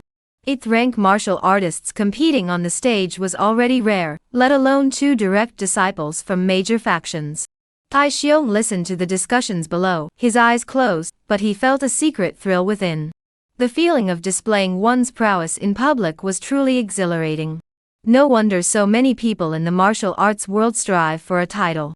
However, his good mood didn't last long before he heard a commotion. He thought it was Zhou Kuan arriving, so Tai Xiong opened his eyes. But he soon saw a massive figure towering above the horizon in the distance, with a figure sitting on its back. In an instant, everyone who had been watching Tai Xiong had their attention completely drawn away. Tai Xiong's lips twitched, but he could do nothing. Since the day Su Guang had clashed directly with Wei Eri, the attitude towards Su Guang within the sect had grown peculiar. Many sought to curry favor with him, while even more fled in fear. However, few dared to openly oppose him. The great beast was merely slower in speed, but the members of the Iron Armor sect all had families to protect. Who could guarantee that their entire families could outrun the beast? Su Guardian. How tall is your beast? What does it eat to grow so big? Someone in the crowd mustered the courage to ask. Su Guang paused, then laughed lightly. Of course, it's the carefully prepared diet I've devised for it. The crowd erupted in astonishment. They hadn't expected Su Guang to actually answer, and they certainly hadn't anticipated that he would not only lack the dignity of a guardian of a major sect, but would also be willing to mingle with them, the common folk. Can you sell us some of the food you feed the beast? We want to grow as big as it is. Su Guang's expression grew peculiar as he looked at the person who had spoken. Is he forcing me to sell my goods? Had he hired someone to set this up? After thinking for a moment, Su Guang smiled lightly and said, Su is also from a poor family. People of the great Zhou dynasty don't deceive each other. There are still some of the things that General Wei ate when he was young left over. If you don't mind, you can come find me after the battle to purchase them. He had been refining pills daily to gain experience, and his home did indeed have quite a few low-grade pills he didn't need. He had originally asked Su Yan to sell them on the black market, but now with General Wei's endorsement, his pills would have a brand name. The crowd erupted into chaos. Among the murmurs, two voices faintly echoed, "Zhou Kun, the young master, has arrived." But no one paid any attention. Everyone was clearly more interested in Su Guang and the giant beast. Su Guang welcomed everyone, treating the situation as his own product promotion event. He even had General Wei demonstrate his strength, lifting the stone steel at the entrance of the central square of Qingshuo County with his long trunk, rolling it like a dumbbell. The atmosphere grew increasingly frenetic, resembling a scene from a celebrity appearance. In the distance, Tai Xiong's expression was complicated. But his gaze shifted, and he suddenly spotted Zhou Kun, who was strutting through the crowd with a knife in hand, thinking himself quite the cool guy. Zhou Kun's eyes immediately filled with mockery. This guy had deliberately arrived late to show off, but he never expected. No one paid him any attention, despite Zhou's henchmen shouting his name in the crowd. Their gazes locked in a brief, intense exchange. Chapter 6, the incident. Please keep reading. Not only were the two combatants speechless, but many others in the distance also looked helpless. The few guards sent by the four directions to maintain order felt that all the attention had been stolen by Su Guang. They had their own theories, but upon seeing the mighty general effortlessly manipulate a boulder weighing over 10,000 pounds like a toy, they quickly abandoned their thoughts. Such a grand event naturally attracted gamblers. The bookmakers were from the black market. Master of the guild, the people betting today, have been influenced by Su the Guardian from the Iron Robe Sect. Should we go talk to him? Su Yan smiled broadly, her eyes fixed on Su Guang in the distance. Let him be. We're making money either way, and those who should bet won't hesitate. She was clever. Though she didn't understand brand influence, she knew that Su Guang's actions would cause the price of his personally refined pills to skyrocket. She had a stockpile of his pills, and could make a fortune from them. Tai Xiong and Zhou Kun stood facing each other on the stage for a long time. Su Guang finally finished introducing some of his pills. He paused, still reluctant to stop. All right, I'm just here to watch the match. Don't forget the main reason we're here today. The two on the stage rolled their eyes. But fortunately, everything could finally begin. A 7th-rank master who had retired long ago, with snow-white hair, leaped down from a great height and stood on the stage. He was today's referee. Everything returned to normal. Moments later, Tai Xiong drew his sword, Zhou Tai raised his spear, and the two figures crossed paths, instantly locking into a fierce battle. They exchanged blows back and forth, creating a lively scene. Though they couldn't match Wang Ran, who had had immense opportunities in his youth, they were both outstanding young warriors of Qingshuo County, with their 8th-rank cultivation nearing the 9th rank. The might unleashed in their battle was truly astonishing. Even with General Wei holding a massive stone, and jewels weighing tens of thousands of pounds in front of him, the two's battle drew the serious attention of most onlookers. Su Guang paid no attention to this, only ensuring that the three siblings of the Zhu family were safely behind him before relaxing. Having accepted Tai Kuang's assignment, he wasn't about to go in alone. He immediately brought the Zhu siblings to his side, ensuring he could protect them. Of course, Tai Kuang's gaze toward him at the time carried a hint of suspicion. Now that he had broken through to the 7th rank, he no longer needed to be so cautious. At least the three Zhu siblings were people he was determined to protect, and he didn't care what Tai Kuang thought. In the end, it would be good for him to know who truly held the reins of the Iron Cloth Sect. He propped his chin up with one hand, his eyes darting around the room, particularly focusing on the members of the Wei family and the Four Directions guards. He tried to discern something from their eyes. He wondered if the Wei family and the Four Directions guards had made any preparations. Just as he was thinking, excited shouts erupted from the crowd. Iron Prince has won. He won. I've made a fortune. Su Guang looked over and saw that Zhou Kun's arm was bleeding, and he was being protected by the elderly referee. Just then, in the distant sky, a firework suddenly exploded. The originally blue sky suddenly turned blood red, with flames shooting into the sky, igniting the clouds. The streets and alleys seemed to be undergoing some mysterious transformation. The crowd began to panic, unsure of what was happening, but they knew that something had gone wrong in Qingshuo County. Someone shouted, "The Iron Robe sect has colluded with Deputy General Sun Yen to ambush the Four Directions Guard. Soldiers of the Four Directions Guard, follow me to kill them. Kill the Iron Robe sect. Kill Iron Xiong." Soon, more news arrive. Iron Madness has led his men to attack the Wei family. Wei Ping, the eldest son of the Wei family, was severely injured and fled, but is being pursued by Iron Madness. Wei family disciples, follow me to kill the Iron Cloth sect's dogs. As these two reports spread, the streets descended into complete chaos. Zhu Cheng's expression changed slightly. He pulled Zhu Ping and Zhu Zhenjin to follow Su Guang. His expression remained calm and composed, knowing that staying behind Su Guang was the safest option at that moment. "Xiao Guang, has it begun?" Su Guang nodded. "Stay behind and don't wander off." He too felt anger, never expecting the Wei family and the Four Directions Guards to send so many men to the square. What were those two families thinking? Did they just want to watch the spectacle and not care if their homes were looted? As the chaos intensified, some even dared to take advantage of the chaos to ambush Su Guang. On the east side of the street, a three-story building loomed in the distance. Shadows flickered within, and a man with a bushy beard drew a long sword from his waist, swinging it toward Su Guang, who was riding on the back of the mighty general. His eyes were filled with malice, tinged with madness and greed. "Today, I will make a name for myself." With a shout of encouragement to himself, he leaped down from the height. His long sword fully extended, he swung it wildly, aiming for Su Guang's head. But a long, serpentine nose appeared suddenly, striking him out of the air. As he hit the ground, before he could react, he saw a foot as white and slender as a jade pillar. It stomped down with force. Blood spattered dozens of meters away, and the shattered flesh added a demonic aura to the general's already imposing presence. As if enraged that someone dared to ambush Su Guang in its presence. Thus, General Wei turned his gaze toward the small building, letting out a loud roar that sounded like a dragon and a bull. With all 4 feet pounding the ground, he sprinted forward, charging toward the 3-story building. Boom! A deafening explosion echoed through the air. The entire square seemed to fall silent in that moment. One after another, figures flew out of the rubble like cannonballs. They crashed into the ground in the distance, creating large craters, with flesh and bone scattered everywhere. General Wei emerged from the skyscraper, with Su Guang, already wearing a mask, standing above him. Such a young age, and such a temper.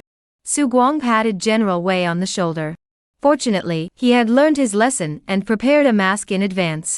However, he activated in courage, making General Wei's aura even more ferocious. An astonishing scene unfolded, the streets were in chaos, and the battle raged on. It seemed as though people were everywhere. But within a 50-meter radius of General Wei, not a single person was in sight. Both General Wei and Su Guang were now so engrossed in battle, that if any misunderstanding occurred, General Wei would turn them into mincemeat. Compared to being turned into minced meat, or being hacked to death by random blades, they would rather be hacked to death by random blades. More people began to flee, and the chaos grew even worse. The bloodthirsty Four Directions Guards and the Wei family men had even stopped bothering to distinguish between Iron Robe sect members and others, launching a large-scale indiscriminate slaughter. Su Guang, sitting on General Wei's back, could easily overlook the entire scene.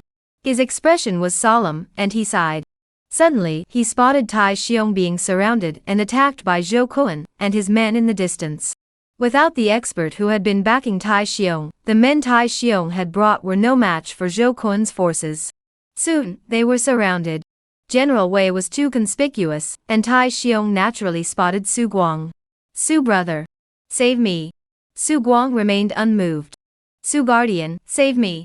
Su Guang remained unmoved, merely glancing at Zhu Cheng.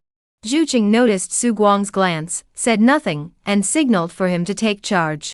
The ground of the square was already stained red with blood. This was chaos. People were as worthless as grass once dead, they were gone.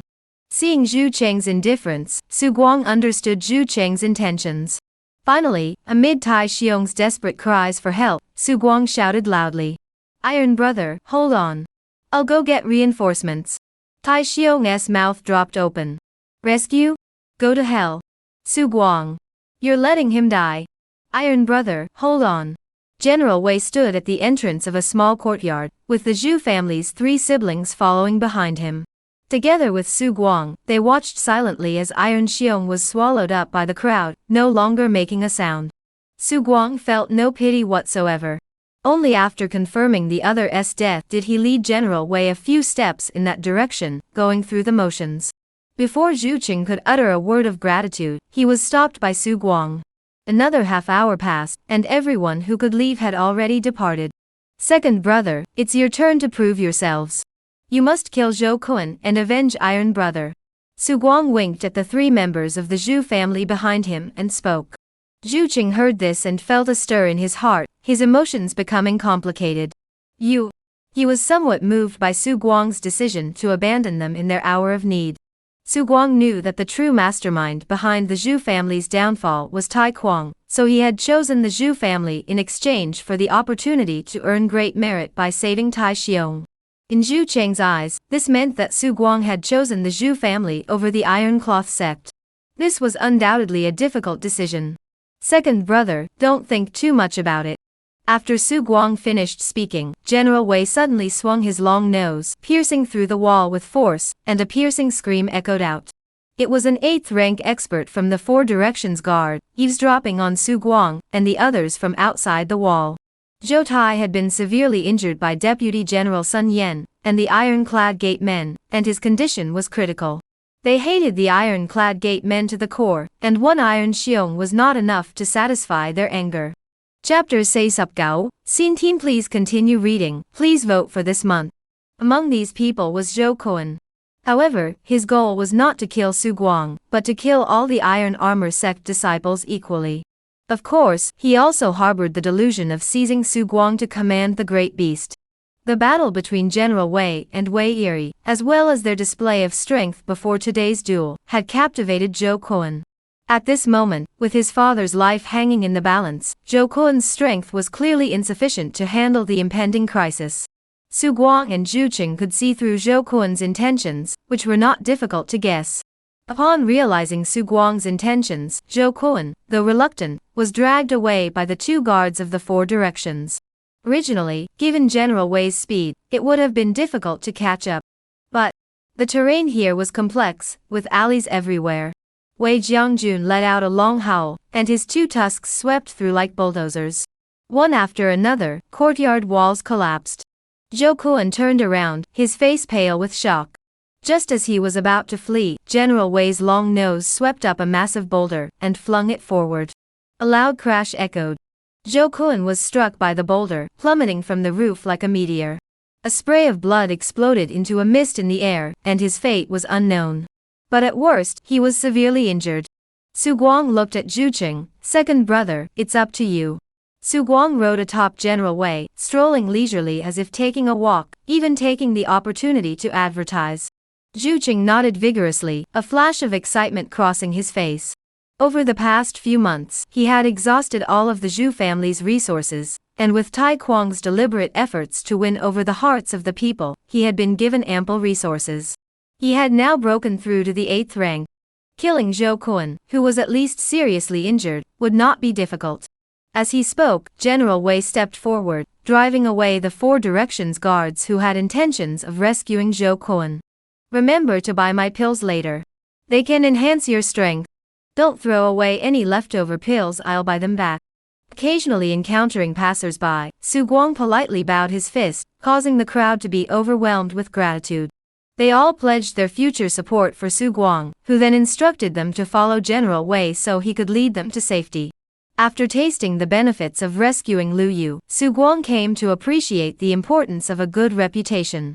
When Zhu Qing returned carrying Zhou Kun's head, Su Guang stood on General Wei's back, surveying the surroundings. To his surprise, he spotted Su Yan's figure.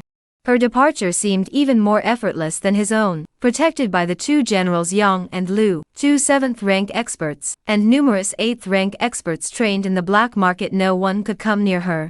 What was even more terrifying was the group of soldiers behind her, all clad in armor. Each of them was broad-shouldered and muscular, with towering builds. They wore silver-colored standardized armor, with sheathed broadswords at their waists. They moved swiftly and with precision, clearly well-trained. In times of crisis, they drew their swords without hesitation, exuding a ruthless, iron-blooded aura. Su Guang narrowed his eyes, marveling at the depth of the black market's resources. Though most of these soldiers were only 9th-rank warriors, they were well-trained, worked seamlessly together, and their armor was stronger than the copper-plated armor of a 9th-rank master. With their coordination, 3 or 5 of them could match an 8th-rank expert in combat. A squad of 50 could surround and kill a 7th-rank expert. Of course, Su Guang was an exception. With his innate talent to overpower opponents, those below his cultivation level were no match for him, mere grass to be cut down. General Wei is also an exception. While their armor can deflect force, it can only handle hundreds, or even thousands of pounds of force. But to deflect the tens of thousands of pounds of force General Wei can unleash. That's simply a pipe dream. Just then, Su Yan seemed to sense something and suddenly turned around, locking eyes with Su Guang. Su Yan smiled slightly and nodded. Su Guang also nodded and watched as Su Yan left under the protection of the black market experts. Su Guang stood there, furrowing his brows slightly. It seemed that Su Yan was no ordinary person. He knew she was a martial artist, but he had no idea of her exact cultivation level. Now it seemed she was far stronger than he had imagined. It made sense. If her cultivation was insufficient, no matter how powerful her techniques were, she wouldn't have been able to suppress those desperate criminals in the black market for so many years. The chaos ended faster than expected. At Su Guang's home, the 3 Zhu siblings and Lu Yu and Du Shizhen were talking. General Wei, like a beast at rest, was playing by the river, washing his body. Soon, disciples returned carrying the wounded. Su Guang stopped one of them and asked about the situation. The battle between the Wei family's ancestral home and the Four Directions Guard camp had ended with the Iron Robe sect emerging victorious. The Four Directions Guard originated from the county militia of the Great Zhou County office, and also had armor, though it was inferior to the iron armor the ironclad gate had purchased from the black market, it was still sufficient for defense. The Wei family was brimming with skilled fighters, but after being ambushed by Tai Kuang and Yu Xiaohua, accompanied by a mysterious expert, Wei Ping engaged in battle, was severely wounded, and later chased and killed. The strength of Zhou Tai, the county magistrate of the Four Directions Guards, was also stronger than expected. Under the effects of poison administered by Sun Yan, he severely wounded Lu Ning, Sun Yan, and a 7th-rank martial arts expert summoned from Songjiang Prefecture by Tai Kuang. Had it not been for Tai Kuang ending the battle first and reinforcing the Sifong Wei's battlefield, Zhou Tai might have escaped. It was only at this moment that Su Guang realized that Tai Kuang had brought in experts from Songjiang Prefecture. 2 mysterious experts had appeared. The one who went to the Sifong Wei garrison didn't concern him, but the one who went to the Wei family had him frowning deeply. Within 3 moves, he had severely injured Wei Ping, the head of the Wei family. This didn't seem like the work of an ordinary 7th-rank martial artist. The most likely possibility was a Xintian master. Recalling what Su Yan had once told him about Tai Kuang's connection to the Song clan of Songjiang Prefecture, Su Guang realized that the mysterious experts aligned with Yu Xiaohua were likely from the Song family. As for Lu Ning's side, he had no idea which faction they had hired. From this glimpse, it was clear that the 3 leaders of the Iron Robe sect had not acted alone in their conquest of Qingshua County, they had the backing of someone more powerful behind the scenes. Moreover, before achieving success, the 2 sides seemed to have already begun a power struggle, both openly and covertly. Indeed, internal strife is inherent in human nature. After releasing the disciple, Su Guang returned home, and looked at Zhu Qing with a hint of concern in his eyes. Second brother, do you know the situation outside the city? Zhu Qing understood Su Guang's meaning and nodded. I've already given orders to the people at Muzhuang. Wang the steward is reliable, and Old Li will be fine. Su Guang nodded. Old Li was his benefactor. He had once wanted to bring Old Li into the city with him, but the old man was stubborn, insisting he was only good at butchering pigs and would have no other use in the city, so he would end up begging for food. With his begging skills, he'd starve to death sooner or later. With no other options, Su Guang had no choice but to ask Zhu Qing to look after him. However, Muzhuang was a large estate. Though the annual profits weren't significant, it required a lot of attention. The people from the Tie sect didn't bother with it, so it remained under the Zhu family's control. After a pause, Su Guang looked at Zhu Qing and asked, "Someone told me that Iron Madness is behind the Zhu family's affairs?" Zhu Qing froze, looked at Su Guang in silence, then nodded. Seeing that he knew, Su Guang didn't say much more. "Do the people of the Zhu family still follow the second brother's orders?" "What do you mean?" Zhu Qing was puzzled. After thinking for a moment, he said, "After the Zhu Huai incident, those who remained were all trusted confidants of my father.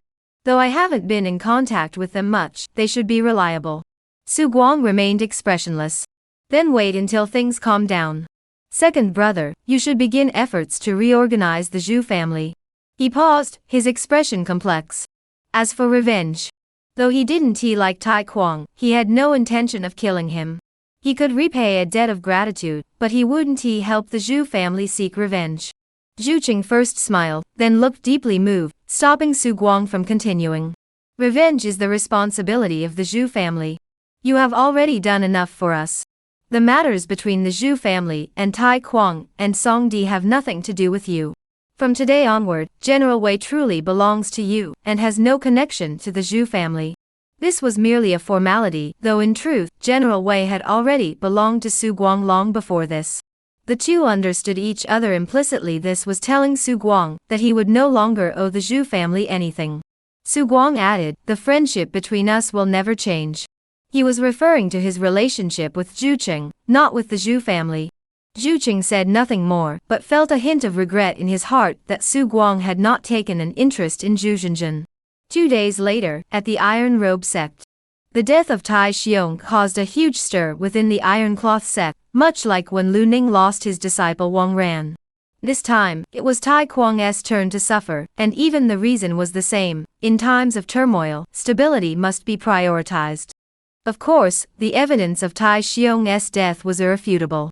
Countless witnesses had seen him killed by Zhou Kuan, and a group of 4 Directions guards, and Su Guang and Zhu Qing had personally avenged him.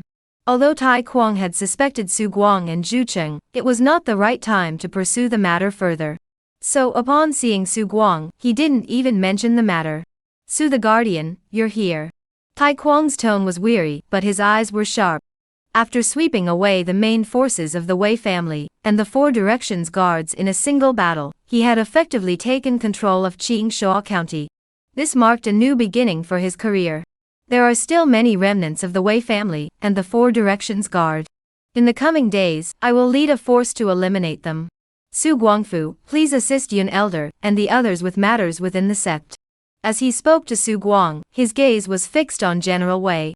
Once the task is completed, rewards will be distributed according to merit. The benefits will not be lacking. Tai Kuang made empty promises. Su Guang paid no heed to this. "Master of the sect, if that is the case, could you entrust me with taking over the Zhu family's original business in the future?" Chapter Sup, the difficulty of 6th ranked innate talent. The next day, at dawn, Su Guang stepped out of the room. Wang Jun and his men were already waiting outside. The meal for General Wei had arrived. He stepped forward to examine it carefully. General Wei was a large man, and ordinary poisons would have little effect on him. However, the remnants of the Wei family, and the 4 Directions guards had likely gone mad by now. Who could guarantee that there were no precious poisons among them? He remained cautious. The breeze of early summer swept through Qingshuo County, causing thousands of flowers and trees to rustle gently. Su Guang opened the interface, looking at the accumulated Yiqin Batbak Seisup experience points. He spent Batbak experience points to upgrade his martial artist profession to level 2, further enhancing the profession's bonus effects. The overpower talent also showed noticeable changes. Combined with the immense power feedback from the elephant contract, he truly didn't feel any weaker than an ordinary 7th rank martial artist. Thinking about the impending counterattack from 2 factions, where blades have no eyes, Su Guang, prioritizing his own safety, didn't hesitate to spend another Baba experience points to upgrade the White Crane Eternal Life technique to level 2. At the level of a 7th rank novice, he could handle most crises. Even if a 7th rank master were to ambush him, he might not be able to defeat them, but escaping should be possible. However, with the current chaos, 6th rank experts have begun to emerge. Chaotic times truly force one to improve. After swallowing 3 blood coral refined calming blood pills in quick succession, he finally felt his strength fully stabilized. General Wei stood by to protect him, feeling a bit wronged. The pills made from blood coral have a strong taste and are somewhat unpleasant to eat, but for General Wei, they were just right. He loved these sugar beans and felt a bit sorry for Su Guang for eating so many at once. Is it really worth it? I've never treated you badly, and these pills were even refined by me. Su Guang also felt wronged. Raising such a glutton gave him a sense of security, but sometimes it was truly exasperating. General Wei, seeing him dare to talk back, immediately flipped him over and used his nose to push him. Su Guang was knocked off balance. Alright, I give up. The next time I refine blood coral pills, they're all yours. Is that good enough? At the same time, he took out the demon beast meat that Su Yan had given him, which he had been keeping for himself, and finally calmed General Wei down. He really gets more rebellious as he grows older. General Wei was good in every way, but when it came to food, he was never satisfied. Su Guang played around with General Wei for a while, then sent the big, energetic beast on its way. He first performed a set of the heavenly snake transforming light sword technique, then took out the feng shui books, practicing his lightness skills while studying them. Sometimes, he felt like a master of time management. After the Iron Cloth sect fully controlled Qingshuo County, he would remain dormant for a long time, as he currently had numerous matters to attend to. The opportunity gained from slaying Wei Shuangnian, the treasures hidden within the turtle shell, the celestial scroll, and the 100 Beasts secret manual obtained from slaying Wang Ren all were treasures waiting to be unearthed. Collecting the turtle shell fragments relied on fate and opportunity. As for the celestial scroll, he had obtained the county annals of Qingshuo County during this period. The county annals record that in the subsamth year of Feng Yuan, the county magistrate presided over a trial involving ghosts, but the account is overly fantastical, leaving one feeling awestruck yet confused. Su Guang suspects this incident may be connected to the celestial scroll.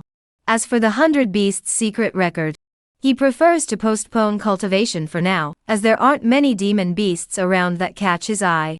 Most of them are mediocre in ability. To be honest, General Wei is indeed an excellent target. However, he possesses the elephant contract talent. Once his elephant messenger rank increases, the effects will far surpass these so-called secret techniques. He will wait until he has leads on powerful demon beasts before pursuing cultivation further. For now, he must set it aside. Additionally, due to the cheat code, he currently has no urgent need for improving his innate talent. There's also the matter of breaking through to the 6th rank. In the martial arts world, the 6th rank is referred to as innate. It is said that at the moment of conception, one possesses innate qi within the chest and abdomen. Martial artists cultivate this innate qi through reverse cultivation, nurturing it into true qi. With this energy, martial artists can condense their qi and blood, transform it into true power, and project it out of their bodies, truly achieving the internal energy and qi described in ancient martial arts novels. As one can imagine, the importance of this realm is immense. The difficulty of breaking through is naturally immense. Otherwise, among the numerous sects and clans in Qingshuo County, those who have broken through to the Xintian realm would already be figures worthy of being recorded in the county annals. Su Guang had no clue how to proceed. Although the White Crane Eternal Life technique was one of the most advanced postnatal cultivation methods, breaking through to the 6th rank of the innate realm remained a distant hope. He needed to find a new cultivation technique, but such a technique was unavailable in the black market, and certainly not within the Iron Cloth sect. Take it slow. General Wei possesses the dragon vein. Breaking through the 6th rank should not be a bottleneck for him. Once he breaks through, I can rely on him to gain access to the 6th rank, and then seek out a Xintian technique, which should be much simpler. Additionally, after yesterday's battle, he clearly felt the lack of diversity in his offensive techniques. Although General Wei was the MVP, he didn't want to just coast by. Perhaps he could try learning some ranged attack techniques, such as archery. In the coming days, Su Guang stayed secluded, spending his days studying feng shui, practicing light martial arts, and refining pills during his free time, focusing on creating 9th and 8th grade pills to gain experience and profit. Thanks to his previous promotions before the battle at the Central Square, although the Iron Cloth sect was currently unpopular due to the war, the pills Su Guang had personally refined were in high demand. Su Guang entrusted the sale of the pills entirely to Su Yan. According to Su Yan, she had already raised the price by 20%, yet buyers continued to flock in. At this point, Su Yan looked at Su Guang with admiration. This man, aside from his lack of talent in martial arts, was outstanding in every other aspect. This innovative advertising approach is something people of this era simply lack. Su Guang felt Su Yan's gaze and felt a surge of satisfaction, but he remained composed. Unfortunately, this world had extraordinary beings. Otherwise, he would have established a merchant guild, become an ancient capitalist, kept some concubines, and built a dance troupe larger than the Belt Guys, which would have been far more enjoyable than his current life. He naturally mentioned the matter of seeking archery skills to Su Yan. Su Yan agreed without hesitation and promised to send him a bow of decent quality. 10 days passed unnoticed. Su Guang once again upgraded his martial artist profession level LV Ba, and his overpower talent was further enhanced. He could even faintly sense a very special aura emanating from his body, an invisible, intangible energy field. Under that aura, those of lower cultivation than him were severely suppressed. Even when he restrained it, the residual might was enough to make even Du Shizhen, that child, feel a hint of fear. The White Crane Eternal Life technique had not yet been upgraded, and the resources required to nurture General Wei were becoming too much for him to handle. He was a generous person. The more he earned, the more he fed to General Wei. The 7th grade elixirs have been consumed, and crucially, he lacks the materials.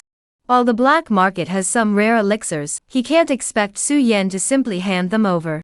Even the herbs needed to refine 7th grade pills had to be sourced from Su Yan's side. General Wei's body size is growing at a visible rate every day, with the fastest growth reaching 10 centimeters in shoulder height in a single day. Currently, General Wei stands at 6 meters tall, with a body length of sub 6 meters, and his tail alone measures over 2 meters. The tusks protruding from his lips are an astonishing 3 meters long. Su Guang had never seen a 6th rank expert, but he truly didn't think a 6th rank expert could easily subdue General Wei. Everything is progressing smoothly. Just as he was thinking this, a knock sounded at the door. A woman with a vigilant expression stood at the door, holding a child by the hand. "Who are you?" Su Guang didn't approach. As someone who had been around the underworld, he knew to stay calm around women. "My name is Yin Lele. I am Tai Xiong's wife. Tai Chu, this is your uncle from the Su family. Hurry and call someone." The young woman was exceptionally beautiful, the kind of delicate beauty that naturally evoked a man's protective instincts. Su Guang furrowed his brows. "My husband, Tai Xiong, was closest to you, Su Huifa, during his lifetime. I beg you to take my son, Tai Tu, as your disciple and teach him the art of taming beasts. Now that Tai Xiong is dead, he will grow up and treat you as his own father. Tai Xiong is dead, and I, his wife, have been driven to the brink of survival by that Wu Fengqin. I am willing to dedicate myself to serving you from now on." Yin Lele's soft, slow words made Su Guang's forehead crease. He wasn't surnamed Chao, nor was he the regent prince. He had no interest in being a fall guy. He didn't know if this woman was truly foolish or naive. Tai Xiong had said he was close to her, so she actually came looking for him, and now she wanted him to teach her son the art of taming large beasts. It was truly. Just as Su Guang was about to refuse, the distant General Wei suddenly called out in a slightly urgent tone, filled with excitement, and rushed toward Tai Tu from afar. Su Guang hurriedly calmed him down. However, from General Wei's impatience, he learned something that made him extremely excited. That was the fact that the child before him possessed something with the same aura as Dragon Blood Stone. This meant that the child might possess a Dragon Blood treasure. Chapter Nsupyat, the opportunity. Su Guang couldn't help but look at Tai Xiong's son, examining him from head to toe, searching for anything related to the dragon's bloodstone. Tai Tu was about 4 or 5 years old, still sucking his fingers, and very impatient. After a moment, he grew restless and pulled on Yin Lele's hand. "Mother, gemstone." "Gemstone?" Yin Lele gave Su Guang a wry smile. "You're such a child." She was about to act. Su Guang stopped her and smiled. "Children are lively. Let him be for now, lady." In a few years, he'll settle down. Lele, persuaded by him, didn't insist on hitting the child anymore. She took out a necklace from her bosom. Take your gemstones and go play over there. Don't disturb me and your Uncle Su Guang while we're talking. This child picked up 2 stones from somewhere last year and insisted they were gems. His father scolded him several times, and he even lost one. It caused such a commotion at home that we had no choice but to find a smaller one, turn it into a pendant, and give it to him. Now he even sleeps with it at night. Su Guang's expression grew strange as he looked at Tai Tu. Something was definitely off. This kid, could he be the chosen one? Children are like that, madam. There's no need to worry. However, this stone has piqued my interest. I've been studying feng shui recently, and they say that children are spiritually attuned. Perhaps this stone is truly a treasure. Lele, upon hearing this, snatched the pendant from Tai Tu's hand and handed it to Su Guang. Then Su Guardian, you must study it carefully. Tai Tu, having had his treasure snatched away, immediately crouched on the ground and burst into tears. Su Guang felt a pang of sympathy and knelt down. Ironhead, tell me where you found this stone. I'll have General Wei accompany you to play. As he spoke, Su Guang motioned for Wei General, who had been waiting outside to enter the courtyard. A dark shadow instantly engulfed the child, covering a large area around him. He stopped crying almost instantly, slowly raised his head, and slowly opened his mouth. Then, he let out an even louder scream, "Mother, save me." Su Guang. He thought to himself, General Wei isn't much older than him, they're the same age. They should be able to play together. Tai Tu, startled by General Wei, curled up tightly in Lele's arms, not daring to peek out. Of course, Lele wasn't much better off. If she hadn't been worried about Tai Tu falling, she probably would have hidden behind Su Guang as well. A colossal figure nearly 5 meters tall, and over 10 meters long stood before them. Even if it didn't move, the fear emanating from its very core was enough to consume anyone. Su Guang remained silent. Fortunately, Lele knew a bit about dragon bloodstones. That day, it was probably Ironhead's father who took him outside the city to play. He seemed to have brought along many fellow disciples and family members. Ironhead found it in the mountains at that time. Lele recalled. Children are indeed quick to adapt. After confirming that General Wei posed no threat, Ironhead looked eager to play with him but dared not approach. Uncle Su, do you really like this kind of stone too? My father doesn't like them and even threw away the gemstones I found. Ironhead pouted, looking unhappy. Uncle Su likes them. Next time, I'll take you outside the city and we'll keep looking for gems. How about that? Going to such a dangerous place outside the city would have been something Lele would have refused if it were anyone else. But if she was with Su Guang and General Wei, it didn't matter. Before Lele left, Su Guang took out 10 taels of gold and handed them to her, as payment for the dragon's bloodstone. Surprisingly, Lele accepted it. This is the training funds for my son Tai Tu in the future. I won't be polite with you, Su Guardian. As she spoke, Lele leaned her body toward Su Guang intentionally or unintentionally. After Lele left, she took Ironhead and avoided the crowd, carefully making her way to the front of a courtyard. She scanned the surroundings warily before knocking on the door and entering. How did it go? Inside the courtyard sat a man, smiling warmly at Lele. Tai Tu actually recognized the man and looked delighted. Lele shook her head. That Su Guang is too cautious, he doesn't seem interested in me. He then recounted the details of his meeting with Su Guang to the man. The man smiled upon hearing this. When he comes to take you out of the city, remember to let me know.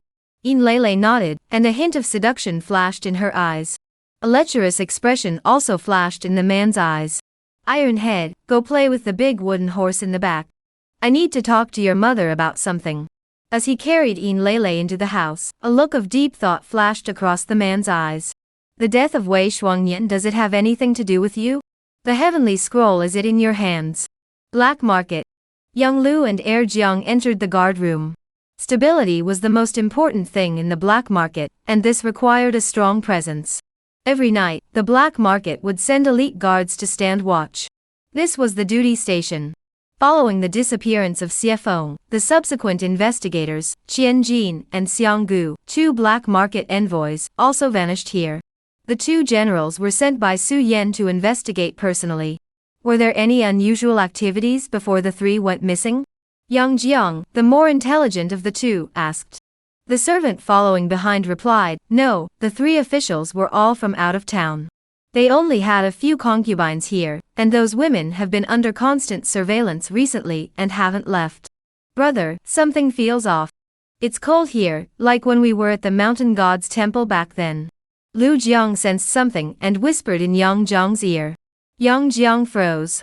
The two of them were fugitives from the Nanfeng region, having killed someone and fled all the way to the Sichuan region. Since they were on the run, they rarely took the main roads, instead traveling through mountain paths. Along the way, they encountered many extraordinary events. Among them were tales of ghosts and demons. You mean? The dear general nodded slightly. It's somewhat similar. Why don't we ask Yengu to find someone from the Daoist sect to try? Yang Jiang did not agree immediately. Instead, he stepped closer to the inner courtyard. Instantly, he felt a chill and a sense of dread. As he walked deeper into the main hall, the feeling of dread grew more intense. Gradually, the burly man found a layer of fine sweat beads forming on his body. He felt as though an invisible pair of icy hands were crawling over his skin, their palms cold and sticky. Like the hands of the dead. Yang Jiang's face turned pale, and his body was suddenly enveloped in a blood-red glow, the 7th rank blood robe. Waves of white steam rose from his body, quickly transforming into black mist. He stumbled backward and retreated into the inner chamber. Go, have Yengu seal this place off. No one must enter under any circumstances. Are those really the things? Su Yan's expression grew solemn. Running a black market wasn't easy, and if word got out about the haunting, the reputation they built up over the years would be ruined. Could someone be sabotaging us? Young Lu and the other two, with their simple minds, remained silent upon hearing this. Su Yan didn't expect them to answer, merely narrowing her eyes. Seal off the area immediately. Starting tomorrow, the two of you will personally inspect it every day. No one else is to go missing. After giving her orders, Su Yan pondered how to resolve this thorny issue. She had opened such a large black market, so she had seen a lot in her life.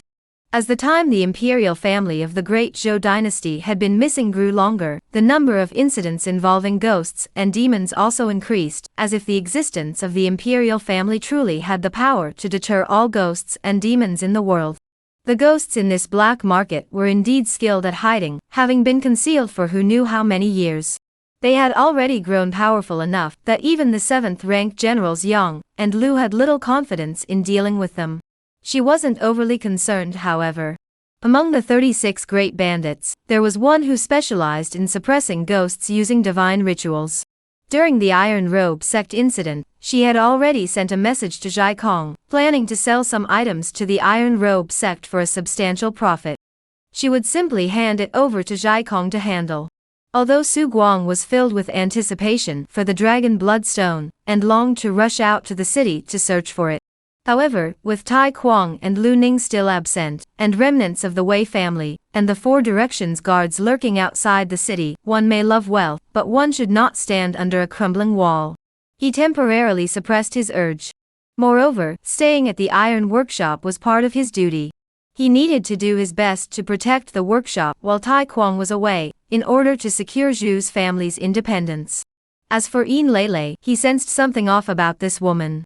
Let her wait and see. Another 2 days passed, and Su Guang even felt that the Wei family and the 4 directions guards had discovered that the Iron Cloth sect's headquarters was an empty city and had abandoned their plans to raid it. It was indeed very quiet. The disciples under him smoothly took over the businesses, shops, and fields of the other 2 families. The newly acquired Dragon Bloodstone was smaller than the one Iron Xiong had given him before, and it had a rather Xingzi silver ornament on it. Su Guang removed it and casually tossed it into the warehouse. General Wei, accompanied by some fodder, directly swallowed the Dragon Bloodstone. Then he summoned Su Guang and ordered him to perform his Gumo skill. Su Guang was a bit helpless. After performing it twice, General Wei still felt it wasn't fast enough. Humans and animals are the same. Once they've experienced something good, they find the bad unacceptable. Su Guang sighed, glancing at the experience points on the panel, which had once again surpassed 2,000. He was accustomed to saving enough experience points for the White Crane elixir of immortality to upgrade, in case of an absolute emergency where he had to forcefully break through the mirror. However, General Wei's growth was equally important. He decided to upgrade the Encourage skill to level C. At level C, the Encourage skill had extraordinary effects. With Su Guang's current mental strength, he could use it twice a day. General Wei drained Su Guang of his energy, feeling the dragon elephant blood boiling within him, and finally felt satisfied. The dragon scales on his body became denser, and began to undergo some mysterious changes, as if he could fatally manipulate the air around him. However, the changes were not as drastic as when he first received the Dragon Vein inheritance. Just as Su Guang picked up the feng shui book again to continue his studies, a message appeared on the interface. Obtained a class change opportunity. Do you wish to become a feng shui master? An unexpected delight. Su Guang couldn't help but want to hug General Wei and give him a kiss. The knowledge required for a feng shui master was vast, and despite nearly 2 months of study, he had yet to qualify for the job. He never expected that spending so much experience on General Wei today would directly level him up. Was he too stingy before? Chapter 52, The Feng Shui Master. Name, Su Guang. Total experience, 459. Current occupations, Yet Beggar, level Yi Elephant Messenger, level Sam Warrior, level Bat. Say Healer, level Feng Shui Master, level Ling. Professional talent Feng Shui Master, wind and water in harmony blessed by heaven and earth. Each successful deployment of a Feng Shui array grants the next deployment of the same type an enhancement in power, array deployment speed, and reduced requirement for a stabilizing object. Current professional skills, Yet Feng Shui Theory level Ling, Ling Sup. Yi Yin Yang Qi Reading level Ling, Ling 100. Sam Qianquan Small Array level Ling, Ling 100. Next job advancement requires Feng Shui Master LV or higher. Su Guang looked at the description of the Feng Shui Master on the panel, and was deeply shocked. On his first job change, he had already obtained 2 green tier skills. At this point, he finally understood why the Feng Shui Master class had such a high job change difficulty. It must be because the Feng Shui lineage Su Yan had found was quite advanced, containing 2 green-tiered talents, which had slowed down his job change progress. It's like trying to study calculus to enroll in elementary school. Of course it's difficult.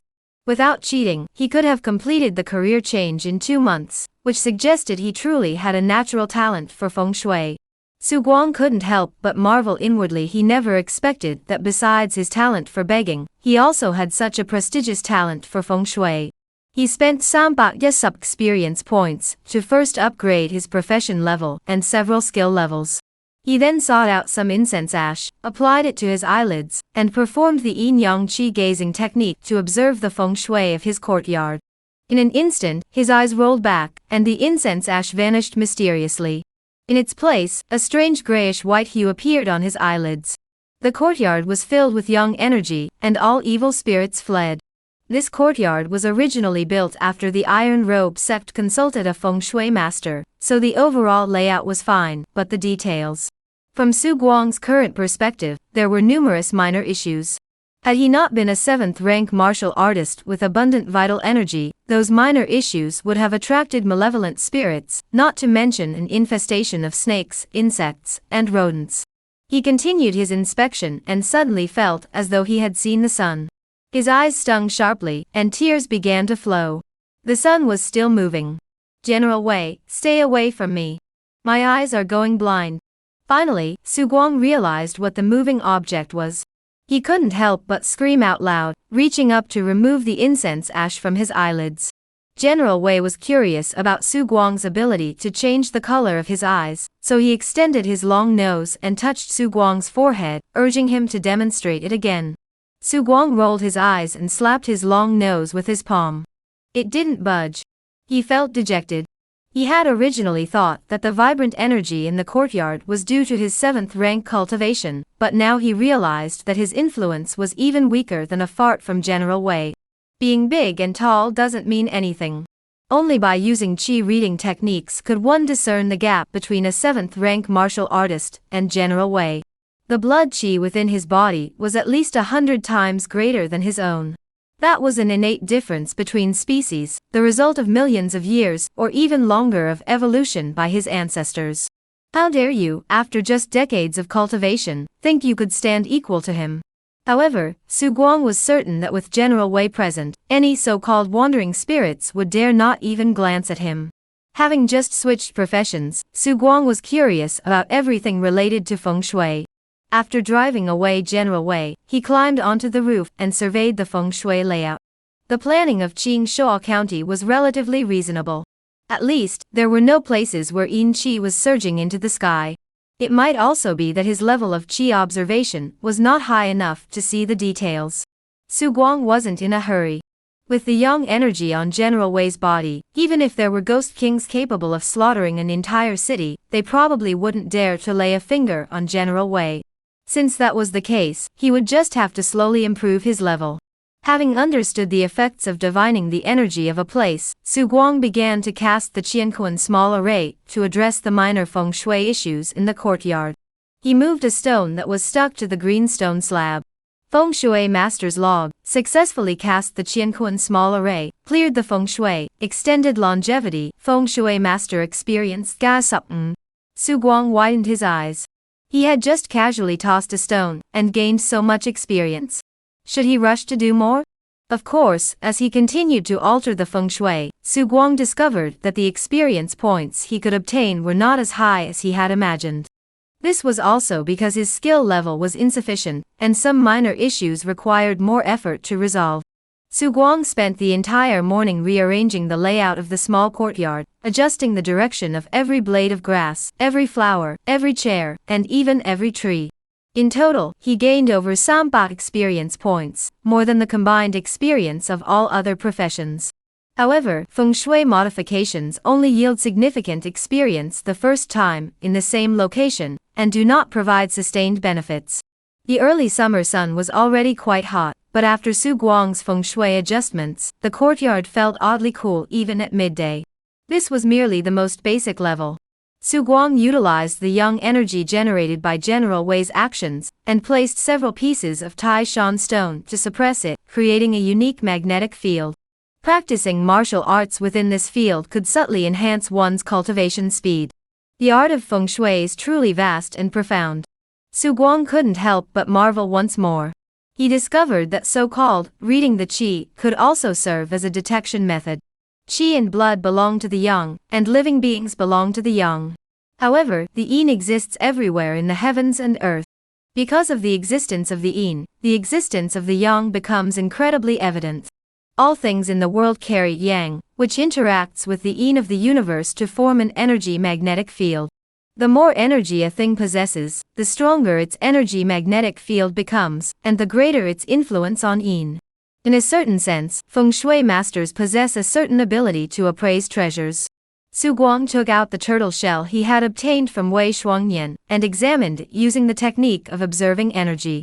Sure enough, he discovered that the turtle shells also contained a magnetic field. Though the quantity was small, the quality was exceptionally high, as if it could exert a certain degree of suppression on yin. He then took out the celestial scroll, and was astonished to find that it contained no traces of yang energy, nor any yin energy. However, as a feng shui master, Su Guang could clearly see that this object was subtly absorbing the yin energy from the air. Could this be the reason why the celestial scroll could drive away malevolent spirits? He wanted to try further, but the heavenly scroll was only slightly affected, so Su Guang eventually stopped the test. I really want to see a ghost. Ghosts are the epitome of yin. They must have a special use for activating this celestial scroll. The professions he had recently switched to, except for Beggar, all had bright futures. If it weren't for his special ability, he wouldn't have the energy to cultivate them one by one. In this world where the extraordinary exists, these professions are truly limitless in potential. Wait, Beggar isn't bad either. Once the profession level goes up, the bonuses would be enough to make him thrive. Days passed one after another. Before he knew it, 3 more days had passed. Tai Kuang and Yu Xiaohua returned once, made some adjustments, and left again shortly thereafter. Eradicating the root of the problem was their top priority at the moment. They had heard that those people outside the city had already caused significant damage to the Iron Robe sect. On the outskirts of Qingshuo County, in an abandoned temple that had been abandoned for years, Renziji stood at the front of the crowd, his expression solemn and expressionless. He was tall and muscular, with a sword at his waist, and his face exuded an air of authority, without needing to raise his voice. This was an ancient figure in Qingshuo County, a 7th-rank martial artist from 30 years ago. In his youth, he had been a guest scholar of the Wei family, and his sworn brother was the head of the Wei clan. After achieving the 7th rank through intense training, he left Qingshuo County with his sworn brother's support, seeking an opportunity to break through to the 6th rank. Over 20 years have passed since then. Originally, the 5th son of the Wei family had little presence within the clan, with a weak constitution and limited martial arts achievements. Standing behind Renziji, he wore a face filled with hatred. The Wei family had a strict code of conduct, and the 6 brothers, except for the eldest who died young, had a very close bond. Now, only he remains of the 5 brothers. Thinking of his brothers' tragic deaths before his eyes, anger flashed across Wei Ping'an's face. Everyone in the Iron Cloth sect deserves to die. Uncle Ren, when will the tunnel be cleared? Renziji's expression remained cold, but when he looked at Wei Ping'an, a hint of emotion flickered in his eyes. Don't rush. Take your time. He had watched the 5 brothers grow up together since childhood. It was because of their close bond that he had felt at ease leaving, believing that the Wei family had capable successors. He never imagined that the Iron Robe sect would act with such ruthlessness. They didn't even spare the children. As the two spoke, an odd vibration rippled through the ground. Renziji led Wei Ping'an into the tunnel, where a massive creature resembling a pangolin, but as large as a rhinoceros, with black basalt scales on its back was relentlessly digging its way through the tunnel. Bang! Renziji threw a black object, which exploded instantly in the secret passage. The creature let out a trembling, agonized howl, and fear flashed in its eyes. Chapter Subsam, Ghost Hunting. Please vote for the monthly ticket. Su Guang stretched lazily, poured several pills from his gourd, mixed them into General Wei's food, and watched him eat. Eat more. General Wei was somewhat dissatisfied. The taste of 8th grade sugar beans was far inferior to that of 7th grade ones. But what could Su Guang do? 7th grade pills were rarely available for sale and extremely expensive. He could only refine them himself. He had already commissioned Su Yan to search for treasures like blood coral that could be used to refine 7th grade pills, but he had yet to receive a reply from her. The last time he managed to refine the blood calming pill was pure luck, as the blood coral used was not of high enough quality. Now, without the main ingredient for refining 7th grade pills, even with his advanced alchemy skills, he was powerless. For now, he can only use 8th grade pills to deceive General Wei. Besides, the pills he takes himself are also 8th grade. General Wei is somewhat dissatisfied, but when it comes to food, he accepts whatever is offered. If he is unhappy with the quality, he can only try to compensate with quantity. Over the next few days, Su Guang stayed at the ironworks, only occasionally going out to meet Su Yan for transactions. Su Yan did not appear in person on several occasions, and the transactions were conducted by the 2 generals, Yang and Lu. When he occasionally saw Su Yan, the woman seemed preoccupied, but she didn't mention it, so Su Guang naturally didn't ask. The matters concerning the Iron Robe sect were already enough to keep him occupied. The black market. Su Yan's eyes were bloodshot as she watched the strange woman appear across the black market. She had discovered her over half a month ago. The woman had taken care to dress herself, appearing to be around 30 years old, a middle-aged woman with a loose moral code, dressed provocatively, and always seemed to be luring men into her place, like a prostitute. Such a person would normally not catch her attention, but she was truly too peculiar. At first, she had no intention of intervening. Until one of her subordinates couldn't resist the woman's beauty and approached her. She finally made up her mind to take action against the woman, at least to drive her out, as this was already affecting the black market's business. Over half a month, she watched helplessly as the woman transformed from a middle-aged woman nearing 40 into someone who now looked in her 20s. Every man who left her house bore a weary expression. But whether it was the 2 attendants, or the 2 generals she sent later, they all looked as though their vital energy had been drained. It wasn't until then that she finally realized the extraordinary nature of the woman across from her, and witnessed the process of her rejuvenation.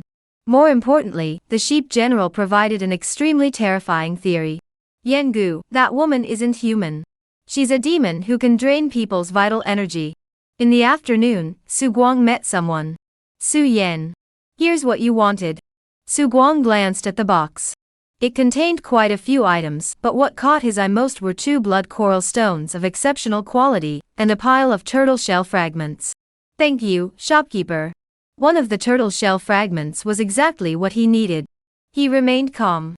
With this fragment, he only needed one more. Su Guang looked at Su Yan, who appeared exhausted, hesitated, then asked in a low voice.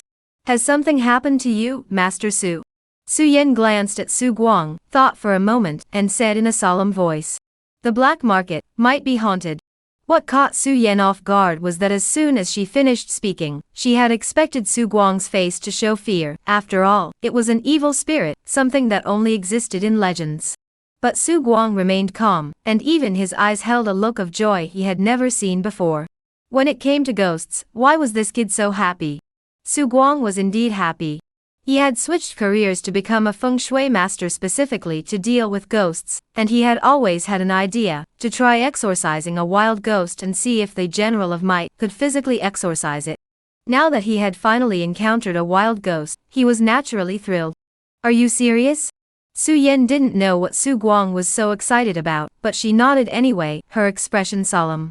Upon hearing this, Su Guang immediately said, I'll go check it out. You. Su Guang knew Su Yan's hesitation.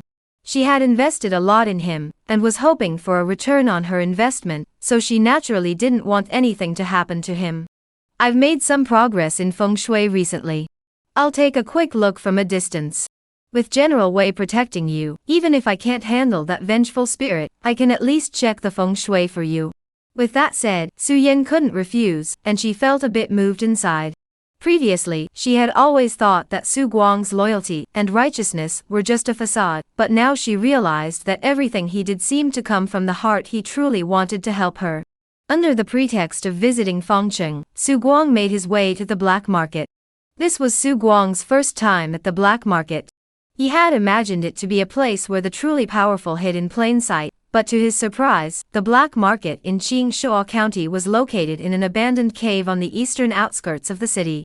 Long ago, Qingshuo County had a small salt pond. After the salt was mined out, a massive cave remained. The black market was located there. As soon as he reached the entrance of the black market, Su Guang furrowed his brows. 100 meters away, an extremely thick locust tree caught his attention.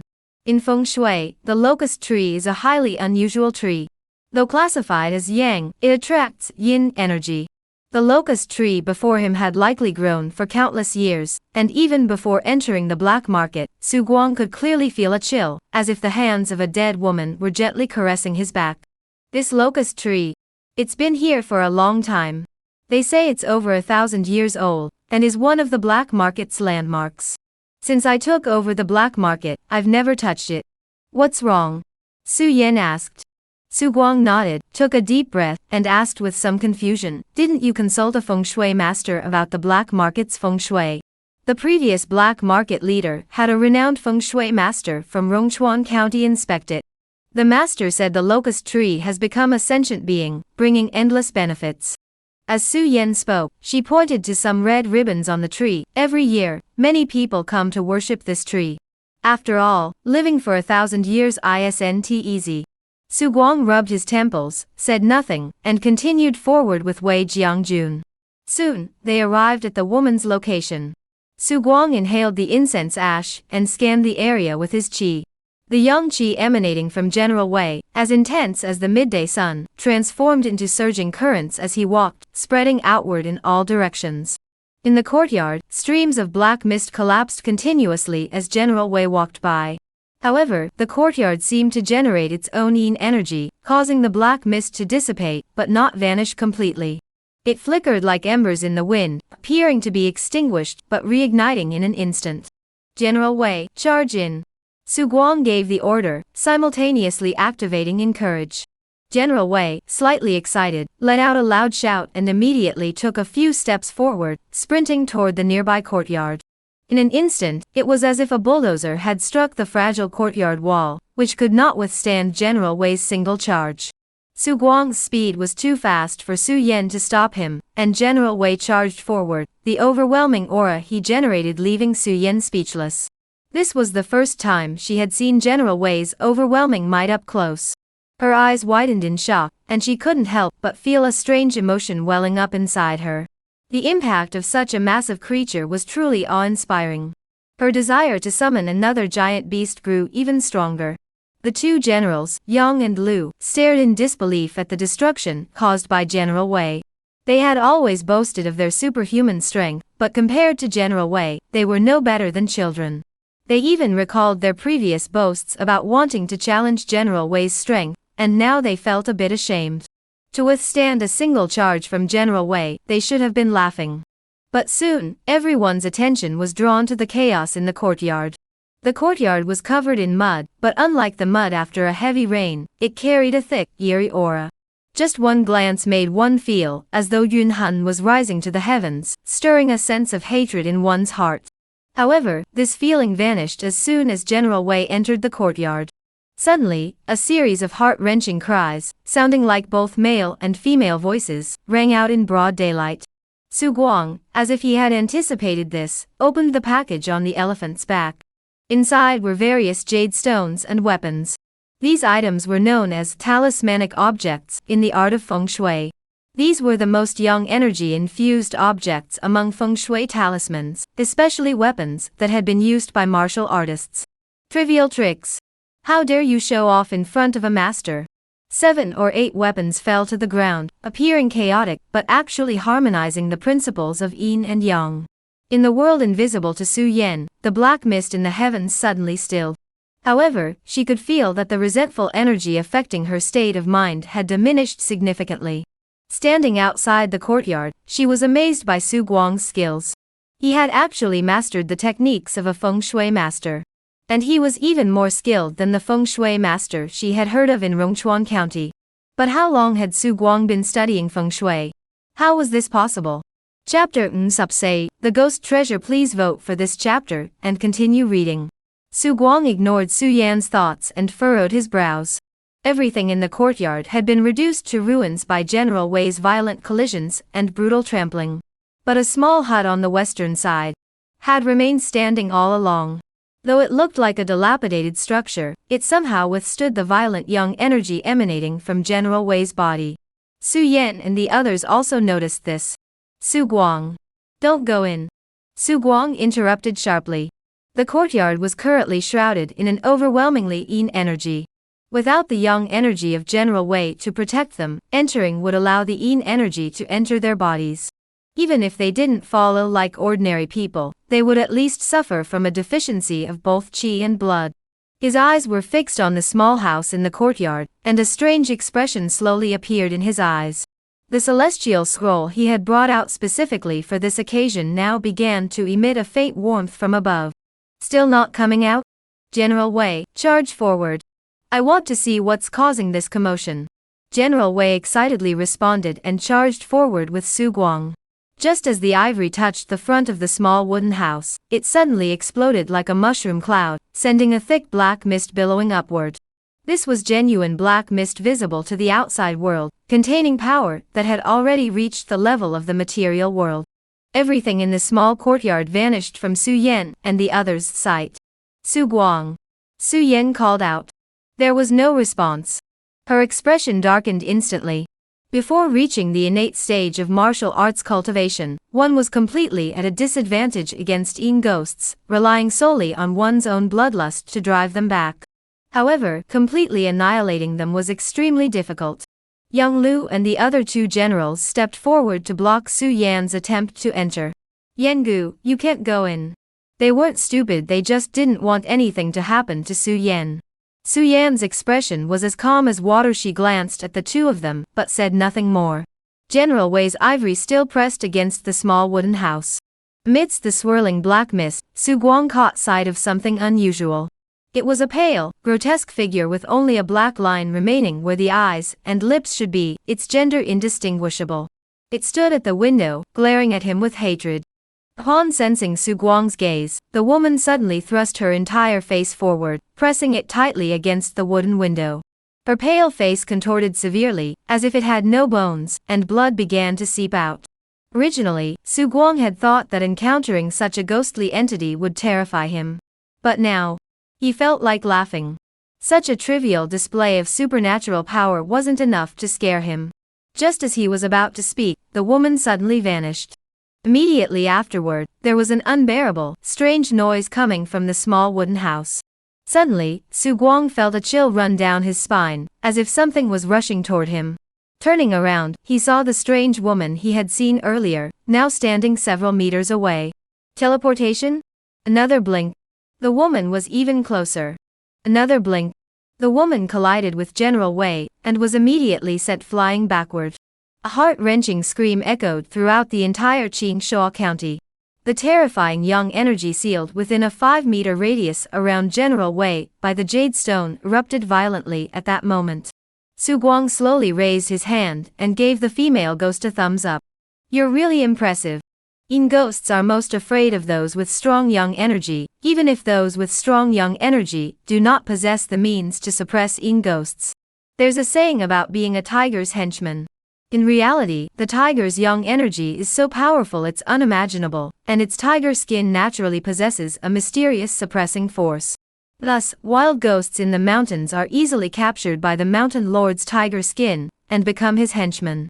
Although General Wei lacks the mountain lord's abilities, the blood flowing through his veins now includes not only that of the Kunlun great beast but also the dragon vein. The female ghost's body was oozing black blood. She was screaming wildly, wailing in agony, her eyes filled with hatred, as if she wanted to devour someone. Su Guang grew increasingly composed. He confirmed that General Wei had the upper hand against the fierce ghost. At the same time, as the aura emanating from his body grew slightly stronger, he felt increasingly at ease. Horizontal suppression had taken effect. "So, you're not even a 7th-rank demon? Then what are you raving about?" Su Guang swiftly raised a silver thread in his hand. One of the broken spears he had previously positioned shifted, causing the entire Qiankuan small array to suddenly transform. Terrifying suppressing force, detectable only by the malevolent spirit, erupted, instantly suppressing the female ghost. Her figure, which had been about to rise, stumbled. The female ghost, seemingly devoid of fear, charged at Su Guang with the ferocity of a trapped beast, letting out a fengquang roar. "General Wei, crush her to death, but don't crush her too finely." General Wei had been itching to act, but for some reason, upon seeing the female ghost, he felt an overwhelming urge to crush her to death. Yin and yang are inherently opposed. Especially for someone like him, whose body was pure yang, encountering a female ghost, a being of pure yin and evil, instantly stirred a primal hatred within him, which was further amplified by the encouragement. "Ah!" The female ghost's screams still shook the heavens, but Su Guang had prepared in advance and covered his ears. Surprisingly, General Wei had also gained some experience. He folded his fan-sized ears and blocked out the sound. Feng Shui Master's Log, suppressed an unformed malevolent spirit, improved the feng shui of the area, experience Gaya Yiling. The Feng Shui Master's experience is truly extensive. This fierce ghost was roughly equivalent to a 7th-rank martial artist, but the experience gained from slaying a 7th-rank martial artist should only be around 50 points. The extra experience must have come from improving the feng shui of this courtyard. Su Guang didn't think much of it. He landed and gestured for General Wei to lift his jade-like foot. He wanted to see what the ghost's corpse looked like. However, he didn't expect that as General Wei lifted his foot, an irregular black mass of congealed flesh was exposed, giving off an extremely sinister and evil aura. Do ghosts condense their essence after death? Su Guang gripped the stone, feeling somewhat astonished. Dogs have dog treasures when they die, donkeys have donkey treasures. Let's call this a ghost treasure. With this, by using feng shui arrays to infuse my own aura with yin energy, then channeling that yin energy into the celestial scroll, I should be able to use it preliminarily. This was Su Guang's own idea. He did not know the orthodox method of using the celestial scroll, but his method should be feasible. As the female ghost died, the yin energy in his eyes, which had been contaminated by the female ghost, gradually dissipated under the sunlight. Everything in the courtyard reappeared before Su Yan and the others. Upon seeing Su Guang, the others were startled at first, then overjoyed. Su Guardian, what about the female demon in the courtyard? Su Guang glanced at the impatient Yang Jiang, then bowed his fist toward Su Yan. I have fulfilled my mission. His words caused a sudden stir of awe among the crowd. Then came a series of heavy breaths. Su Yan couldn't help but take a deep breath. It was, really resolve. This Su Guang. In the art of feng shui, he had actually achieved something remarkable. How long had it been? Su Yan grew even more enthusiastic, and invited Su Guang and General Wei to the black market. General Wei was too imposing, so he even had the signboard of the black market removed. Whether it was General Wei's brutal combat prowess, or Su Guang's use of feng shui to suppress the evil spirits, both Su Yan and the two generals were thoroughly convinced. As for what their subordinates were thinking, they couldn't care less. Su Yan also mentioned the small wooden house in the black market that had caused several people to go missing. Su Guang had no objections. After seeing the small house, he remained composed, instructing Su Yan to gather some jade and weapons used by martial artists, then used the Qianquan small array to suppress it. This small house was very likely the place where the female ghost had been born. It must contain treasures capable of nurturing yin ghosts, though, in Su Guang's current estimation, the treasure had not yet fully matured. He did not destroy it further, but planned to attempt using the ghost treasure to refine the heavenly scroll. If the results were unsatisfactory, he might need to rely on this location to cultivate yin ghosts. This place cannot be resolved for now, but I have set up a feng shui array. It will be safe for the short term. The shop master may rest assured. Su Yan was somewhat disappointed, but upon hearing this, she still bowed respectfully to Su Guang in gratitude. She now felt even more certain that her previous decision had been entirely correct. Someone like Su Guang was someone worth aligning oneself with, whether it was in the art of feng shui or in alchemy. Moreover, Su Guang had promised to help her tame a great beast when the time was right. Having witnessed General Wei's abilities, Su Yan was eagerly anticipating this. This matter is a favor I owe you. A shipment will arrive in a few days. I'll give you the list, and you can choose first. Su Guang raised an eyebrow, including those that have already been reserved. Su Yan waved her hand generously, of course. In this black market, whatever you set your eyes on is yours. Her voice sounded a bit unusual. Su Guang smiled and said nothing more. However, Su Yan had also made a gesture regarding this matter. The request she had made earlier to find someone skilled in archery, and the poito bows and arrows had also made progress. The name of the archery technique was Zhui Long. The bow was the snow dragon bow, and the arrows were black stingray arrows. Su Guang was very satisfied with this set of bow and arrows, which were worth a fortune. Additionally, he included a rare 7th grade herb from the black market, the red sun lotus, as a token of gratitude for this matter. Chapter Zhui Long. Please continue reading, please vote for this month. The Dragon's Fall was a gift from Su Yan to Su Guang as a token of gratitude for his immense assistance, and it did not disappoint Su Guang. This was an incredibly profound archery technique. At least, based on Su Guang's current understanding of martial arts, the content was still somewhat obscure. Some aspects required him to ponder repeatedly before he could truly grasp their meaning. It seems like another major experience-gobbling task. Su Guang sighed inwardly. As his cultivation grew higher, so did the number of skills he mastered. Though his experience increased daily, he always felt it was never enough. He carefully retrieved the ghost treasure and the celestial scroll, instructing General Wei to dig out a basement. Su Guang arranged the jade stones and his frequently used soft sword as talismans according to one of the configurations of the Qianquan small array, along with many garments he had worn. The heavenly scroll absorbed the yin energy from the ghost treasure, but due to the energy belonging to Su Guang on the talismans, gradually, a trace of Su Guang's energy began to appear on the heavenly scroll. Su Guang also sensed a faint connection emerging between himself and the celestial scroll. However, this natural absorption seemed to be progressing rather slowly. As long as it works, it's fine. Take your time. This Tian Lu has been in my hands for so long, there's no need to rush. Su Guang thought to himself. Tai Kuang and the others returned once more. This time, they brought back dozens of carts, and the cargo inside were people. They were all former family members and servants of the Wei family, and the Four Directions Guard, with women making up the majority. In these turbulent times, seizing territory was akin to waging war. After the fighting, one would not exterminate all survivors, some would inevitably be spared. Tai Kuang decided to bring all of them back and distribute them among his disciples. In military terms, this was called rewarding the troops. Su Guang was not surprised by this. In fact, he found it a bit slow that it took so long to bring them back, and wondered where they had been hidden all this time. On the streets of the Iron Forge district, everyone was excitedly holding their tokens and lining up to claim their servants. I heard that the Wei family once had a princess who became an empress. If I could get a Wei family woman, I'd be as good as an emperor myself. Some disciples couldn't hide their excitement, and were eagerly anticipating the outcome. Emperor? You can say that in front of me, but if you say it out loud, the people of the heavens will Sect might hear. Hey, Ma senior brother, we're close, aren't we? I won't say anything, but who knows? There might be spies from the Heaven will Sect within the Sect. I've heard that the Heaven will Sect is a powerful organization with spies hidden in many factions. Su Guang was speechless.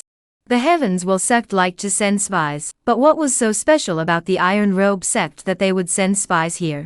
He didn't say much either, just standing in the corner listening quietly to the disciples chatting while waiting in line outside his house. Such information obtained through eavesdropping was usually unreliable, but its accuracy was extremely high. General Wei raised his long nose, patted Su Guang on the shoulder, then quickly lowered his head as if trying to hide. Su Guang, why don't you take a look at how old you are? Want to play hide and seek with me? Su Guang didn't continue eavesdropping, and instead turned and walked toward the backyard. He had indeed taken a token, but he had no intention of seeking out a concubine. As for women from rival factions, who knew what they were thinking? When serving them, whether in bed or on the ground, who knew if they might stab you? In fact, the city had been anything but peaceful in recent days. Although most of the remnants of the Wei family and the Four Directions Guards had fled the city, those who remained were relentless in their revenge against the Iron Robe Sect, even to the point of madness. These were true die-hard loyalists, people who regarded their master's family as their very faith. On the streets, Iron Robe Sect disciples and their families are being brutally assassinated. In just a few days, several have been stabbed to death, their heads hung on the city gates. It was for this reason that Tai Kuang and Yu Xiaohua launched a large-scale purge against the two families' forces. They even launched consecutive raids outside the city to hunt them down. The Iron Forge now had many more patrols than before, and even instructors like Han Song had joined the patrol teams. Su Guang and General Wei also joined, though he did not team up with others. Instead, he rode General Wei around the iron workshop several times each day, which counted as completing his task. The deterrent effect was greater than the practical one. Have you heard about the recent black market activities? Yu Xiaohua sat down, poured himself a cup of tea, and asked. What's going on? The two remnants and the matters entrusted by Senior Song Rong have already left me overwhelmed, and now there's another complication on that front. It's not about that. It's related to Su Guang. I didn't expect him to have the skill to refine pills. He's quite popular in the black market. Yu Xiaohua said in a calm tone. Tai Kuang furrowed his brows. I know he studied pharmacology, but can his pills actually be sold? If it were about General Wei, he would pay attention, but Su Guang's matters didn't really concern him. Yu Xiaohua nodded, he does have some talent. Tai Kuang knew the purpose behind Yu Xiaohua's words. After a moment of contemplation, he said, let's put this matter aside for now. These are turbulent times, and Su Yan is no pushover. That beast is also an important combat force within our sect. Let's turn a blind eye for now. I agree, Yu Xiaohua replied, then added after a moment, Su Guang is a smooth operator who managed to get involved with Su Yan. Fortunately, while he isn't particularly loyal to our sect, his character so far suggests he's not the type to betray us. Tai Kuang nodded in agreement, then let's take advantage of old Lu's absence and give him a promotion. Yu Xiaohua pondered for a moment, then added, I still feel there's something off about Su Guang. Once things settle down, we should find a way to test him. However, Su Guang's rise had been too straightforward.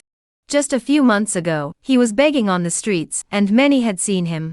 He had narrowly escaped death on multiple occasions, yet he didn't seem to possess any martial arts cultivation. Such a person, what secrets could he be hiding? Tai Kwang shook his head slightly.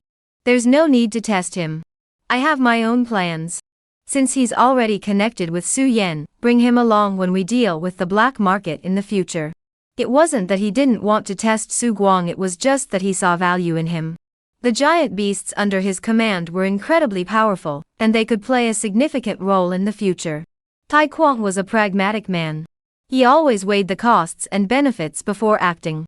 Was it worth risking the lives of his men to uncover the so-called secret of Su Guang, especially when it might provoke a beast of 7th rank invincibility to rampage within their walls? What's the situation with the Song family? Yu Xiaohua no longer mentioned Su Guang, and instead asked about another more important matter. At this point, Tai Kwang's face betrayed a hint of conflict as he slowly stood up and looked toward the distance. Do you think it's worth sacrificing all the vassals of the Iron Armor sect to gain a chance to break through to the 6th rank? Guardian, come here quickly. Su Guang lowered his head and saw a towering woman dressed in a deep purple robe standing in the sunlight, smiling at him. The woman's figure was extremely exaggerated, standing nearly 2 meters tall, with muscles that were both well-defined and powerful. The muscles on her upper arms were as thick as the thighs of an average man. Just by her appearance, one could tell she was a formidable woman. Indeed, this woman was named Wu Fengqin, the sole female disciple of Tai Kwang, and the person who had previously bullied Yin Lele when Su Guang had sought her help. Su Guang had been curious about who dared to bully the widow of Tai Xiong. During a patrol a few days ago, he had come across the woman before him. She was highly regarded by Iron Madman, possessed immense strength, even surpassing Iron Hero by a notch, and was endowed with divine power. However, due to her gender, she had few battle achievements. Upon noticing Su Guang looking at her, Wu Fengqin tossed him a jar of wine, saying, "Try this. It's the new batch of Xiaojiu I made yesterday." This woman not only looked like a man, but also had a manly personality, loved dancing with swords and guns, and was obsessed with alcohol. A gourd filled with strong liquor was always hanging from her waist. Her acquaintance with Su Guang stemmed from their previous drinking session, during which Su Guang casually mentioned some white wine from his past life, which happened to be to her liking. Has that woman been bothering you lately? I really don't feel like causing trouble with her. Su Guang shook his head. He believed Wu Fengqin's words. As for Yin Lele saying that Wu Fengqin had caused trouble for her, that wasn't just idle speculation. It seemed that years ago, Tai Kwang had planned to marry Wu Fengqin to Tai Xiong. However, as Wu Fengqin grew older, the matter was left unresolved, and Tai Xiong ended up marrying Yin Lele. The master wants to see you. He has been dividing the servants these past few days. Why didn't you come? Before Su Guang could answer, he added, "It's probably better that you didn't come. The women of the Wei family are quite promiscuous. Once you get involved with them, you won't be able to focus on your cultivation." Su Guang. Wu Fengqin was the type who was easy to get along with and could take a joke, so he didn't mind much. He was just curious why Tai Kwang had summoned him at this time. After leading Su Guang to Tai Kwang's courtyard, Wu Fengqin left. In the courtyard sat Tai Kwang and Yu Xiaohua. "Greetings, Sect Master. I heard you went to the black market yesterday?" Tai Kwang got straight to the point. Su Guang narrowed his eyes, a hint of caution rising in his heart. "There are many rare fruits in the black market. I estimated they might be useful for General Wei's growth, so I traded some of my pills for some delicious ones." He knew his actions couldn't be hidden from Tai Kwang, so he decided to be straightforward. Tai Kwang smiled slightly. "No wonder General Wei listens to you so much. You're really good to him. By the way, there's been a lot going on in the sect lately. You should take him with you and help out more. Those wolves from the Wei family aren't content even after fleeing. They've been attacking our businesses outside the city every day. For cultivators, resources are more important than life itself. They're trying to cut off our livelihood. I'll handle them properly with old Yu. Su is also a member of the sect. I'll gladly contribute my humble efforts." Tai Kwang's face lit up with satisfaction. "I know you're a man of honor. You want the Zhu family, right? You want to return everything to Zhucheng? You have nothing. This would make the Iron Cloth sect look pitiful. Starting tomorrow, your monthly salary will be increased to 200 taels of silver, and I will assign 30 men to assist you in serving General Wei. Money doesn't matter. Su Guang has the method of alchemy, and the resources he needs for cultivation can currently sustain himself. In the Iron Robe sect, he only seeks a stable environment, and to help with General Wei's daily meals. As for taking the place of the Iron Crazed, that's even more absurd. In a time of chaos, sticking your neck out isn't a good idea. Chapter 5 Sublok, Elder Huai. Su Guang's life returned to its usual calm, though his daily tasks now included practicing the dragon-slaying arrow technique. This archery technique was truly difficult, and he had no idea who had created it. However, judging by the name alone, it was clear that the founder of this technique was an extremely arrogant individual. How many ordinary people would dare to boast about being able to shoot down a dragon? Steam rose from his body as Su Guang soaked in the bath, feeling his muscles gradually relax. Pulling the bowstring day after day was quite taxing on the hands, and though he had no wife, he still felt the need to take care of himself.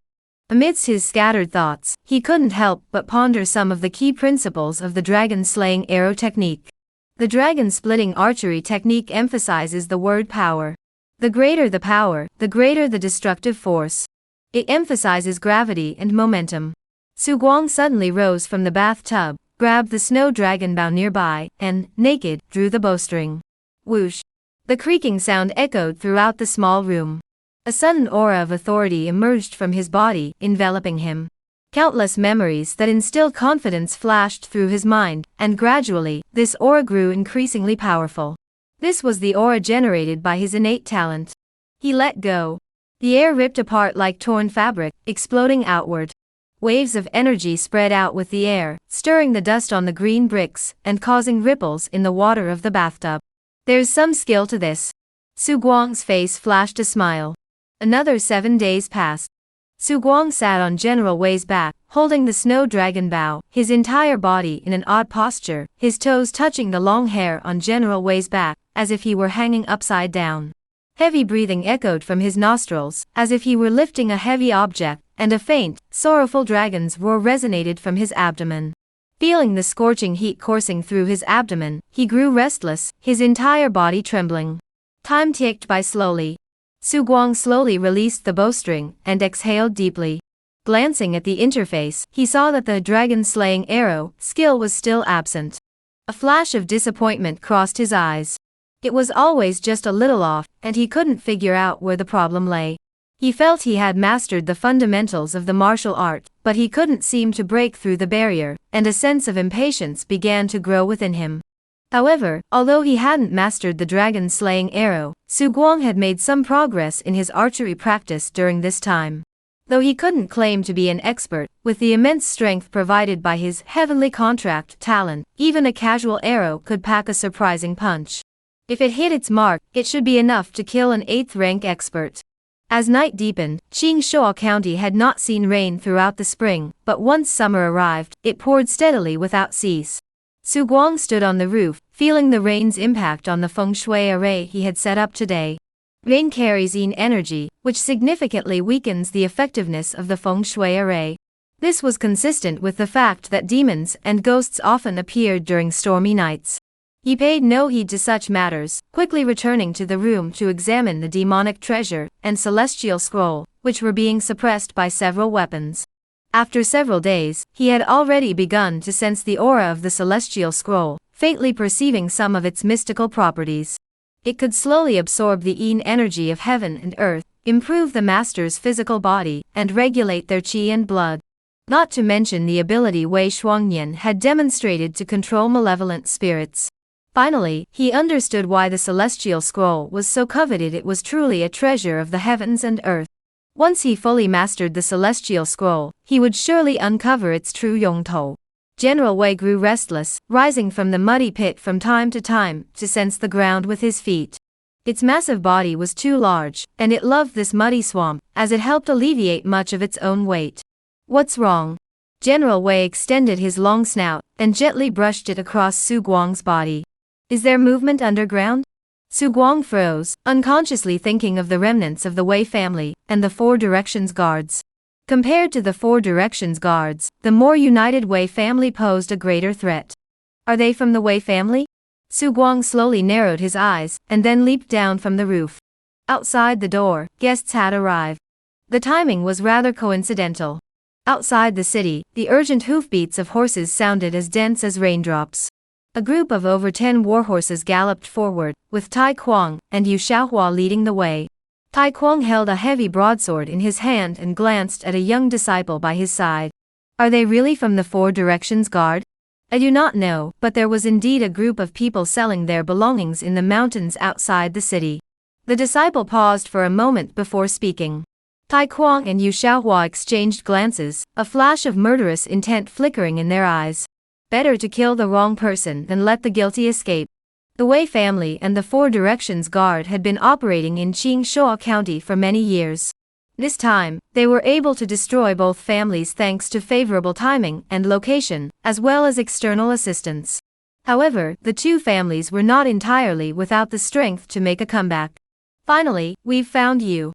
Tai Kuang thought of his nephew who had been brutally killed, and the murderous intent in his eyes became even more evident. Time ticked away, and the storm grew fiercer. In the darkness, even a 7th-rank expert could see no more than 20 meters ahead. Suddenly, strange, chilling winds began to blow. Tai Kuang instinctively drew his sword, revealing his blood-stained robe. A silver glow swept through the air. Of course, he didn't cut anything. He initially thought he was just too nervous, but when he saw Yu Xiaohua, who was usually so calm, also draw his sword, he finally realized that something was starting to go wrong. Threads of air carrying different scents slowly emerged with the chilling winds. Among the crowd of Tia Sect disciples, a young disciple on horseback looked solemn, following Tai Chong's gaze as he scanned the area. Unconsciously, the horse beneath him took a few steps forward, as if acting on instinct. Stay alert!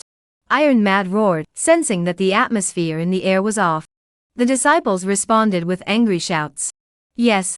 The young man's warhorse had also, without anyone noticing, come to a stop at the edge of the forest. The young man had intended to pull the reins to bring the horse back, but he saw that the horse had already lowered its head and begun to nibble at the grass on the ground. Hesitating, he did not move, only clenching the long sword in his hand.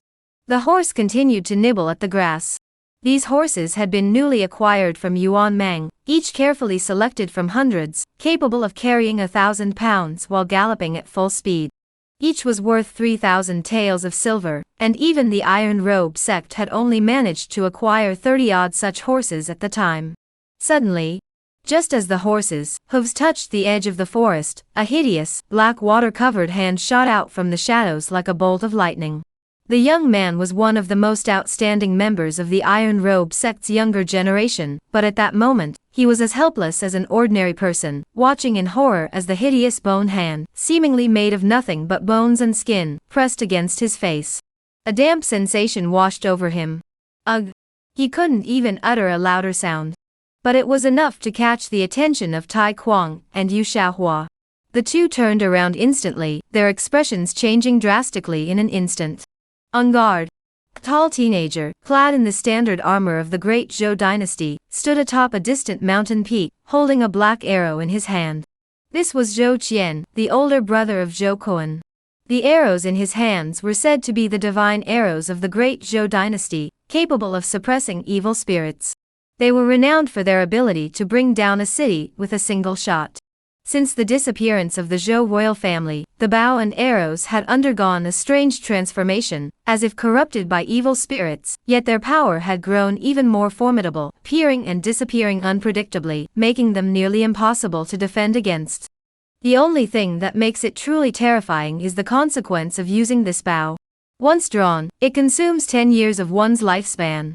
Zhou Qian slowly drew the bow, his arms tensing as muscles bulged, with veins pulsing like writhing earthworms beneath the skin. Ah! His face aged visibly before his eyes. Just as Tai Kuang drew his sword, the arrow fell. It exploded violently in mid-air, sending black currents swirling through the air. The sound of the echoed through the air, and the arrow exploded in the sky like fireworks. Iron Madness's expression flickered with shock, followed by a rare flash of fear. The black mist, resembling fireworks, appeared in the crowd in an instant, burning fiercely on a person's body like an unquenchable ghost fire. Outside the door, a middle-aged woman dressed in black, with a slightly harsh expression, held a lantern. Su Guang recognized the woman. Her surname was Huai, an unusual surname, and she was a highly skilled martial artist on the verge of breaking through to the 7th rank within the Iron Cloth Sect. Senior Huai? Visiting at this hour? Is there something you need? The woman looked at Su Guang with an odd expression.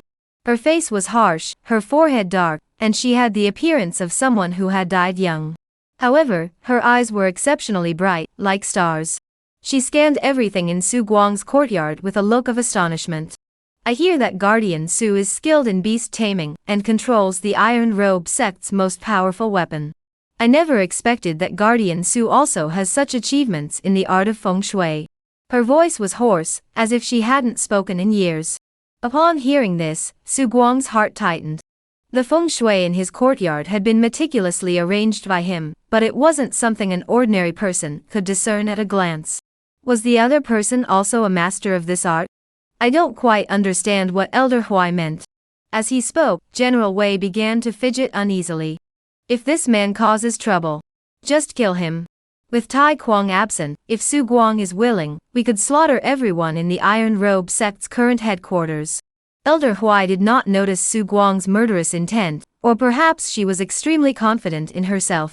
I am already 48 years old, my qi and blood are declining, and breaking through to the 7th rank is still a distant prospect. By chance, I discovered that Su the Guardian is skilled in the art of feng shui. I would like to ask Su the Guardian to help me change my fate. Elder Huai is joking. Su Guang's expression immediately turned cold. Feng shui and physiognomy are of the same school. Though he was not a physiognomist, he was well aware of some of the major taboos in the art. Altering one's fate was the greatest taboo of all.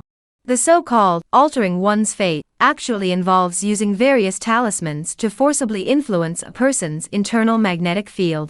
Feng shui masters merely guide and utilize the yin and yang energies within the environment and objects, rather than forcibly altering the yin-yang structure of the objects themselves. Once such methods are employed, the consequences are not something ordinary people can endure.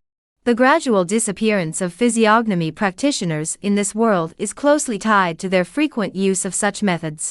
The smile on Elder Huai's face gradually faded. She narrowed her eyes and said, "Then, it's no wonder I'm old." A strange gleam flashed in her eyes, and suddenly, the surroundings began to warp. Transforming. Chapter Nsubtut, a great beast? Just an immature one. Senior Huai, are you threatening Su? Upon hearing Su Guang's words, Elder Huai's lips curled into a mocking smile. Not at all. I merely wish to grant Su the Guardian a chance to live. Besides, even if I were threatening you, what could you do? Within 3 steps, I could kill you with the flick of my wrist.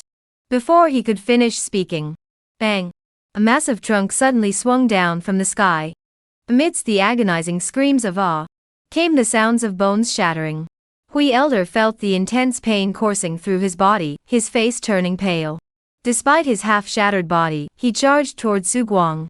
Stop this monster! What puzzled her was, despite her attack, Su Guang didn't flinch or dodge. He just stood there quietly, as if looking at a dead person. She didn't understand what Su Guang meant, but she felt a surge of excitement. If she could take Su Guang hostage, the situation she had been in caused by the feng shui master's scheme might change.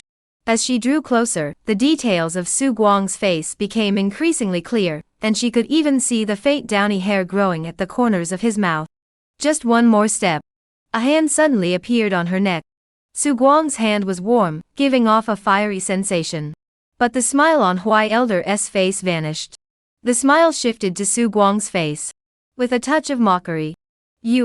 This world is so beautiful, but unfortunately, you won't be able to see it. Elder Huai was taken aback. Su Guang's right hand tightened slightly, as if dragging a doll with no resistance, lifting it up, and slamming it down with force. Bang!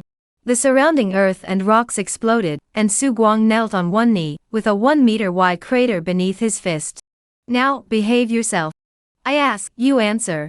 Elder Huai was thrown around like a rag doll, completely unable to resist, resembling a toy. Hearing Su Guang's words, he was momentarily unable to respond. Su Guang waved his hand. Elder Huai felt a massive shadow looming before her eyes. As she tried to discern what it was, her soul nearly left her body in terror. A thick, column-like object hung in mid-air, refusing to fall. Being crushed by that thing would leave no chance of survival. You ask? Elder Huai's face twisted into a fawning expression as she spoke weakly.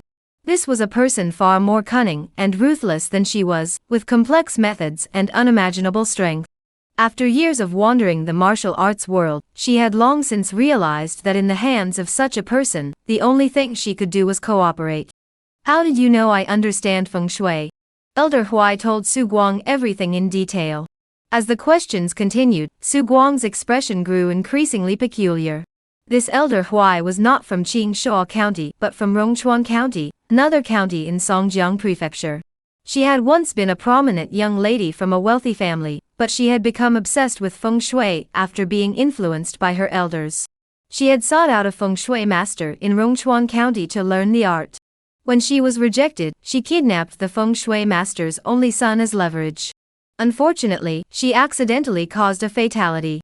The feng shui master somehow learned of this, and lured her to his home, under the pretense of offering her the inheritance, then forcibly altered her fate using feng shui arrays. 3 months later, her entire family was killed. She also experienced various strange events, becoming neither human nor ghost. At 18, she broke through to the 8th rank, but in the following 30 years, she never reached the 7th rank. Recently, while passing by Su Guang's courtyard, she sensed changes in the feng shui. Coincidentally, Su Guang was at that time renovating his courtyard for experience, which confirmed her belief that he understood the principles of feng shui. Su Guang narrowed his eyes. Where is the lineage of that feng shui master you mentioned? These details should be true. Although the elder Huai was not entirely trustworthy, she seemed to still hope that Su Guang could help her overcome the obstacle preventing her from breaking through to the 7th rank. Therefore, she would not conceal such information. Just as a wise patient wouldn't randomly discuss their symptoms in front of a doctor, even if that doctor dislikes them. He became interested in this lineage. Despite being an ordinary person, the feng shui master had been able to cast a feng shui array capable of destroying an entire region, rivaling the Zhu family's powerful clan. His lineage must be extraordinary. The elder's eyes darted around. In my house. Su Guang looked at her and felt a wave of nausea, instinctively wanting to kill her. But he managed to restrain himself. You better shut the hell up. Su Guang could no longer contain himself, slapping her across the face, breaking the elder's arm cleanly. Are you? Feeling Su Guang's icy gaze, she calmed down a bit. The feng shui inheritance is in your hands. How could there be no word of it in the Iron Robe sect? Do you think I'm an idiot? Say another word, and I'll kill you. Given Elder Huai's condition, if she truly had the feng shui inheritance, even if she couldn't cultivate it herself, she would definitely find someone else to do so. But over the years, she had lived in seclusion, with a very low profile, even more so than him. She had no such inheritance. I know the secret to breaking through the 6th rank. I also know the whereabouts of the Wei family. Elder Huai screamed out loud. Hundreds of meters away from the iron workshop, the ground suddenly bulged. Kongqi. The bulge was pushed upward, and a hideously ugly beast emerged from the ground, unable to resist surveying its surroundings. Renziji led Wei Ping'an out of the tunnel, his face cold and arrogant. Uncle Ren, that's the Iron Robe sect's base ahead. Upon hearing this, Renziji looked toward the iron workshop, a flash of murderous intent flickering in his eyes. Today, everyone here must die. According to intelligence from our informant, Tai Kuang and Yu Xiaohua haven't been here recently. They must have gone to pursue Zhou Qian and the others. There are only a few 8th rank elders left. Uncle Ren, let's act quickly and decisively. Once Tai Kuang and the others return, we'll ambush them. Wei Ping'an's face was cold and grim, his eyes filled with murderous intent. Renziji nodded and lashed the whip at the nearby mutant. Let's go. The people inside eat whoever you want. Wei Ping'an seemed to think of something. Oh right, Uncle Ren, there's someone in the Iron Cloth sect who has tamed a Kunlun beast. Though it's still young, it's extremely ferocious. My second older brother once fought it, and was no match for it. Renziji froze upon hearing the name, Kunlun Great Beast, but his expression grew serious upon hearing it was still young. I admit the Kunlun Great Beast is powerful. Even an ordinary 6th rank expert might not be its match. But it's only an immature one. The Earth Rhino is more than enough to handle it. He spoke with confidence, gazing toward the iron forge, as if it were already within his grasp. Wei Ping'an thought for a moment, glanced at the Earth Rhinoceros hybrid, and nodded. This Earth Rhino had been tamed by Renziji through violent means, costing him considerable effort. It had already reached adulthood, and was a variant species that possessed 7th rank strength upon maturity. Though its size couldn't match Su Guang's beast, its smaller stature meant greater agility, and it also possessed a unique drilling skill. Dealing with that beast should be no problem. Follow me, attack. Renziji charged forward first. His weapon was a 2-meter-long spear, which was related to his background. Having grown up poor, he had often used wooden sticks as weapons, and since spears and sticks were similar, he had naturally developed spear techniques. It was now the hour of the ox, the most drowsy time of the day. The fine rain continued to fall, shrouding the entire ironworks in a mist that made everything seem shrouded in a mystical fog, as if something terrible were gathering. Several Iron Cloth Gate disciples guarding the entrance sat around a table, dozing off. Suddenly, they heard footsteps. Who's there? Before the words had finished, a flash of cold steel appeared, swiftly closing the distance, and in an instant, it was before their eyes. A long spear, spinning with force, stabbed 3 men, impaling them like skewered candied haws. Blood and rain mingled in an instant. Enemy attack. The last guard, in his dying moments, let out a hysterical scream that echoed through the ironworks. Wei Ping'an's expression changed slightly. How could there still be guards? Shouldn't that person have eliminated them all? Renziji spoke up, what's going on? For some reason, the inside man didn't act. Renziji sneered, flicking his gun, sending droplets of blood splattering onto the ground.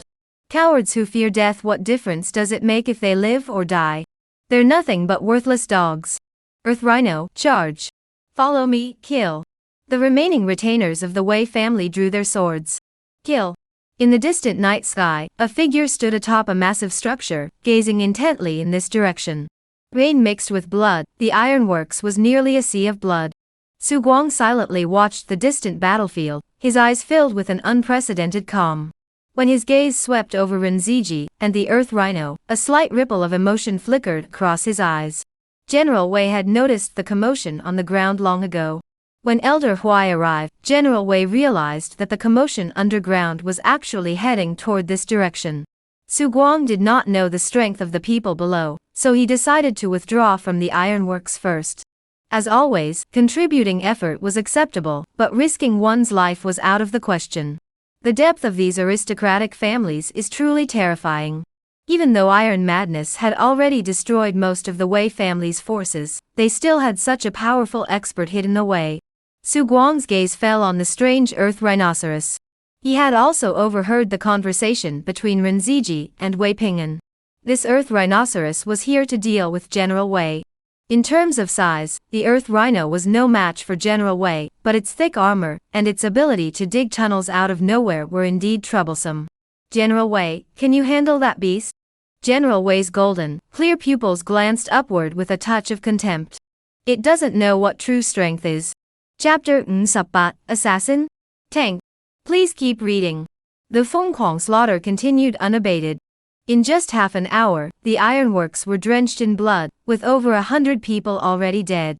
Most of them were ordinary villagers living in the iron forge, many of whom were relatives or close friends of the Iron Robe Sect disciples. Upon seeing Renziji and the Earth Rhino capable of devouring a human life in a single gulp, most of the disciples began to scatter and flee. It wasn't that they were disloyal, they just weren't the type to charge into certain death. No one would willingly sacrifice their life in such a situation. The courtyard of Su Guang is ahead. Prepare yourselves and surround it completely. Under no circumstances must that beast escape. Master Wu, rest assured. Su Guang is a worthless Faimut, relying on that to commit evil deeds. We can't let him escape. This time, we'll taste the flesh of the great beast and see what it tastes like. In the distance, hurried footsteps could be heard. Who are you? Daring to cause trouble at the Iron Robe Gate? Are you looking for death? 8th rank elder of the Iron Armor Gate Tianyi. Elder Tian? Do you still recognize me? Wei Ping'an pushed through the crowd, took a step forward, and looked at the man before him with interest. It's you, Wei Ping'an. The Wei family dares to come here? Before he could finish speaking, Renziji had already charged forward. He had broken through the 7th rank of the Great Cultivation realm over 20 years ago, but had not advanced beyond the Xintian stage for years, simply because he did not know the secrets of the Xintian realm and lacked the necessary cultivation techniques. To be honest, compared to ordinary 7th rank great cultivators, he was already far stronger. Cold gleam flashed, and Tianyi's expression hardened. He quickly retreated, attempting to dodge the strike. At the same time, he swung his arm and reached for the long sword beside him. Renziji remained expressionless, snorted coldly, and thrust his spear forward. The spear pierced Tianyi's throat. As Renziji swung his arm, a spray of blood erupted from Tianyi's neck. After disposing of Tianyi, Renziji turned his gaze toward the central building within the iron workshop. That was the true core structure of the Iron Cloth Sect, and the courtyard of Iron Madness was also located there. Now, the situation was settled. The only regret was that Su Guang, the man who could control the great beast, as mentioned by Wei Ping'an, was nowhere to be found. Outside the compound, the Wei family had largely taken control of the ironworks, driving everyone out. They stood obediently in the rain-soaked night, forming a circle. Several members of the Wei family, dressed in raincoats and wielding long knives, stood by to guard them. A strange, muffled sound echoed through the streets. Instantly, the faces of the villagers in the ironworks lit up with excitement. They had heard this sound many times before. From the stone slabs on the ground, there were successive loud cracks, as if something was breaking into pieces. Stay still. Feeling the commotion in front of them, the Wei family members shouted harshly, as if to intimidate, and thrust their long swords toward the person in front of them. Blood gushed out. The crowd fell silent in shock. But the dull sounds continued. 2 members of the Wei family turned around and caught a glimpse of a massive figure in the rain, breaking through the downpour. The shadowy form swayed and twisted in the wind, resembling a ferocious demon with claws outstretched. Its murky, gleaming yellow eyes shone like 2 flickering flames. They were all from Qingshuo County, and almost instinctively, they thought of a possibility. Instantly, their souls trembled, and they were about to flee when a whirlwind appeared before them, as if carrying something within it. Bang! The man's long sword was raised just as the violent boulder's force slammed into him, sending him flying through the air, exploding into a cloud of blood.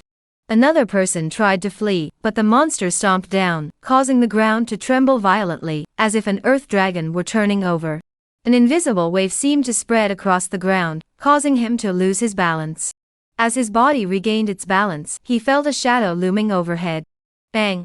A massive, column-like object crushed down, as if it had rolled over a giant insect.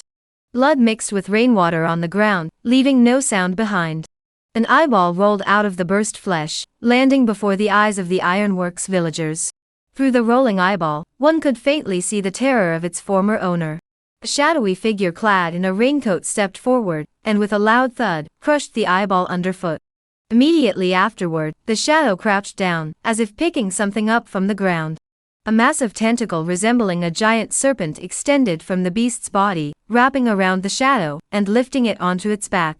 The sky darkened, tinged with a chill. Su Guang tightened the straps of his straw cloak, glanced around, and looked at the remaining crowd before speaking. Those with the courage to fight, follow me, to face the enemy. Though most of these people were unarmed civilians, there were a few disciples from the Iron Robe sect among them. The young men, filled with youthful vigor, immediately clasped their fists and declared, "We will follow the protector to fight the enemy." Su Guang nodded and climbed back onto General Wei's back. He cast a peculiar glance at General Wei. "When did you learn that move?" He was referring to the tremor caused by General Wei's kick earlier. General Wei sniffed disdainfully, a hint of pride flickering in his eyes. Su Guang asked no more, instead busy at work on its back. Having transitioned to a feng shui master, and now skilled in archery, he no longer needed to rely on his martial arts prowess to assist General Wei in battle. "Today we seek revenge. All members of the Iron Armor sect must pay with their blood. Everyone, stay alert. Once this is accomplished, Qingshuo County will be under our control." Master Wu is being too cautious. There are only 3 7th rank experts in the Iron Robe sect. Iron Madness and Yu Xiaohua went to pursue the 4 directions guards, and Lu Ning was outwitted by us. Who could have imagined we'd return again? Moreover, they never imagined we had a powerful figure like Mr. Ren as our backing. In the rain-soaked night, 3 guest scholars of the Wei family stood at the door, clad in raincoats, whispering to each other with a hint of joy in their voices. There was no doubt that the Wei family had suffered the most severe losses in that sudden attack, with all their 7th rank experts killed. Suddenly, one of them sensed something and stopped speaking, abruptly looking up. The other 2 froze, about to speak, but suddenly fell silent. There was no need to ask. In the rain, an enormous figure had silently appeared several meters in front of them. The immense shadow loomed so large it nearly obscured the rain. Kunlun, the great beast. The 3 hurriedly drew their weapons, but the moment their hands touched the blades, a long, serpentine trunk swept past them. The trunk had no sharp edges, but the power contained within was enough to reduce the 3 of them, who were only 8th rank martial artists, to a pulp. Their eyes were forced out of their sockets, glaring wide with a terror that would never fade. It was Su Guang.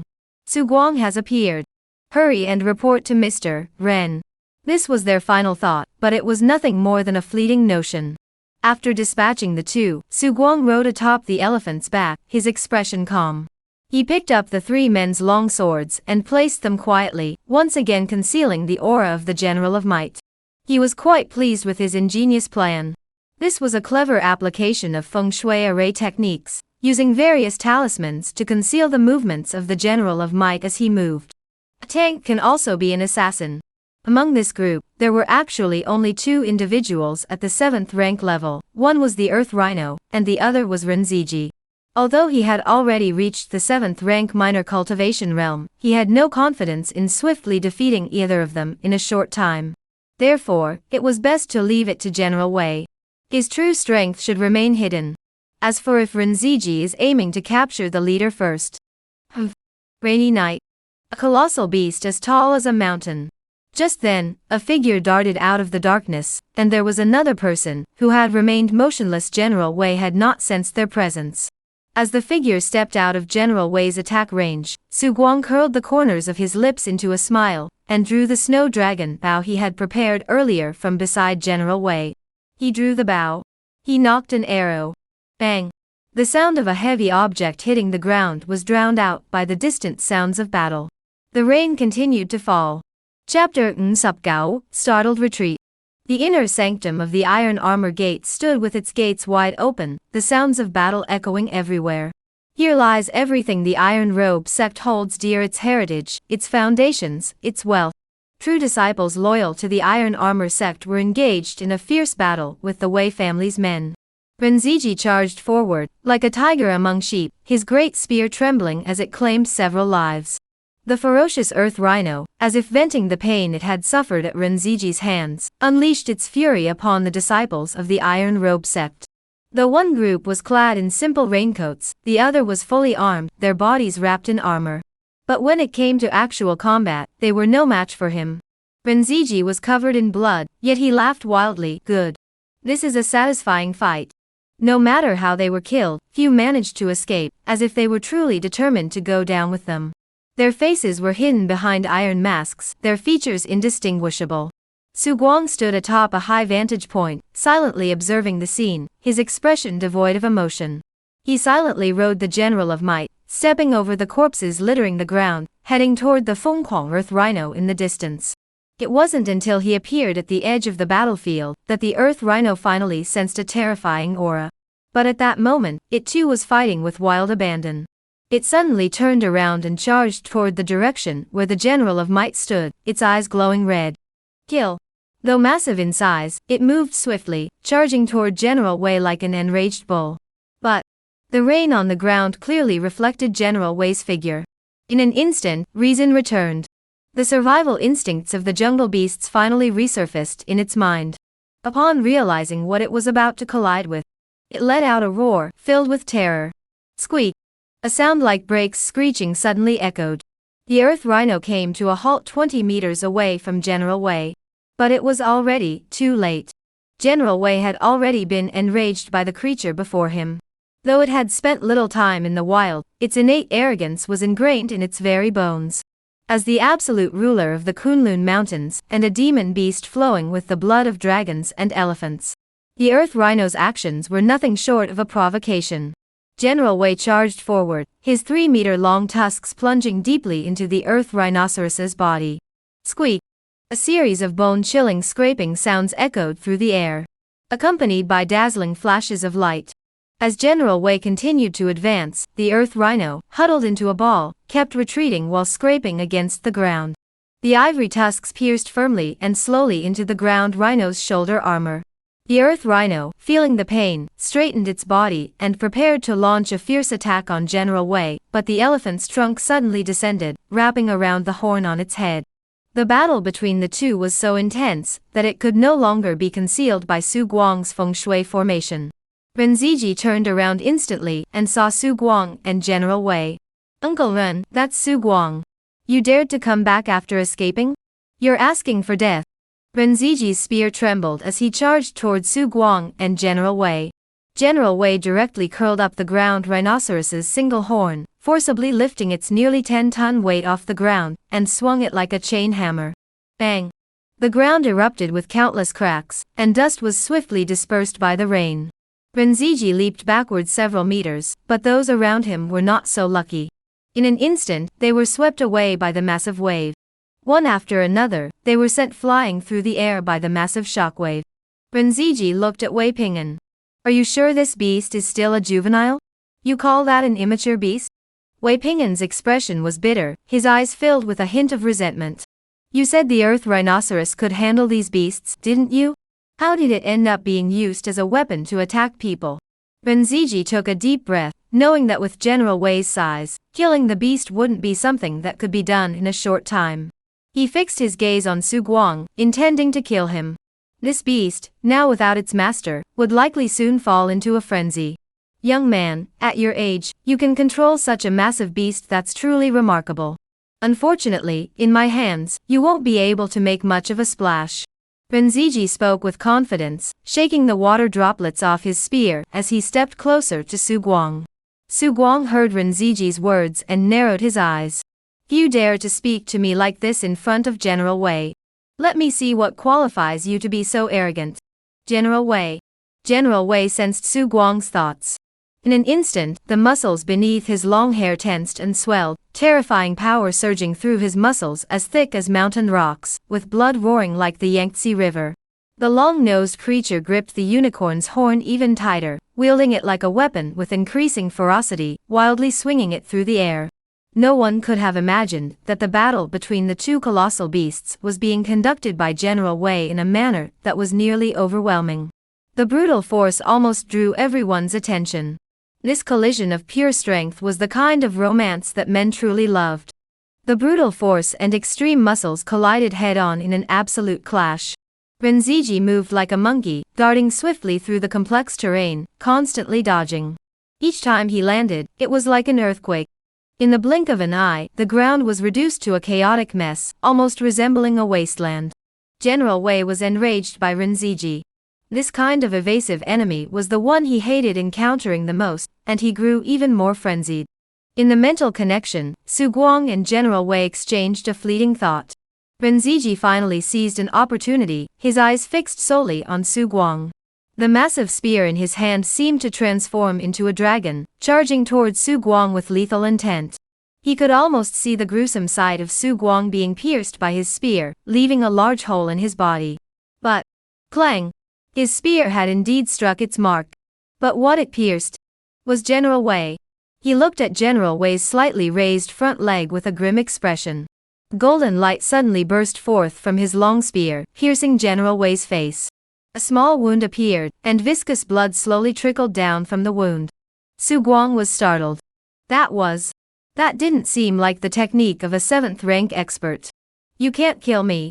Before Renziji could respond, General Wei's front leg, as sturdy as a pillar, crashed down. Bang! The ground erupted once more. Renziji leaped backward, retreating dozens of meters away from General Wei. The remaining disciples of the Iron Cloth sect saw a glimmer of hope in their eyes. The despair that had filled them vanished, replaced by hope and joy. Su the Guardian has arrived. We can live. Su the Guardian is mighty.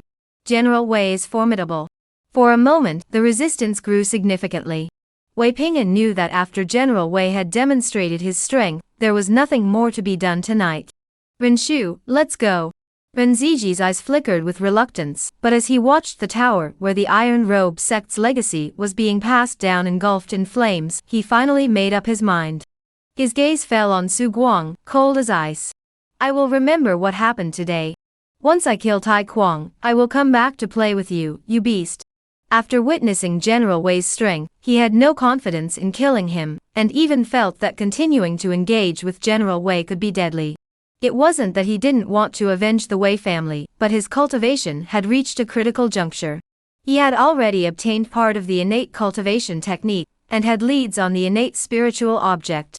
He didn't want to risk his life against General Wei today. With that thought, Ren Ziji grabbed Wei Ping'an, turned, and leaped into the air, using the wall to propel himself forward, darting through the rain at an incredible speed. Su Guang did not pursue, though he was confident that Ren Ziji could not kill him. However, he had to admit that this man was the strongest he had ever encountered, even stronger than Tai Kuang. More importantly, General Wei couldn't catch up, and even if he went alone, he had no guarantee of victory, and it would expose his true strength. But the harsh words Ren Ziji had left behind still gnawed at him. Rising from Wei Jiangjuan's back, he drew the snow dragon bow, and a thunderous roar echoed from his abdomen. Beneath his clothes, the muscles on his arms swelled and exploded as if coming to life, with veins bulging like green dragons writhing beneath the skin. Whoosh! The snow dragon bow's strings trembled wildly, emitting a deafening roar like the screech of a snake. In the distance, Ren Ziji was about to leave when he suddenly felt a tingling sensation on his scalp, and his long spear instinctively blocked his back. But the black arrow, accompanied by the rain, vanished into the horizon. His luck was running out. Unfortunately, the Zhui long arrow was of a higher grade, and he had yet to master it. After noticing the looks on the faces of the other disciples, he felt a bit embarrassed but decided to play it down. He comforted himself in his heart.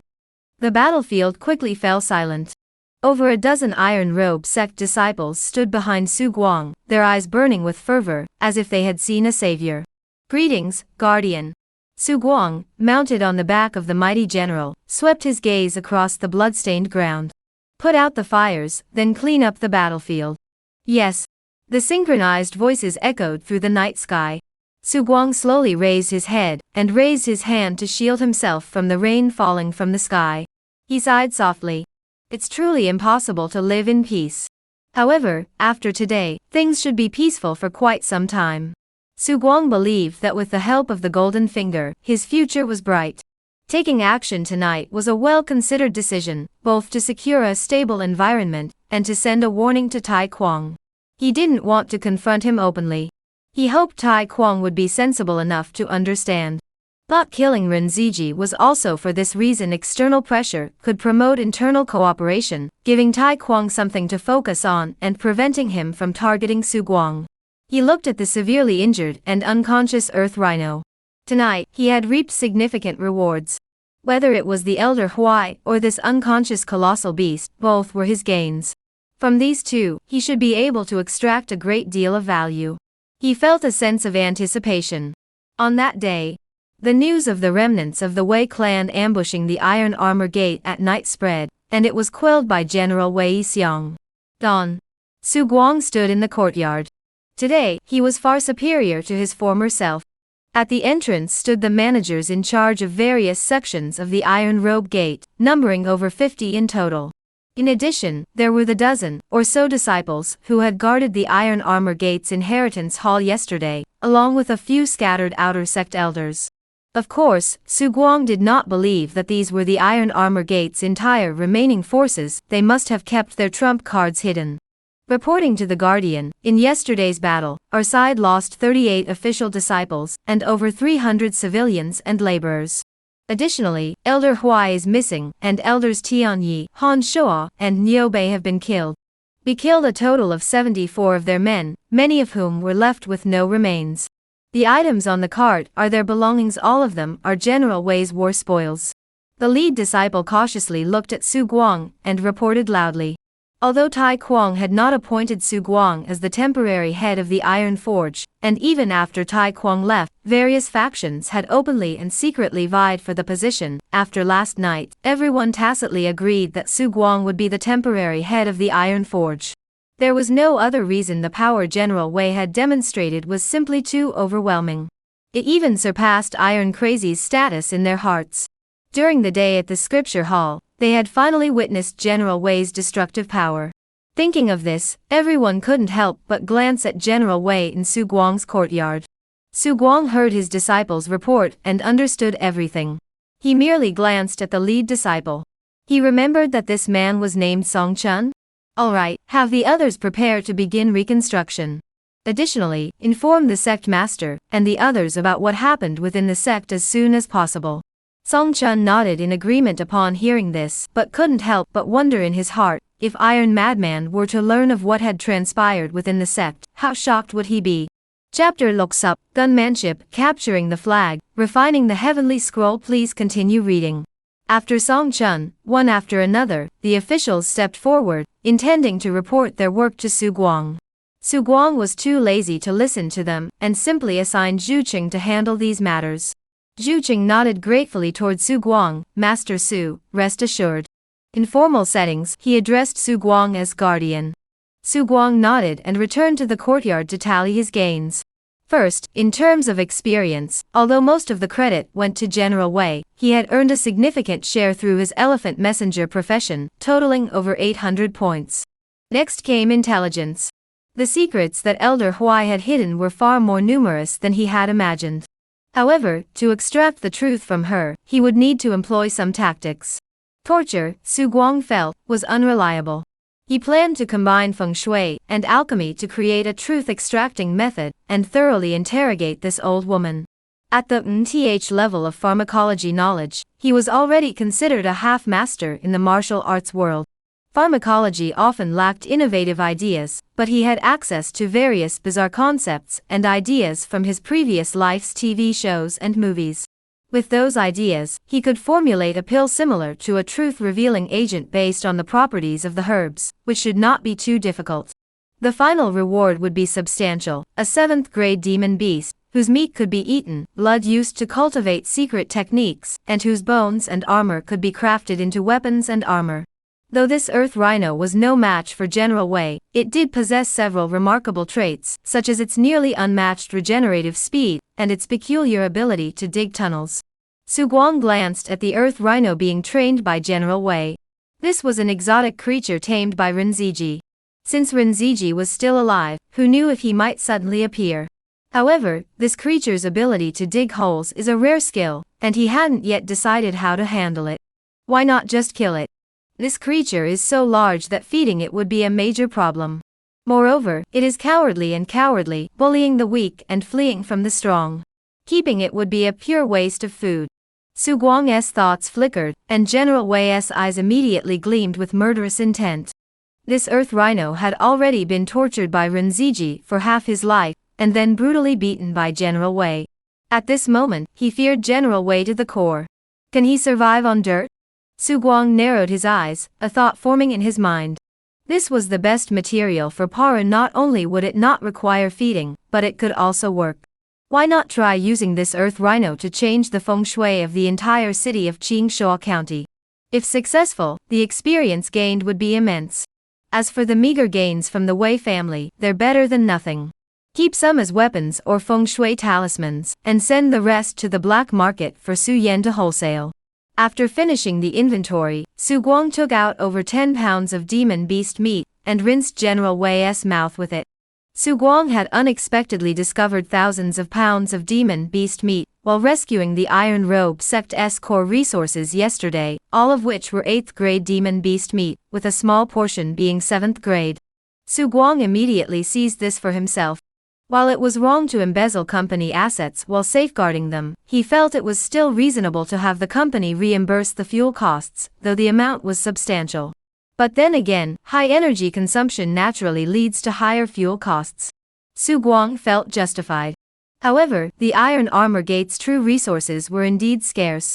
Su Guang estimated that the main headquarters in the city was likely just a front.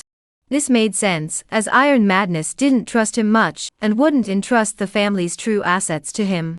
In the dense forest, Tai Kuang's aura was weak, and the original group of dozens had dwindled to over 20, with Yu Xiaohua missing an arm.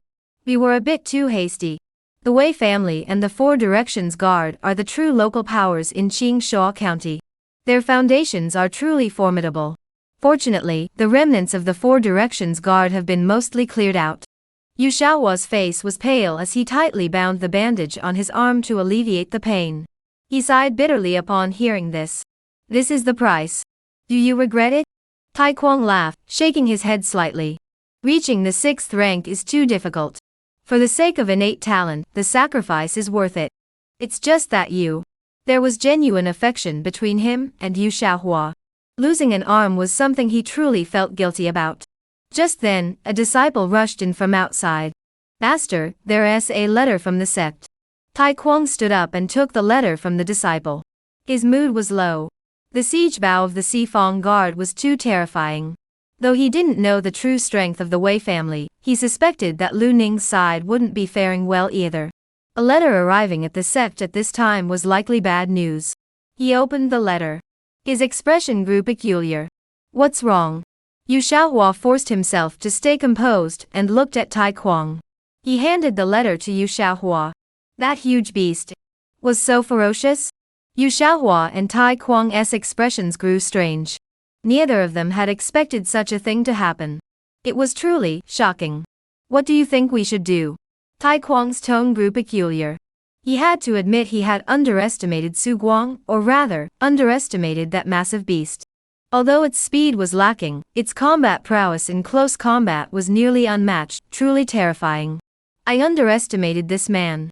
Yu Xiaohua's face turned pale as he forced a smile and said, this man is indeed as his reputation suggests. He keeps his grudges and favors separate. He's actually willing to help defend the Iron Workshop. What do you think his true purpose is for joining the Iron Robe sect? As news of General Wei's strength spread, Yu Xiaohua couldn't help but consider this question. Su Guang joined because of the Zhu family, but given General Wei's strength, it was hard to fathom his motives for joining the Iron Robe sect. Could it be that he's really here for Zhu Fu's favor? Or is there something within the Iron Robe sect that he's plotting for? But over the past few months, Su Guang has been quite obedient, not even attempting to win over others. Could it be that he sees the Iron Cloth sect's help in raising his elephant as a debt of gratitude? Tai Kuang's face also bore a trace of gumcaw and sighing. Yu Xiaohua had thought of the same thing, and he couldn't help but feel an urge to truly open his heart to Su Guang. Having a friend and ally should be quite nice, shouldn't it? Tai Kuang spoke again. The demon beast meat sent by the Song family makes sure to give more of it to Su Guang. That was what he had originally planned to distribute as rewards for their achievements, as well as to prepare as cultivation resources for himself and Yu Xiaohua. Now there was an additional big eater to share. Su Guardian, you'll have to trouble you to guard the scripture hall for the next few days. Song Chun stood respectfully before Su Guang, showing no trace of the dignity of a core disciple of the Iron Cloth sect. Su Guang nodded. It's my duty. Song Chun relaxed slightly upon hearing this and whispered, congratulations on your successful promotion, Guardian. Su Guang smiled but said nothing. This was the legitimate reason he had found for himself. Now that he had attained the rank, he could ask Song Chun to teach him the martial arts techniques. Song Chun would be grateful to him, and he could be tasked with guarding the scripture hall. No one would have any objections. In recent days, his experience had not stagnated, but the White Crane Eternal Life technique could not break through the Sintin realm. He must make early preparations for breaking through to the 6th rank. He knew too little about the 6th rank. The Elder Huai had been full of lies, and he needed to use some tactics. Perhaps he could use this opportunity to investigate the Iron Robe sect and see if there were any clues or opportunities to break through to the 6th rank. Up to this point, he had never even seen a 6th rank expert. His understanding of 6th rank experts came solely from books and what Su Yan had told him. Regarding the 6th rank, the Iron Robe sect does have numerous records. The 6th rank is the realm of innate talent. To break through, one not only needs innate cultivation techniques but also innate artifacts. The differences in these artifacts can result in vast disparities in combat power after reaching the 6th rank. As for what constitutes a Sintin object, the books made no mention. He did, however, review the martial arts techniques of the Iron Robe sect. The sect has 4 post-natal martial arts techniques, with the most core being the Night Pine technique, which the Iron Robe sect is renowned for. This technique is not as profound as the White Crane Eternal Life technique, and the benefits obtained upon reaching advanced stages are far inferior. However, it has its own unique features. Upon reaching the 7th rank, the blood-driven armor on the practitioner's body takes on a faintly black hue, granting defensive capabilities far surpassing those of peers at the same rank. It is also highly distinctive, hence the name, Night Pine technique. At the 7th rank, the darker the blood armor, the higher the practitioner's cultivation level. Among the other techniques, only the Great Snow Mountain Linked Power technique is worth mentioning.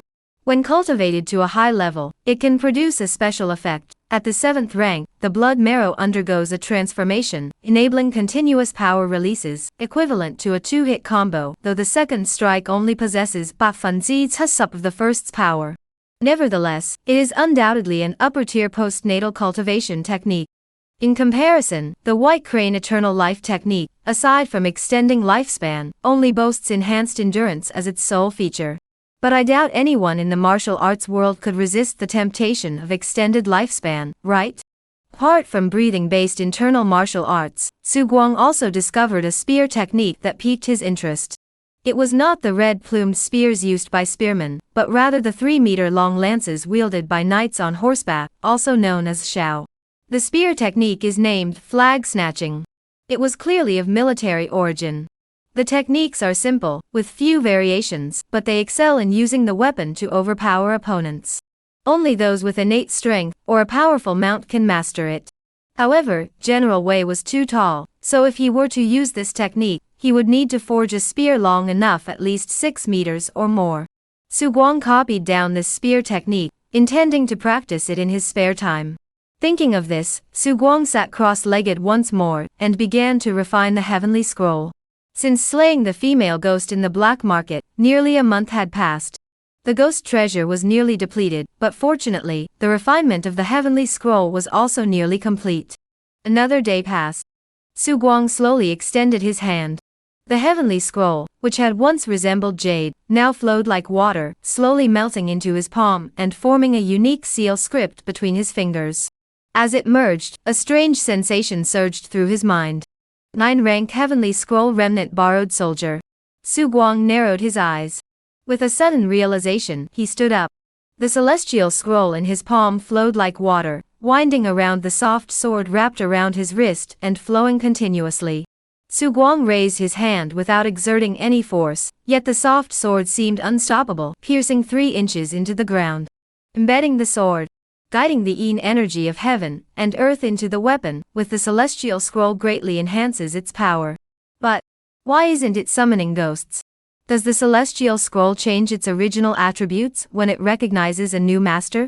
No, as Su Guang wields his sword, it is discovered that the celestial scroll still possesses the ability to draw in the surrounding yin energy. In a sense, this means it still retains the ability to command malevolent spirits. The 9th rank should refer to the Tianlu's grade. What does you mean? And why is the Tianlu's power weaker than when it was in Wei Shuangnian's hands? Chapter Loksupya. The big shots who support this book, please help out a bit over the next few days and click to request updates. Xiaopuji hasn't studied books in a long time. I started writing this book just to get full attendance. The current results are beyond expectations. Now that there's a chance to enter the top 3 rivers, I just hope everyone can lend a hand. Just take a look at the latest chapters over the next few days. I know there are many issues with my writing, but I hope you'll give me a chance to grow. I'll work hard to improve, avoid toxic content, and respect the big shots. I'll focus on writing well. I'll update tomorrow's chapter at midnight, and with the one I just posted, it'll be like 2 days worth of updates in a row, so you can all enjoy it all at once. I'll add an extra chapter, and over the next 2 days, I'll aim for around 10 words. Senior readers, please help out. I really need your support in continuing to read. I apologize for the inconvenience. I'm truly grateful. Chapter Loksupyi, Su the Guardian, a man of honor. Thank you all for your monthly votes and recommendations. Late May. Tai Kwang and Yu Xiaohua finally returned. However, their appearance was rather pitiful. The campaign to annex Qingshuo County had been too hasty, or rather, they had underestimated the true strength of the two families, focusing only on their outward displays of power. Su Guang stood at the front of the crowd, looking at Yu Xiaohua, who was missing an arm, and at Tai Kwang, whose face was deathly pale. Tai Kwang and Yu Xiaohua exchanged glances, then looked at Su Guang, who had unnoticed taken the central position within the sect, and both narrowed their eyes simultaneously. Su Guardian, you've worked hard. Su Guang merely nodded. He didn't approve of Tai Kwang's underhanded tactics, but the Tie sect had provided him with stability for a long time, and even covered the daily expenses of General Wei. There was no deep-seated hatred between him and Tai Kwang. The true enemy of Tai Kwang was the Zhu family.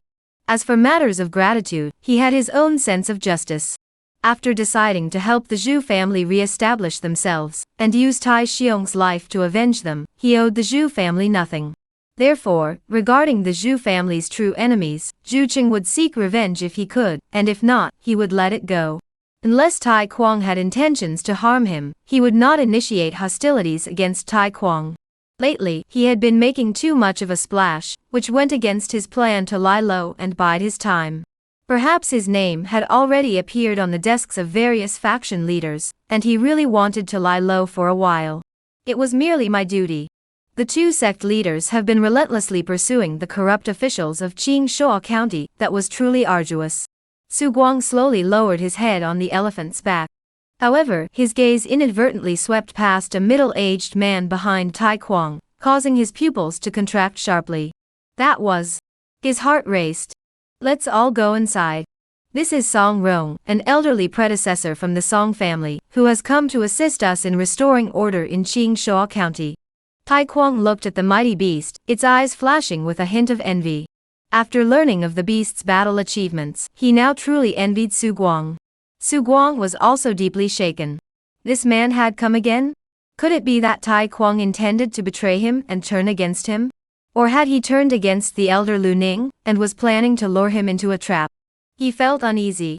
Is this the Su Guardian that Iron Gate Master spoke of?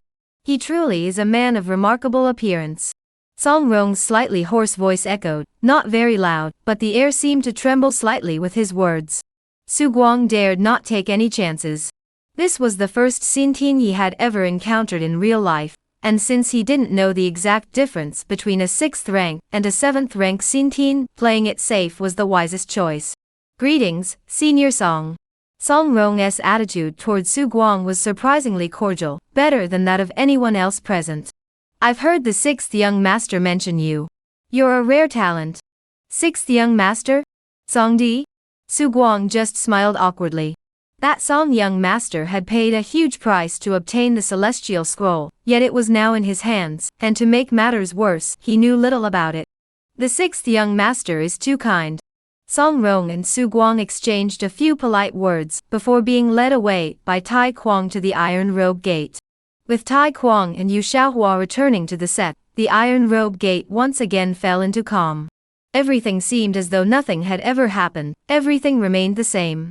Even when Tai Kwang learned that all the demon beast meat in the treasury had been eaten by Su Guang, he merely joked that it was a reward, and the matter was dropped. Su Guang merely smiled and nodded. 2 more days passed. Su Guang finally figured out the method for refining the truth-revealing pill, and successfully refined a batch of them. Refining this pill was no easy task. To fully understand the properties of each ingredient, he had personally tasted each one. His alchemist's immunity to all poisons talent had not yet fully developed, so he suffered from diarrhea for 2 days as a result.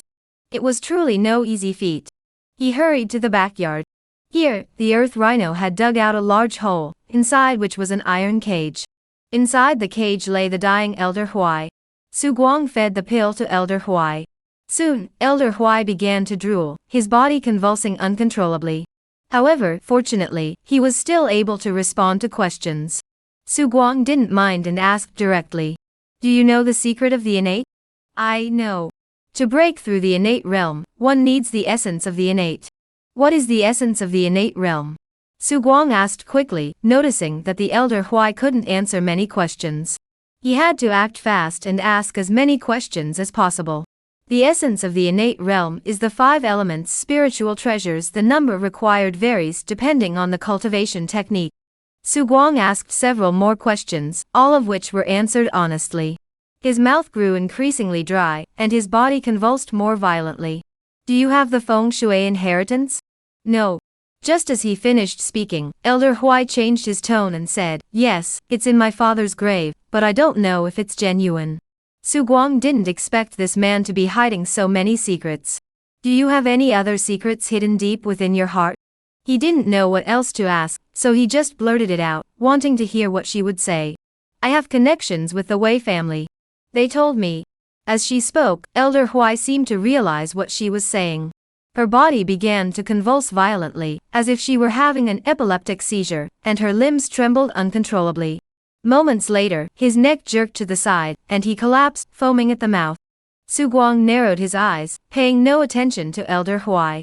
The elixir was his own creation, so he knew its effects well. The truth-revealing pill was, in essence, a toxic concoction where various poisons balanced and suppressed one another. Once triggered, the various toxins would simultaneously destroy the body's functions, making even immortals powerless to save him. Given Elder Huai's current condition, he simply couldn't withstand it. Su Guang narrowed his eyes, finally understanding why Elder Huai had come to find him so brazenly that day. First, it was for the Wei family's plans. Second, it was for himself. Unfortunately, she had underestimated him.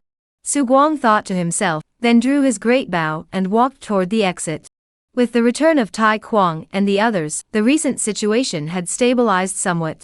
However, what left Su Guang speechless was that his plan to keep a low profile had completely fallen through. In recent times, many events had unfolded. Though he was not an absolute core figure, he still attracted considerable attention, and those with ulterior motives had taken notice. Su Guang, as a guardian of the Iron Robe sect, had always stood by the sect in its struggles against the 2 families. Even when facing Ren Ziji, who was suspected of being a Xintian Tian cultivator, he fought fiercely without retreating. The disciples of the scripture hall that day were the best proof of this. This should have been a given, but as news spread that Su Guang had never even practiced the Iron Cloth sect's breathing technique, outsiders immediately realized that Su Guang's role as a guardian was nothing more than a position of honor, akin to a waiter hired by an inn. Would a waiter risk his life for his employer? What the hell is this? This is loyalty. Recalling Su Guang's previous actions for the Zhu family, coupled with his former benefactor Lu Yu, and Zhu Cheng's gratitude toward Su Guang, who had recently made a grand spectacle of bringing the old man Li into the city, the old man Li spoke on his own behalf. The admiration for Su Guang among the Green Forest and the underworld had almost become the topic of praise on everyone's lips, hailing him as a true hero. Hearing these legends, Su Guang thought that after he died, when the underworld and Green Forest factions formed alliances, they would all have to pay homage to him. Rumors are as fierce as tigers. Thus, Su Guang's original plan to take Tai Tu out of the city for a stroll was completely abandoned. He decided to wait until the heat of the moment had passed. He would stay within the sect, train diligently, and bide his time. The only thing that brought him comfort was the growth of General Wei. He was still in a phase of rapid growth, and as long as he had sufficient resources and his own tailored, elephant diet, his growth would not lag behind. The recent changes had been too sudden, and while Wei General's strength had surprised Su Guang, it also caused him more headaches. Given General Wei's appetite, he had no idea how many treasures he would need to feed him. If he were to suppress General Wei's growth, it might be possible, as the lifespan of these world's alien species is extremely long. Even the Kunlun beasts of the natural world take at least 1 or 2 decades to reach General Wei's current level. But this guy spends all day using the mental link to desperately scream, "I'm hungry" at him. Every time he heard it, he couldn't bring himself to be cruel. Finally, he came up with a good plan. He would use this fame to drastically increase the price of his pills. Let the heroes suffer a bit. Who will bear the blame?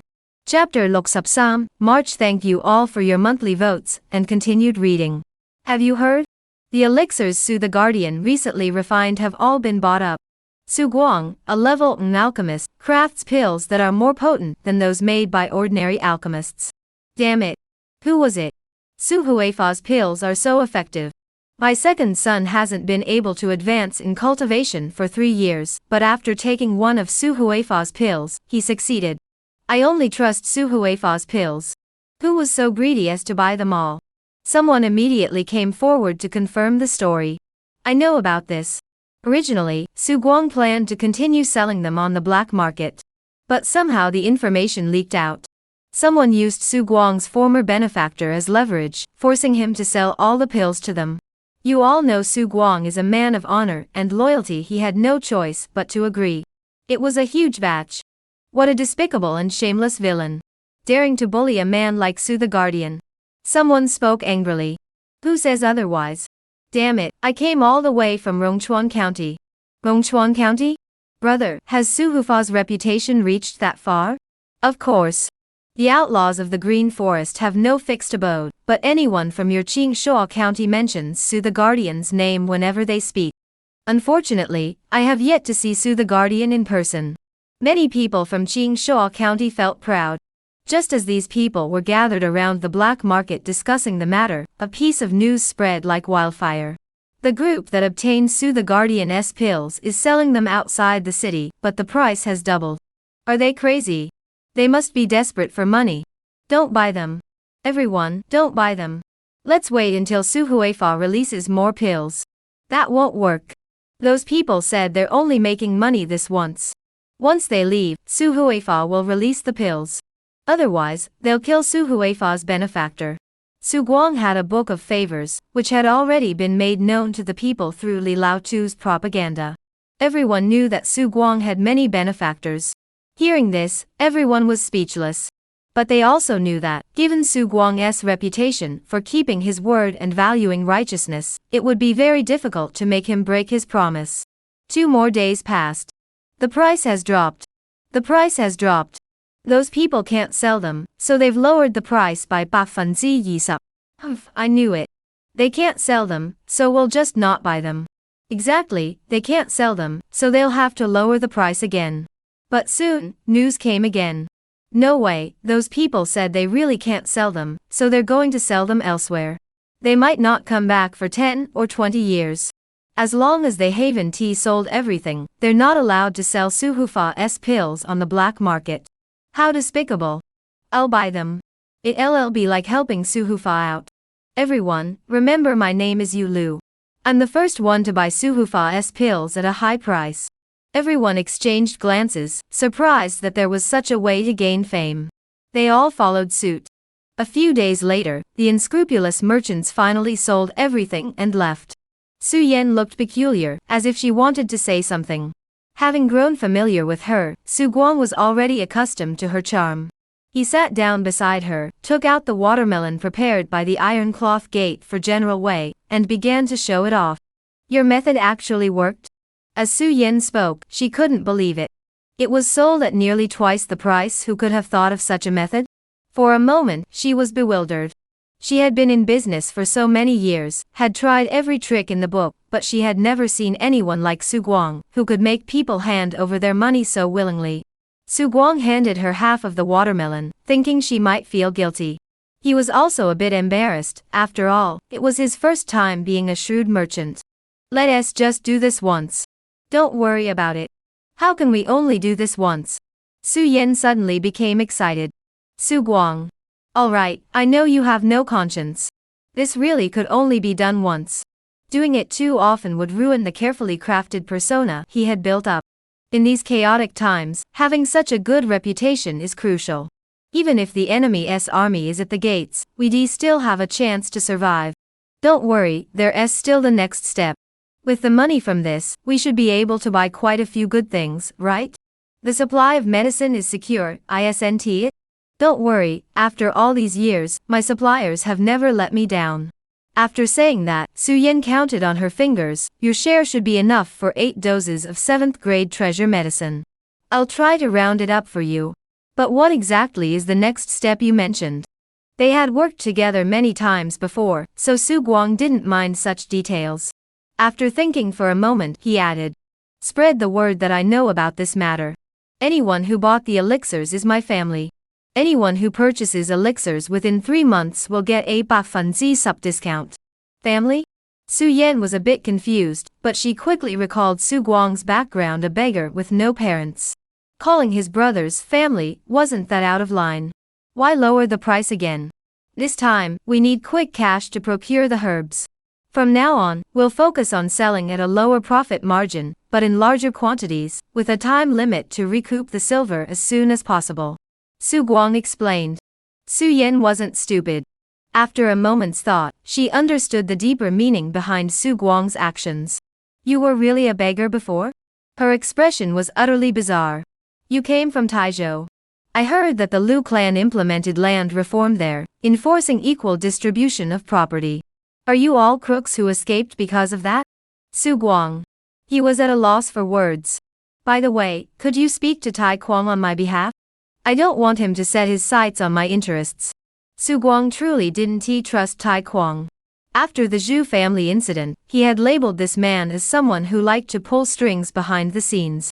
Su Yan nodded. He'll give me that face, but after you showed off your skills at the iron workshop a few days ago, he wouldn't dare to target you.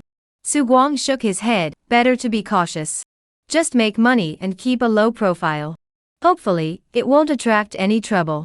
Su Guang's family members were highly capable. With 2 large-scale sales and assistance from Su Yan's side, they managed to secure 18 precious herbs that could serve as the main ingredients for 7th-grade elixirs. Of course, this also caused the supply of pills in the city to reach a small saturation point in a short time, meaning that future harvests would be much smaller. Su Guang didn't mind. He was mainly stockpiling them for General Wei, to prevent him from failing to advance due to insufficient energy, leaving Su Guang with no one to turn to. According to his previous request, there were a full 13 intact pieces of 7th-grade blood coral. The blood coral Su Yan had given him last time was actually not old enough, and successfully refining it into a 7th-grade elixir was a stroke of luck for Su Guang. This time, the blood coral was of sufficient age, and as long as the technique was not flawed, the number of pills produced should be quite substantial. Subsequently, Su Yan delivered 10 more 7th-grade main herbs, entrusting Su Guang to refine them. The final division would be 6 parts for Su Yan and 4 for Su Guang. Many 7th-grade precious herbs, due to various reasons, cannot be consumed directly. Boiling them would be too wasteful of their medicinal properties, so they are typically entrusted to reliable alchemists for refinement. Those capable of refining 7th-grade pills are already renowned alchemists in their region. Therefore, Su Guang had never sold any 7th-grade pills. In the city, only Su Yan knew that he could refine them. Su Guang, however, did not care much about this. In the days that followed, Su Guang immersed himself in the relentless routine of alchemy. Even General Wei sometimes felt sorry for him, going so far as to use a mental link to tell Su Guang that he wasn't hungry. Put down the 2 Jingshuedan pills you just snorted up your nose before you say that. Su Guang muttered to himself. Such days did not bore him. Every day brought feedback in the form of experience points, allowing him to clearly see his daily progress. Additionally, the number of pills he had refined was displayed before him. These were tangible rewards. He was thoroughly enjoying himself. July, the height of summer. The days grew increasingly hot. Due to his thick fur, General Wei was reluctant to move much, spending his days soaking in the small river outside the backyard. His limbs and long snout moved involuntarily, creating a massive mud pit that Su Guang estimated to be 4 or 5 meters deep. Summer was a bittersweet season for large beasts with long fur living in the wild. There was an abundance of food and various fresh fruits. Of course, General Wei was all about the joy. He simply soaked his body in the water each day, and waited for others to feed him. Su Guang couldn't help but envy him. He was still working tirelessly every day to gain experience and refine pills. Su Guang had finally achieved his goal. Before heading to the Zhu family, he had managed to piggyback on General Wei's meals. During the winter and spring, there were no fruits at all, so he didn't even consider scavenging General Wei's leaves. After finishing his day of alchemy, Su Guang sat under the shade of a tree. He opened the interface. Name, Su Guang. General experience, Yet Man Ling Bak Bas Sup. Current occupations, Yet Beggar LV Yi, Elephant Messenger LV Sam, Warrior LV Sup. Say, Apothecary LV Feng Shui Master LV Sam. Current skills Warrior, White Crane Eternal Life Technique LV Gao Max, White Crane Cloud Ladder LV Tsutyet Ba, Flag Capture LV Max, Heavenly Snake Light Transformation LV Max, Iron Armor Unbreakable Technique LV Max. Next job change requirement, Feng Shui Master level or above. Recently, I've been staying home to refine pills. The daily experience gained hasn't decreased much, averaging around 3 points per day. After such a long time, the White Crane Eternal Life technique has upgraded again, and the blood marrow within my body has gained an additional trait, Endless Vitality. This trait makes him fearless in prolonged battles. Even if surrounded by 3 or more opponents of equal strength, as long as he can barely hold his ground, he can rely on Endless Vitality to wear them down and defeat them. However, his cultivation level remains unchanged at the 7th rank Great Refiner stage, and the White Crane Eternal Life technique has reached its limit and cannot be further improved. Without a Xin Tin Gong Fat Nate cultivation technique, Su Guang's strength growth inevitably stagnated. He naturally did not want this, so he set his sights on his professional level. At level low, he obtained the effects of professional level bonuses. He wanted to see what changes would occur if he could raise his professional level to LV Sup.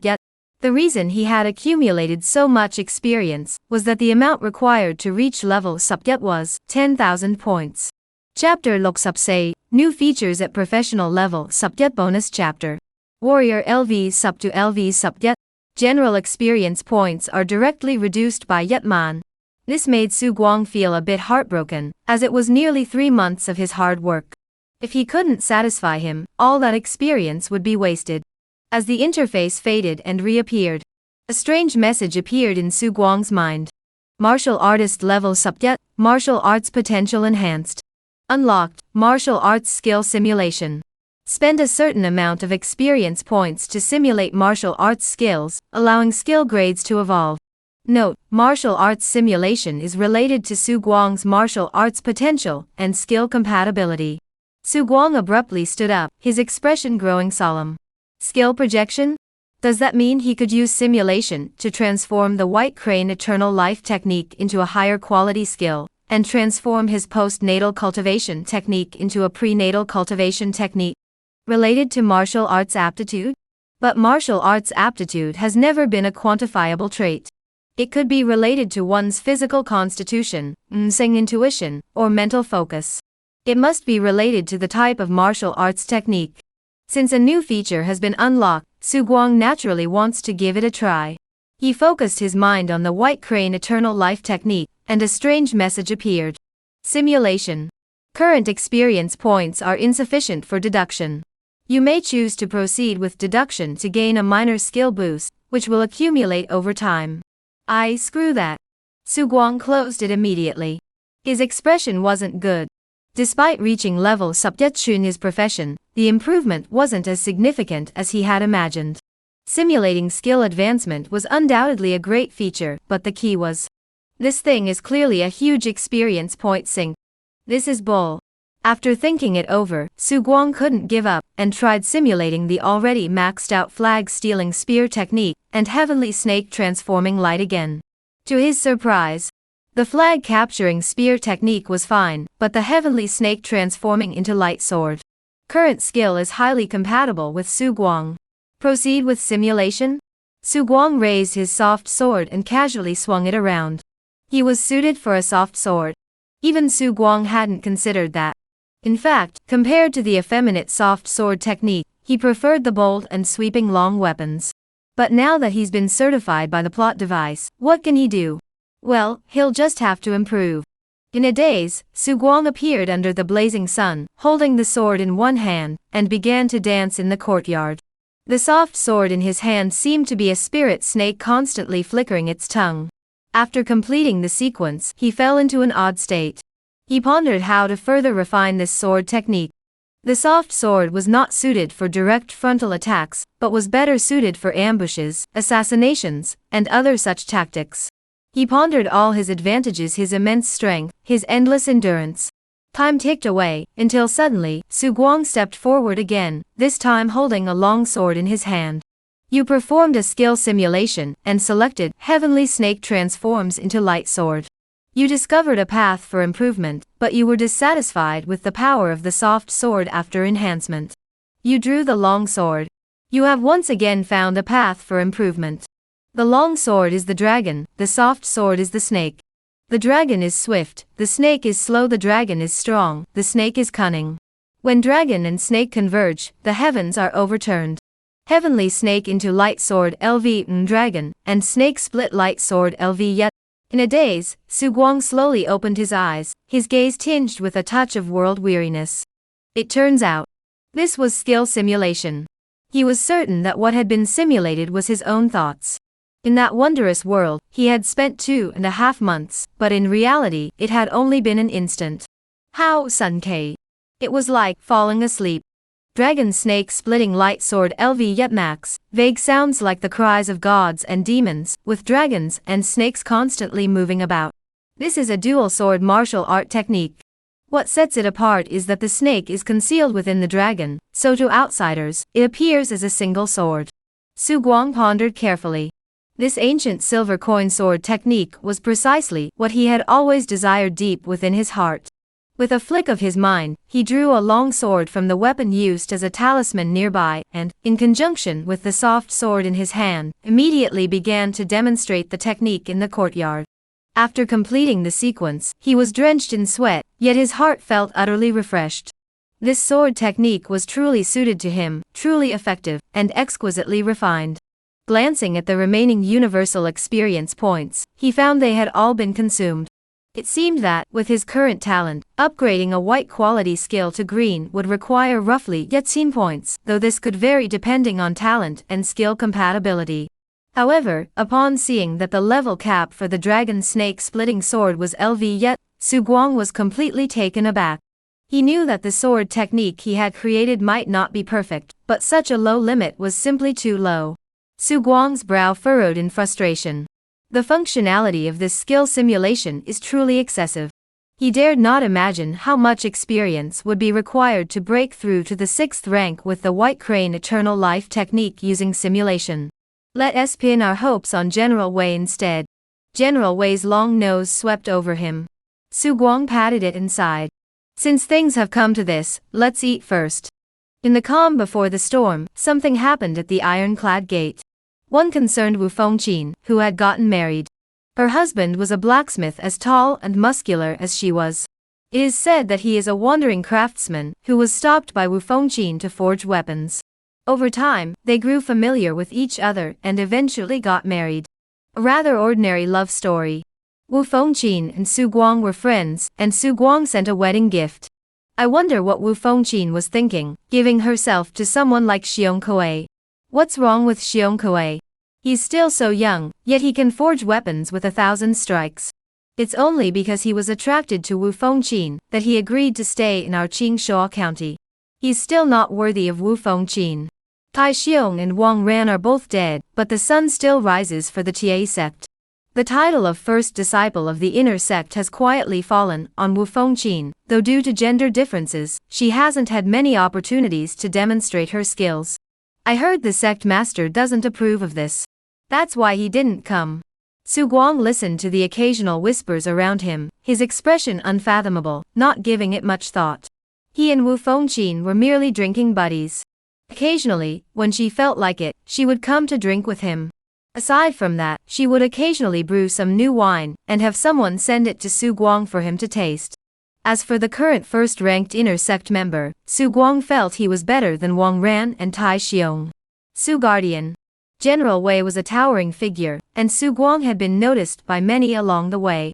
Those who saw him bowed their heads in greeting. Su Guang nodded in response, as a sign of respect.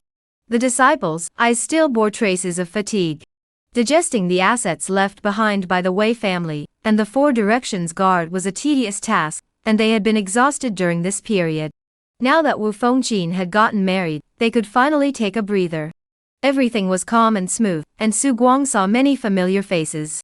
What surprised him was that Yin Lele had also come, though she was now accompanied by a man. Su Guang summoned a disciple and whispered, "Who is that man?" The disciple looked for a long time before hesitating to say, "It seems to be Mr. Yu."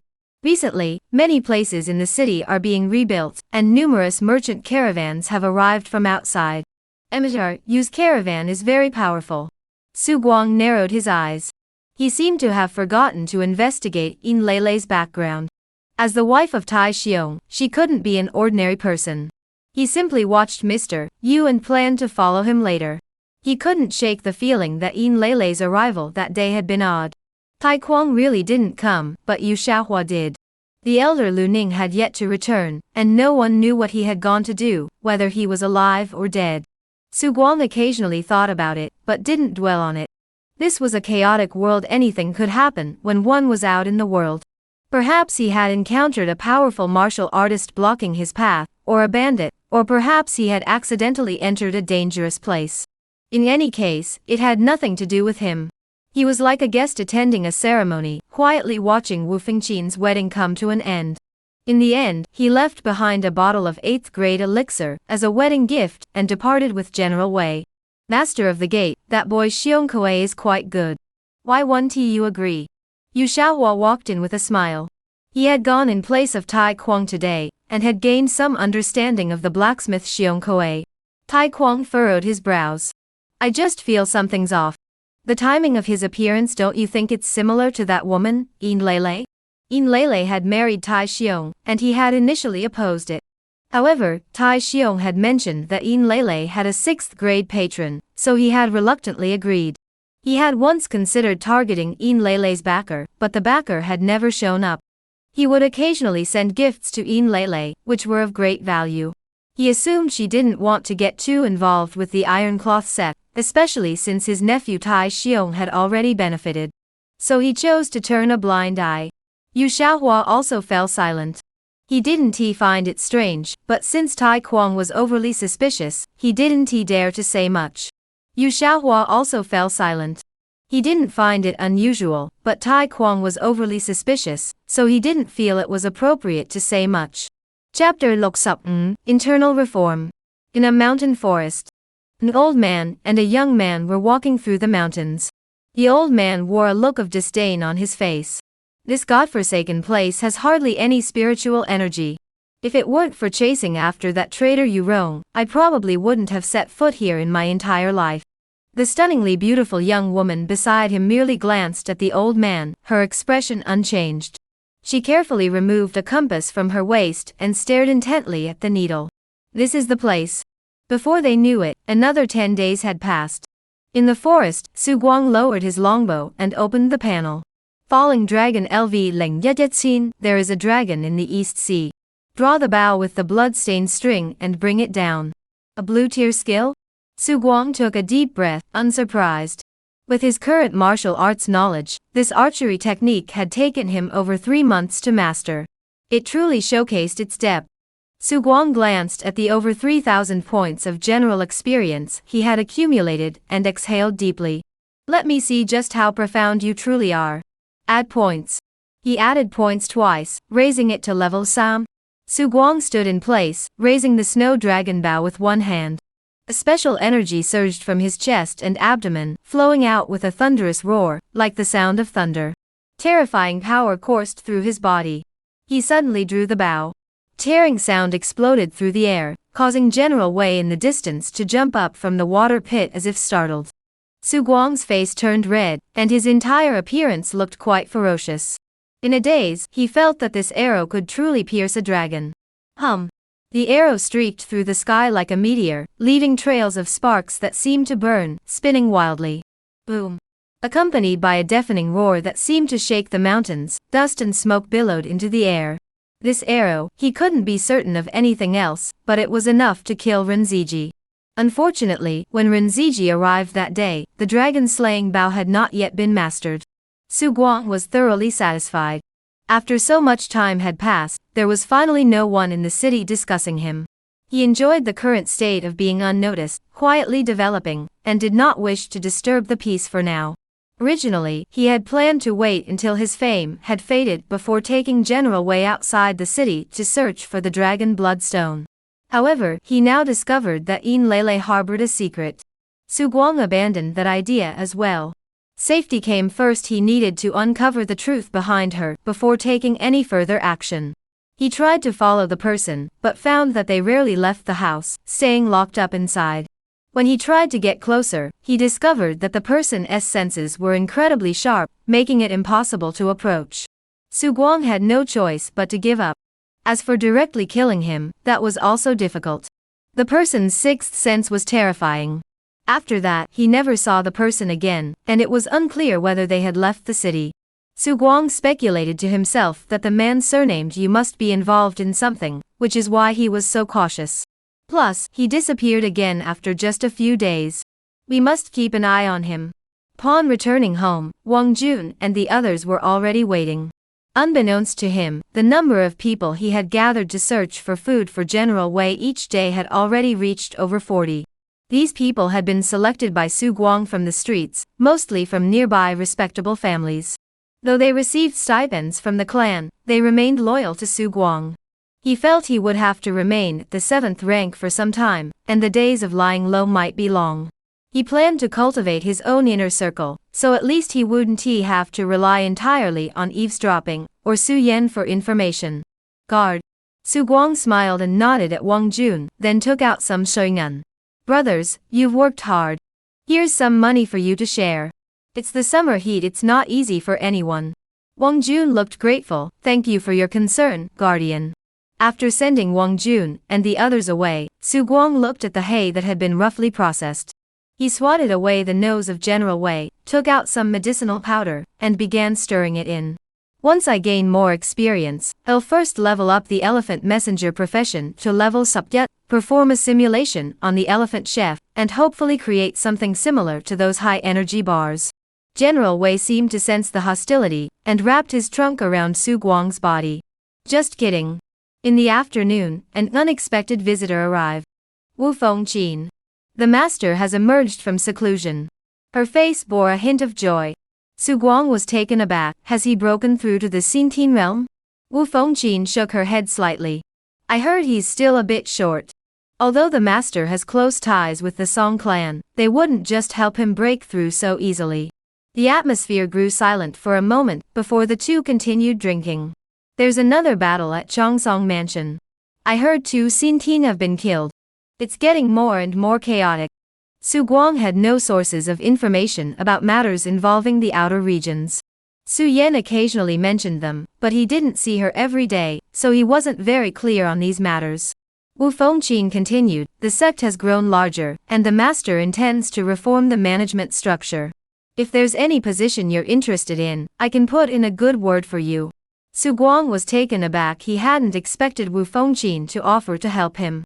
They were just drinking buddies, chatting about gossip over drinks. Wu Fengqin stood up casually, her sturdy frame blocking out a large patch of sunlight. In this sect, I only have eyes for you. Unfortunately, you're too skinny. Otherwise, I wouldn't have chosen Xiong Kuei. Su Guang. I'm grateful to Xiong Kuei.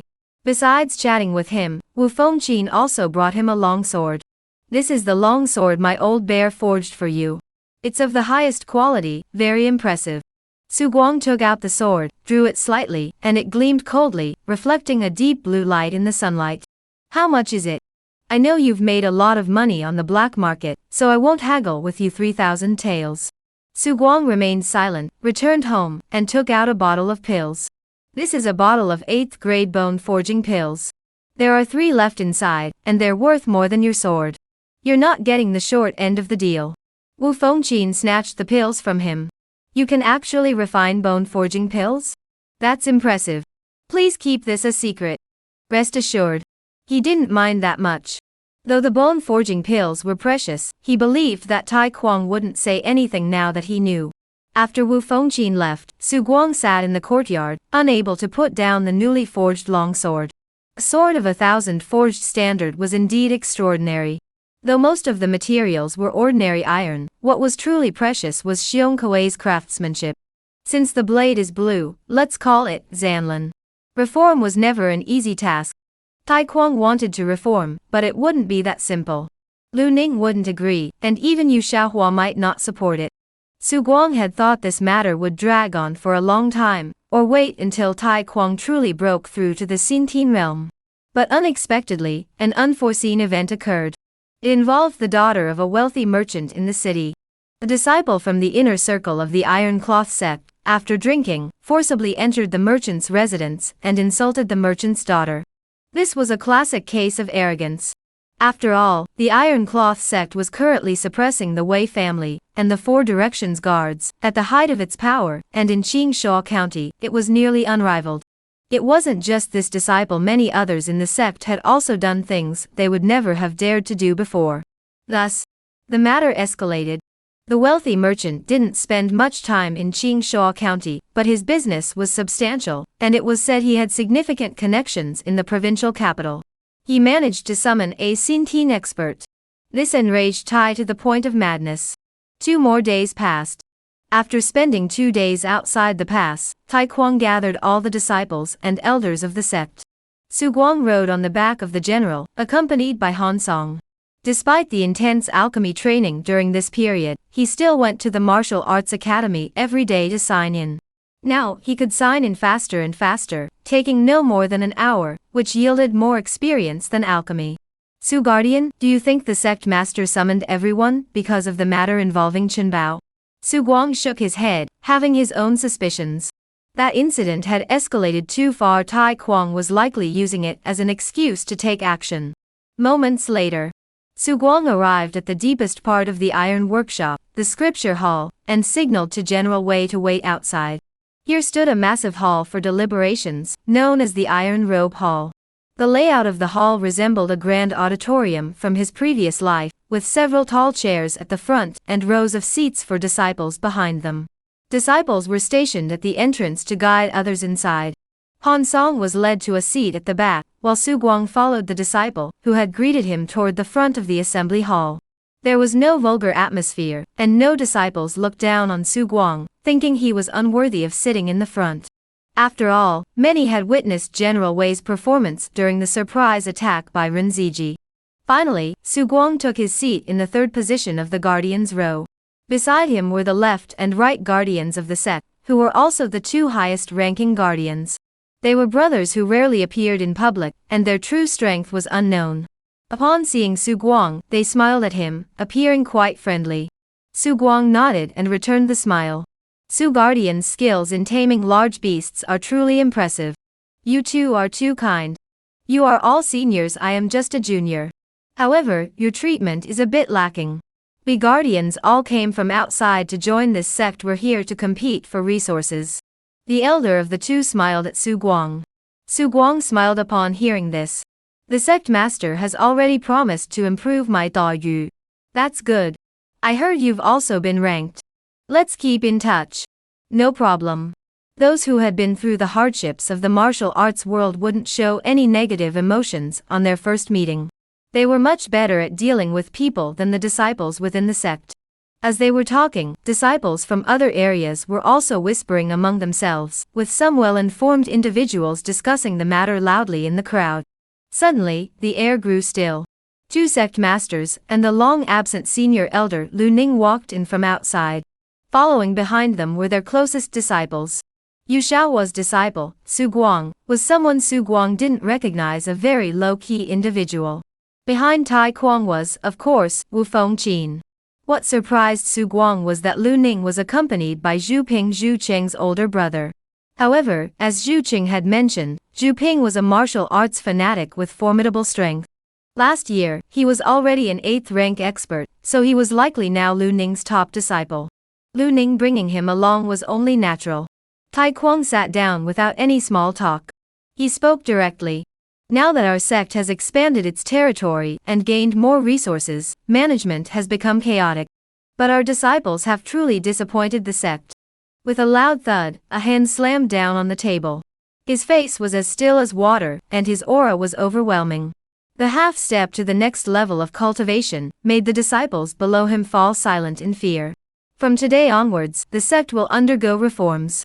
Under the Elders' Council, which makes decisions on major sect matters, 6 halls will be established: the Punishment Hall responsible for punishment, the Commerce Hall responsible for managing shops, the External Patrol Hall responsible for daily patrols, the Internal Inspection Hall responsible for internal oversight, and the Disciple Hall responsible for cultivating sect disciples.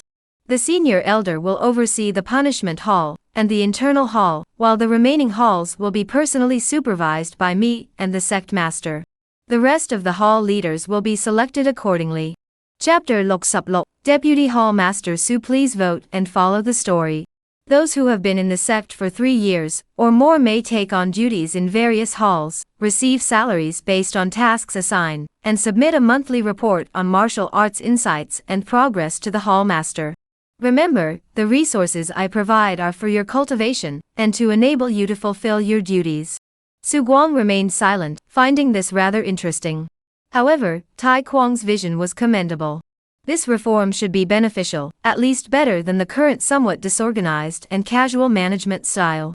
Su Guang, with his past life perspective, could see some of it. But that was all. He wasn't cut out to be a leader. In his previous life, he couldn't even tell the difference between loyal ministers and traitors in a game of 3 kingdoms, so he didn't think that a few months of begging would turn him into an emperor. Unless Su Guang himself felt that his strength was sufficient to suppress everything, he would never become the leader of a faction. Otherwise, spending all day scheming and plotting wouldn't be nearly as satisfying as gaining experience through actual battles. Next came the appointments of elders and guardians. As expected, the hall masters were all elders from the Iron Robe sect, with the senior elder Lu Ning personally taking on the role of the inner supervision hall master. Su Guang observed silently. A small portion were appointed as deputy hall masters, while the majority were given high-ranking but non-essential positions in each hall. Su the Guardian has performed great deeds and may serve as deputy hall master of the outer patrol hall, concurrently holding the title of inspector. This position, Su Guang was somewhat surprised, as this position did come with actual authority. Though he knew that as a deputy hall master, he would likely be a figurehead. In plain terms, this position was essentially a ceremonial role, riding around the city on a warhorse. This would be a waste of time. He could understand that, after all, Tai Kuang didn't trust him, and he wasn't part of the company's inner circle, more like an outsider who had been brought in. But he had at least achieved so many merits. Over the past few months, Tai Kuang had shown him some favor, and seemed intent on building a good relationship with him. Master, wait. Tai Kuang stopped and looked at Su Guang, asking expressionlessly. Does Guardian Su have any objections? Su Guang spoke without fear, as he was making a legitimate request. Master of the Gate, you are well aware that General Wei is of imposing stature. His daily patrols cause disturbances in the city, and we fear that some unscrupulous individuals may take advantage of the chaos. This reason made Tai Kuang hesitate. His opinion of Su Guang had changed. He had given him a high position, but limited power, ensuring his authority was as minimal as possible. For example, having Su Guang accompany General Wei to showcase the sect's might. However, Su Guang's own thoughts were equally important. Where do you want to go? Su Guang spoke without hesitation. The Master's Hall. Su Guang volunteers to go to the Master's Hall, even if it's just as an ordinary instructor. The future of the sect lies in its young disciples, and General Wei can protect them. This was something he had decided upon after hearing Iron Madman's words. The Master's Hall is a place where children gather in large numbers. Gathering 300 children from the entire city would yield at least 300 points of experience on the lowest tier. For him, there was no more suitable place. Tai Kuang and Yu Xiaohua exchanged glances. Lu Ning spoke up from the side. He nodded in approval. Su Huifa speaks wisely. The younger generation is the future. Master, I propose that Su Huifa be appointed as deputy head of the Master's Hall. I hear that Su Huifa has attained a rank in martial arts. Once he goes to the Master's Hall, he must not neglect his martial arts training. Tai Kuang glanced at Lu Ning and thought to himself, this old man really knows how to seize the opportunity to win people over.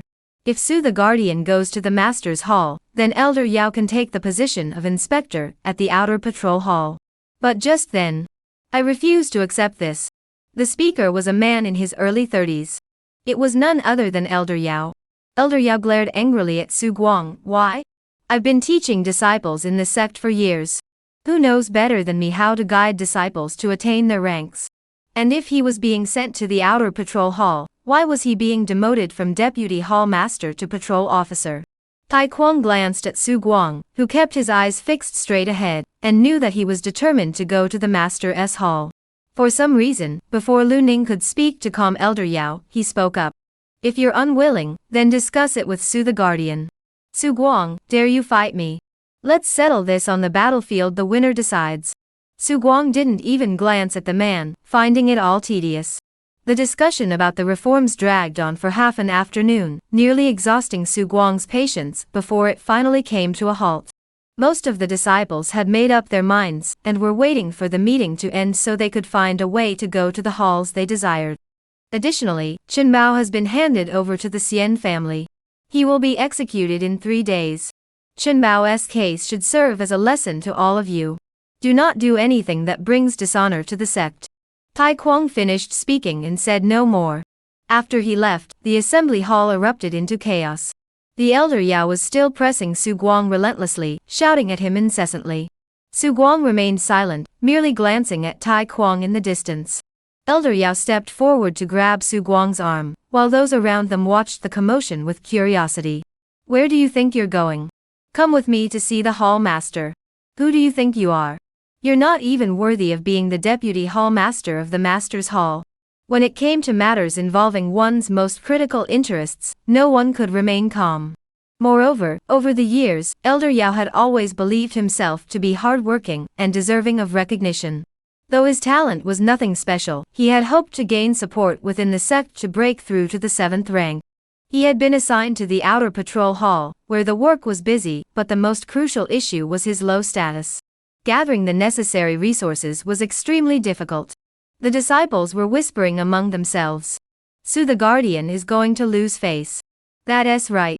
Elder Yao isn't someone to be underestimated. If it comes to a duel, Su Guang is no match for him. Just as Elder Yao was about to grab Su Guang, a towering figure appeared and blocked him. Elder Yao, this is the Iron Robe Hall. Please behave yourself. You. Elder Yao was taken aback that Wu Fengqin would come to Su Guang's aid. Elder Yao, you're too hot-headed. Wu Fengqin stopped Elder Yao and signaled with her eyes for Su Guang to leave first. You. Elder Yao, this matter. Just as they were speaking, a deafening rumble shook the ground. Instantly, the 3-meter-wide, over 2-meter-tall doors of the grand hall grew dark. Next, they saw a gigantic elephant, resembling a monster, slowly crawling forward and forcing its head through the doorway. Su Guang had not used the feng shui array to seal the aura of the general, and the aura, that had grown over the past few months thick and mountain-like mixed with the wild and domineering energy, spreading unchecked throughout the hall. Yao Elder trembled, involuntarily taking a half-step back. You. Su Guang, what are you doing? Su Guang's expression remained calm. Didn't you say you wanted to discuss this with me, Elder Yao? You. Elder Yao took another step back, glancing involuntarily at Tai Kuang on the high platform, his eyes pleading for help. Tai Kuang remained expressionless, ignoring Yao's plea. He narrowed his eyes slightly, his heart trembling. This giant elephant. How has it grown stronger again? He knew exactly what this beast ate every day. Could it be that such a creature was truly blessed by heaven, capable of growing to such a formidable size through natural growth alone? As the gates began to shake, General Wei seemed on the verge of entering. In that moment, not only Elder Yao but even some of the disciples felt a surge of fear. That beast was so massive, if it accidentally collided with anyone inside, they would at least need a month to recover. At the critical moment, Tai Kuang stood up. Enough. Su Huifa, please make this beast stop. Su Guang glanced at Tai Kuang, waved his hand, and General Wei immediately ceased moving. This scene caused everyone's pupils to contract instantly. Everyone knew that Su Guang could control the beast as easily as moving his own limbs, but witnessing it firsthand was truly awe-inspiring. Seeing this, Tai Kuang shouted angrily, enough. This matter is settled. Elder Yao, are you satisfied now? Yao Elder stubbornly refused to back down, but upon glancing at the elephant's trunk already wrapped around the pillar, he knew better. He was certain that if he uttered a single no, the beast would uproot the pillar and crush it on his head. So he backed down. Everything shall be done as the sect master commands. As for what had happened today, Su Guang naturally didn't care about someone like Elder Yao, who was merely an 8th rank elder. What truly concerned him was Tai Kwang's attitude. His attitude, though seemingly biased toward him, was actually. When Elder Yao first tried to attack him, he remained indifferent. When Wu Fengqin came to his aid, his expression seemed to flicker briefly. It seemed as though he was intentionally waiting for him to act first to establish his authority. Su Guang's expression grew peculiar. Could it be that Tai Kwang was giving him an opportunity to establish his authority? This time, Tai Kwang had returned with a much friendlier attitude toward him, giving him a sense of belonging. He even felt that when he was being pressured by Elder Yao, Tai Kwang seemed to smile at him. After a moment's thought, he felt he could understand. After all, General Wei was too important. Never mind. His demands had been met. The process didn't matter. From tomorrow onward, he would be a good instructor in the eyes of the children. Chapter 67, Grinding Experience. Please keep reading, and vote for me. Su Guang just wanted to be a slacker, with enough peace and quiet each day to grind experience points. However, despite having a plot device, Cultivation isn't solely dependent on experience. He needs money, resources, information about the outside world, and connections. Money and connections were both essential to him. Now that he had secured a position in the company, it was time to start cultivating his own team. Regarding the disciples' assignments, the sect did not specify individual placements. Instead, they were left to choose their own paths. Su Guang hadn't expected so many disciples willing to follow him and sign up under his name. Looking at the group of about 30 disciples led by Zhu Ping, Su Guang was satisfied. Regardless of his reputation outside the sect, the strength he had demonstrated was far from sufficient to guide them. He had assumed that within the sect, disciples would prioritize their own future development, but he was surprised to find so many willing to follow him. No doubt many of them were brought in by Zhu Ping. This must have been Zhu Cheng's idea. You are all pillars of the sect. I am deeply moved that you are willing to follow me. You will not let me down, and I will not let you down either. The Iron Cloth sect acted swiftly, announcing the establishment of the 6 halls and soon beginning formal organizational construction. Half a month later, at a village on the outskirts of the city, hundreds of meters away from the Iron Forge, Su Guang rode in on an elephant. This was the headquarters of the Master Hall. Most of the villagers had already been evacuated, leaving ample space. In just half a month, the place had already taken shape. Su Guang's reputation was more influential than expected. Upon hearing that this would be the Ong Hall of the Iron Armor Gate, and that Su Guang would be in charge, the villagers received compensation and left willingly, handing over the area. The head of the Master Hall was an elder named Zhao Qian, an 8th rank martial artist who had met Su Guang twice. He spoke politely, and was a loyal follower of Lu Ning.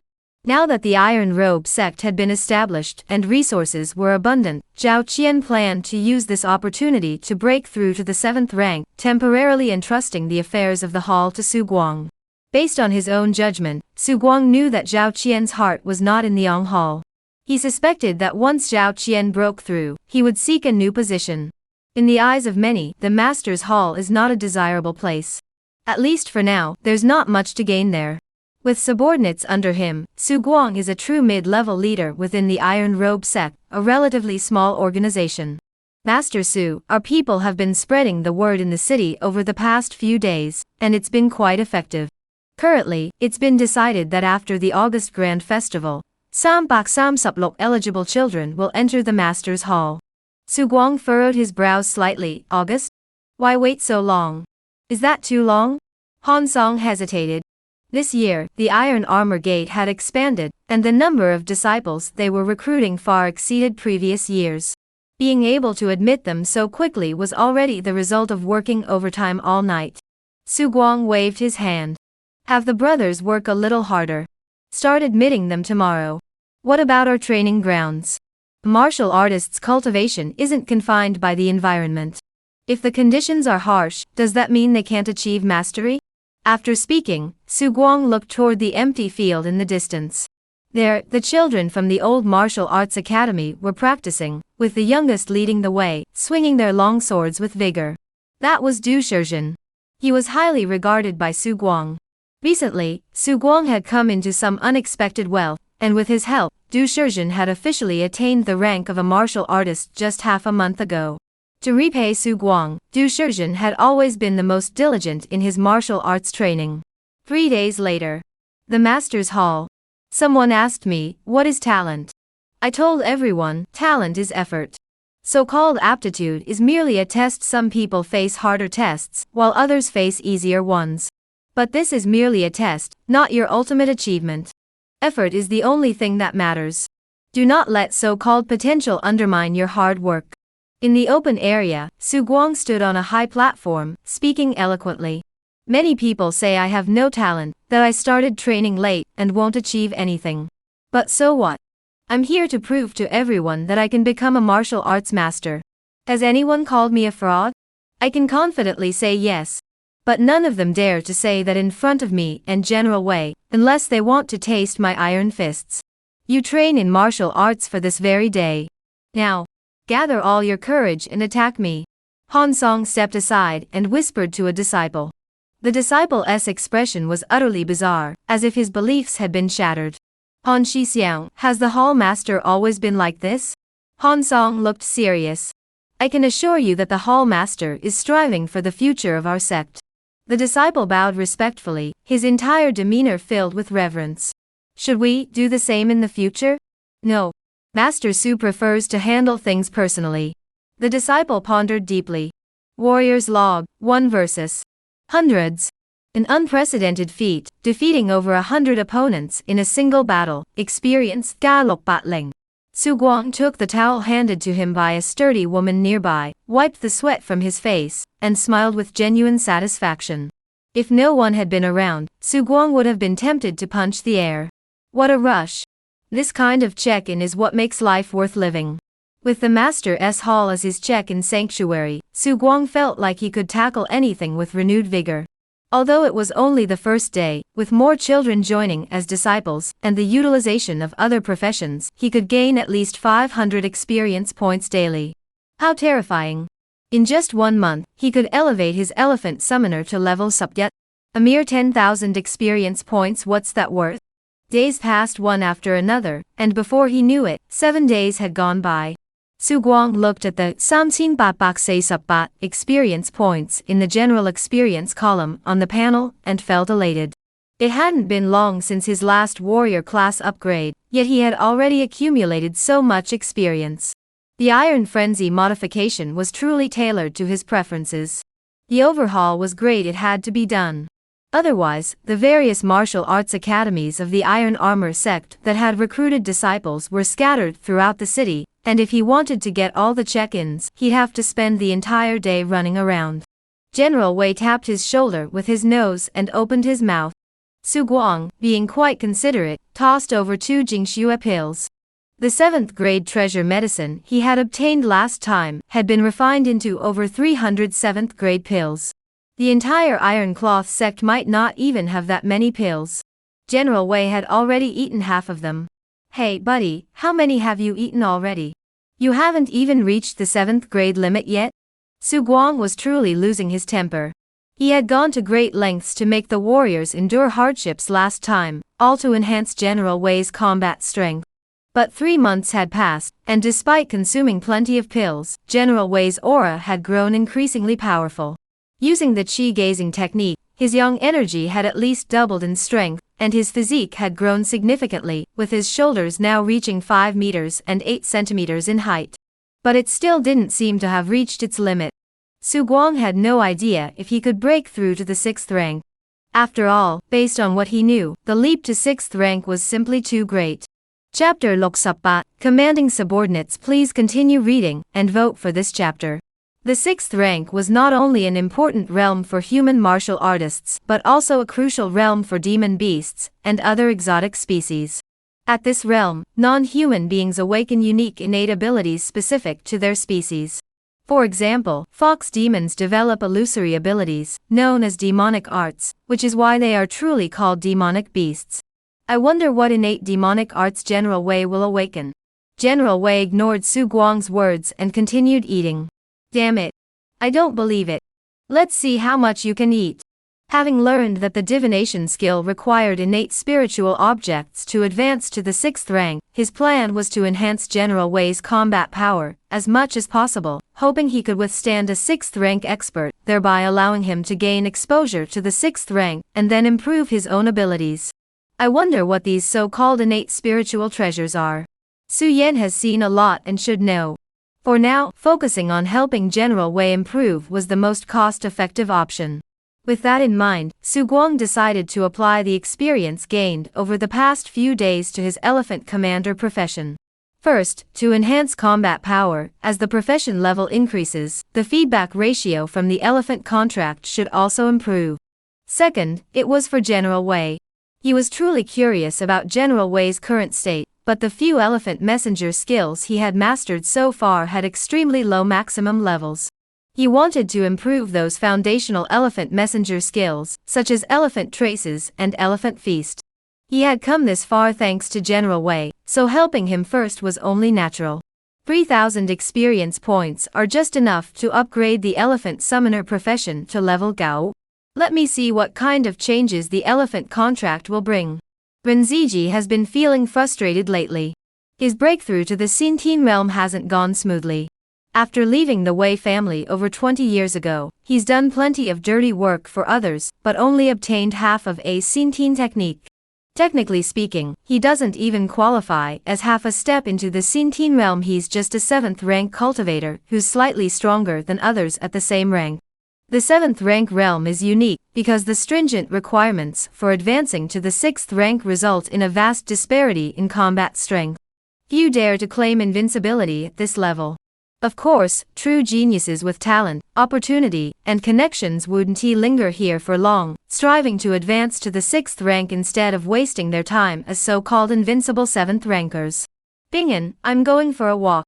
Wei Ping'an looked at Renziji and forced a smile. Uncle Ren still won't give up. Renziji sighed, such a vast mountain range, I truly refuse to believe there are no innate spiritual treasures here. Wei Ping'an heard this and said nothing more. He knew he couldn't persuade Renziji, nor did he intend to try.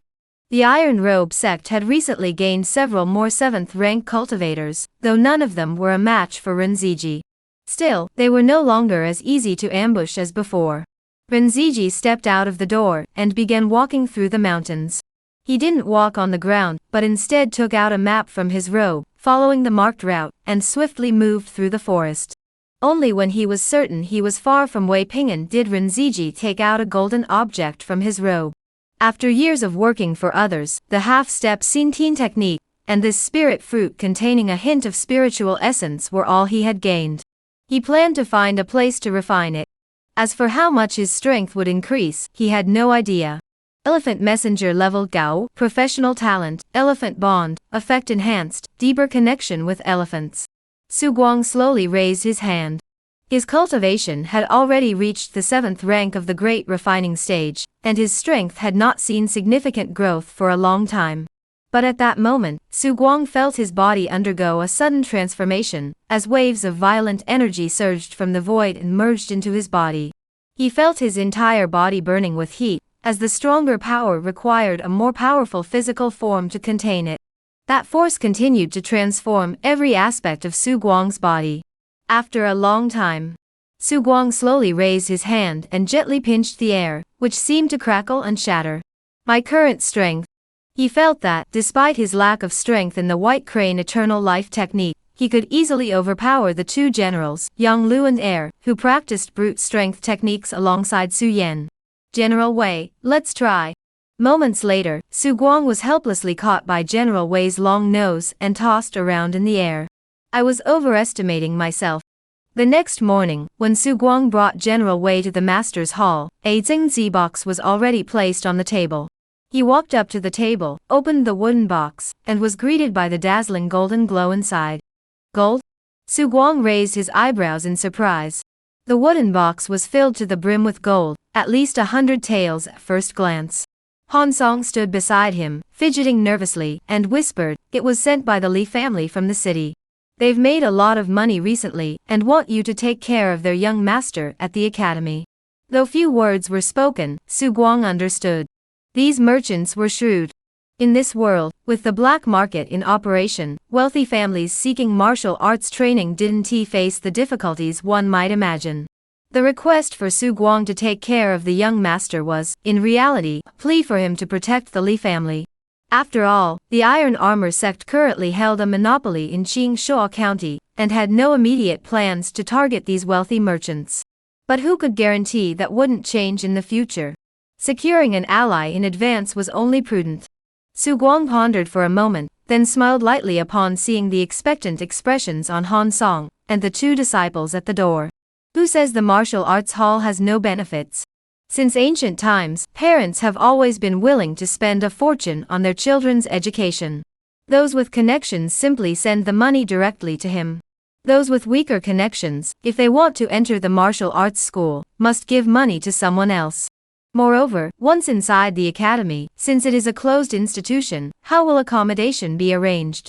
Which instructor will they be assigned to? Or how to arrange things so that their children can appear before Su Guang more often and catch his eye? It's all about connections. Su Guang had come to understand this principle.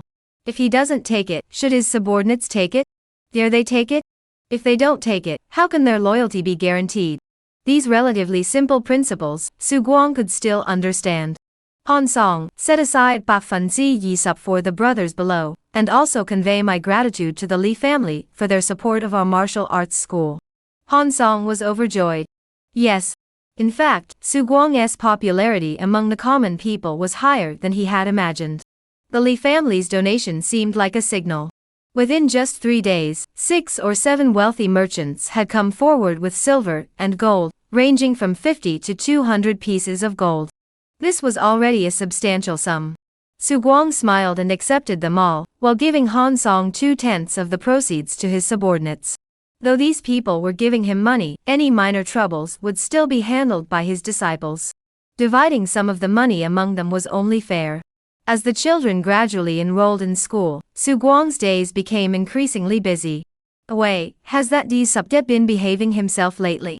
Su Guang returned home and, thinking of something, asked aloud. General Wei arrogantly raised his long nose, as if to say he dared not be disobedient. In fact, the earth rhino was indeed quite worthless. It had been captured at a young age and later fell into the hands of Renziji, who subjected it to various tortures before it began to obey him. After being severely beaten by General Wei last time, it dared not even breathe heavily in his presence. General Wei also disliked it. Although Su Guang occasionally rewarded it with some elixirs for its efforts, General Wei considered these to be the rhino's due. General Wei simply couldn't stand it. After eating, it would immediately get to work. If anyone had X-ray vision and flew into the air, they would see that from Su Guang's house underground, there were countless tunnels crisscrossing in every direction, almost connecting the entire city. Su Guang would set aside time every evening to guide the earth rhino in digging tunnels, improving the city's underground feng shui. This was a major goal he had set for himself, one that would not be easy to achieve in the short term. Chapter Lok Sup Gao, Double Standards. Please keep reading and vote for me. If I could change the feng shui of this city, let alone anything else, the experience alone would be unimaginable. Su Guang harbored expectations in his heart. Just as he was thinking, the earth rhino was fawning over General Wei, as if telling him something important. Su Guang had no idea how beasts communicated with one another. However, General Wei soon informed Su Guang that the earth rhino had discovered Renziji's whereabouts. Upon hearing this, Su Guang's heart stirred. 3 months ago, he wasn't a match for Renziji. 3 months had passed. Killing Renziji shouldn't be too difficult. Moreover, this was a surprise attack, and with the range for archery, given the current level and accuracy of the Zhui Long, killing Renziji would be no great feat. The earth rhino was a bully who feared the strong and preyed on the weak. It had never forgotten the harm Renziji had inflicted upon it. Now that it had a new patron, General Wei, after discovering Renziji's whereabouts, it naturally took this into consideration, and dug the hole very large. However, it could only barely accommodate General Wei. It felt cramped inside. The earth rhino emitted a fawning sound. General Wei occasionally nudges the earth rhino with his nose, as if training a dog. In the mountains, Renziji looked at the spiritual fruit in his hand, his face filled with anticipation. The elder from the Dark Tower said that this fruit contains a significant amount of spiritual essence. After consuming it, one can withstand flames, undergo a transformation of one's blood chi, and gain a hint of flame attributes. I wonder if it can be combined with my bright flame charging fist technique. As he thought this, he swallowed the fruit in one gulp. Just as he was about to close his eyes to meditate, he saw a mound of earth slowly rising in the distance. He instinctively opened his eyes and watched as the mound cracked open. He then saw a head. "A earth rhino? You're back?" Renziji's face lit up with a smile, just as he was about to speak, but the earth rhinoceros suddenly burst out of the ground, followed by another head. "What did you just eat?" Su Guang asked in a low voice. Renziji looked as though he had seen a ghost, then slapped his abdomen, and forcefully vomited the fruit. "Lately, some things have kept you alive for a while longer. I never expected to meet you here. It seems the heavens don't want you to live." As he spoke, his expression grew calm. He rose slowly, turned his palm, and the long spear emitted a faint hum. His gray-white hair danced in the wind, emanating an aura of a master. The next moment, there was movement beneath the ground. Upon seeing the long, serpentine nose, Renziji turned and fled. Su Guang. After dropping such a threat, that's it? He followed suit and charged out. The forest in the distance was too dense, and Renziji kept moving, making it difficult to hit him. Even if it meant working harder for the rhino in the future, he didn't want to let Renziji escape again. He was faster than Renziji. As long as he could keep him occupied, he could hold on until General Wei arrived, and then killing him would be easy. Moments later, Renziji stopped abruptly, his face cold with anger, glaring at Su Guang. "Impressive footwork. If I'm not mistaken, that's the White Crane Sect's technique, isn't it? You're quite knowledgeable." Su Guang sneered, but his intent to kill Renziji grew even stronger. This man had immediately recognized the martial arts style he had cultivated. He wasn't someone to be underestimated. "You're fast, but you're going to die soon." Renziji stood his ground, his gaze calm as he looked at Su Guang. Su Guang merely sneered. The two charged toward each other almost simultaneously. At a distance of 30 meters, they both threw something at each other. Puff! Two bursts of smoke of different colors exploded in the air. Both of them narrowed their eyes, leaving only a sliver of space to prevent being ambushed. Cunning man, no wonder he's a seasoned veteran. This kid, his martial arts are so exceptional? The thought flashed through both their minds.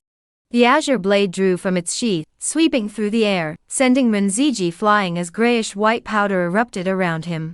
Renziji's large spear trembled, but the powder couldn't get close. This time, their movements were nearly identical, and they struck simultaneously at the moment of impact. The spear and the blue sword intertwined, emitting a thunderous sound, causing the air to tremble and sparks to fly. Blood-red robes also appeared on both of their bodies. Su Guang's robes were a normal blood red, while Renziji's robes were blood red with a hint of yellow, resembling flames. Renziji's body instantly retreated dozens of steps before he managed to deflect the immense force from Su Guang's long sword. What immense strength! Renziji marveled inwardly. There was no doubt about it, this Su Guang was a genius. At such a young age, he was already a 7th-rank great practitioner, and possessed such immense strength. Among 7th ranks, he was undoubtedly a master. He was using a spear, a weapon that demands immense strength, yet he found himself at a disadvantage in a direct clash with a swordsman. It was hard to believe. After the elephant tamer's profession reached level Gao, the strength bonus provided by the elephant contract to Su Guang was so immense that even Su Guang himself couldn't believe it, let alone Renziji. This young man has truly deceived everyone in Qingshuo County. Su Guang laughed heartily, delighted by his recent progress. He had little practical experience, and Renziji was an excellent opponent to hone his skills against. As the battle continued, Renziji grew increasingly alarmed. Su Guang's sword techniques were exquisite, though he hadn't mastered them to a high degree. However, his strength and lightness techniques were truly astonishing. Was this really the Su Guang rumored to have average martial arts talent in Qingshuo County? If this is considered average talent, then what kind of person would be worthy of being called a genius? Renziji stepped back several more paces to deflect the force, narrowing his eyes. You've been hiding your true abilities pretty well. Unfortunately, with just strength and speed, you're still facing an old hand like me. From now on, I'll take this seriously. Su Guang thrust his sword forward, his body as graceful as a crane, his sword as swift as a dragon. You talk too much. Renziji blocked the sword horizontally, redirecting the force while spinning his body. He suddenly shouted loudly. Watch my counterattack. Su Guang abruptly stopped in his tracks. In spear techniques, the returning horse spear was undoubtedly a famous move, and he had to approach it with caution. But a series of cold flashes streaked through the air as black darts spun and twisted. Su Guang couldn't dodge in time, and several darts struck his chest. The immense force instantly tore through his outer garments, but were stopped by the inner armor and his chest muscles, bouncing off and landing on the ground. You bastard! What the hell are you shouting about? Renziji witnessed the scene, and looked visibly disappointed. Holding his gun with one hand, pressed against his ribs, he coldly said, "All's fair in war." Su Guang cursed inwardly, drew his sword, and charged forward while shouting. Sword Dance of the Nine Heavens. Renziji had no idea what this move meant, so he instinctively looked at Su Guang's long sword, and raised his gun. But a silver glow flashed past Su Guang's left hand. The soft sword sliced past Renziji's neck. Renziji leaped backward, touching his throat, unable to suppress a shiver of fear. He had narrowly escaped having his head severed. At such a young age, you're already so cunning. You hypocritical dog. You're not cunning? Su Guang shouted angrily.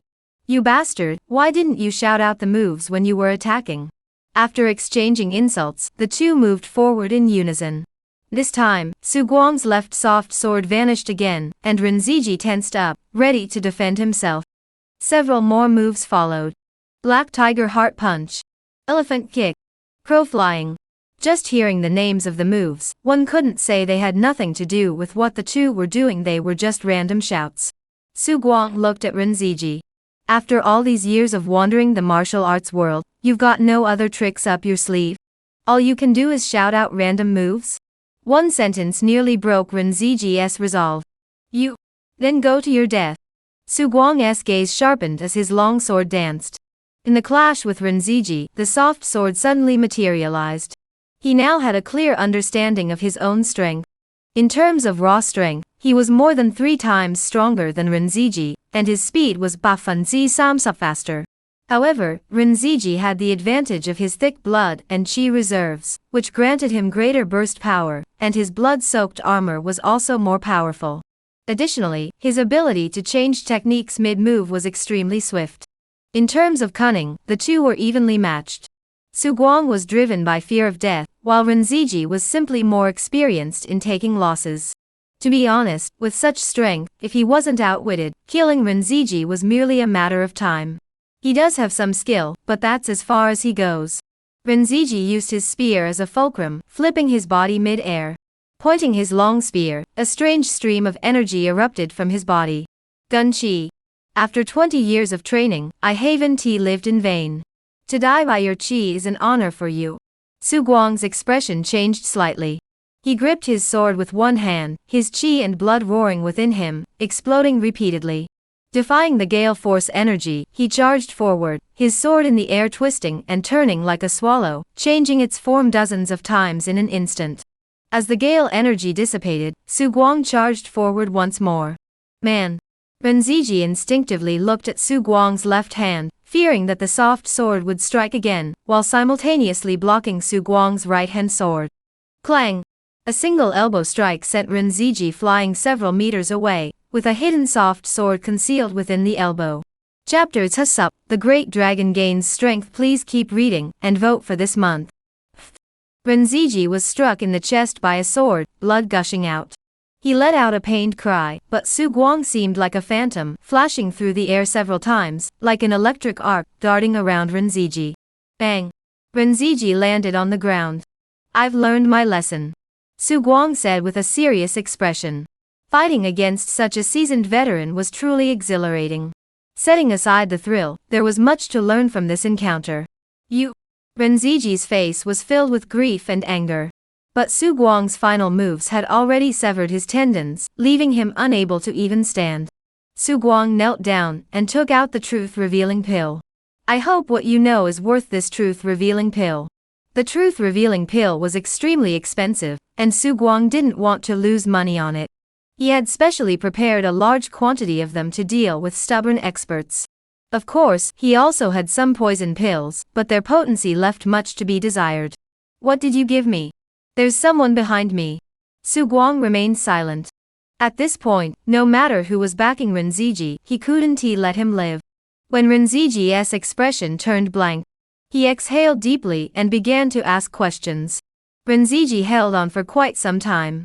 However, in the end, he didn't die, but he was unable to answer questions normally. It was like brain death. He thought for a moment and ended Renziji's life with a single elbow strike. Warrior's log, subdued a warrior of the same realm, experience Gayat Yiling. After thinking it over, he only searched Renziji's body, and did not sever his head as proof. Let Tai Kuang think Renziji is still alive, I'll find him something to do. Looking at Renziji's body, Su Guang felt a mix of emotions. These old veterans are truly formidable in combat. This also solidified Su Guang's resolve. If the overpower technique fails, he'll avoid using force whenever possible. If he must act, he'll leave it to a Wei. Just as he was thinking this, the ground began to shake. Su Guang glanced at General Wei, who was rushing over with a formidable presence, and felt a warm glow in his heart. I'm fine. Wei Ping'an stood at the entrance of the cave, his eyes filled with a mix of nostalgia and frustration.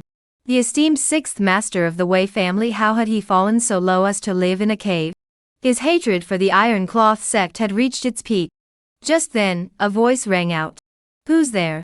Wei Ping'an turned around and saw a dark figure holding a long sword, charging forward like a tiger among sheep. The speed and strength he displayed far exceeded expectations. There was no one who could stand against him. This was true slaughter. Wei Ping'an stood frozen, staring at the black-clad figure before him, and finally got a clear look at his face. It was Su Guang? You. Su Guang didn't bother to listen further. He stepped forward, grabbed his neck, and exerted force. Moments later, he pulled out the truth-revealing pill. As the last direct descendant of the Wei family, he should know the location of the Wei family's final treasure. He never expected the Wei family to have hidden something else in Songjiang Prefecture. Wei Ping'an didn't know what it was, but he guessed it probably wasn't anything good. The bonuses provided by a level sub martial artist were already quite substantial. Su Guang savored the feeling from earlier. His strength and speed seemed to have improved, combined with the endless vitality of the White Crane Eternal Life technique. The likelihood of being overwhelmed by a sea of enemies was now infinitesimally small. Thinking of this, he smiled contentedly. Finally, he felt a sense of powerful feeling, mastering his own destiny. He followed the tunnel back home. Su Guang began to tally today's gains. Half of the innate martial art technique, manhwa Yanjin, a piece of innate spiritual fruit crushed by Renziji, a half-finished beast taming secret technique, and clues to the Wei family's hidden treasure. From Renziji, Su Guang also learned about an organization called the Dark Tower, which was extremely powerful, with a presence in almost all 3 realms and 6 states of the Great Zhou dynasty. It was essentially an assassin organization. Completing tasks would earn rewards, including innate martial arts techniques and innate spiritual weapons. If one accumulated enough contributions, the Dark Tower would even assign elite experts to protect you, ensuring a bak breakthrough. Renziji had not appeared in the past few months because he was on a mission. The outside world was now in chaos, and the Dark Tower played a disreputable role in it, frequently attempting to assassinate the leaders and direct disciples of rival factions. Jingshuo County is now the most stable county in the surrounding area. The other counties have long since descended into chaos. Renziji's reputation has been completely ruined due to his final confession. Su Guang had initially suspected him of being a spy for some mysterious faction, but it turned out he was just a mercenary who took jobs on a day-to-day basis. Additionally, Su Guang learned an interesting fact from Renziji. That is, the more frequently ghosts appear in a place, the more likely it is to produce innate spiritual treasures. For example, there is a mountain called Wangdang Mountain in the Left River region, said to be the closest place to the underworld. It is said to have given birth to countless ghosts, but for martial artists, while entering there is a chance of death, it is also a treasure trove. This was something Renziji had deduced from his own travels and experiences. However, Su Guang believed that Renziji's speculation had some merit. He thought of the haunted house in the black market, which he had visited from time to time over the past 3 months to replenish talismans and adjust the feng shui. Perhaps he could use that place as a reference point for further observation. He had studied the place several times and, with the assistance of the feng shui array and General Wei, he was confident he could control it. He took out the manhwa Jin and began to study it. Though it was only half a text, it contained countless secrets known only to innate masters, giving him a deeper understanding of the innate realm. To be precise, the true essence of innate martial arts lies in the visualization diagrams. The true Chunseng of various sects are essentially these various visualization diagrams. Ordinary martial artists who consume innate spiritual treasures and cultivate a trace of innate energy within their chests find it difficult to do so. Without the constraints of visualization diagrams, this energy would disperse into the heavens like an infant upon birth. The more complex the visualization diagram, the more innate spiritual treasures are required. After successful visualization, using the visualization diagram as a foundation, the innate energy within the chest nourishes the great dragon within the body, forming various unimaginable bone structures. Take the technique in his hands, the bright fire-blazing fist, as an example. Once mastered, it can form a type of dragon-like root called fire flame bones.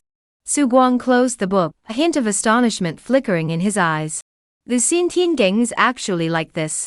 He finally understood the true name of the 6th rank inborn great dragon birth chi. Unfortunately, this innate cultivation technique had been studied by Renziji for over 2 decades, yet he had only mastered the breathing techniques of the first half. Without the visualization diagram, he could only rely on the breathing techniques to integrate spiritual objects into his chi and blood, wasting his efforts. He had gained much, but suddenly thought that with his enhanced understanding, would the experience required to further refine the White Crane Eternal Life technique decrease. Without enough experience points, he had no opportunity to try. He flipped through the beast taming secrets left by Renziji, but after glancing at them, he discarded them with disdain. This was a method of taming exotic creatures through extreme cruelty, torturing the young to extinguish their wild nature, and then controlling them with a device called the Iron Eagle Beak. No wonder that Earth Rhino was so cowardly and afraid of death. How cruel! The long nose extended toward Su Guang, reaching for the spirit fruit that Renziji had bitten to pieces. Not away, don't you find it disgusting? This thing had already been chewed to pieces by Renziji. He truly found it disgusting. This fruit is called the Yengua, a reward given to Renziji by the Dark Tower. It can transform one's blood energy, imparting fire attributes, and with good luck, it can even cultivate a trace of gongqi within one's qi and blood. The gongqi Renziji had unleashed earlier, along with the fiery red hue on his blood-stained robe, were the result of refining the Yengua using the manhwa Jin technique. He didn't have a visualization diagram, so he couldn't retain his innate qi. He could only resort to this desperate measure. Su Guang observed it using his qi reading techniques and discovered that this object, which possessed what was referred to as spirituality, or spiritual aura, had a very limited range of influence on its surroundings. In other words, it had already suppressed its influence within its own structural framework. He found it difficult to study anything in the short term. Let me clean it for you before you eat. General Wei, who possessed the dragon vein, could not retain the primordial qi within the flame fruit, but it could still enhance his resistance to fire to some extent. Fire is also one of General Wei's weaknesses. Chapter 10. Shocking news. 2 more days passed. Su Guang put down the bright fire-charging flame technique he had been studying. He greeted Su Yan, who had come from afar, in the courtyard. Su Yan's eyes sparkled with excitement, as if she had encountered something that made her extremely happy. It had been a long time since he had helped her deal with the malevolent spirit in the black market, and Su Yan had finally brought back the list. Su Guang had even thought she was going to renege on her promise. This is the latest shipment list. Take a look and see if there's anything you like. I suggest you choose the mystical earth. This is what's left over from a 6th rank expert. This mystical earth is quite mysterious. Don't let the small quantity fool you. But once you scatter it on the ground, leave it exposed to the elements, and infuse it with demon beast blood, it will grow into the corresponding demon beast flesh. Truly mystical. Su Guang was taken aback, never expecting such a mysterious and unfathomable thing to exist in the world. This item must be very precious, right? Su Yan shot Su Guang a disdainful glance. Of course it's precious. A sect of your Iron Robe sect's caliber could never obtain such a treasure. I won't be giving you much of it either. This is a treasure that only innate experts can obtain. Su Guang asked calmly, what do you mean? Su Yan might have been too excited. This time, due to certain matters, the support she received from Jai Kong was unparalleled. At this moment, she was in an excited state. The two generals, Yang and Lu, were mindless, and among her friends, only Su Guang remained. When Su Guang asked, she didn't hide anything and spoke directly. Only innate masters can create this item. In the world, the innate qi is divided into the 5 elements, categorized by yin and yang. Most people cultivate the yang 5 elements of innate qi, which are the ordinary masters we encounter in the martial arts world.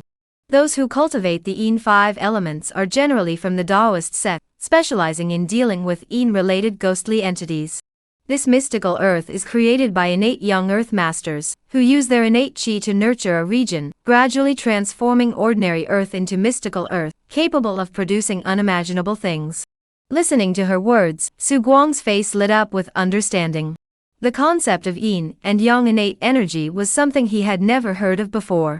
However, he could now understand the preciousness of the mystical earth, as it was something only innate masters could cultivate. How much could this be worth outside?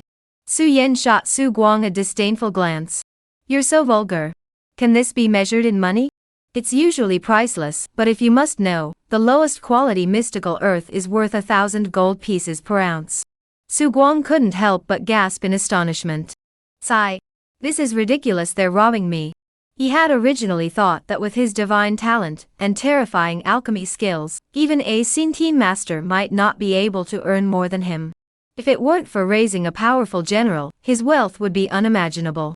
But now, such thoughts had completely faded away.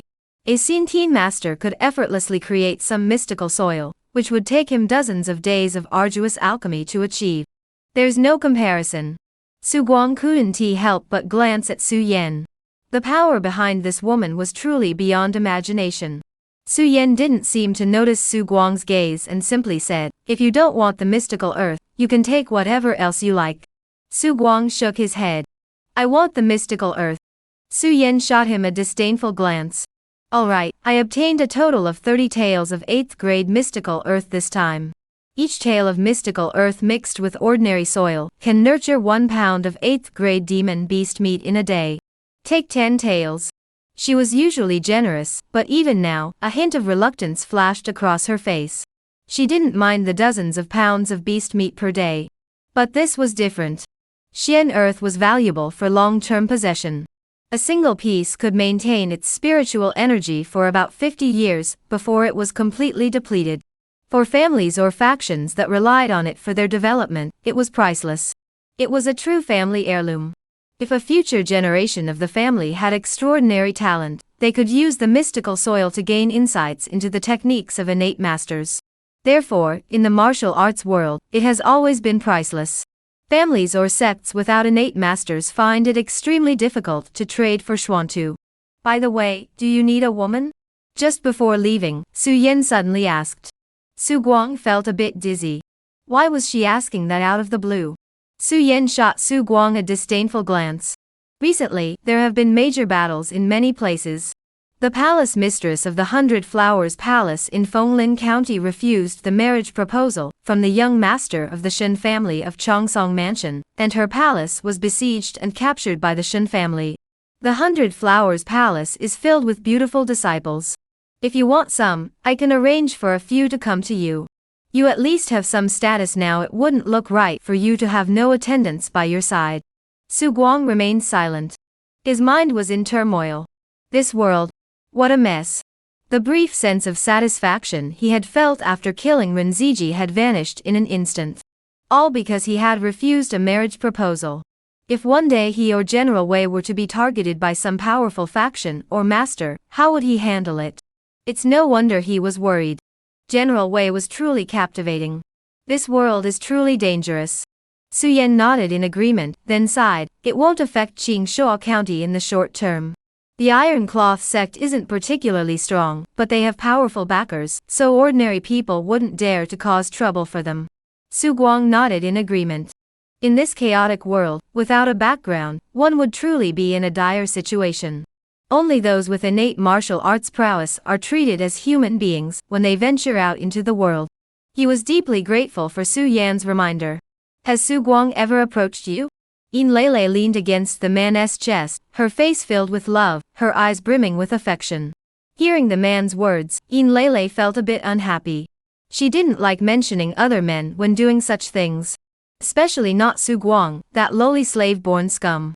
But she truly loved this man deeply. After rolling her eyes, she said, I heard he secured a position as Deputy Hall Master at the Iron Robe Sect. He is probably busy. A shadow of darkness flashed across the man's face. Su Guang had clearly recognized the meteorite, yet he could still restrain himself. That truly made him look upon him with new respect. We need to find a way to lure him out. That place really needs that great beast capable of refining dragon blood. Once we obtain the treasure, we'll discuss the matter of the celestial scroll. But that kid is way too cautious. There's no way to use other methods on him. The man was at a loss for words. The Su Guang he had seen recently was the most cautious person he had ever encountered. Despite being clearly tempted by the dragon blood meteorite he had offered, he remained completely indifferent. If all else fails, I'll have to go to him and propose a partnership. That was indeed a meteorite sealed with dragon blood, far too hard for him to cut alone. Su Guang's great beast should be able to push the meteorite aside directly, right? Courtyard. Su Guang held a shovel in his hands, enduring the scorching sun overhead, carefully clearing out the small flower bed in the backyard.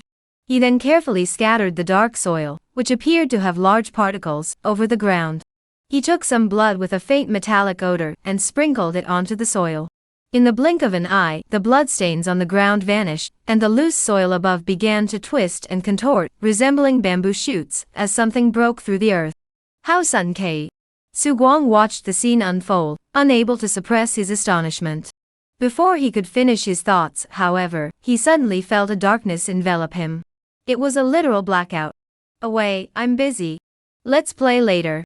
Then, he saw a long nose as thick as a giant python land on the flower bed he had been tending all morning, and it sucked in a powerful gust. Away. What are you doing? Su Guang quickly stepped forward, pulled out a dozen grains of black soil from its nostrils, and stared in disbelief. You. Delicious, I want more. General Wei's consciousness transmitted through the mental link, leaving Su Guang momentarily speechless. But after a moment, he snapped out of it. Is this thing tasty? General Wei ignored him, extending his long snout to suck the mystical soil from Su Guang's hand. Su Guang looked at the dozens of grains of black soil in his hand and clenched his teeth. This thing, isn't it very tasty? The thought flashed through his mind, and Su Guang quickly shoved the black soil into his mouth. He had eaten dirt before when he was a beggar. General Wei, feeling a bit disappointed, withdrew his long trunk and swept it across Su Guang's shoulder in retaliation, nearly knocking him over. Su Guang, however, had no time to play around with General Wei. He felt that his cultivation, which had been stagnant for a long time, suddenly stirred with a faint fluctuation. I should have thought of this sooner. This Xian too is something only innate masters can create. If it can grow demon beast meat, why can't it be eaten directly? I wonder if Su Yan knows about this use of the mystical earth? Su Guang didn't bother to dwell on it. After all, someone had given him a treasure, how he used it was his business. If others chose to comment, it was their kindness. If they didn't, there was nothing to say. After eating the mystical soil, I'll have to eat less today. Su Guang stroked the long nose of the mighty general and spoke. This massive creature could truly consume him entirely. The spiritual fruit he had eaten last time had caused the air expelled from General Wei's long nose to become slightly scorching. Given its size, the compressed air flowing through its nose could easily be called an air blast, giving it an additional medium to short-range attack option. Its power was average, roughly equivalent to a full-force strike from a 7th-rank martial arts expert. This time, the Xian too might have some changes. You really owe me. Once you reach 6th rank, you'd better repay me properly. Without me, a little elephant like you would have starved to death long ago. General Wei extended his long trunk, wrapping it around Su Guang's hand, his gaze filled with a touch of tenderness. Alright, even at this size, you can still be cute. I'll ask Yin Lele later and see if I can get you some leads on Dragon Bloodstone. 800 years ago, a dragon rampaged in the Red River, attempting to ascend to the heavens. The founding emperor of the Great Zhou dynasty appeared out of nowhere, slaying the dragon in the sky. Dragon blood flooded the heavens and earth, and from then on, many legends about dragon blood began to circulate. Su Guang recalled the legends he had read in the county annals earlier. Chapter Yi, Yurong of Jiufeng Mountain. The water reflected the high sky, and the sky was clear and vast. Yu Shizhen was tidying up the alchemy furnace and asked softly, Master, aren't we going to refine today? Su Guang smiled and nodded, taking out a 9th grade pill and handing it to Du Shizhen. Go back and practice diligently. Yu Shizhen's face flushed with excitement. I know. I'll work hard. Su Guang smiled approvingly, feeling a strong liking for this ever-energetic young man, and sensing that he would achieve great things in the future. What surprised Su Guang was that after consuming the mystical soil, General Wei did indeed undergo some changes. To be precise, the scales on his body had become thicker and heavier. Su Guang examined the scales closely. They were highly defensive, hard as rock when struck. These scales were primarily concentrated around the tip of General Wei's nose, resembling a small hammer. Alright, I guess that counts as giving you a weapon. Afternoon. Su Guang, who had just returned from the master's hall, suddenly felt a burning sensation in the palm of his hand. It was the strange celestial scroll. Since Su Guang had refined it, the celestial scroll had only manifested as a weapon enhancer, which did not meet his expectations. He spent some time each day studying it, but the results were not satisfactory. Could it be that it had undergone a transformation today? Ding Hai Gao Th, the main position is vacant. It can be filled by the correct position. After the message, the celestial scroll fell silent once more. Su Guang pondered the meaning behind it. The information was scarce, as if it were some kind of hint. What do the main position and the proper position refer to? Su Guang recalled the remaining positions he had mentioned during the refinement of the celestial scroll. Just as he was pondering, there was a knock on the door. Yin Lele. Since their last meeting after Wu Fengqin's wedding, they had not seen each other again. Su brother, I heard you're now the deputy hall master of the Master's Hall. Congratulations. Su Guang smiled warmly at Yin Lele and invited her inside.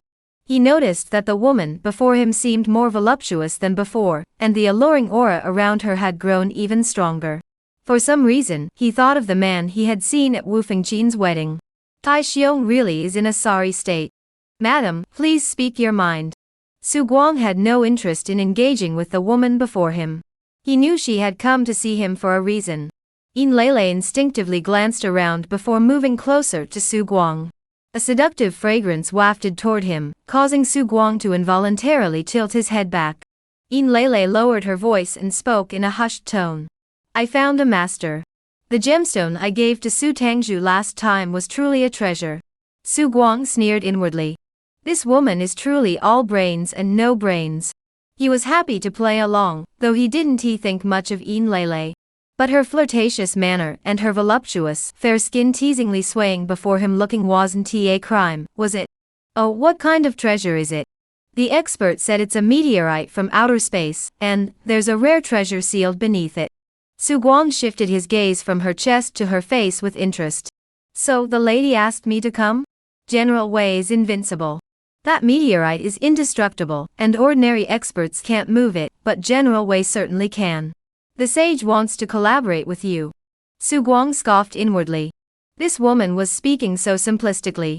Setting aside the chaos outside the city, even if there truly was a primordial treasure being held down by the meteorite, and General Wei could open it, could the treasure really be obtained so easily? Did that master tell the lady what kind of treasure is being suppressed below? Yin Lele froze. This wasn't in the script. The man had only said that Su Guang would be tempted by the mention of a treasure. She leaned in closer, her full breasts nearly pressing against Su Guang's arm. Su would like to meet that sage. Could the lady arrange an introduction? Su would like to present this person to the sect master in exchange for a path to advancement for both of us. Yin Lele felt uneasy. The script wasn't right. The man had expected Su Guang to remain indifferent, but he never imagined that Su Guang intended to inform Tai Kwang of this matter. Su Guang smiled as he picked up the tea. Madam doesn't want to. The next day, when he saw Yin Lele again, it was on the way to the master's hall.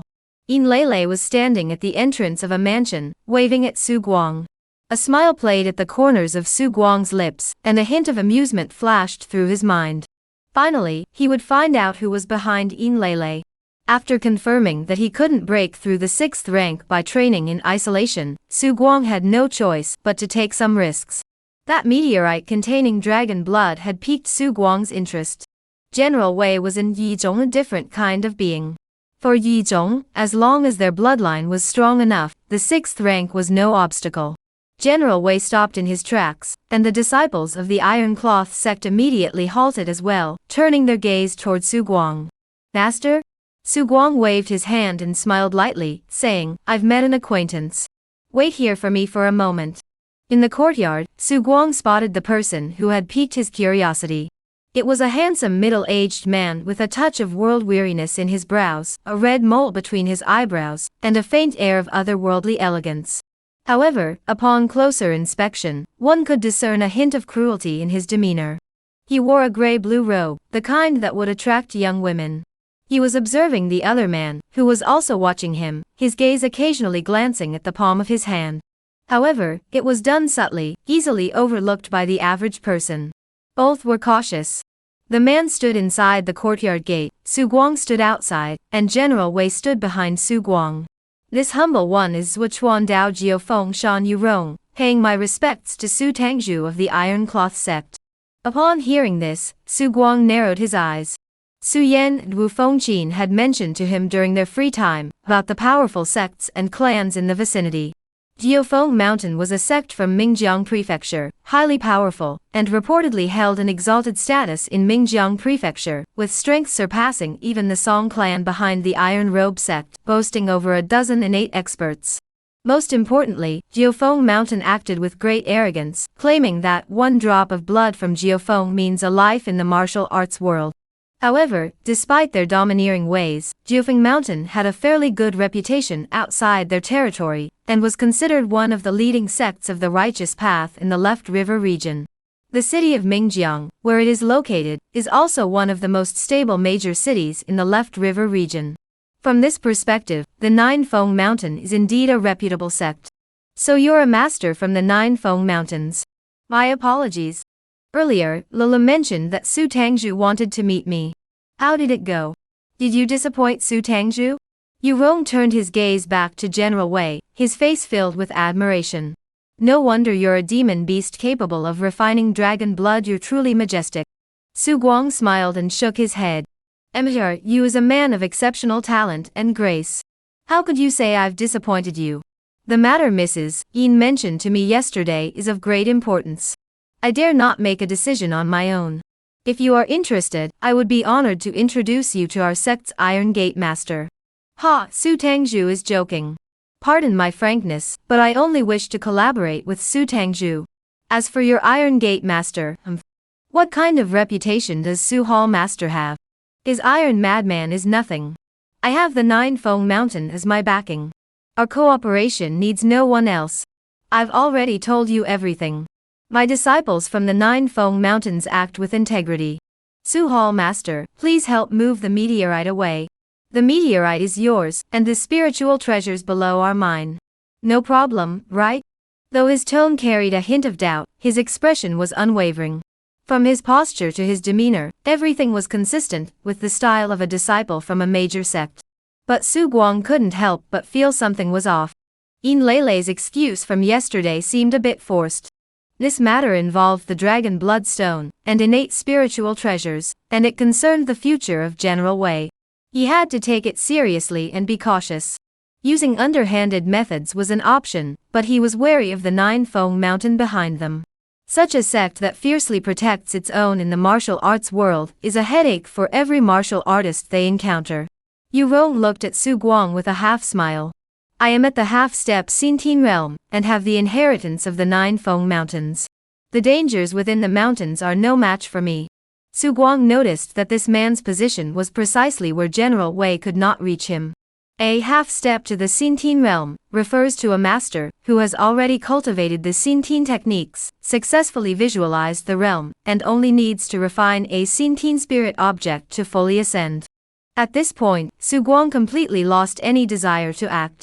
Emitar, you is joking. The reputation of 9 Peaks Mountain speaks for itself. I naturally trust you. However, I need some time to consider. After much deliberation, Su Guang decided to keep this man under control for now. Alright, please make your decision soon. I hear that besides taming beasts, you are also skilled in alchemy. If this matter is resolved, I will recommend you to join our 9 Prosperity Mountain. Chapter 13, Preparations with Shenmue. Please follow and vote. As he stepped out of the courtyard, Su Guang's mood wasn't too good. Cooperating with this Yu Rong requires caution. As for Yu Rong's so-called half-step innate strength, Su Guang wasn't particularly afraid of it. But Yu Rong was cautious to a terrifying extent. Su Guang was certain that after meeting him, Yu Rong would definitely change his residence. He planned to conduct a thorough investigation over the next few days. Last time, during Wu Fengqin's wedding, he had tried to follow Yu Rong, but after that day, Yu Rong had left the city quietly, and he had ultimately decided not to continue following him. 3 months later, he returned and immediately sought him out. Could his target really be him? However, Su Guang didn't quite believe Yu Rong's claim that he was from Jiufeng Mountain. Jiufeng Mountain was a major sect of the righteous path. Even its disciples wouldn't dare to seduce another man's wife, let alone act so sneakily. But he dared not dismiss it entirely. The 9-Peak Mountain's ruthless and vengeful nature was truly terrifying. With his current physique, he couldn't possibly withstand someone from Jiufeng Mountain. Even if they sent just one Xintian-level cultivator, both he and General Wei would be finished. He didn't think he could kill Yu Rong silently. If word got out, he would face the retaliation of the entire 9 Feng Mountain. Collaborating with a disciple of such a major sect is truly a dilemma. Night. Jingshuo County. A figure clad entirely in black moved swiftly across the rooftops, like a phantom. In the blink of an eye, they appeared on another roof. His figure was clearly visible under the moonlight. Finally, they landed in a courtyard.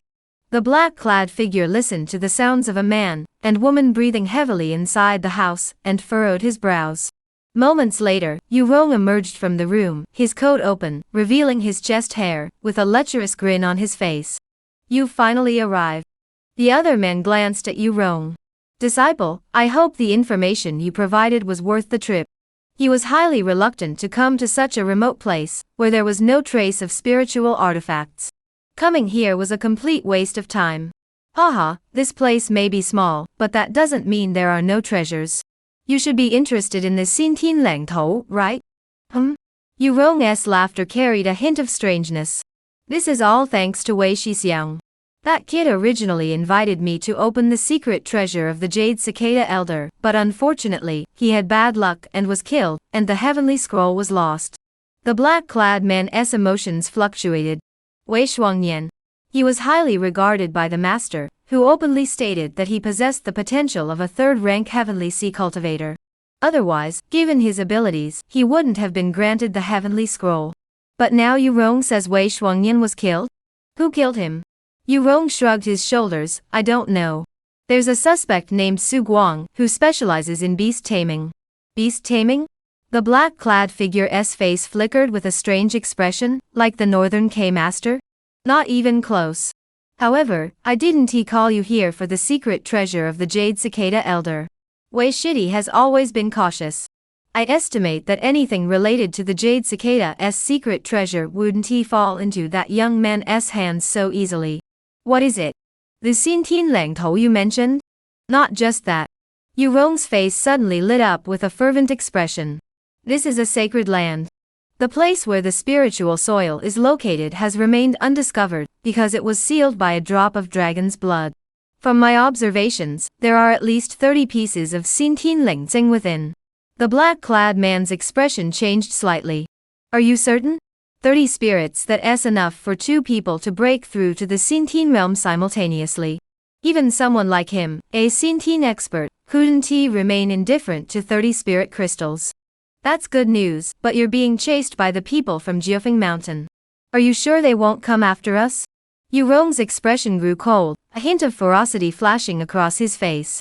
But upon thinking of something, he sighed. That's why I asked my senior brother to come.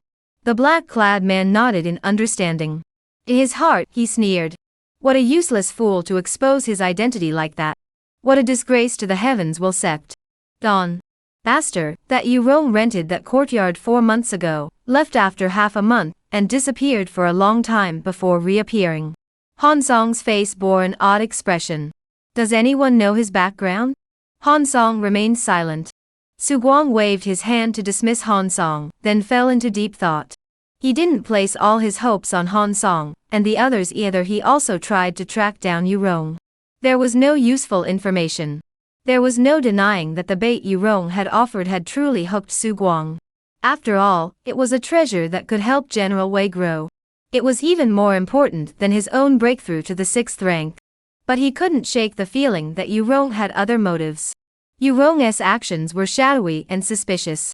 Su Guang had already suspected him of harboring secrets, and after meeting him, Yurong claimed to be a disciple of Jiufeng Mountain, further deepening Su Guang's suspicions.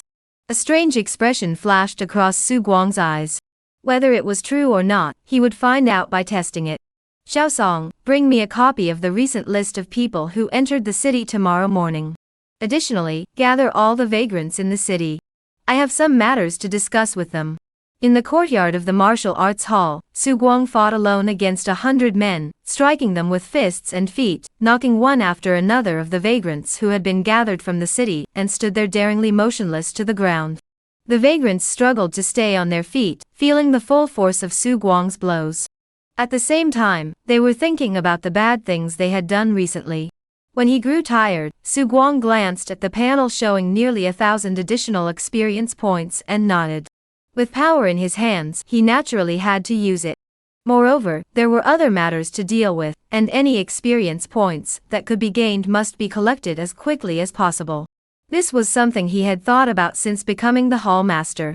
On ordinary days, he relied on the disciples in the hall to check in, and occasionally gathered all the city's thugs for a major harvest. Recruiting disciples could be done consistently every day, but gathering thugs required a pretext and couldn't be done too frequently, lest they lose their fighting spirit and waste everyone's effort. Behave yourselves from now on. Don't get involved in any more trouble. If word reaches our hall master, we won't even need him to intervene. We'll handle you ourselves. Han Song led several disciples to threaten the thugs. The thugs were all bruised and battered, but their heads bobbed like chicks pecking at grain, bowing and scraping. Once the thugs were sent away, Su Guang opened the panel. General experience, 5370. Before leaving the city, it's best to level up. Since there's no time to raise the elephant summoner profession level, I'll have to settle for. Su Guang looked at Fallen Dragon LV Yetling 300 and White Crane Cloud Ladder LV 889. He had originally planned to cultivate his martial arts skills on his own, but now it seemed he would have to level them up directly. The Zhui Long Bao could only be upgraded by 1 level, and Su Guang didn't hesitate. As the interface flickered, Su Guang suddenly raised his head, a look of disbelief flashing in his eyes. Using all his vitality, he fired the most powerful arrow he could muster. This arrow could truly bring down a dragon. He didn't know how strong a 6th rank cultivator was, but he felt that this arrow could threaten General Wei, so a 6th rank cultivator wouldn't dare to take it lightly either. Su Guang wore a satisfied expression.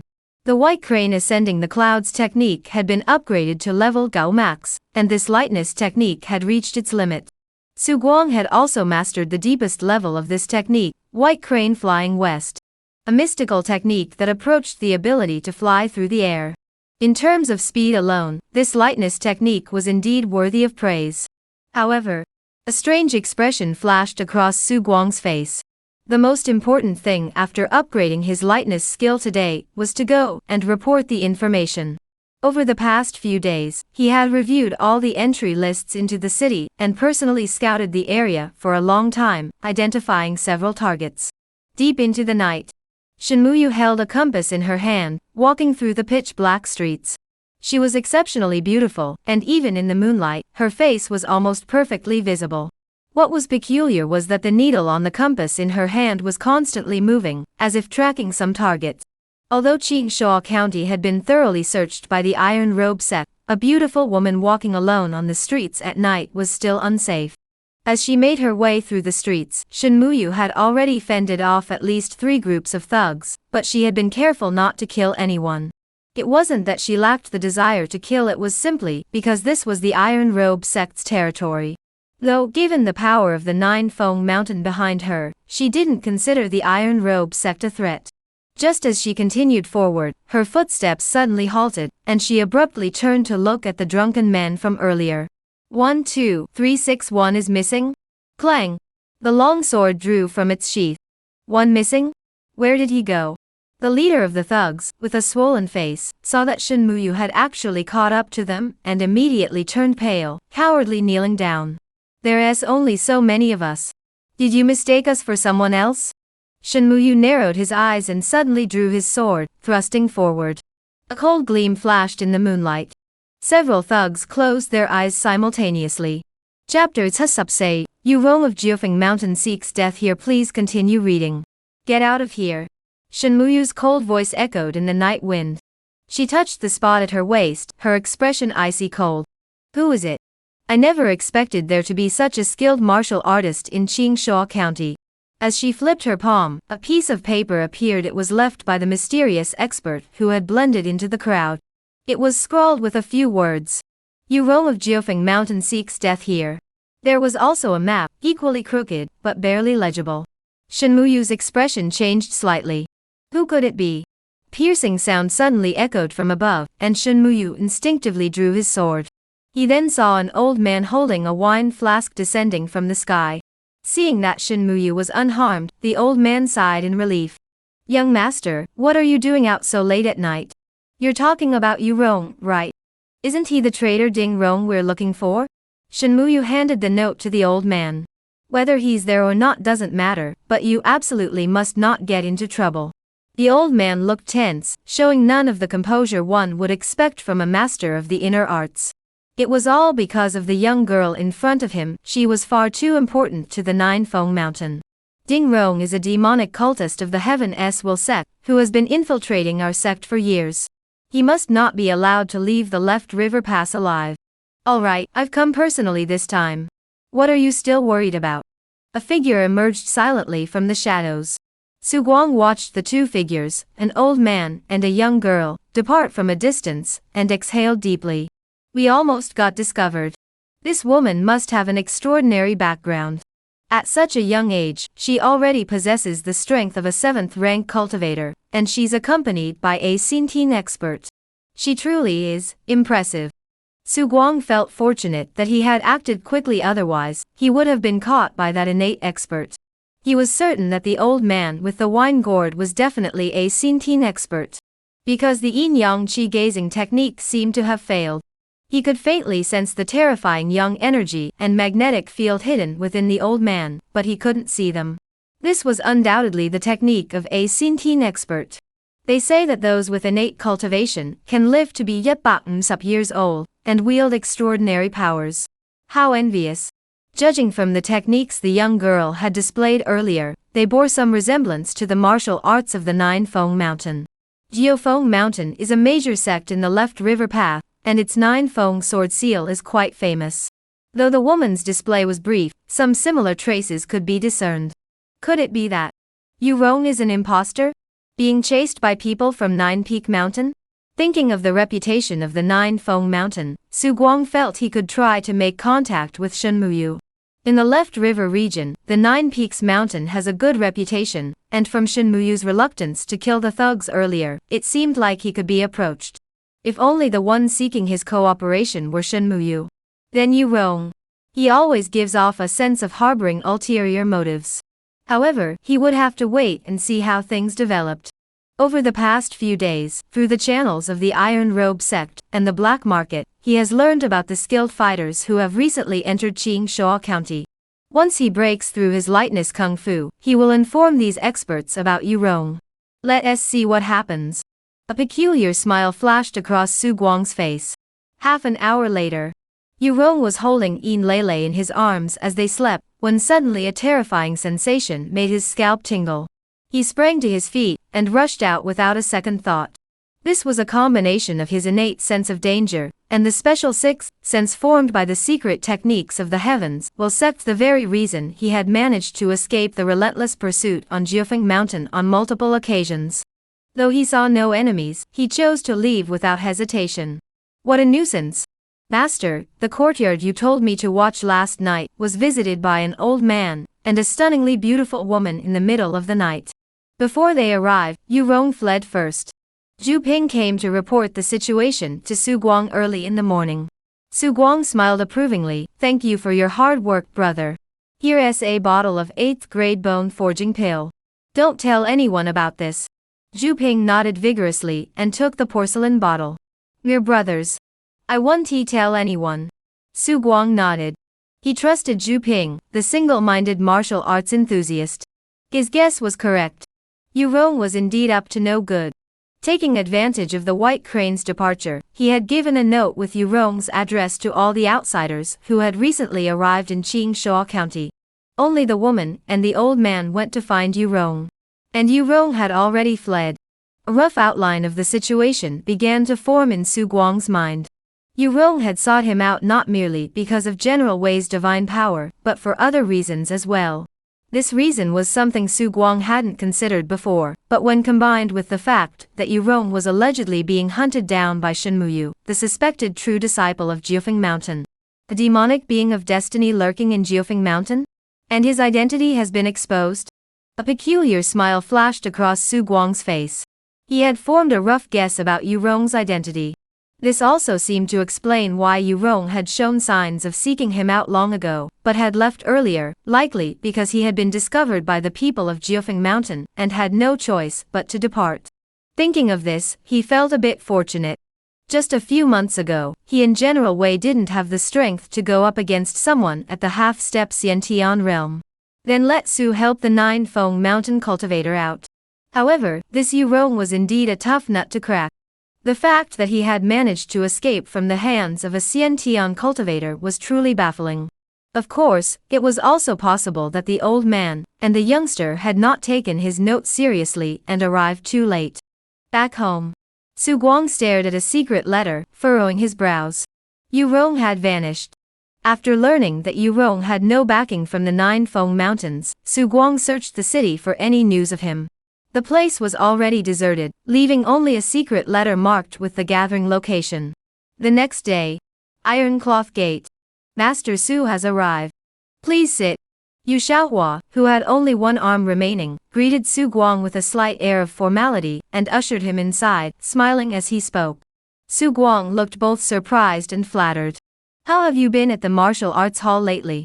Have you discovered any promising new recruits?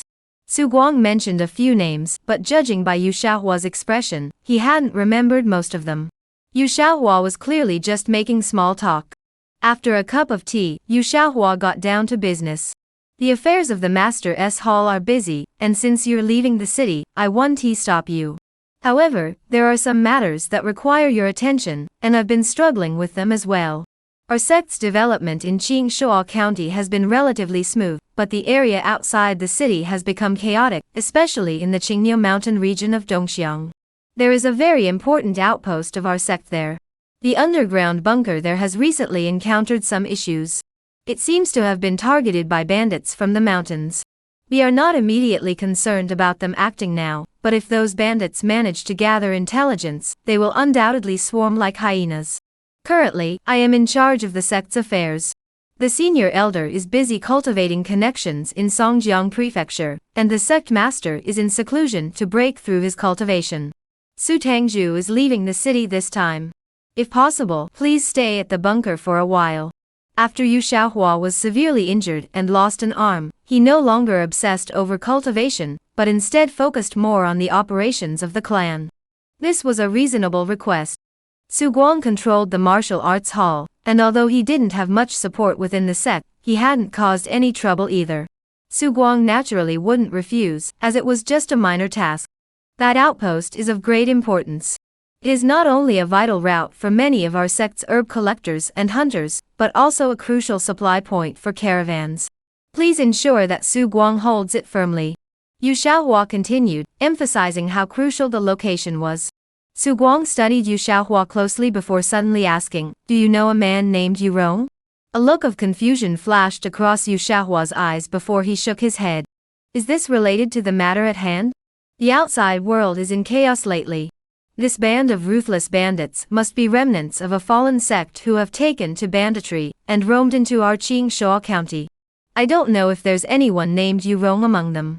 After a pause, Yu Xiaohua asked in an odd tone, "This Yu Rong, is he your benefactor, Su Huifa?"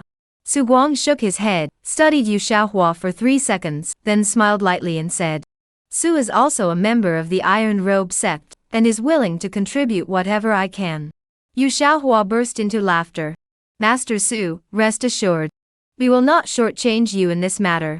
Though the base is in the mountains, there are many precious herbs planted by our ancestors in that area, as well as abundant food supplies. General Wei will certainly appreciate it." Chapter 2. Entering the mountains. Please continue reading. 2 more days passed. Su Guang wore the golden silk armor Su Yan had given him underneath, with a purple-black robe, and a short purple-red cloak over it. He held the 1,000-forged longsword crafted by Wu Fengqian's husband, Xiong Kuei. With his naturally rugged appearance, sitting atop General Wei's horse, he truly exuded the aura of a fierce warrior from the military. Besides him, there were several disciples led by Zhu Ping from the martial arts hall, and a few disciples guarding the scripture hall. Behind them was a long procession of dozens of people, mostly craftsmen like bricklayers and laborers carrying goods along the way. General Wei led the way. Given his fame in Qingshua County, it could be said that he had attracted countless glances along the way. It seemed to enjoy the attention. The rumbling sound of wooden wheels echoed from behind. Su Guang took out a map from his robe and studied the surrounding area, paying close attention to the places marked with triangles. Those areas were all controlled by bandits and highwaymen, most of whom were not very powerful and only dared to ambush small caravans. However, there were a few bandit camps that even the Iron Robe sect feared. "It's been ages since I last left the city," a disciple remarked beside him. "The area outside the city is quite chaotic lately. Let's stay close to Su Hall Master to avoid ambushes." "Ambush? Where do you think General Wei is? What fool would dare to lay a hand on General Wei?" Su Guang didn't pay attention to their discussion, instead observing the surroundings. He had left the city once in the spring, when there were still many farmers working in the fields. But now, vast stretches of farmland were littered with horse hoof prints, with only a few scattered farmers still working in the fields. However, it was already August, and it was too late to plant crops. The three-family war was not confined to the city, its impact extended far beyond its walls. Thinking of this, Su Guang sighed. The only good news was that this summer had been rainy, and the fields that had not been destroyed were growing well. Jinshan Temple is a temple located on Qingniu Mountain, not particularly grand, and has been abandoned for many years. Later, due to its excellent geographical location, which allowed it to monitor both the wildlife in the mountains and the mountain paths, it was chosen by the elders of the Iron Robe sect, who continuously expanded and fortified it, eventually transforming it into a structure resembling a bunker. Its name was changed to Jinshan Fortress. The guardian of Jinshan Fortress was a middle-aged elder whom Su Guang had never seen before, around 40 years old, with chaotic fluctuations in his vital energy. This was not due to injury, but rather because he had recently broken through a cultivation realm, and his cultivation was still unstable. The Iron Robe sect had emerged victorious in a major battle, reaping unimaginable benefits. Those entrusted with such important tasks by Iron Madman were clearly his true confidants. With access to resources, they were naturally willing to support his breakthrough. But was Su Tangzhu present? Su Guang leaped down from General Wei's back, clasping his hands together. "Senior Lu Zhao." Lu Zhao nodded, gave Su Guang a smile, then immediately fixed his gaze on General Wei, looking highly satisfied. He had been under immense pressure lately. A group of bandits of unknown origin had set their sights on this fortress. Several days ago, some of them had attempted to infiltrate the mountain, but fortunately, they were always on high alert and had never let their guard down. Among them was a 7th-rank expert whose true strength was unknown, which worried him greatly. Now that General Wei had arrived, he could finally breathe a sigh of relief. Su Guang showed no unusual attitude toward him, but he examined the bunker behind him with interest. This bunker must hold significant resources from the Iron Cloth Sect. Deep into the night, Su Guang sat in the room, staring intently at the celestial scroll in his palm. He had not ceased his research into the celestial scroll during this time. It possessed the power to channel troops, and when activated, weapons gained an additional strange power that could annihilate vital energy. Additionally, it could sever the yin energy in the air. It was a rather remarkable ability. The matter of Yu Rong being a demonic practitioner of the heavens, Sect had been largely confirmed. Did he know about this celestial scroll? He pondered silently in his mind, wondering how he could extract all the information about the celestial scroll from Yu Rong. Or, how to both gain access to the disciples of Jiufeng Mountain, while also capturing Yu Rong, and using the truth-revealing technique to extract everything he knows. The bunker was not very tall, with the highest point reaching only about 10 meters. At the top was a small open-air platform. 2 people stood there. One was naturally the first in command of the bunker, Lu Zhao, and the other was Tai Kuang. Tai Kuang stared at the courtyard where Su Guang was staying, his eyes narrowed as if deep in thought. What secret do you have? Su Guang rarely suggested leaving the city, and Tai Kuang was curious to know why Su Guang would suddenly want to go out. Su Guang was unaware that Tai Kuang had also arrived at the bunker. He was only thinking about the stunningly beautiful woman he had seen that day, Shen Muyu. Judging by Yu Rong's appearance, he seemed unharmed, and Su Guang had no idea how he had managed to escape from Xian Tian's grasp. However, it didn't matter. He believed that with the clues he had left behind, the 2 of them would definitely catch up. Su Guang rode on the back of General Wei, his face bearing a hint of strangeness. Now the waters are thoroughly muddied. Even if Yu Rong has a Xintian master backing him, I need not worry too much. Thinking back to what had happened earlier, a playful expression appeared on Su Guang's face. Soon, they arrived at the gathering point Yu Rong had mentioned. Yu Rong scrutinized General Wei from head to toe, paying little attention to Su Guang. Indeed, it was a rare demon beast capable of absorbing dragon blood, truly extraordinary. Unfortunately, he had followed Su Guang. Such demonic beasts, the more powerful the individual, the less likely they are to betray their master once tamed. He had no intention of letting Su Guang go. This massive beast would have to be killed afterward. Su Tangju is indeed a man of his word, though you arrived a bit late. General Wei was delayed on the way due to eating. Yu Rong smiled kindly, then gestured with his hands. Su Hall Master, please. If you don't trust me, do you not trust the reputation of the Nine Feng Mountain? The impostor was still putting on a show. Su Guang didn't say much, only instructing General Wei to keep an eye on the surroundings. He then followed Yu Rong toward a distant mountain peak. In the mountains, the old man with the wine flask looked down at the huge pile of dung on the ground with disgust. It must be said that General Wei ate a lot, and each time he went, he produced a lot as well. Shen Muyu didn't show any particular disgust, but he looked at the footprints on the ground and thought about some things. They had come up the mountain because the inn where they were staying had left a note saying that Yu Rong would appear in the mountains. The handwriting was the same as the previous note. Shen Muyu found this intriguing. Just then, the old man with the wine flask suddenly leaped into the air, leaving a momentary afterimage in his place. When he reappeared, he was already on a tree in the distance. Tai Kuang stared at the old man who had suddenly appeared before him, feeling his throat tighten. Elder. Elder. The old man with the wine flask calmly pulled the flask from his waist, took a sip, and said, "You're quite bold to dare follow an old man like me. Senior, please forgive me. I am Tai Kuang of the Tie Sect. I did not intend to follow you, it was merely a coincidence. Please forgive me." The old man with the wine flask sneered, suddenly stepping forward and grabbing Iron Madman's wrist with one hand. Iron Madness tried to resist, but before he could fully raise his arms, a golden energy surge erupted from the old man's body, resembling a giant serpent, completely suppressing all his resistance. "Behave yourself. I will ensure your safety." As he touched several points on Tai Kuang's body, the young man felt his qi and blood stagnate, his body as heavy as mercury, completely losing the previous sense of control over his limbs. First, innate. Chapter 16, One Arrow Down the Dragon. 17 words, please keep reading. Little fish, did this person give you the clue? Shenmuyu heard the voice, walked over, and examined Tai Kwang closely before shaking his head. It's not him. The old man with the wine flask heard this and slapped Tai Kwang on the forehead. Tai Kwang's eyes bulged with rage, but he could only watch helplessly as the palm print landed on his forehead. His eyes rolled back and he fainted. Shenmuyu frowned. Master. Don't worry, I didn't kill him. But let me tell you this, while compassion is commendable in the martial arts world, it must not be excessive. There are times when one must kill without hesitation. If I hadn't been here today, this man's strength would have been enough to ruin your plans.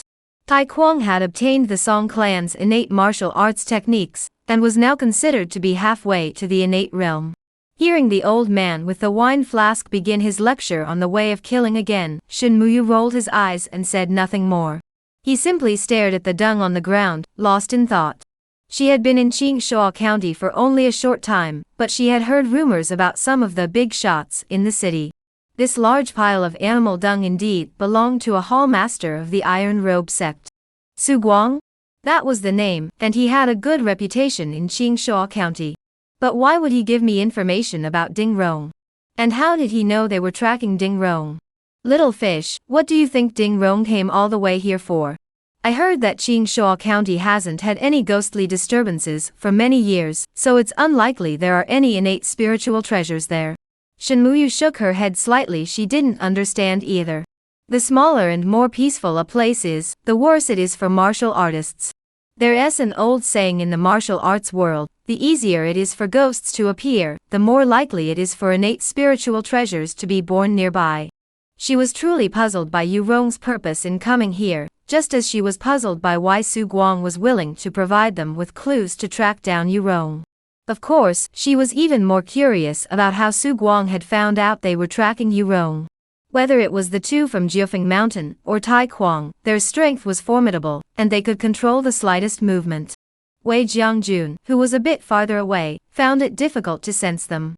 In the mountains, the colossal beast uprooted small trees one after another, like a bulldozer crushing everything in its path. After knocking down a large tree, its long trunk swept across the branches, sweeping away all the tender shoots on the smaller trees. Su Guang's lips twitched. An image involuntarily flashed through his mind. Hundreds of massive beasts in the Kunlun Mountains, like bulldozers, uprooted trees from the mountains and devoured them. How brutal. Along the way, Yu Rong and Su Guang didn't exchange many words, simply focusing on leading the way ahead. Su Guang narrowed his eyes, his hand unconsciously resting on the silver-white snow dragon bow. At this distance, he was confident he could use the dragon-slaying arrow technique to kill Yu Rong on the spot. Once he knew the location, he would give it a try. Deep within the mountains, in a mist-shrouded, rugged gorge. Above the gorge, colorful birds soared and danced in the sky. As he entered the gorge, General Wei grew visibly restless. Through their mental link, Su Guang knew this was the place where the dragon bloodstone was hidden. He was certain of it. With this coordinate, this journey would not be in vain.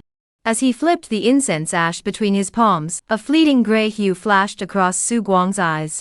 In the world of yin-yang divination, everything before his eyes had completely changed. There was nothing unusual, and even the yin energy here was slightly heavier than that of the surrounding mountains and forests, but it was still far from the level required to give birth to malevolent spirits. Is the divine object concealing itself? The thought flashed through Su Guang's mind. General Wei continued forward. Its massive form disliked mountain paths, but the allure of dragon blood kept drawing it on. Su Guang felt that the General of Might at this moment was like a donkey, with a carrot hanging in front of it. Snap! General Wei sensed Su Guang's sly smile. Though it couldn't speak, it wasn't stupid. It tapped Su Guang's arm with its long nose. All right, I won't laugh anymore. Stop fooling around. You don't want to lose your dragon blood, do you? The ground in the canyon was slightly different in color from the ground outside. Outside, the ground was black soil covered with grass, shrubs, or other vine-like plants, with occasional exposed rock layers and tree roots protruding from the surface. However, upon entering the canyon, everything changed. The soil here is grayish-white, with what seem to be tiny grayish-white particles mixed in, and it carries a damp, earthy scent. Walking on it leaves easy to see footprints and traces. General Wei stepped down, leaving a footprint over 30 centimeters deep. After walking several hundred meters further, Yu Rong stopped in front of him. Su Tangju, it's there. The large beast is yours. Su Guang looked over, and his expression changed instantly. In the depths of the distant valley lay a flat area resembling a terrace. At the edge of the flat ground stood a massive purple-red boulder. In areas where the soil had eroded away, faintly visible were milky white edges, and within them, blood-red substances flowed like clouds. Dragon Blood Stone. General Wei also grew excited, his desire unprecedented. It was the treasure that could transform its bloodline. Yu Rong landed lightly, and a claw shot out from his hand, embedding itself in the distant rock wall. His entire body seemed to float in mid-air, suspended above the ground. Su Hall Master, this meteorite is yours, but please honor our agreement, and move it aside.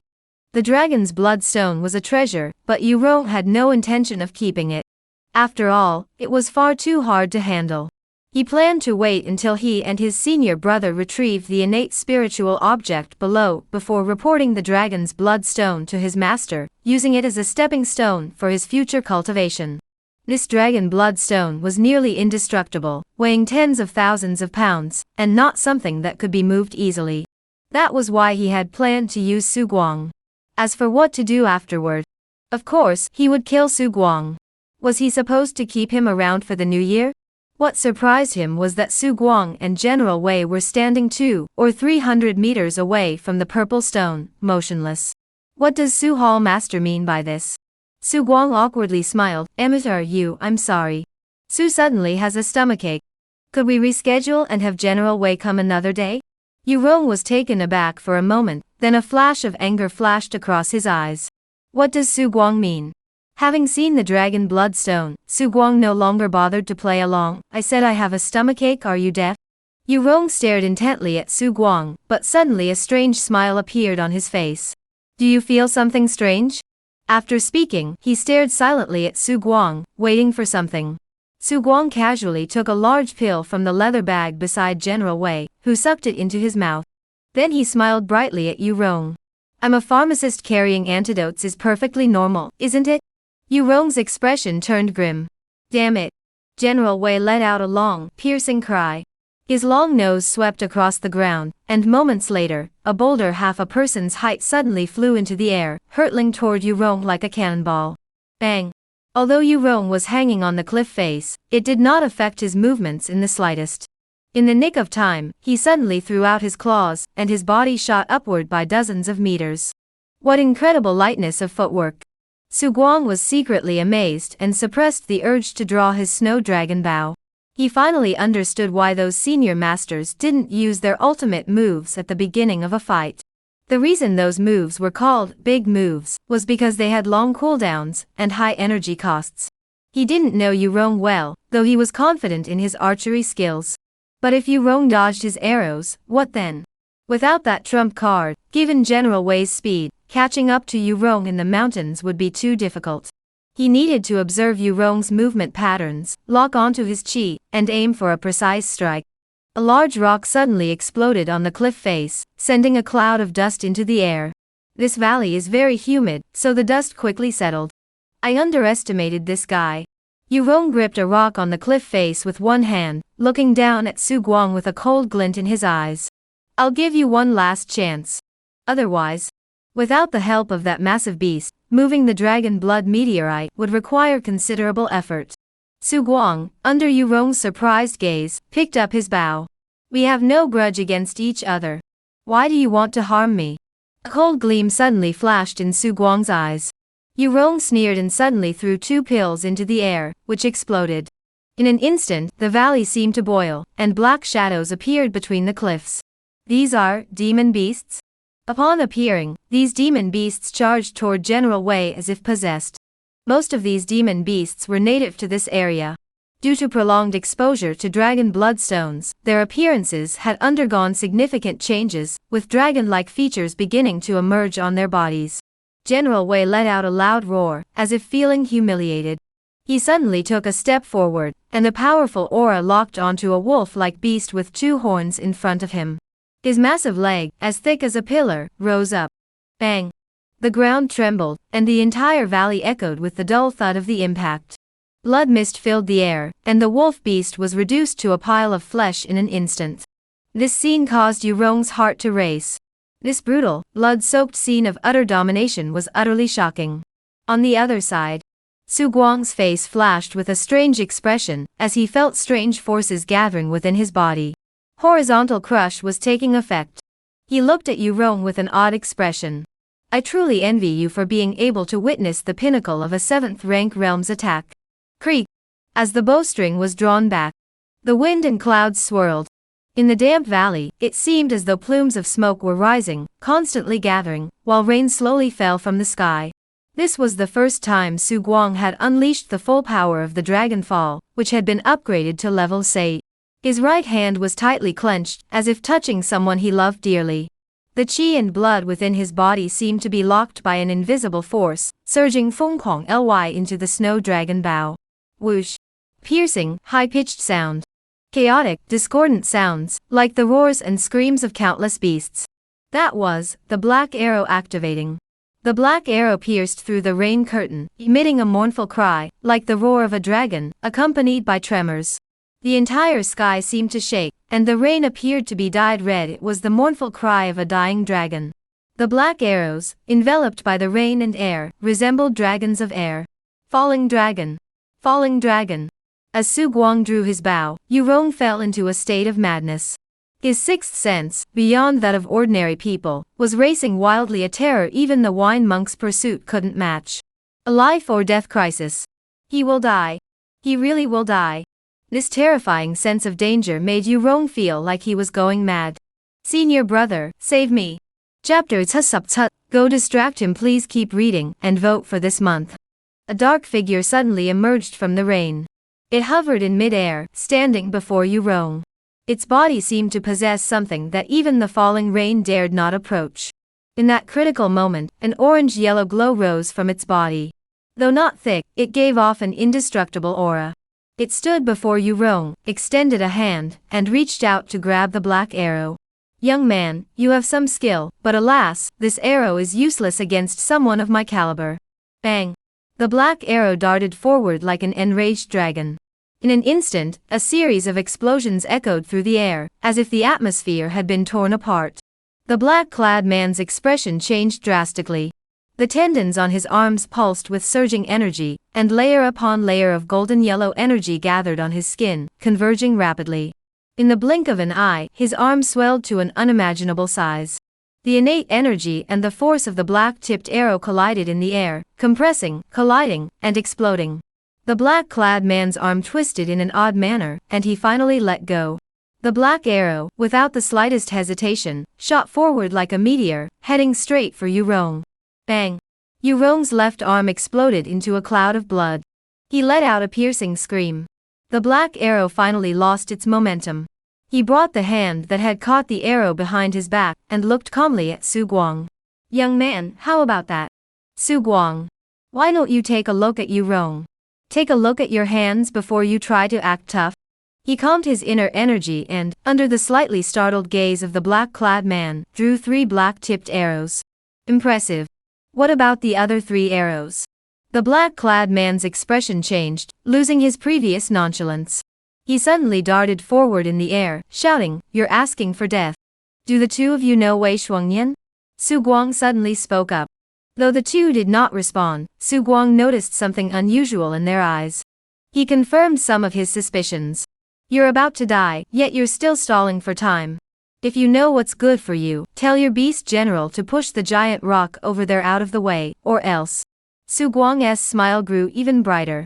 Amateur, do you know why you were chased by the people of Jiufeng Mountain? It's you? Yurong's expression changed instantly. This single test confirmed to Su Guang that Shen Muyu and the Wine Monk were the true members of the Nine Feng Mountain Sect. Thinking of the clues he had left behind, he no longer felt rushed. Didn't you just say you were from Jiufeng Mountain? Su is merely trying to help your fellow disciples reunite. Junior brother, don't waste your breath. Attack him and kill him quickly. Su Guang's expression changed slightly. One was a half-step Xintian, the other a Xintian. An unprecedentedly formidable enemy.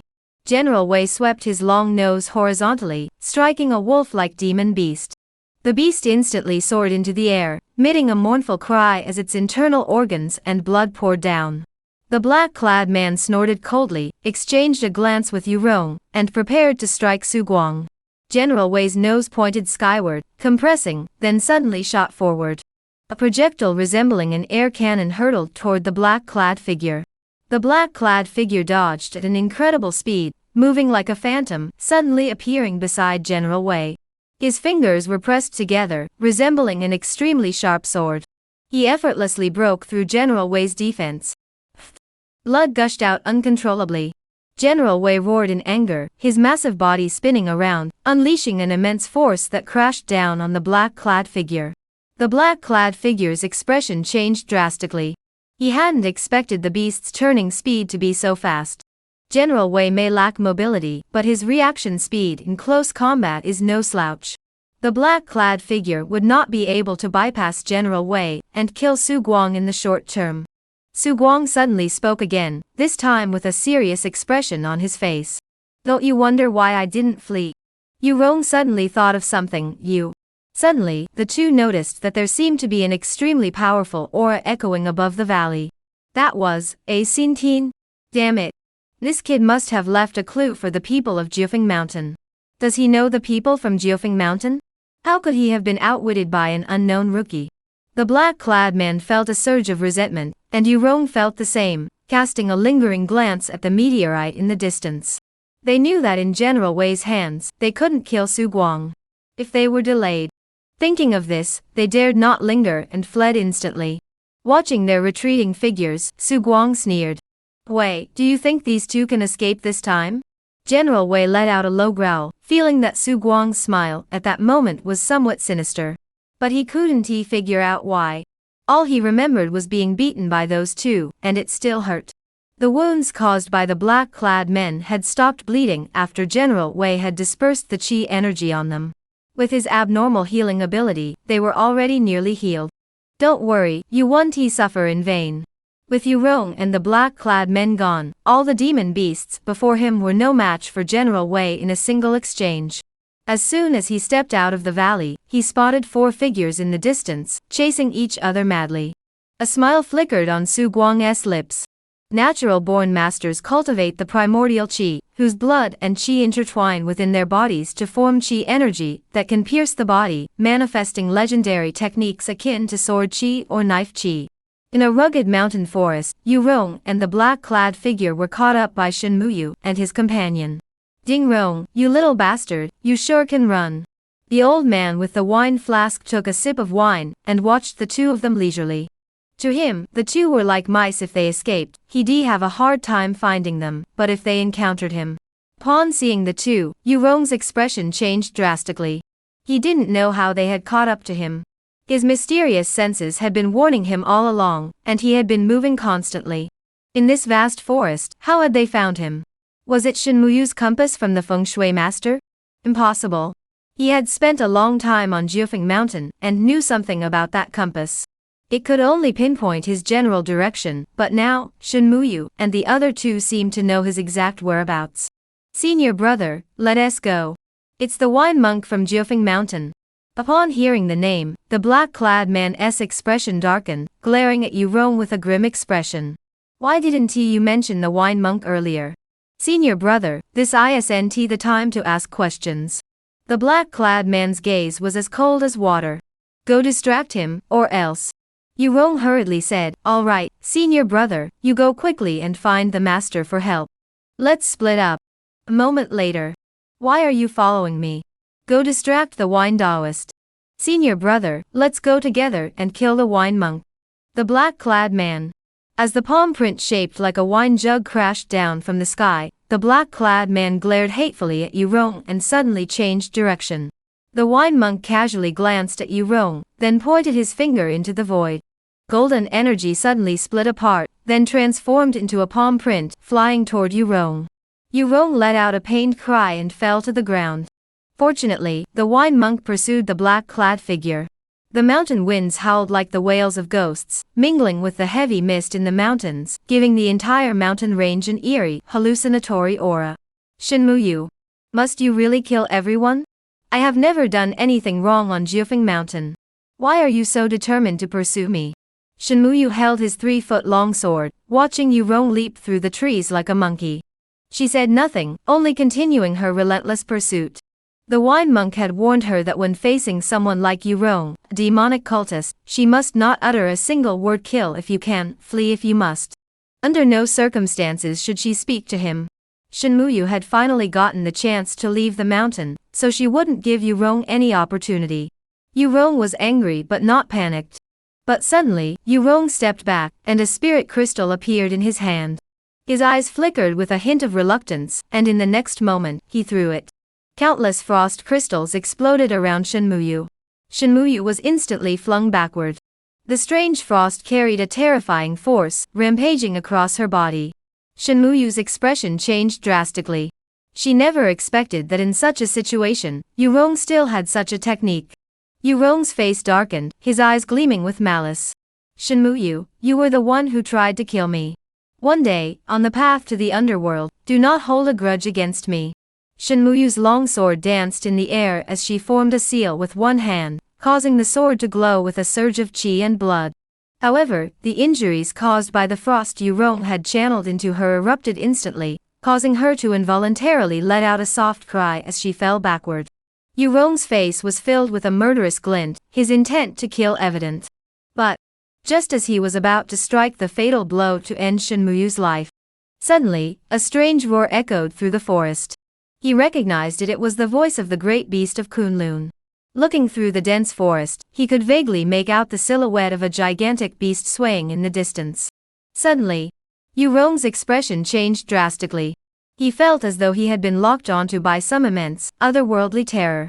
That was the overwhelming killing intent woven from the very fabric of heaven and earth. He was going to die.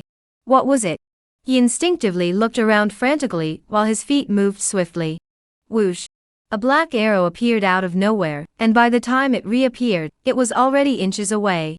The arrow, carrying the mist from the mountains, condensed into the shape of a dragon in the air. One arrow. Dragon Slayer. Su Guang.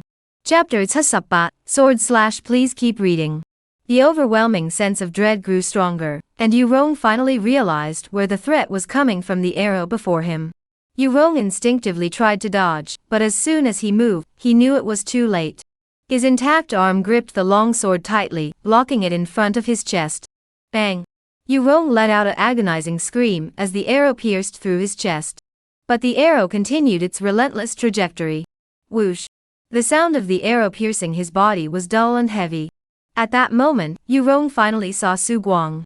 Yu Rong's eyes bulged with fury, and his teeth clenched so tightly they ground together.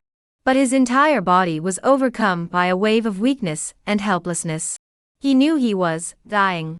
Without hesitation, Yu Rong turned around, dragging his severed arm and severely wounded body, and fled Fenghuang Ly into the distance.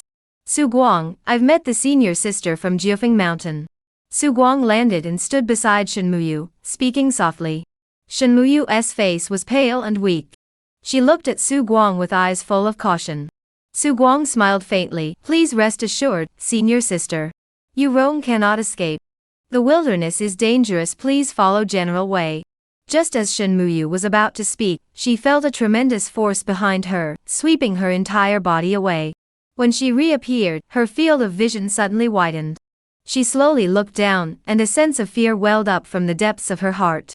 This was Su Guang's tamed Kunlun beast. She had only been in Qingshuo County for a short time, and had only heard rumors about the great beasts, but this was her first encounter. It was so awe-inspiring. A fleeting expression crossed her eyes, as if she were suppressing excitement.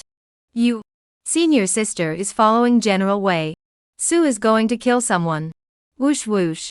The trees before her eyes were rushing backward at an incredible speed. Damn it, damn it. Yu Rong's face was pale as he fled through the forest at top speed. First, Su Guang had severed one of his arms, and then he had been struck by the wine monk's palm, causing his blood and chi to nearly stagnate within his body. His abdomen felt as though a long sword was constantly piercing through it. That was the wine monk's yang gold chi. That was why he was being relentlessly pursued by Shinmuyu. If he were unharmed, he would not fear Shenmue. But now, he wondered how his senior brother was faring.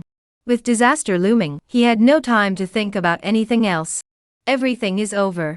This Jingshuo County is clearly a remote and backward place, yet it is filled with strange and mysterious events. He had been hiding in the eastern part of Zhuchuan Road, and had never been caught by the wine-drinking monk, but he never expected to be pursued so relentlessly here. A face flashed through his mind. It was Su Guang. Damn it. If I don't die today, I will skin him alive, tear out his bones, and tear his body into 1,000 pieces. Yu Rong's eyes turned blood red, filled with hatred, resentment, and anger. He knew he had to escape. If his senior disciple was killed by the drunken monk, he would be next. Thinking of the palm strike the drunken Taoist had just unleashed, fear flashed in his eyes. The next moment, a powerful gust of wind swept toward him. Su Guang, holding a long sword, appeared in the same spot. Yu Rong's eyes were icy cold as he struggled to hold on to his last breath, fighting like a cornered beast. He was about to die, but before he did, he would kill Su Guang. I never expected you to be hiding so deeply. Su Guang narrowed his eyes, marveling inwardly at the remarkable vitality of a 7th-rank martial artist. The azure blue sword sheathed itself, slicing through the air with a blue glow. Yu Rong's arms were nearly severed, but he raised his right leg, and his blood-soaked robe fluttered in the wind. Su Guang's sword danced like a dragon, its movements swift and powerful. He had little time left, and his goal was not to kill Yu Rong, but to extract as much information as possible from him, such as the Celestial Scroll, the Jade Cicada Robe, and the innate spiritual treasures beneath the meteorite. These were the true treasures. Yu Rong swallowed the blood surging in his mouth, his body trembling. The wounds pierced by arrows were forced back by his will. Watching Su Guang's sword techniques, he finally realized how terrifying Su Guang's hidden strength truly was. Such skill in concealment, this was a prodigy who should have been born into the holy sect. But at that moment, he only wanted to kill Su Guang, even if it meant dying together. In this state, he summoned all his strength, disregarding his multiple injuries, and charged Fenghuang Ly toward Su Guang. The long sword danced like a dragon, and Yu Rong gave it his all to block Su Guang's sword. But a strange serpentine cry echoed through the air. It seemed as though a silver snake was slithering past. The dragon was fierce, and the snake was perilous. The snake hid behind the dragon, and even a master like Yu Rong could not dodge the snake's sword's deadly intent. Yu Rong's only remaining arm fell to the ground. Ah! Damn it, damn it, damn it. He stared in disbelief at Su Guang's left and right hands, which held a brilliant blue sword and a soft sword. What kind of sword technique is this? Dragon and snake split light. Su Guang said with a smile, taking advantage of his weakness and momentary distraction. He suddenly grabbed Yu Rong's throat. In the blink of an eye, the truth-revealing pill was shoved into his mouth. Having used the true essence pill multiple times before, he had refined it during his spare time. Given Yu Rong's current condition, it should take effect, right? Sure enough, within 3 breaths, saliva began to drip from Yu Rong's mouth. Do you know what a meteorite is? What is buried beneath it? It's dragon blood, the blood left behind by the dragon slain, by the founding emperor of the great Zhou dynasty 800 years ago. The dragon blood gave birth to a Xintian Langmut. What is the Jade Cicada Robe? It is the treasure of the Jade Cicada Elder, an indispensable artifact for cultivating the Jade Cicada shedding divine technique. The Jade Cicada Divine Transformation Technique is an extremely rare spiritual martial art that allows one to transform their divine soul using spiritual treasures. It also contains numerous mysterious techniques, greatly extending one's lifespan. It is even said that when mastered to its depths, the technique can grant control over life and death, reversing aging, making it a divine art coveted by all in the martial arts world. Su Guang asked each question in turn, and Yu Rong answered them all. One final question: what exactly is the Heavenly Scroll? What does the term "Yu" refer to? The Heavenly Scroll is a precious artifact used by the great Zhou dynasty to suppress the world. It can control mountains, rivers, and demons. Those who hold the Heavenly Scroll can absorb the primordial energy of the heavens and earth, cultivate primordial treasures, and receive the protection of divine fortune from the heavens. They attain a destiny rank, and those above the main rank can enter the Heavenly Scroll Palace. Among those of the same rank, there are 3 levels of status: the main position, the regular position, and the residual position. The main rank and regular rank have opportunities for promotion. The remnant rank can fill the regular rank when there is a vacancy. Those who hold the heavenly edict can slay demons and evil spirits to earn celestial merits. Those with outstanding celestial merits will be blessed by heaven and earth. Su Guang nodded, finally gaining a clear understanding of the celestial register and the various treasures he had obtained from Wei Shuangnian. Especially the transformation of the celestial scroll. That day he finally understood its specific meaning. It referred to the 9 ranks of the celestial scroll, where the main rank is vacant, the regular rank can replace the main rank, and the remaining ranks can replace the regular rank. Slaying demons and evil spirits to obtain heavenly merit? Receiving divine blessings. Su Guang pondered this. So, the so-called borrowing troops was a form of divine blessing. Wei Shuangnian is truly a wealthy man, possessing so many treasures. How should one refine the celestial scroll? It requires the blood of the Zhou royal family. Su Guang's heart sank. Where is the Zhou royal family now? Have you hidden them away? I don't know. This was different from Su Guang's own situation. He hadn't used any blood from the great Zhou imperial family, only the methods of a feng shui master. Is there another way? The Taoist sect has other methods of refinement, but I don't know them. Su Guang sighed in relief. He had been worried that his method of refinement was incorrect and might cause trouble. Now it seemed that refining the celestial scroll was not the only option. What is the most precious thing you possess? Tell me about it. I practice the Yinan Chunyang Tianguan secret technique, which enhances my 6 senses and allows me to sense impending danger. Su Guang wanted to ask more, but Yu Rong suddenly began convulsing violently. He felt a pang of regret. There were still so many questions he hadn't asked, especially about the dosage of the medicine, which he hadn't quite mastered yet. Fortunately, he had already asked everything he wanted to know. Just as Su Guang thought Yu Rong was finished, Yu Rong's convulsing body suddenly stopped. His eyes rolled back, revealing the whites. It was as if he had been transformed into a different person in an instant. Who dares to kill my disciple? Bang! Su Guang slapped Yu Rong's head, shattering it. His heart raced. Damn it, is this the kind of trick a demon uses? Chapter Tsubgao Testing. It really is bizarre. Warrior's log, ambush. Warrior experience Gaya Nleng. Who said this was a sneak attack? Su Guang glanced at the log panel in silence.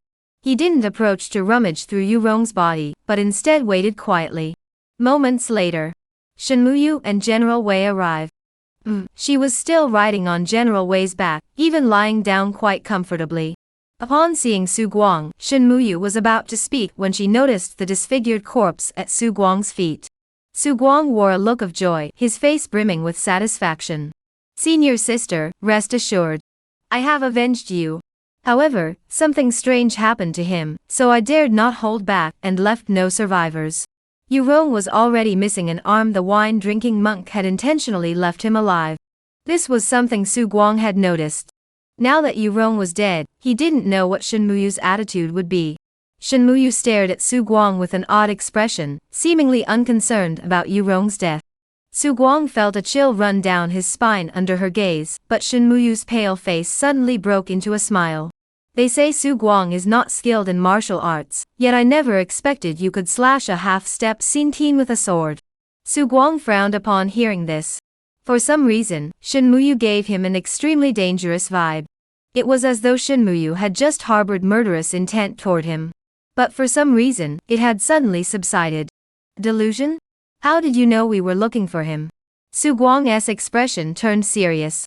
He explained how he had deduced the matter from some suspicious details about Yu Rong, and how he had tested him using Dragon's blood. He had no intention of opposing the Nine Feng Mountain. He would tell them everything he could. You risked your life for this beast? Su Guang nodded honestly. Shenmuyu remained silent, lost in thought. This was her first time venturing into the martial arts world, and her senior disciple had warned her about the treacherous nature of people. Someone like Su Guang was indeed rare. As expected, the black-clad man had been killed by the wine Taoist. As a Xintian expert, he had cultivated his innate energy to strengthen his great dragon, forging extraordinary physical foundations. Even among those of the same realm, there was still a gap. The wine-drinking monk was undoubtedly far superior in strength. This also relieved Su Guang, as he no longer had to worry about killing Wei Shuangnian, attracting Yurong, killing Yurong, and then being targeted by the black-clad man, a cliché plot. However, the old monster who could possess Yurong still gave him cause for caution. In the mountain cave, Shenmuyu and the wine-drinking Daoist sat facing each other, with a pile of items laid out before them. Yurong had quite a few valuable items on him. Did Su Guang really not covet any of them? He handed all of this over to you to dispose of? Su Guang had given these items to the two of them merely to demonstrate his lack of interest in the Nine Feng Mountain inheritance. The inheritance Yurong obtained was not the insignificant, long-extinct White Crane Sect cultivation technique from Wei Shuangnian. This was the legacy of a powerful sect at its peak, spanning several provinces of the Left River region. Even if he obtained it, he might not dare to cultivate it. Shenmuyu glanced at the ground. He's smart and has a good reputation. He paused for a moment before adding, that great beast isn't bad either, but its name is ugly.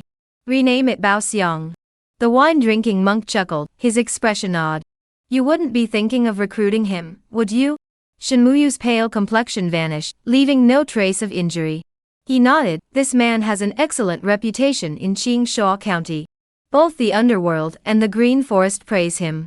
When he saved me, he even let me ride the great beast.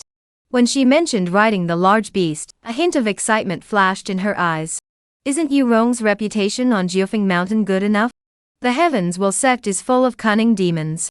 Who knows if they intentionally abandoned Yurong and pushed this Su Guang forward. Exposing Yurong and using someone to serve as a token of loyalty to infiltrate Jiufeng Mountain again. The Heavens Will Sect has done such things before. The old man's words caused Shenmuyu's expression to change. Master, you had me pretend to be injured just to see whose side he is on, right? He killed Yurong and was marked by the Heavens Will Sect's high priest. From the markings, it's Longtang behind Yurong. He shouldn't be part of the Heavens Will Sect. The life eye was a divine blessing bestowed upon Shenmuyu. The ability to see a person's destiny was a highly unusual power. She was able to track Yurong using a feng shui compass, and to some extent, she also utilized the fate eye, as she had memorized Yurong's fate pattern. Upon hearing Shenmuyu's words, the wine-drinking monk smiled and said, I thought you'd be naive and trust others blindly on your first outing in the martial arts world. In your eyes, am I really that stupid? Actually, when Su Guang handed the note to Shenmuyu, the wine-drinking monk had intended to kill Su Guang. After all, even if the information was true, Su Guang was still using the Nine Feng Mountain. Such a person, if the wine-drinking monk were alone, Su Guang would have no chance of survival. He believed in the principle of better to kill the guilty than let the innocent go. It was Shenmuyu who gave Su Guang a chance to see what he would do given Shenmuyu's severe injuries. Now it seems that Su Guang isn't so bad after all, at least he won't die. Shenmuyu remained calm and continued, the sword energy that person gave me this year, I haven't used it yet. I was planning to follow Yurong to find his master, and give him something to do. The wine-drinking monk's lips twitched. Sword energy bestowed by a third-rank expert. Only someone like you would dare to use it so casually. But since that's your father, if you use his sword energy, he'll have to come running to replenish it for you. How many people in the entire world have such treatment? If Su Guang really has ill intentions, that would be interesting. Dying under the sword energy of a third-rank expert would be an honor for him. To be honest, the wine-drinking monk was actually a bit excited. It had been ages since he last saw Shenmuyu set off fireworks. You rarely speak up.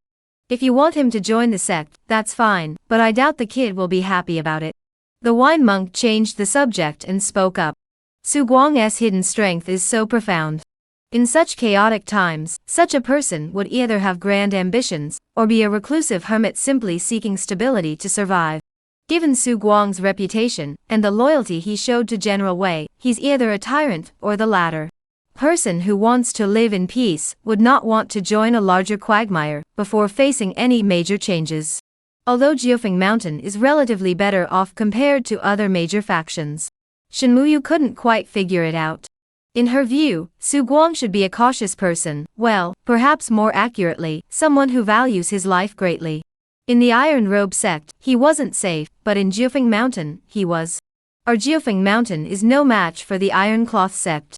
That iron madman has a narrow-minded temperament and even followed him. Why wouldn't he want to join our Dueling Mountain? The wine-drinking monk thought for a moment. You can try. This man is indeed a promising recruit. He was marked by Chongtang's chi, so he will definitely come. The wine-drinking monk suddenly realized, that's what you had in mind. Shinmuyu smiled. I'm quite interested in riding that great beast. The wine-drinking monk relaxed. Little fish may have a kind heart, but he's also cunning. Little fish, you should smile more. Shinmuyu immediately stopped smiling. From childhood to adulthood, she had rarely smiled. The wine-drinking monk saw this and sighed inwardly. He couldn't help but think of Shinmuyu's father. The strongest genius in 300 years of Dueling Mountain. No one knew what had happened to him. After fighting against the barbarian tribes, he had abandoned his cultivation and become a monk. He later sent the newly born Shinmuyu back to Dueling Mountain.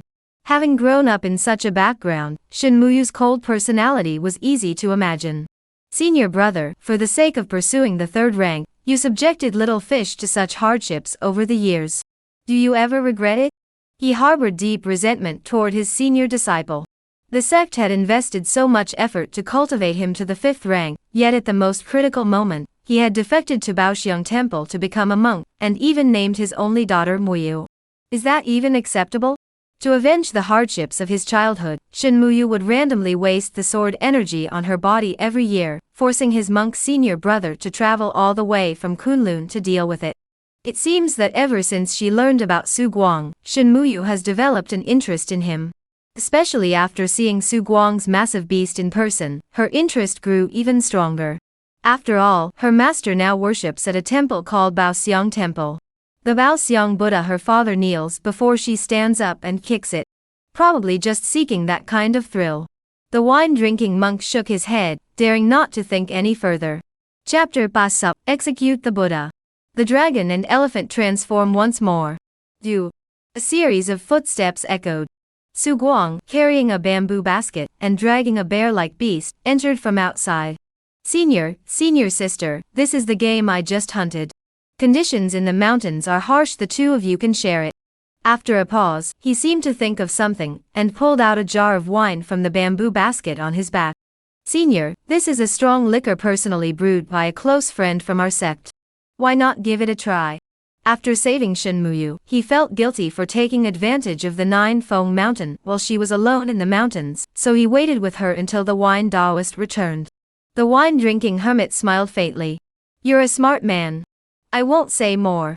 This time, you truly saved us. The things Yu Rong and Tang Qiong were planning to do are all yours. Additionally, the wine master tossed a token, on which was roughly drawn a jar of wine. The artwork was on par with Su Guang's. This is my token from Dueling Mountain. If you ever need help in the future, you can come to Dueling Mountain for assistance. Of course, if you're dead, then forget it. Su Guang didn't care and happily accepted the token. When the wine-drinking monk mentioned the items Yu Rong had promised him, he realized that the black-clad man was a coward who had revealed everything to the wine-drinking monk. He also learned the black-clad man's name, Tang Qiong. Fortunately, the wine-drinking monk was very magnanimous, and did not intend to swallow the dragon blood meteorite, or the primordial meteorite hidden beneath it. Dueling Mountain truly lived up to its reputation. As a renowned orthodox sect, they acted with such magnanimity. Su Guang also knew that this was all thanks to saving Shinmuyu. At that moment, he was still feeling like a hero for saving the damsel in distress, unaware that he had already narrowly escaped death. He still didn't fully understand the ways of these major sects. However, neither the wine-drinking hermit nor Shinmuyu would mention their test of him. This was something Su Guang would have to figure out on his own in the future. Perhaps it was because he had drunk Su Guang's wine. The wine monk spoke again. Su Guang, the factions in Songjiang Prefecture are growing restless. The future won't be stable. Make your plans early.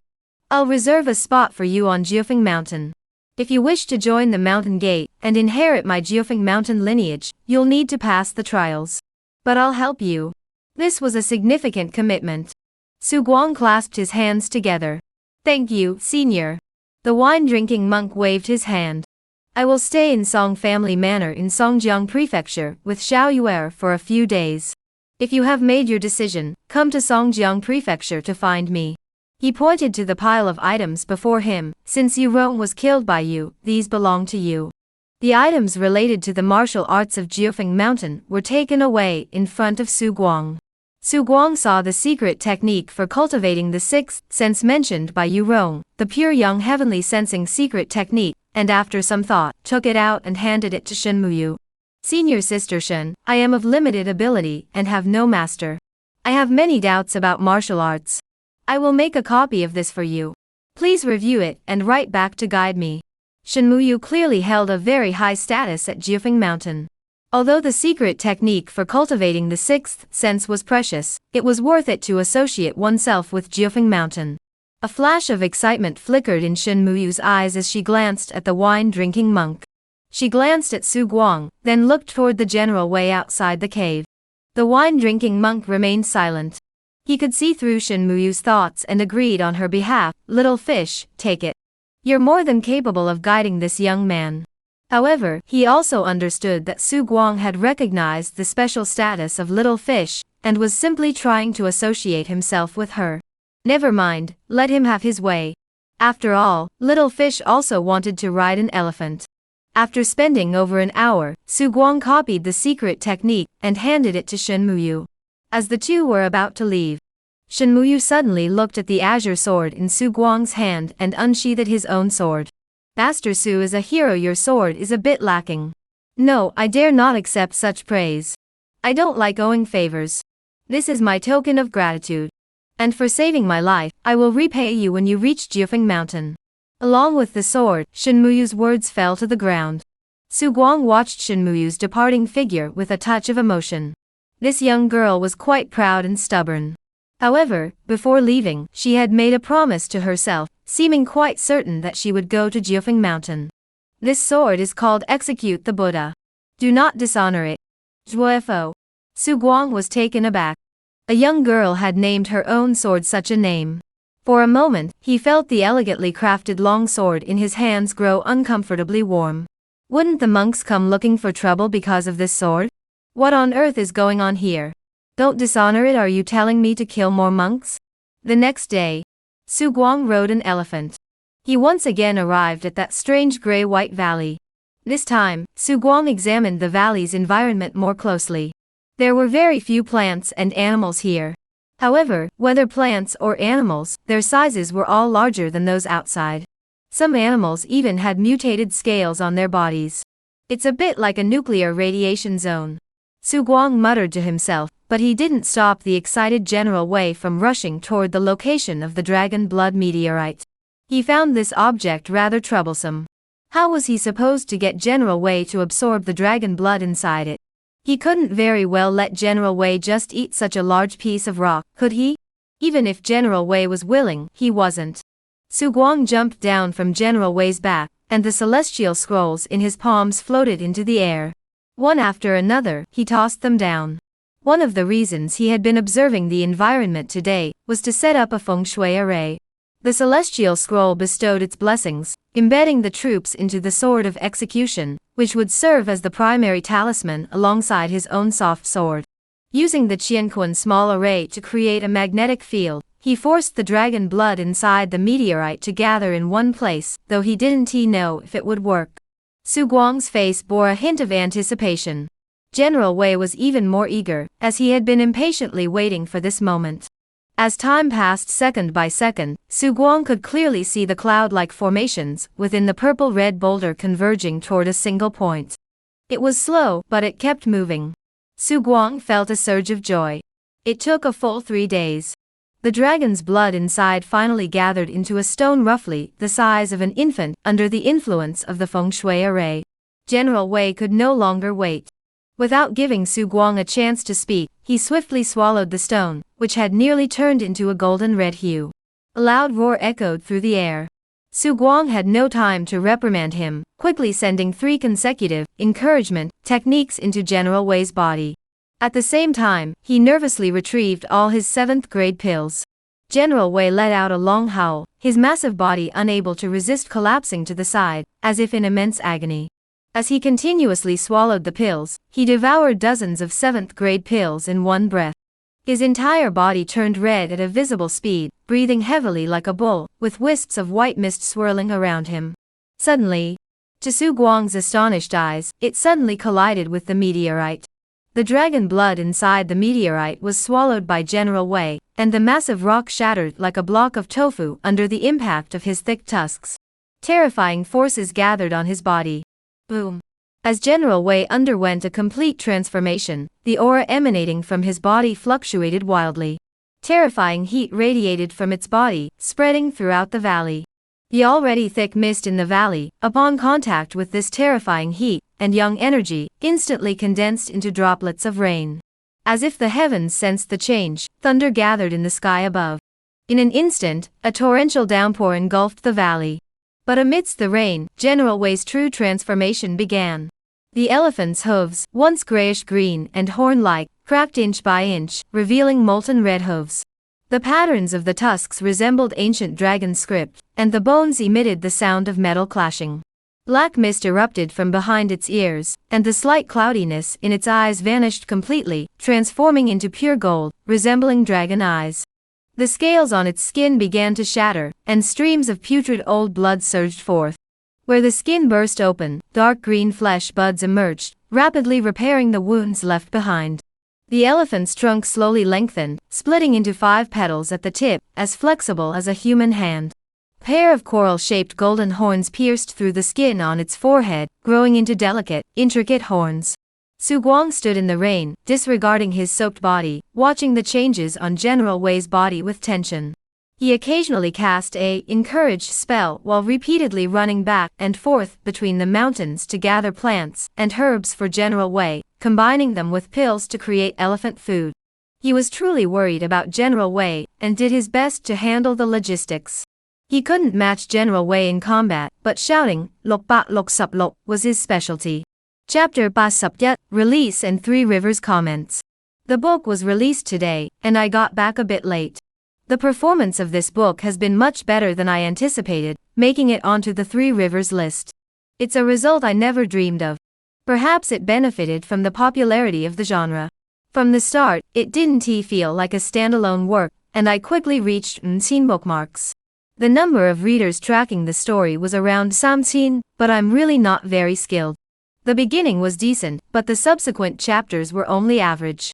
The number of bookmarks increased slowly, and the number of readers tracking the story didn't change at all afterward. After making it onto the Three Rivers list, the number of readers even dropped slightly, and I might have lost the new book recommendation that comes with being on the list. Nevertheless, I am deeply grateful to everyone for your support and continued reading. Without you, I wouldn't have been able to persist. I won't say much more. I currently have around 1 words of drafts, which I'll release in full tomorrow. For future updates, if the first subscription reaches 10 ba, I will aim to update 10 words daily in the first month after release. Thank you all for your support. Please consider subscribing to support the story. The Final Sacrifice segment. Alliance Big Shot with blood flowing 3,000 feet. The me who loves posting on Weibo became a professional all-rounder. An Alliance Big Shot, definitely worth reading. Those who understand will understand. Good Brother Pig's Feet, retired big spender. The writing is bold and entertaining. Historical Big Shot My Father, Jia Jing, a new book by a seasoned historical author known for his high-quality works. Chapter Ba Sup Yi, General Wei's Demon Arts, Bandit Trouble's first update. 2 days. The changes in General Wei's body finally came to a halt. It let out a faint, weak moan, and its elephant-like trunk gently rubbed against Su Guang's body, as if expressing gratitude. It's finally over. Su Guang quickly stepped forward to examine General Wei closely. He had not expected the changes brought about by General Wei's bloodline advancement to be so significant. Over the past 2 days, he had neglected everything else, focusing solely on caring for General Wei. Through the mental link, General Wei's consciousness had become much clearer. His bloodline had undergone another transformation, greatly increasing his intelligence. He now understood many things, such as the name, General Wei, which had been given to him by Zhu Fu. He no longer wished to be called that. You don't want to be called General Wei? Let me give you a name? You've really grown up. Su Guang stroked General Wei's nose and said softly, then let's call you Su Wei. But General Wei can be your nickname. General Wei's consciousness transmitted. Chapter Basupsam, The Might of the Jianghu Second Update. The dense forest was destroyed in an instant, a violence so pure and extreme. This scene left Su Guang overwhelmed. Was this the might of a 6th rank general? Even at the initial stage of 6th rank, he could completely overwhelm and ruthlessly trample a Sinteen master who had broken through 6th rank countless years ago. I wonder what expression that pretentious wine-drinking monk would have upon seeing such a general of the 6th rank. The meatball eventually died, killed by the general of might. He was truly pitiful. Perhaps the general of the 6th rank didn't even realize the true extent of his power. Using that massive log to strike the spinning top twice, the meatball was dead beyond all hope. After carefully examining the body, Su Guang remained silent. Fortunately, he had kept a trick up his sleeve. He brought General Wei back to the mountain. The white-robed fat man had only been knocked unconscious and was still breathing. He took out the truth-revealing pill and stuffed it into the fat man's mouth. Where did you come from? Chapter Basupse, Clearing the Black Market of Demons Third Update. Su Guang quickly returned to his normal routine at the martial arts hall. After General Wei broke through to the 6th rank, he no longer felt urgent about his own breakthrough. General Wei was his own brother, and assisting his brother was nothing to be ashamed of. He took advantage of the stable period to grind for more experience, improve other professions, study the celestial scroll in his spare time, and search for the final fragment of the turtle shell. Compared to ordinary innate cultivation techniques, he was more eager to cultivate the jade cicada shedding divine technique coveted by Yu Rong. He was truly looking forward to it. Outside, the land was in chaos, though the turmoil hadn't reached Qingsha County yet. Still, people were already on edge. General Wei's overwhelming sense of security, even though Su Guang's strength was average, had attracted many people to visit and seek refuge. Su Guang did not make an appearance, instead letting his disciples handle matters. Tai Kuang, however, wanted to take the opportunity to recruit some followers. But given Su Guang's attitude, he had to be cautious. He paid a visit to inquire about Su Guang's stance and intentions.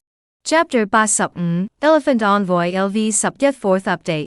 Tai Kuang was wary of Su Guang's unknown background and granted him significant autonomy. Though it wasn't explicitly stated, the disciples of the Master's Hall clearly sensed that their status within the sect had risen slightly. They did not know why this was the case. Su Guang was well aware of everything, but he had no interest in paying attention to such matters. He was busy with the matter of refining the ghost treasure using the celestial scroll. He set up a feng shui array and continuously refined the ghost treasure. The connection between him and the celestial scroll was growing increasingly stronger. The information being revealed was becoming increasingly detailed. Celestial scroll 9th grade remaining slots. Blessing, deploy troops. Celestial power, Sambat Lingbat. It truly is a divine artifact. No wonder Songdi values this celestial scroll so highly. If the blessings are powerful enough, the existence of this celestial scroll could rival a cheat code. A cheat created by the local world's overlord. Su Guang couldn't help but feel moved. Fortunately, he had one too. Also, Chapter Basuplo, the Elephant Lord. 5th Update. Days passed one after another, and Su Guang continued to keep a low profile. His daily routine was so fixed that he even felt time was passing faster. Caution and self-reliance, coupled with a good reputation, and suspected connections to the Nine Feng Mountains, ensured he didn't attract unnecessary enemies. He could focus on grinding experience and developing his existing professions. In his spare time, he would visit antique shops throughout the city, searching for the final fragment of the turtle shell. Compared to him, the city was far from peaceful lately. Outside the city, chaos reigned, and Qingsha County, a place resembling a utopia, naturally attracted wealthy merchants. With more outsiders, the locals have become more united, and conflicts with the newcomers have naturally arisen. The Zhu family has not been at peace recently, but fortunately, Su Guang accompanied General Wei to the Zhu family, which helped maintain order. The Iron Cloth sect has been acting rather oddly in response. Tai Kuang not only. Chapter Basuptut, Dan Lu 6th Update. A fierce wind howled, and a storm was approaching. In winter, it rarely rains, but once summer arrives, it rains every other day, as if the heavens were trying to make up for the winter's lack of precipitation. Su Guang stood under the eaves, watching the rain dripping down in strings along the roof. The ground had been pitted with small holes. Zhu Zhenjin stood behind him. That's more or less the situation. 3 days ago, something happened at the Dan Tower, and the elixirs were stolen. A lot of them. Su Guang supplied the Dan Pavilion with pills on a monthly basis, Yetzi 9th grade pills, and Nba 8th grade pills each month. In total, the cost amounted to Saman taels of silver, and the selling price was as high as Yisupman taels of silver. With the current influx of outsiders, we're not worried about selling them all. Most of Su Guang's silver had been exchanged by those outsider families, and the Iron Robe sect for spiritual essence like Xian Earth. As his research progressed, Su Guang discovered that this Xuantu contains spiritual essence. Chapter Basuppa, Establishing Authority 7th Update. Within 2 days, news of the Dan Tower incident spread far and wide. This matter was actually impossible to conceal, as neither the commotion caused by several major clans nor the Iron Robe sect disciples roaming the streets like madmen had ever intended to hide it. A 7th-rank expert was toyed with and brutally killed by General Wei. That's impressive, truly impressive. Su Tangju is also impressive. His archery is truly divine. Not only is his aim precise, but the power behind his arrows is terrifying. With just one shot, he blew Pan Feng, who was exceptionally skilled in lightness techniques, to pieces. Do you think Su Tangju is also a martial arts master? Of course he is. Just look at his archery skills. I wouldn't believe he's not a master. What a true gentleman's transformation. What does that mean? I don't know. The sect leader said it. What are you talking about? But lately, there have been too many bodyguards in our sect. Last time I checked. Chapter Basupgao, The Secret Treasure of the Jade Cicada, The Demon Beast Devours Bones 8th Update. Please vote and subscribe. The north wind howled mournfully. In Qingshuo County, the autumn was accompanied not only by a bountiful harvest but also by fierce winds. The gale swept through the trees, tearing off the withered leaves like blades of torture, and the falling leaves fell like rain. Such withered leaves were not to General Wei's taste. He preferred the fresh, green leaves. Of course, Su Guang had asked it before, and it admitted that it couldn't taste anything in the withered leaves. It wasn't really edible, but it could tolerate them. Su Guang smiled and patted its head as he walked through the mountains. This time, Su Guang was very much looking forward to entering the mountains, as he was going to open the treasure trove of the Jade Cicada Elder. There were no records of this Jade Cicada Elder in Qingshuo County, but Su Yan had heard some stories about him. He hailed from the first-ranked sect in the world, the Daoist Kunlun Dianin sect. His strength was unknown, as no one knew his previous identity, though there were some speculations in the martial arts world. However, what truly made people covet him was his cultivation technique, the Jade Cicada Metamorphosis Divine Technique, which had the ability to reverse aging and restore youth. Chapter Gaosup, The Secrets of the Yushan Sect. Please vote and subscribe. After leaving the deep pool and standing on the ground, Su Guang and General Wei almost exhaled in unison. Only the earth could provide both of them with a sense of security. General Wei called out to Su Guang with a hint of grievance. He was hungry. Su Guang had no words to respond. Looking down at the lush forest below the cliff, this was the lowest point among several peaks. The path down the mountain was extremely perilous, and the higher elevation kept the temperature relatively warm, with most of the surrounding trees being evergreen. There was no sign of decay, though more than half were peach and locust trees that attracted shade. You can eat the leaves here for now. Once we return, I'll prepare a feast for you. Su Guang reached out and stroked Wei Jiangjuan's body, comforting him. General Wei wasn't picky, and they began to make their way up the mountain, eating as they went. When they reached the spot where the path led uphill, Su Guang turned back to look. The once picturesque and serene valley now resembled a battlefield, chaotic and in disarray. Chapter Gaosupyat, The Divine Transformation of the Jade Cicada, Life and Death, Prosperity and Decline 2nd Update. It was already November. In Zhuchuan County, snow fell earlier than in other places every year. By November, the world was blanketed in white. Outside Shanping County, the uneven road surface was bathed in the faint glow of the moonlight. Shanping County, the gateway to Songjiang Prefecture, had been ravaged by years of war and now fell under the control of the Song clan. The once thriving county lay in ruins, its once vibrant streets now eerily quiet. In this quietness, there is a touch of chill. On a watchtower beside the official road, two figures, one tall, one short, stood watching the distant Shanping County. Both were members of the Ghost Horse Sect. The taller figure, his face twisted with hatred, spoke with venom. What does the Iron Cloth Sect think it is, daring to oppose us? If it weren't for the Song family. Of the two, the shorter one was clearly the leader. Upon hearing the taller one's words, the shorter one narrowed his already slanted eyes, making them appear incredibly sharp. Quiet down, Tu Hu. 1. Chapter 92, Pure Young Heavenly Sensation, overwhelming a city extra, say 10 words for monthly votes. Su Guang didn't think relying on General Wei was something to be ashamed of. He was merely contemplating his cultivation. He lacked neither experience nor the means to advance, but the leap to the 6th rank required spirit crystals. While cultivation could be accelerated, resources could not be. After advancing the Jade Cicada shedding divine technique to level yet, he could clearly sense that his innate chi had fallen into a state of decline, and even the spiritual bones that had just formed on his body showed signs of collapse. He halted his cultivation. The formation of spirit crystals is related to ghosts, or rather, it requires places with extremely heavy yin energy. Such places are prone to the formation of vengeful spirits. I didn't find any spirit crystals forming in the black market haunted house earlier. Perhaps they formed too quickly and were discovered by Su Yan, who then suppressed them using feng shui techniques. Su Guang felt he might need to make a trip to Qingye Mountain. He wanted to investigate the place where the White Toad sect had been chased to their deaths. Chapter 93, Severing the Bones, Mysterious Bones. Please subscribe, please vote. In the distance, Su Guang stood on a high ground, sitting on the back of General Wei, looking down at everything below. The pure young perception secret technique enhanced his 5 senses, allowing him to see everything clearly at this distance. General Wei, however, was growing impatient. Compared to Su Guang, he was practically nearsighted. Calm down. The demon beast that devoured our treasure has appeared. You'll go and kill it shortly. General Wei calmed down, but he felt offended that Su Guang was mocking his poor eyesight.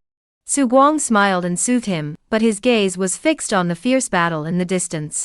The black dragon, enraged, no longer gathered the black mist around its body. Instead, it instantly transformed into a towering figure over 10 meters tall.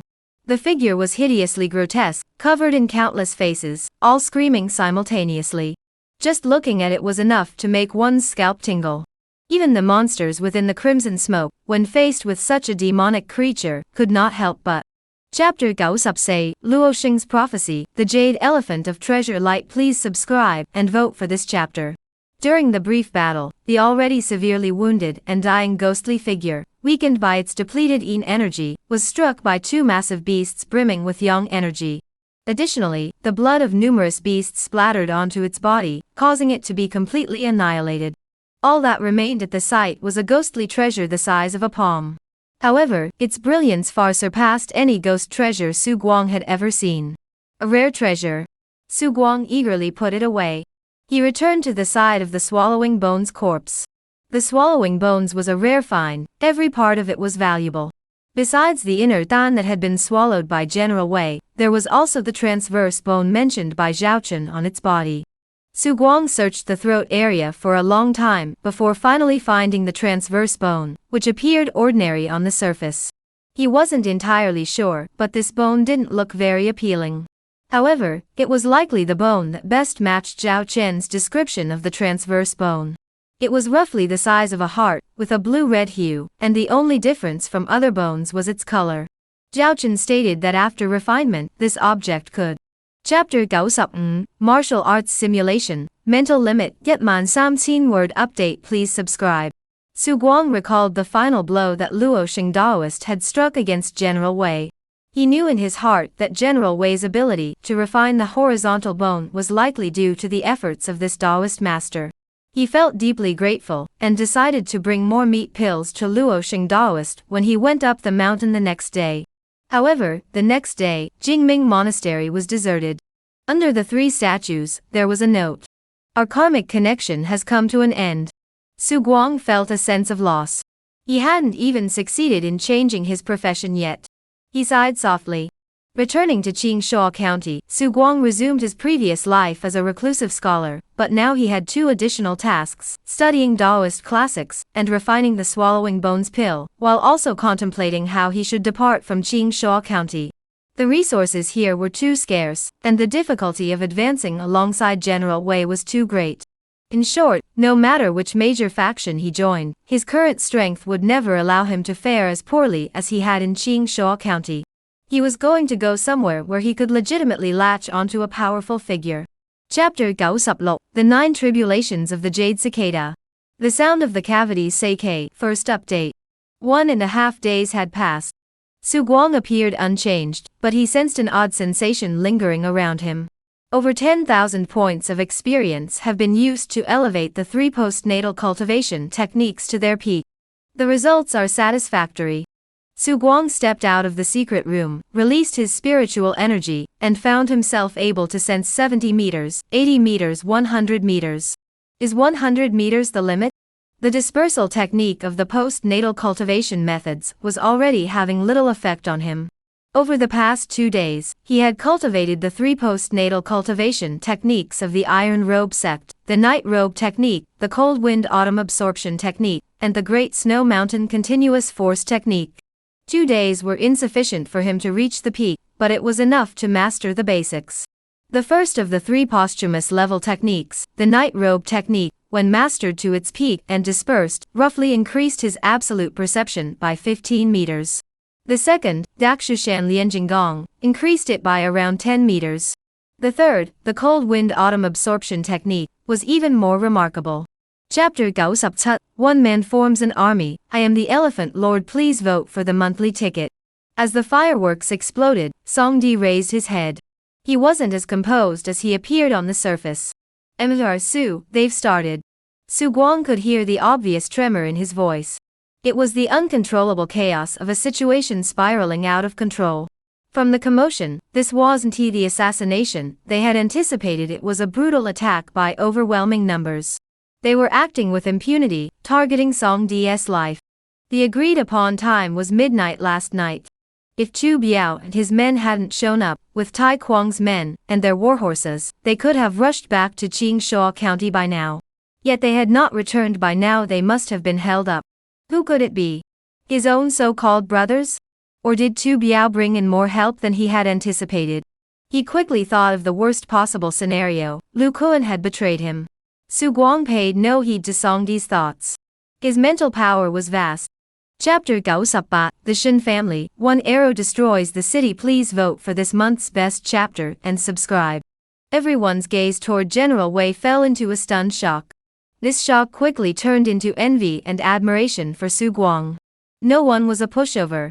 Anyone who could knock out a natural-born fighter with a single blow couldn't possibly think General Wei was just an ordinary mortal. Though it was hard to accept.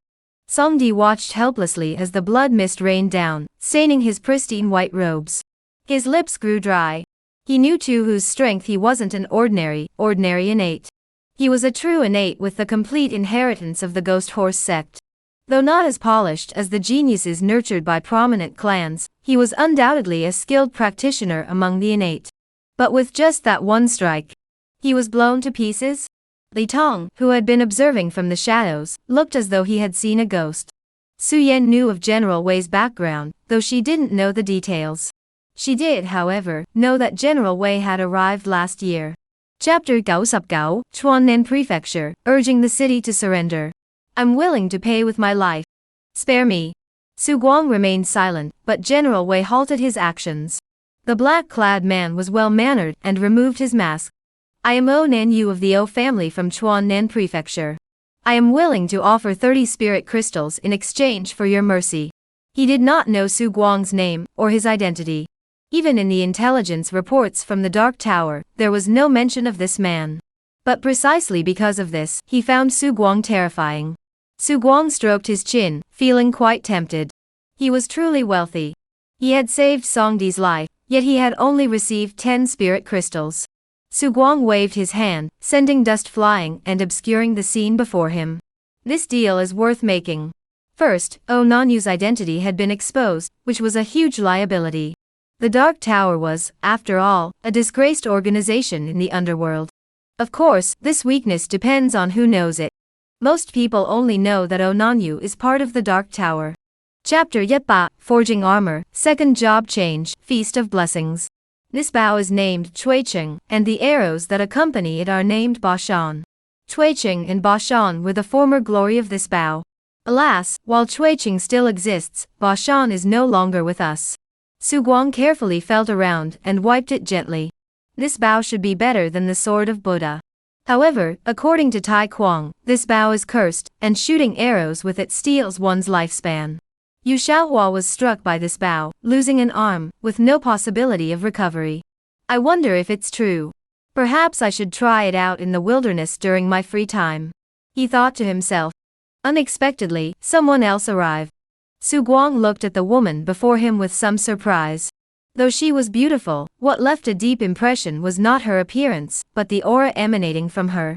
That aura emanating from within her gave her an air of elegance and nobility. She didn't seem very old. She must be from a prominent family. Chapter Yet Batling Yet, the Elephant Lord enters southern Sichuan. Time passed quickly. Just as Su Guang was preparing to pack his belongings and set off with General Wei for the Shen family's grand banquet hall, another unexpected messenger arrived. I am Xiang Chunsang of the Xiang family from Chuannan Prefecture. I pay my respects to the Elephant Lord. Chuannan Prefecture? Su Guang was taken aback. He hadn't expected his reputation to have reached Chuannan Prefecture. The entire map of the left Chuan region resembled a long strip, with Qingshuo County's Songjiang Prefecture located at the northernmost point, while Chuannan Prefecture was in the middle, with Songjiang and Changsong Prefectures in between. Could it be Onanyu? Su Guang thought to himself, but he politely welcomed the other party inside. Greetings, Amazar Xiang. The title of Elephant Lord is merely a hollow title in the martial arts world. It should not be taken seriously. You may call me Su Guang. Xiang Chunsang smiled slightly and said softly, I represent the Xiang family and invite Mr. Su to join Chuannan Prefecture. Su Guang was not surprised. He simply listened quietly. Chapter Yetbatling Yi, The Five Elements of Yin, The Power of Heaven and Earth Seikei First Update. A fierce gust of wind erupted before the man, who quickly turned his head to narrowly avoid Su Guang's sword as it shot toward the sky. You! He was enraged, his qi erupting violently, the yellow blue qi on his body rippling slowly like water. Su Guang narrowed his eyes. Yin Five Elements? This was the first time he had encountered a master of the Yin Five Elements. The differences between the Yin and Yang Five Elements manifest in multiple aspects. First, the resources required for cultivation. Yang Five Elements cultivation primarily draws resources from the present world, while Yin Five Elements cultivation primarily draws resources from malevolent spirits. Second, in terms of combat power, the Yin Five Elements emphasize unity with the heavens and earth, with each move and technique emphasizing harmony with the heavens and earth, somewhat akin to feng shui masters. The essence of their cultivation is to merge with the heavens, excelling in borrowing the power of the heavens and earth. Young Five Elements practitioners, on the other hand, focus on themselves, believing in transcending the heavens and earth. The essence of their cultivation is severing the connection between their true self and the heavens and earth. These are two fundamentally different approaches. Chapter Yetbatling Sam, The Abnormal and Twisted Person, Young Fire Technique. When the illusory woman awoke, she found herself in an open field. Upon realizing her situation, her expression changed drastically. A massive elephant's foot hovered above her head, ready to strike. Tell me everything you know. A faint voice came from behind her, and she saw Su Guang sitting cross-legged on a flat green stone, watching her with interest. You. The phantom woman's expression grew strange. In this situation where her life was in someone else's hands, strangely, the fear in her eyes vanished. In its place was an indescribable excitement. Su Guang was speechless. Was this woman mentally unstable, or just plain crazy? Why did you come to kill me? Seeing that the illusory woman didn't respond, Su Guang asked again. The woman stared at Su Guang with an eerie, strange gaze.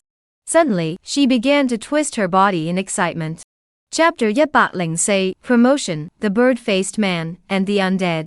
Half an hour later, Su Guang underwent his first advancement. His mental energy was already immense, and with the foundation laid by the Jade Cicada shedding divine technique, advancing 2 levels of the wind-moving fire technique posed no problem at all.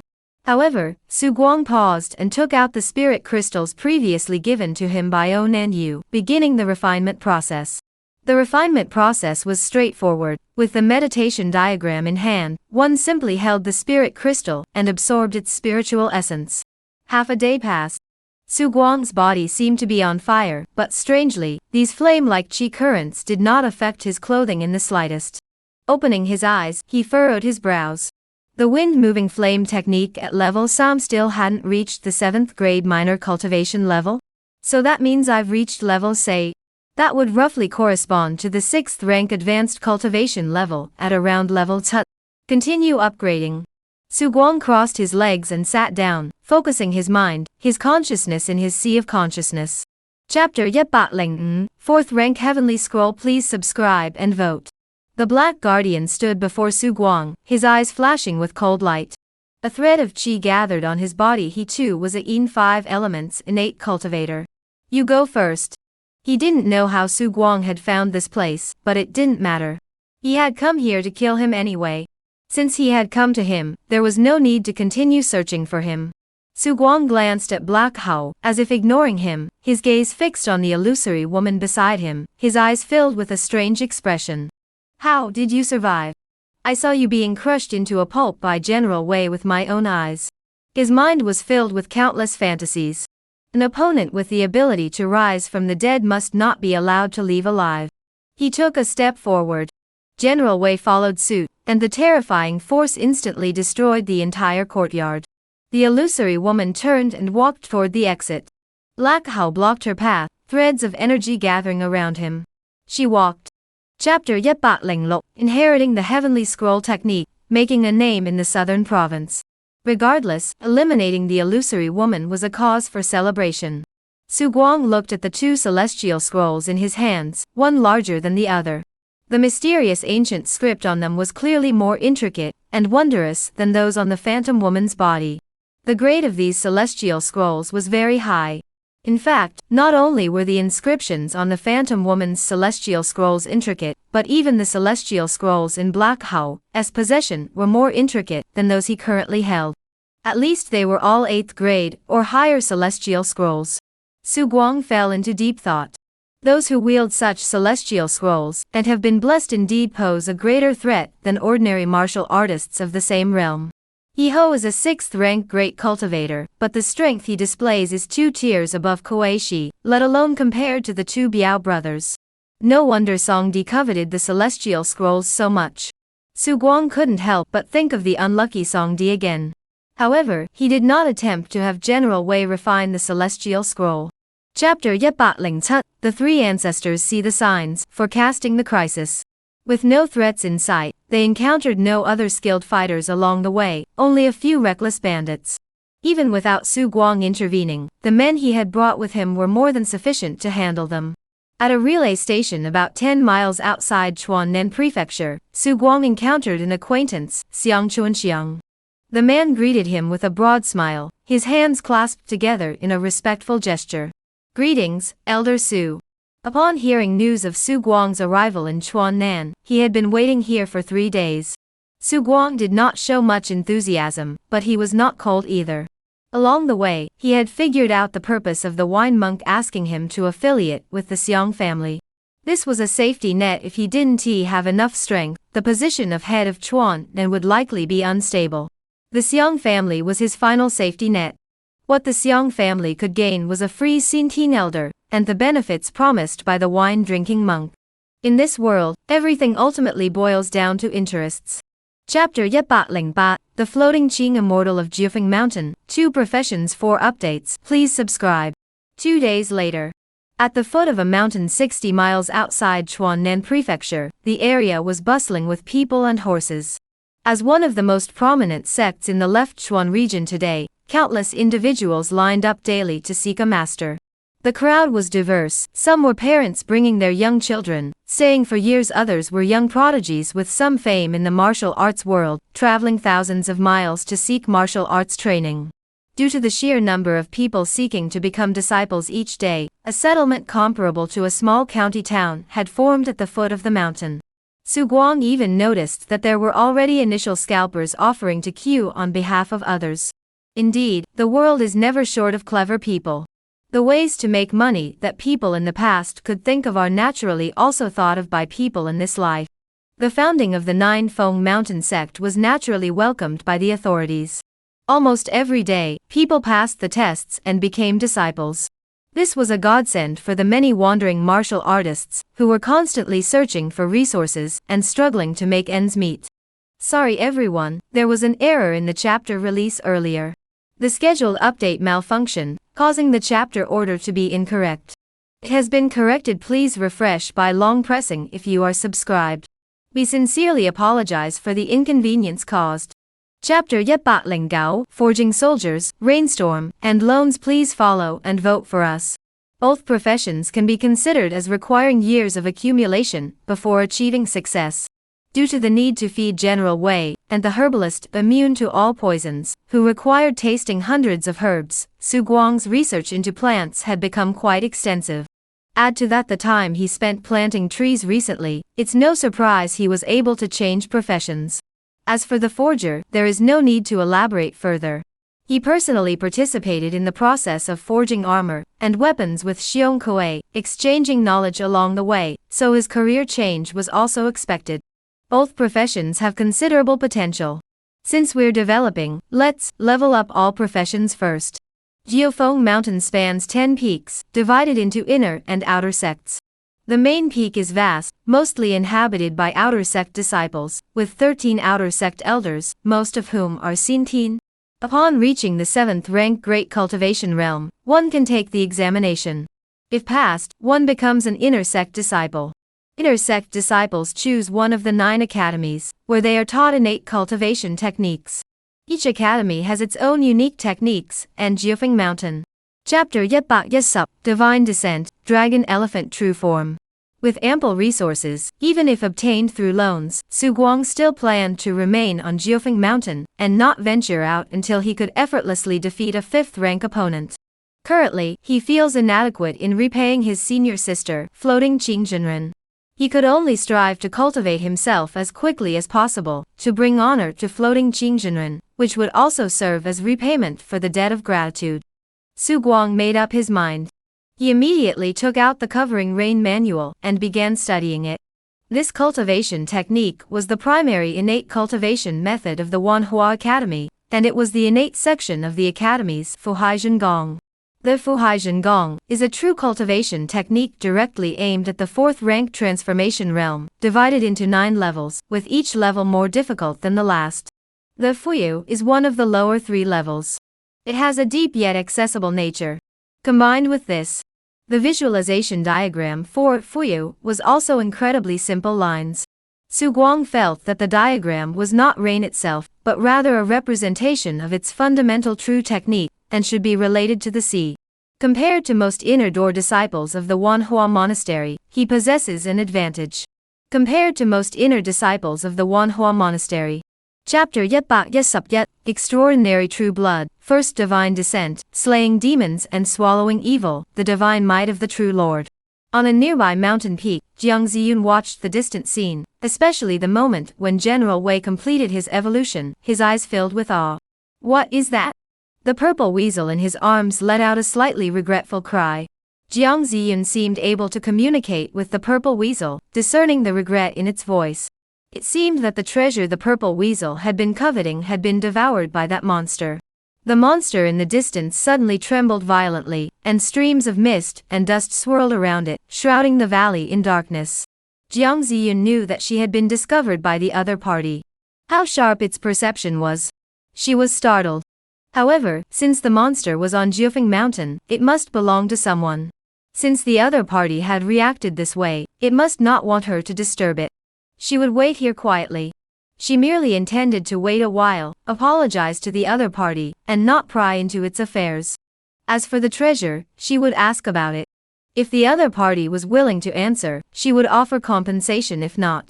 Chapter Yedet Yi, the Holy Maiden under the True Lord, a single arrow ignites the flames. The followers of General Wei were far fewer than Su Guang had imagined. He suspected that during the last divine descent, those people were not actually General Wei's followers at all.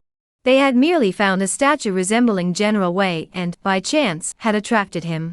Thus, General Wei descended upon that world. That world resembled a barren wasteland, shrouded in darkness. At that moment, in the town that resembled a abandoned world, the dozen or so followers remained kneeling reverently in their original positions, as if waiting for something. After a long time, a cold wind blew through the world. They finally rose and retreated back underground. Only then did they realize that the young girl they had sacrificed was lying there unharmed, though the shrine beneath the statue had vanished without a trace. The crowd looked at each other in confusion. The true Lord didn't want the girl, but he wanted the shrine? The great compassionate and merciful true Lord who slays demons and devours evil. Chapter 113, Teaching, Pursuing the Culprit thousands of miles to return an arrow. Jiufeng Mountain was actually a bustling and lively place, as long as one was willing to take the time to explore it. Every day, some self-proclaimed martial arts masters would come to Jiufeng Mountain to seek guidance in their martial arts. As a reputable martial arts sect, Jiufeng Mountain naturally has people assigned to entertain them. In a large courtyard on the slopes of the outer peak, Su Guang sat atop General Wei's back, waiting for a group of young disciples to charge at him. He was completing his daily check-in task. Children who are allowed to train in martial arts at Jiufeng Mountain are generally more resilient than those in Qingshuo County. Even after repeated failures day after day, they can still provide Su Guang with 2 or 3 points of experience. However, someone as stubborn as Du Shizhen, who could maintain 5 points of experience per day after over 100 failures, was extremely rare.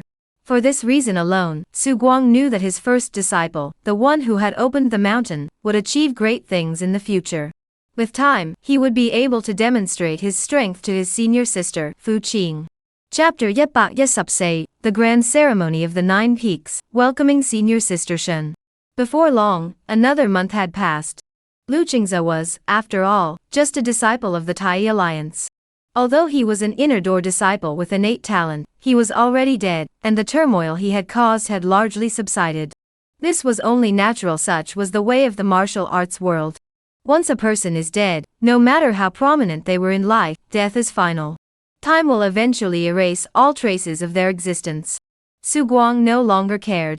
In just 1 month, Fu Yu had reached the peak of his current cultivation level. The level displayed on the panel was already LV sup. He was just a hair's breadth away from the 5th rank. In truth, at this stage, he was already capable of dispersing his cultivation. At the peak of 6th rank, Fu Yu's dispersal of his cultivation would be sufficient to elevate his spiritual power to the peak of 6th rank Great Cultivation. The marvel of spiritual cultivation techniques became evident to him, and he no longer entertained thoughts of switching paths.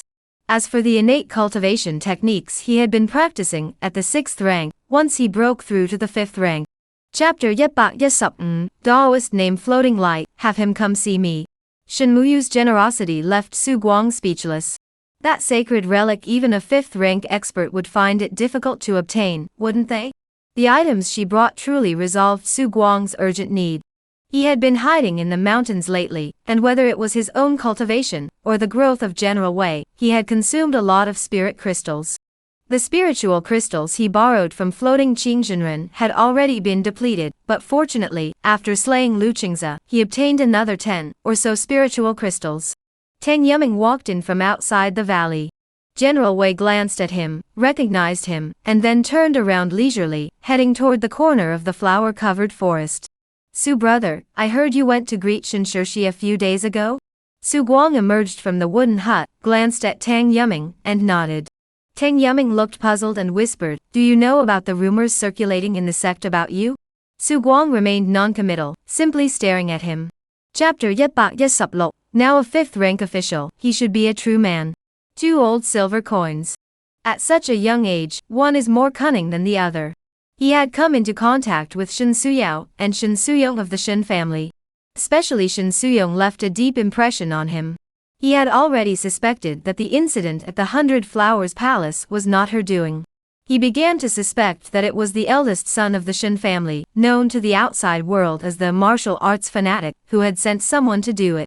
He had never been involved in the intrigues of aristocratic families, but he imagined it must be utterly surreal. It felt strangely familiar. It was exactly like the feeling he had when he used his own fishing rod with Lin Zushan in Chuanan Prefecture. These two men must be kindred spirits, friends, right? Thinking about how it involved Shen Muyu, Su Guang grew increasingly convinced it was possible. If Shen Suzhen is really the kind of person he imagines, how would she treat Lin Zushan, the senior disciple of the inner sect? Playing to his strengths. Use the Shen family's name to arrange Shen Muyu's marriage to Lin. Chapter 117, The Fierce Battle with the Wine Monk. Monthly votes sought at month's end. Indeed, only when one reaches a certain level can one see deeper things. When one reaches a certain level, one's perspective naturally broadens. Upon entering the 5th rank, the heavens and earth suddenly expand. The yin-yang conflict on Jiufeng Mountain is merely a microcosm. Perhaps all Daoist sects face such dilemmas. This is not a dispute between a single sect or family. The Yang 5 elements seek an immortal body, while the Yin 5 elements seek to merge with the heavens and earth. At the 5th rank, both seek to imbue their 5 internal organs with the nature of metal. The former seeks for the 5 organs to provide greater strength, while the latter uses the 5 organs as gateways to the heavens and earth, gradually dissolving their protective barriers. Which is stronger or weaker is not easily determined. Generally speaking, Yin 5 elements rely on the power of heaven and earth to unleash their bursts of energy, while Yang 5 elements masters, once they can withstand the initial burst, find it relatively easy to emerge victorious in subsequent battles. Su Guang thought of General Wei, who should be considered an alternative form of Yang Xintian. Given his strength, he would be able to demonstrate a dominant stance against Yin 5 elements, undoubtedly. Chapter 118, Eradicate Evil Completely. Please vote for the monthly ticket. The Executive Hall. This was Su Guang's first time at the Ninefeng Mountain, an institution synonymous with violence. This was where all disciples were tested to determine if they were qualified to represent Jiufeng Mountain in the martial arts world, and it was also the place within Jiufeng Mountain where the most martial arts techniques were mastered. The council hall is situated at the peak of the Outer Gate's main mountain, serving both as the gateway to protect Jiufeng Mountain and as a symbol of its responsibilities. Its status and authority were unmatched. The head of the 9 halls, Jin Qishan, the head of the Sword Seal Hall, personally serves as the head of the hall, while the heads of the other 8 halls are all elders of the Hall of Elders. In addition, the Executive Hall has a total of 23 elders, representing 23 5th-rank martial artists. The depth of Jiufeng Mountain's foundations is evident. 值得一提的是，林祖山在今年7月，也在其師尊金啟山的支持下，成為執事堂長老，儘管排名最末。However, this represents a significant elevation of his status within the Ninefeng Mountains. In the midst of the wind and snow, General Wei had already. Chapter 119, The River God, a Demon? Please vote for the monthly ticket. This so-called river god is truly a demonic entity. Soon, Jiang Ziyun left the old woman's house with Su Guang. A man dressed in gray cloth, his body covered in frostbite, was about to turn around when he suddenly felt as though a tower of iron had appeared before him. He stared at Su Guang helplessly. Suddenly, the world spun before his eyes. The 5th-rank soul-binding tribulation was far beyond the capabilities of someone who had never practiced martial arts. Are you spying on this family? Yes, the village chief said that the crazy old woman's daughter used to be a servant in a wealthy family, and would disrupt the peace of our Yunshui village. We can't let anyone leave here. Have you seen the river god? No, but the village chief has. Our Yunshui village has managed to survive under the bandits' rule until now, all thanks to the river god. Su Guang remained expressionless, but a sigh rose in his heart. In this chaotic world, who is evil, and who is good? Chapter 120, Barbarian Demon Cultivators, and the 24 Solar Terms Sword 1500 monthly votes for an extra chapter. Master Su, I'm here to help you. Zhuang Yu, who had been with General Wei the entire time, followed him over. His face lit up with excitement as he charged toward the dragon. Then, he froze. Su Guang glanced at Zhuang Yu, who immediately stood aside with a obedient expression, wiping the non-existent cold sweat from his forehead. Fortunately, he hadn't tried to show off in front of Su Guang earlier otherwise. Thinking of this, he couldn't help but glance at the imposing General Wei nearby, feeling that the massive beast was like a volcano ready to erupt. It's dead? Shen Muyu stared wide-eyed, speechless as he watched General Wei tear the dragon apart. Jiang Ziyun's eyes also sparkled with astonishment. However, she wasn't looking at General Wei, but at Su Guang. Su Guang nodded, then stepped forward and approached the monster's corpse. General Wei also arrived at the right moment. Chapter Yetbak Yi Sup Yet, The Rarity of Golden Nature, Jiang Bai speaks of the 5th rank.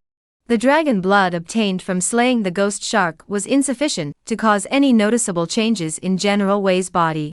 Su Guang could do nothing about this, he could only do his best to help General Wei grow as quickly as possible. The words of floating Qing Jinren filled his heart with an ominous foreboding.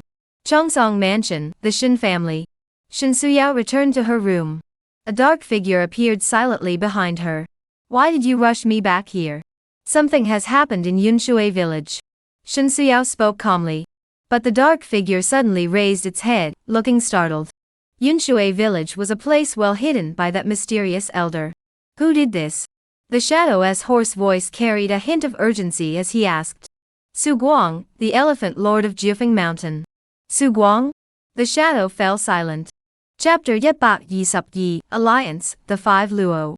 Oi, let me give you some advice. You're relying on that great beast for survival. Even if you want to seek that special golden essence, you'd better not follow those so-called recluses and cultivate a heartless golden essence. Otherwise, others will break your cultivation path with ease, causing your cultivation realm to plummet, and you'll be on the brink of death. Jiang Bai seemed to think of something and spoke to Su Guang. Su Guang had no response.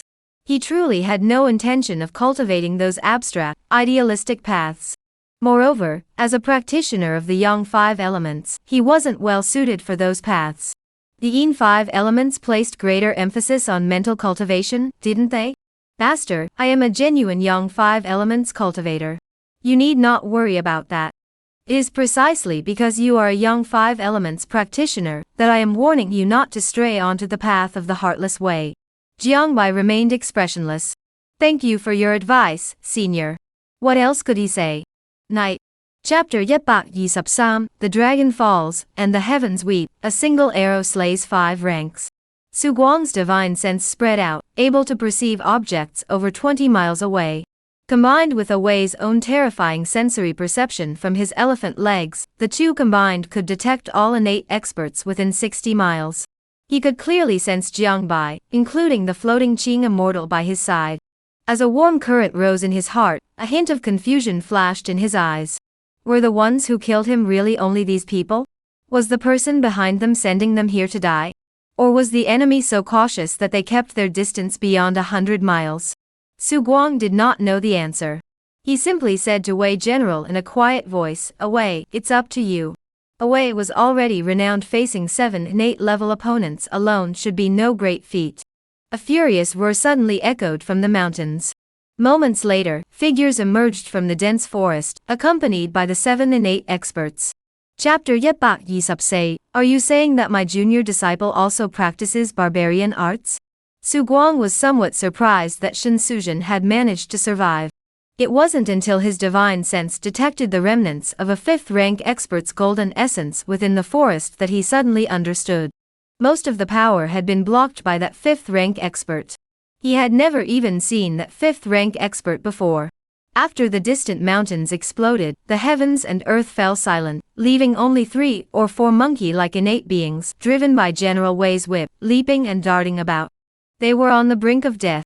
As for the demon beasts, even though they had been affected by the beast summoning spell, they had no desire to fight at that moment and fled madly into the mountains and forests to escape death. Jiang Bai and Fu Qing landed, their expressions complex as they looked at him. You. Su Guang pointed to the white hair at his temple, and raised the city-shattering whip in his hand. This arrow was fired using my lifespan. Jiang Bai looked stunned. Fu Qing, the immortal, wore a complicated expression. This was what Su Guang had done for the Wanhua Monastery. Chapter Yetbak Yi Sup The responsibilities of the Southern Sichuan administrator. Bingshan County. Su Guang, as graceful as a crane, soared into the sky and swiftly moved across the rooftops of various buildings. Those few innate assassins Su Guang already knew their backgrounds. They were all from Bingshan County. He was currently short on funds, and even a small amount of money was valuable, so he had made a detour to investigate. In Bingshan County, he finally understood how these people had managed to hide themselves. They had split into over a dozen small factions and, through Shinsuzhen, minimized external influence to the lowest possible level. No wonder no one had discovered them all these years. His divine sense spread out. He swiftly searched the city for the hideout of those few individuals. Moments later, Su Guang, carrying a large bag, left Bingshan County. He came silently and left without a trace. 30 miles outside the city, Su Guang returned to the group in just 100 breaths. Where did you go? Zhang. Chapter 126. The incident, 2 months later. In the days that followed, Su Guang stayed at the Xiang family's residence. With the spiritual crystals compensated by the Shen family, he had no plans to leave in the short term. He began experimenting with the refinement of the golden core and studying feng shui. Master, someone asked me to give this to you. Yu Shizhen excitedly approached Su Guang and handed him an object. It was a shiny, blood-red stone. General Wei, standing nearby, raised his head. He could sense that it was dragon blood. Who gave this to you? Someone from the Li family. Oh, and they also said they wanted to meet you. Su Guang thought for a moment and accepted the dragon's blood. You will study at the Xiang family from now on. I have asked the head of the Xiang family to help me set up a school here. You will be a role model. Now that he was away from home, gaining experience was essential. Su Guang still enjoyed nurturing children. It allowed him to gain sufficient experience while they were happy. Chapter 127. The 4 Seasons Sword Heart, and the 8 Sections of the Sword Soul Yi Qin Monthly Votes Bonus Chapter. The cultivation of elixirs and feng shui will be temporarily put on hold.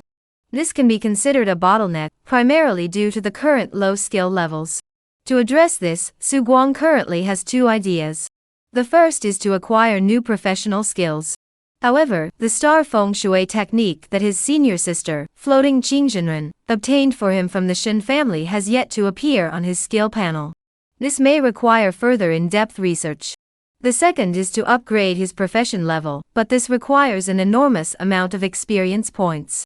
He plans to save some experience points for future use. It is now mid-January, and over the next 2 weeks, he plans to make a trip to Wangdang Mountain. Su Guang is quite curious about Wangdang Mountain, a place rumored in the Left River Sect to be filled with malevolent spirits.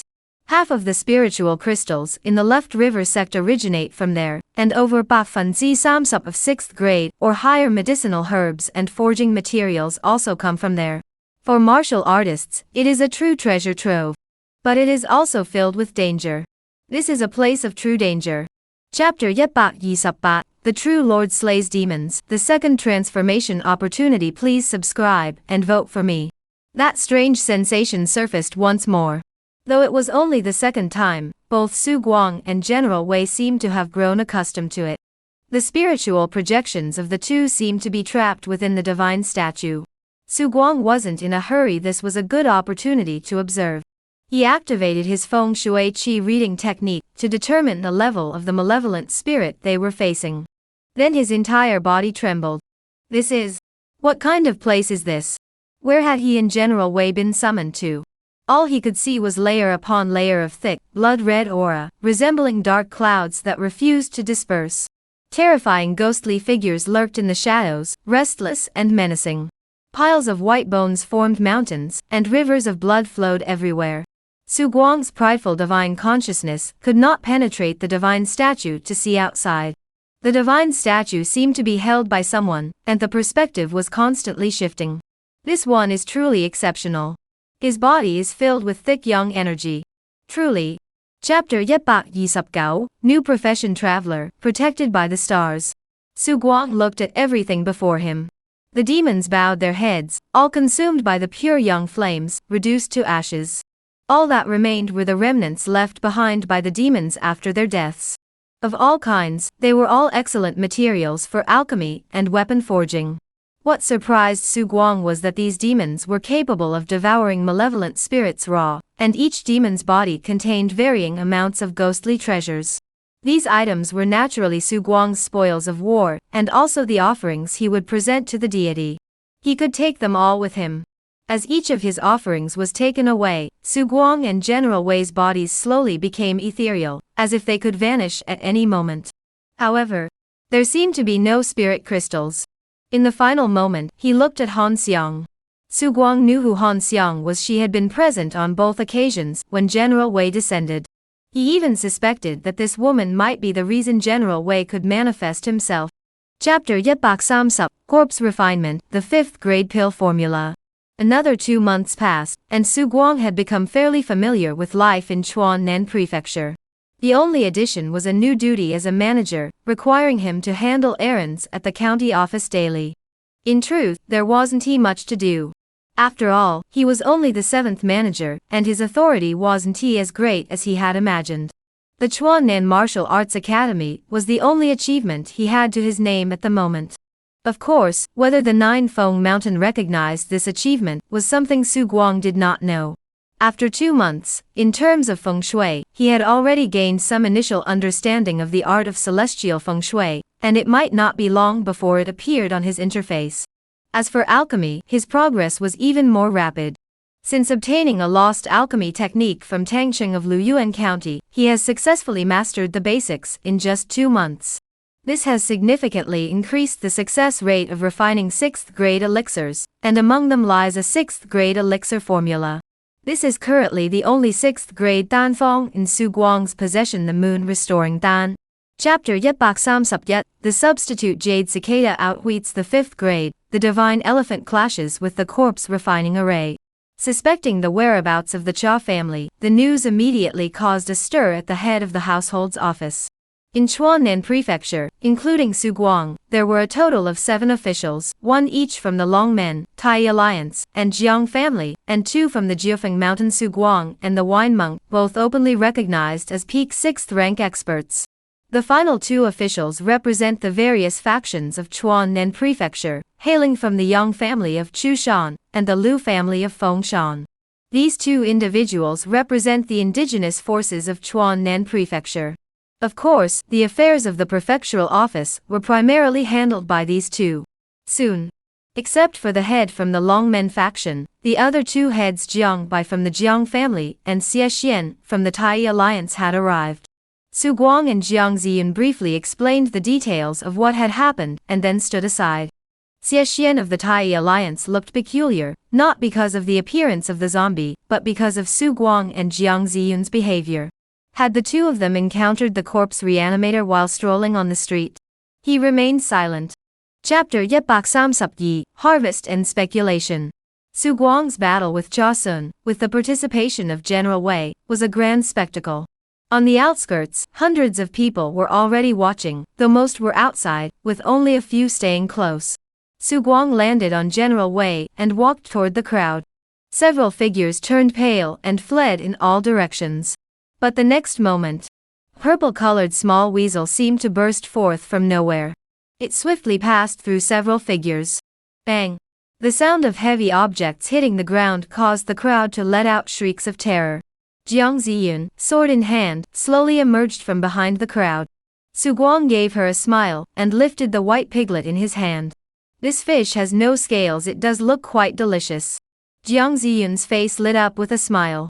At Xie Xian's fish pond, a man with a stern expression, tinged with an odd aura. Chapter Yet Bak Sam Sup Sam, Killing Duzhen, vines grow on General Wei's body. Just as he had done when he killed Lu Qingze, Su Guang did not act in the Mingjiang region. Duzhen and the black-clad figure quickly parted ways. Moments later, Su Guang spotted a familiar face, the 3rd young master of the Li family. The Li family was the one who had spread rumors in Chuan-Nan Prefecture earlier. Su Guang narrowed his eyes. It seemed this man was involved after all. The Li family. Whether it was the Li family's own decision, or the 3rd young master's choice to curry favor with Du Zhen remained unclear. Du Zhen and the 3rd young master of the Li family, accompanied by 3 or 4 disciples from the Dragon Gate, left the cliffside. The group boarded a carriage, seemingly intending to depart from Mingjiang Prefecture. Su Guang followed at a safe distance, like a shadow.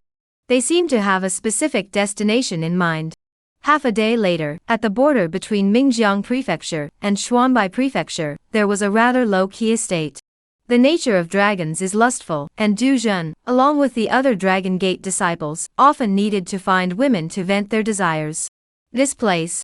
Chapter 134, General Teng. The True Lord's two elephant generals. Earlier, when he encountered the pig demon in the dark world, the pig demon was wrapped in vines. At first, he thought it was the pig demon's demonic magic. Now it was clear that it was the vines themselves causing the phenomenon. General Wei calmed down, and joined Su Guang in studying the vines. Suddenly, Su Guang was astonished to discover that these vines were actually a type of weapon, parasitizing within General Wei's body, and drawing on his demonic power and abundant vital energy to grow rapidly. In the blink of an eye, they could leave one speechless. Indeed. An extraordinary entity. No wonder it didn't grow properly when I planted it at the foot of the manhwa courtyard. This thing needs to parasitize another living being to grow. Away, try to see if you can make it retract. An elephant covered in vines looked truly bizarre. General Wei growled and awkwardly tried to control it. Soon, the vines began to retreat from the tips, as if they had lost their will. Chapter 135, Blood River Enlightenment, Life and Death, Prosperity and Decline combined into two, third chapter to be updated with more votes. Senior brother, that Su Guang is a formidable opponent. I heard from the people of Jiufeng Mountain that Su Guang, with the help of that great beast, has already killed 2 5th-rank experts. A disciple of the Dianin Sect, Meng Hao, whispered. Just a bunch of worthless dogs. That great beast may be strong, but it's only a 6th-rank beast. In my eyes, it's no match for me. On the meditation cushion, a man kneeling with his eyes closed opened them. He had sword-like eyebrows and starry eyes, exuding an otherworldly aura. A crescent moon was etched between his eyebrows. His name was Mao Zhen, a Xintian Tai Tianxian body. He was exceptional, having been nurtured by the Jianin sect since childhood. He possessed innate spiritual bones, with a moon will nurtured within his body, and a natural golden essence. Once he channeled this power into himself, he could reach the 5th-rank true immortal realm. To be honest, he might even be able to hold his own in a fight. Of course, he had the battle record of suppressing a 5th-rank true immortal. Although that true immortal hailed from the Heavens Will Sect, and had been wounded by the Sect's true immortals, his combat power had not been significantly diminished, and he was still capable of suppressing him. This is sufficient. Chapter 136, The 5 Elements, Decline and Prosperity, Use your strongest power to kill me. Human hearts are like ghosts and demons. Human nature is inherently evil in this world, people never wish others well, except for those closest to them. Su Guang attained enlightenment on the river of blood. It was clear he had grasped something extraordinary. Everyone who saw him afterward felt nothing but jealousy, envy, and greed. Why can you attain enlightenment? Why are you so powerful? Not only do you have a great beast by your side, but you can also attain enlightenment in this demonic realm. In this demonic realm, one inevitably encounters others. How many of them are demon servants, and how many are living beings? Perhaps they themselves do not even know. Everyone's mind inevitably undergoes some changes. The evil thoughts that already exist in their hearts are amplified tenfold, or even 100-fold by the demonic realm. Sabotaging others' good deeds brings a sense of pleasure, especially something as crucial to Su Guang as attaining enlightenment. Enlightenment must not be disturbed. Chapter 137, Birth, Death, and Extinction. The 5 elements are exhausted. Su Guang took a bottle of pills from his robe and handed it to Jiang Ziyun. These were 6th-grade pills he had exchanged for at Jiufeng Mountain, primarily used for healing injuries and restoring vital energy. Although he could refine 6th-grade pills, the formulas for innate-level pills were not so easy to figure out. After resources became less scarce, he had obtained a large number of pills through various channels to reverse engineer the formulas. Spring Breeze pills? Jiang Ziyun opened the bottle, sniffed it, and smiled at Su Guang. He poured out 3 pills, swallowed 1 himself, and fed 2 to the little weasel. This scene filled Su Guang with emotion. He felt that his temperament was very similar to Jiang Ziyun's. They were both willing to give their all for those around them, whether human or beast. This time, thank you very much. Su Guang said softly. Jiang Ziyun shook her head. Without me, you probably wouldn't have been in danger either. But without you, I wouldn't have this. Chapter Yetbak Samsapbat, the 5th ranked Dragon Monkey, Dragon Blood, and the Ancient Tomb. Please support the series. The hideous, twisted demon was constantly tearing apart its own arms. The feng shui array swirling before the two of them kept trembling, teetering on the brink of collapse, as if it might crumble at any moment. Su Guang remained expressionless, clenching the few jade stones in his hand. These were jade stones from the Yang realm. Jade naturally possesses extraordinary absorptive properties. When kept close to humans, it absorbs Yang energy. When buried as burial offerings, they become Yin Jade.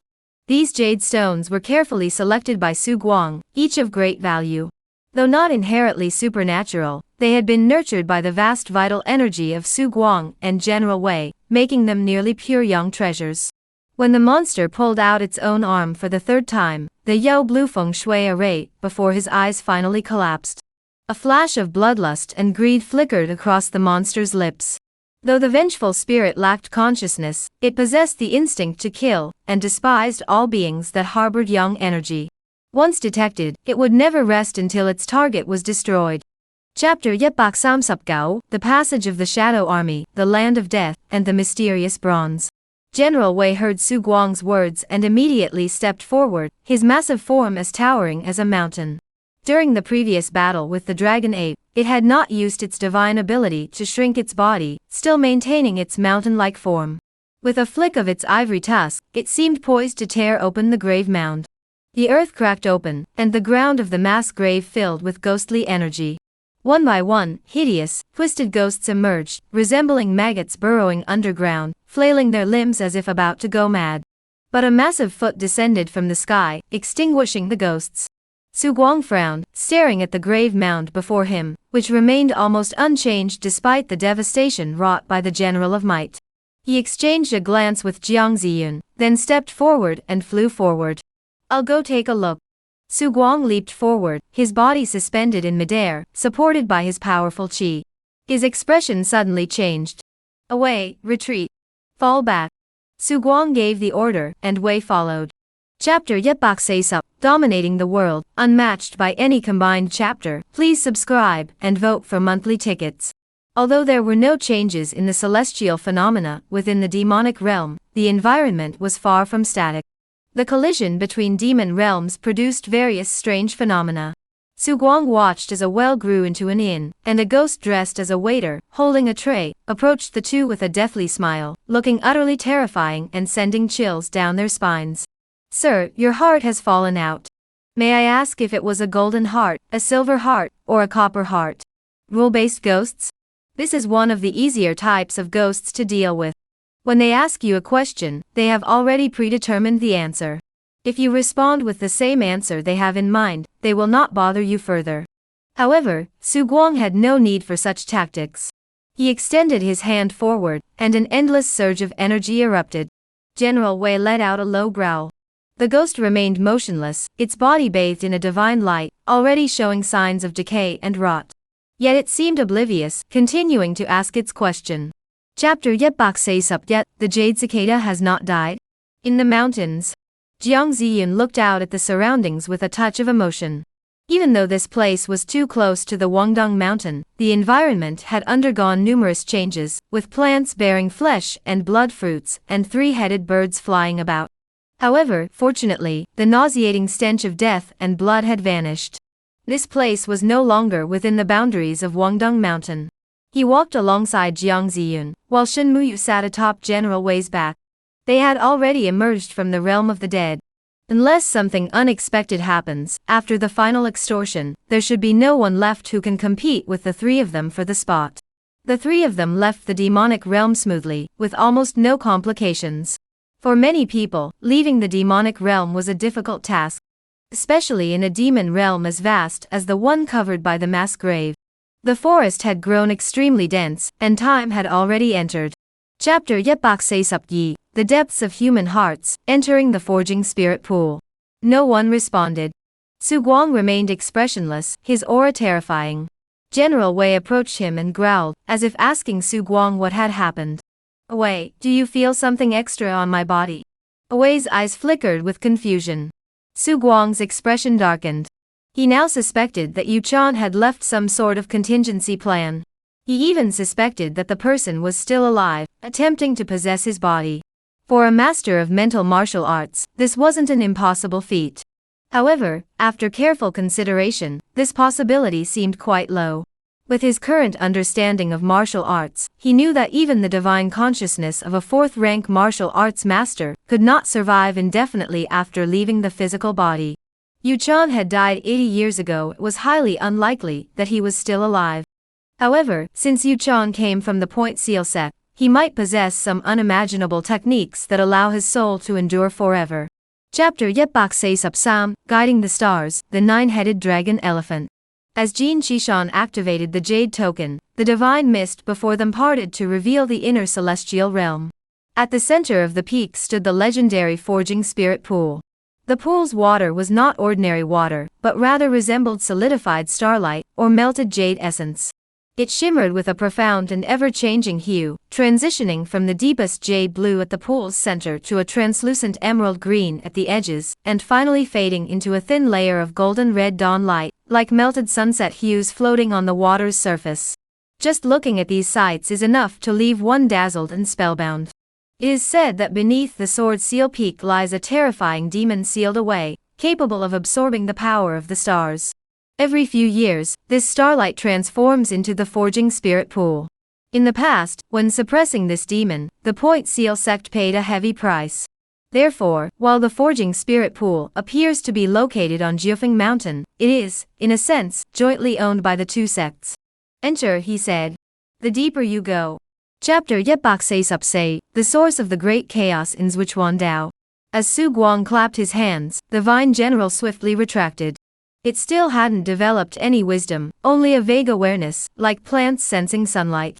Wei proudly raised his neck toward Su Guang, then his massive body began to shrink at a speed visible to Su Guang's naked eye.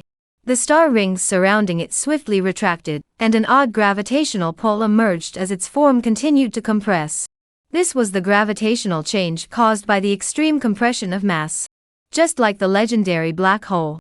Compressing a star to an infinitely small size would form a black hole capable of absorbing everything. Su Guang pondered deeply. Of course, General Wei currently cannot compress himself to such a small size. He can only compress himself to the size of a horse.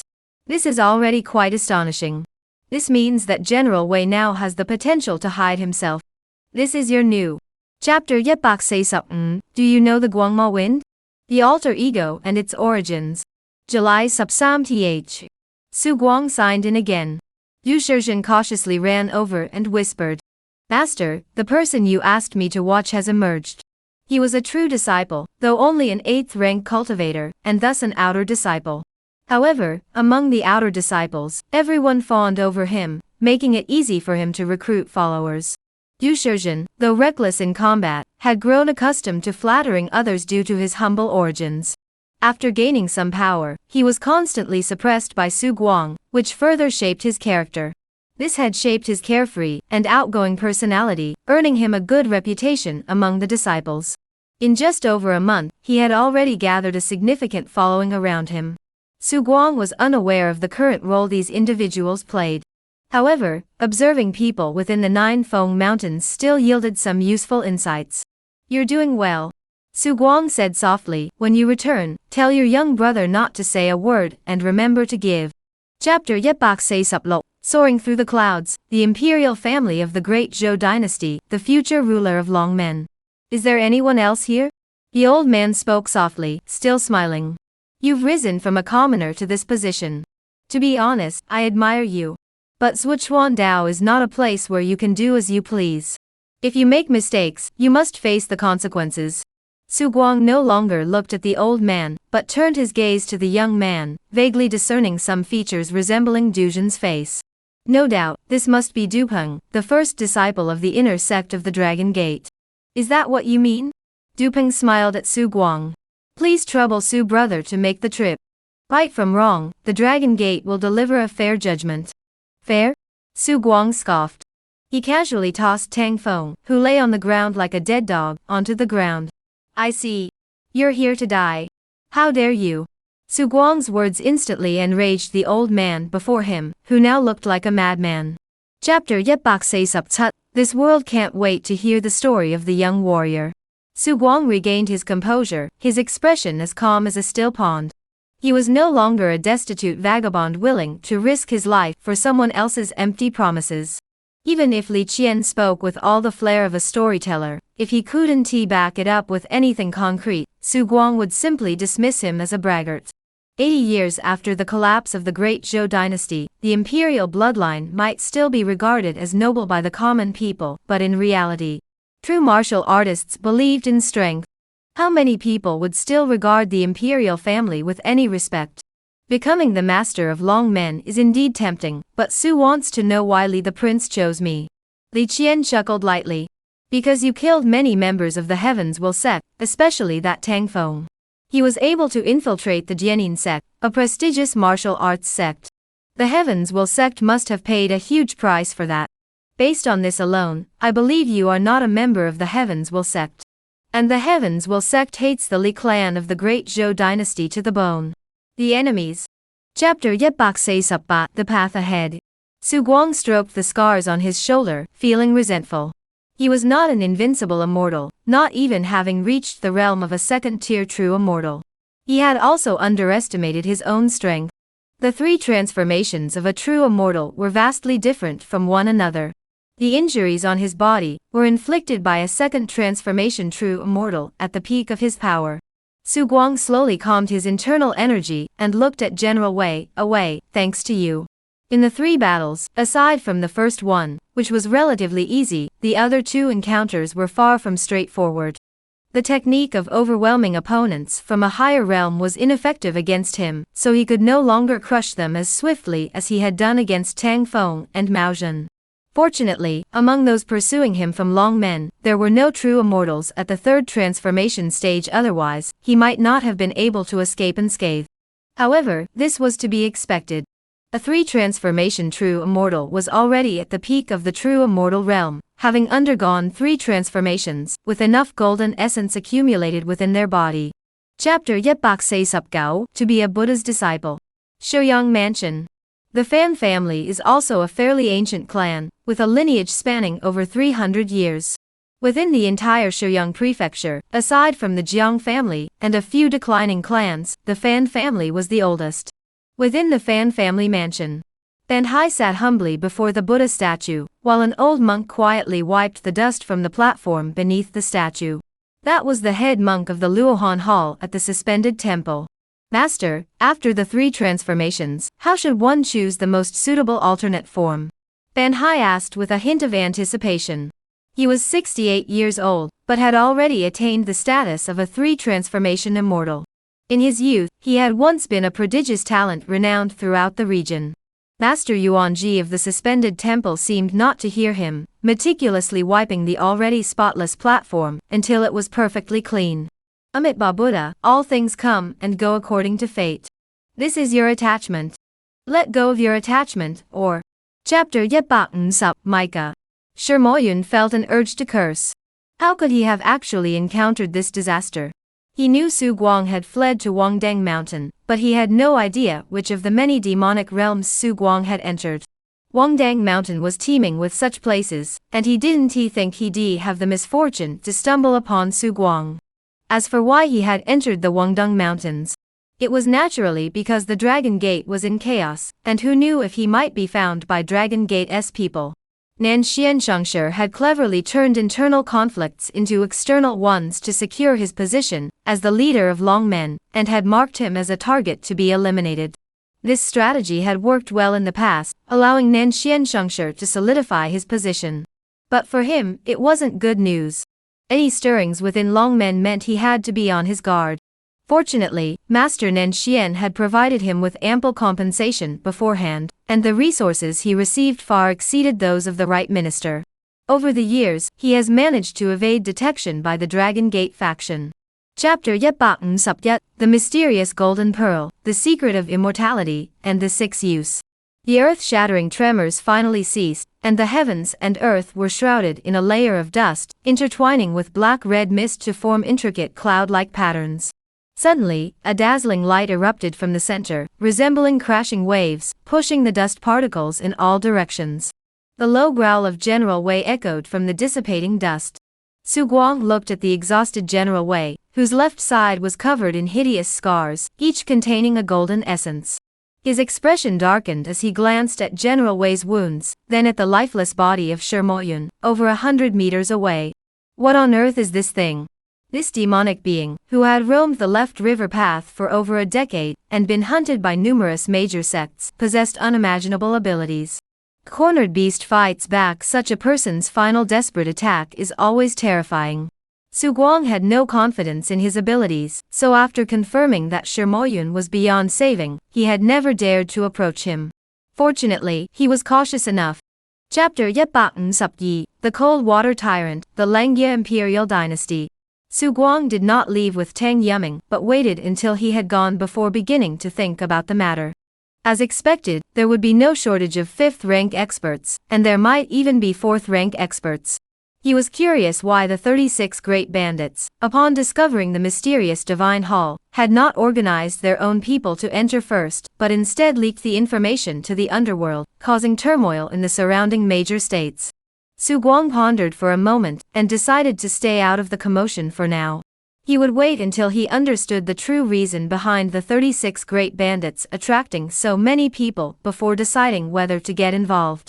However, the 36 bandits had caused too much trouble recently, and Su Guang had seen many familiar faces, including Song Di, the 6th young master of the Song clan, who had also joined the fray.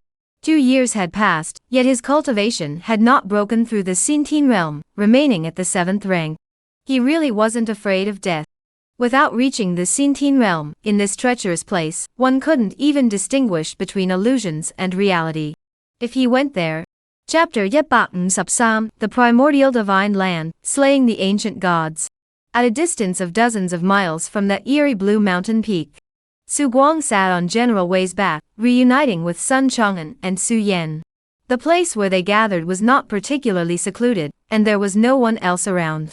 This was something Su Yan had told Sun Chang'an. Su Guang was too cautious, and if there were any strangers present, he would likely not show up. Is that General Wei? Su Yan looked at the horse-sized Wei in astonishment. When she left Qingshuo County, Wei's form was not like this. You know, Wei has dragon blood. He can grow large or small. It's just a natural demonic ability of the dragon clan, right? Su Yan was still surprised, but such shape-shifting demonic arts were common among wild demon beasts, especially those of the dragon clan. That's truly remarkable. Su Guang looked at Sun Chang'an. Sun brother, have you found Lu Ruyan's location? Sun. Chapter Yetbakken Subsay, Daoist Profession, Qi Cultivator, Innate Qi. Su Guang didn't hesitate for a moment, turning and running away as if he had grown extra legs. Wei directly controlled the vine general to swing out its vines, wrapping the 2 women and dragging them away. The halo-enveloped monster charged at the barbarians like a madman. The figure shrouded in the halo extended a finger.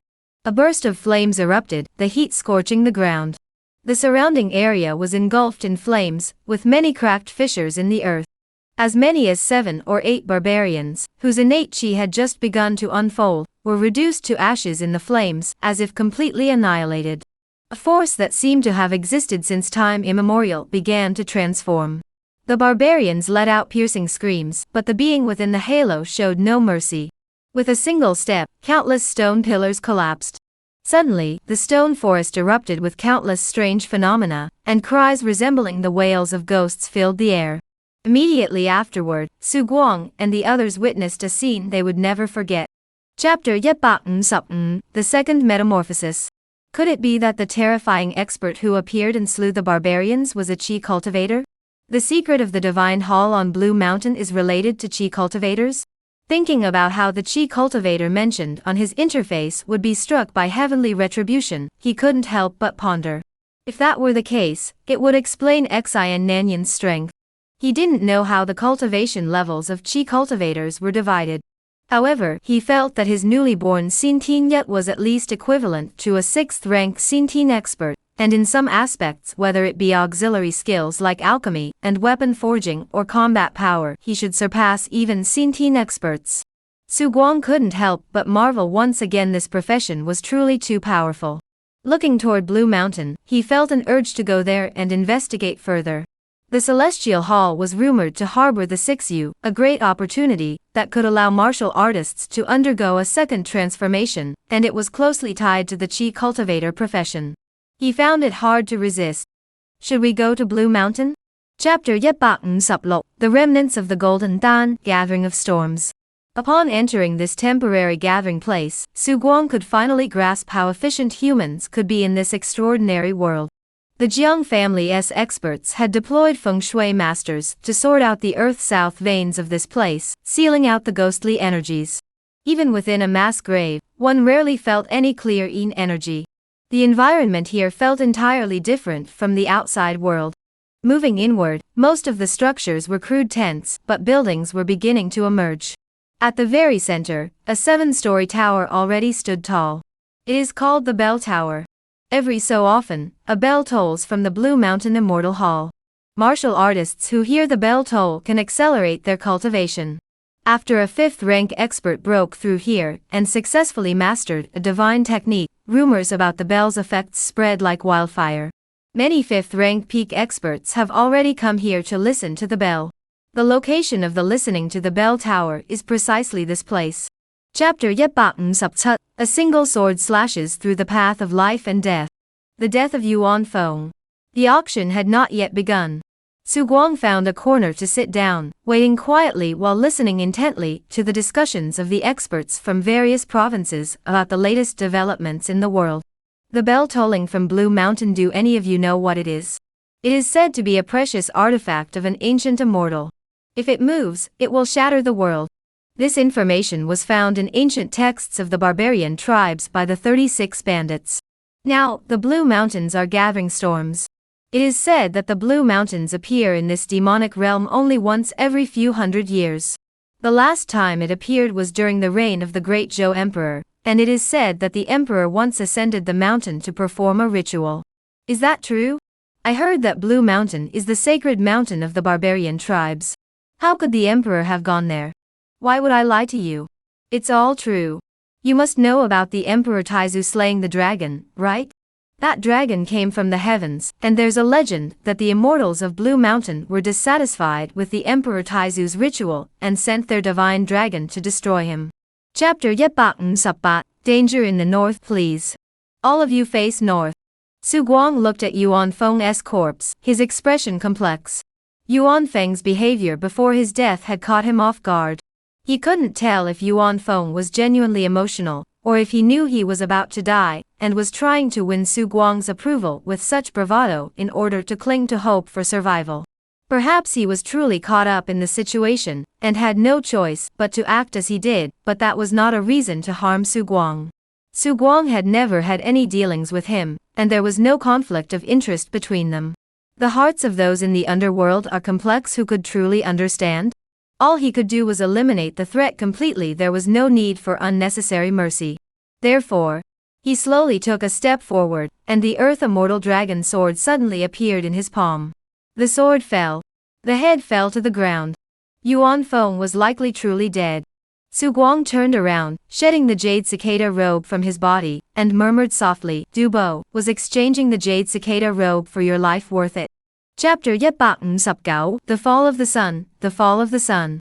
In truth, there was no need for the Jade Cicada's avatar to say more. Everyone had already sensed the trajectory of the surging cosmic energies flowing from the north. From dozens of miles away, a sense of overwhelming divine might surged through the heavens and earth. Outside Blue Mountain City, someone shouted in shock, their face filled with astonishment. What is that? Su Guang had previously killed Shen Suzhen in Luyuan County, but few had witnessed it. Additionally, with Su Guang's recent breakthrough in power, many had forgotten that he was an expert archer. Look, Su Guang is dead.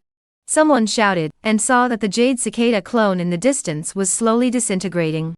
This was Su Guang's true body borrowing the power of heaven and earth, unable to control the divine consciousness energy attached to it, like water without a source. Soon, it collapsed. But the person inside. Dubo's expression changed drastically. He stepped forward and tore off the human skin mask from the person's head. A face that looked vaguely familiar was revealed. That's Chapter Yepat looks up, inviting the Buddha's disciple back to the mountain, the Ulamana festival. The exchange between the two fourth-rank martial artists in the city was mysteriously overheard by everyone.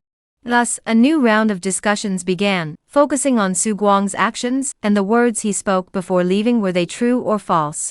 Numerous martial artists engaged in intense debate on the matter. Some believed that Su Guang had lost his mind. Regardless of anything else, the Nine-Fong Mountain had nurtured him, yet he had been disloyal and ungrateful. Not only had he killed Lin Zhushan, the first disciple of the inner sect, but he had also killed Yuan Feng, the elder of the Sword Seal Peak. The death of Yuan Feng was right before their eyes, an undeniable fact. Shen Muyu stood there expressionless, staring at Yuan Feng's body being carried away by one Ling Xiao and the others. Ziyun, why did he kill senior uncle Yuan Feng? Yuan Feng was from the Sword Seal Peak, and his father was of the same generation as Shen Chong. Shen Chong once possessed leadership qualities that surpassed even Lin Zhushan, and nearly all the disciples of that generation looked up to him. Out of loyalty to his master, even though Shen Chong had renounced his martial arts and become a monk. Shen. Chapter Yepat Lok Subjet, the Crimson Flame ancestor Su Guang. Chifeng City is located in the southern part of Yongzhou, with 16 mountains surrounding it, adjacent to the Huanggong Mountains. The area is rich in mineral resources and has 2 volcanoes. It administers 23 counties, with many blacksmiths and ironworkers. The most sought-after profession here is anything related to mining. From mining to forging, these activities form the very foundation of Chifeng City's existence. The constant roar of furnaces and the smoke from iron forging shroud the entire region in a haze. If the wind blows, one can clearly see the crimson smoke swirling in the sky from a high vantage point. It was this very sight that inspired the founding emperor to name the region Chifeng Prefecture. This name has been used by Chifeng City for 800 years. The strongest armies in the world come from Jinghai, and the strongest soldiers in the world come from Chifeng. During the 800-year reign of the Great Zhou dynasty, 80% of the fierce soldiers in the army came from Jingzhou and Haizhou, and half of the weapons and armor were forged in the Crimson Wind manner. This is truly remarkable. Chapter Yepat Lok Sup Yi, the 5 elements reach perfection, the stone spirit and dragon essence, mastering the 5 thunders combined. Su Guang left the left river road. However, the turmoil he had caused continued to escalate.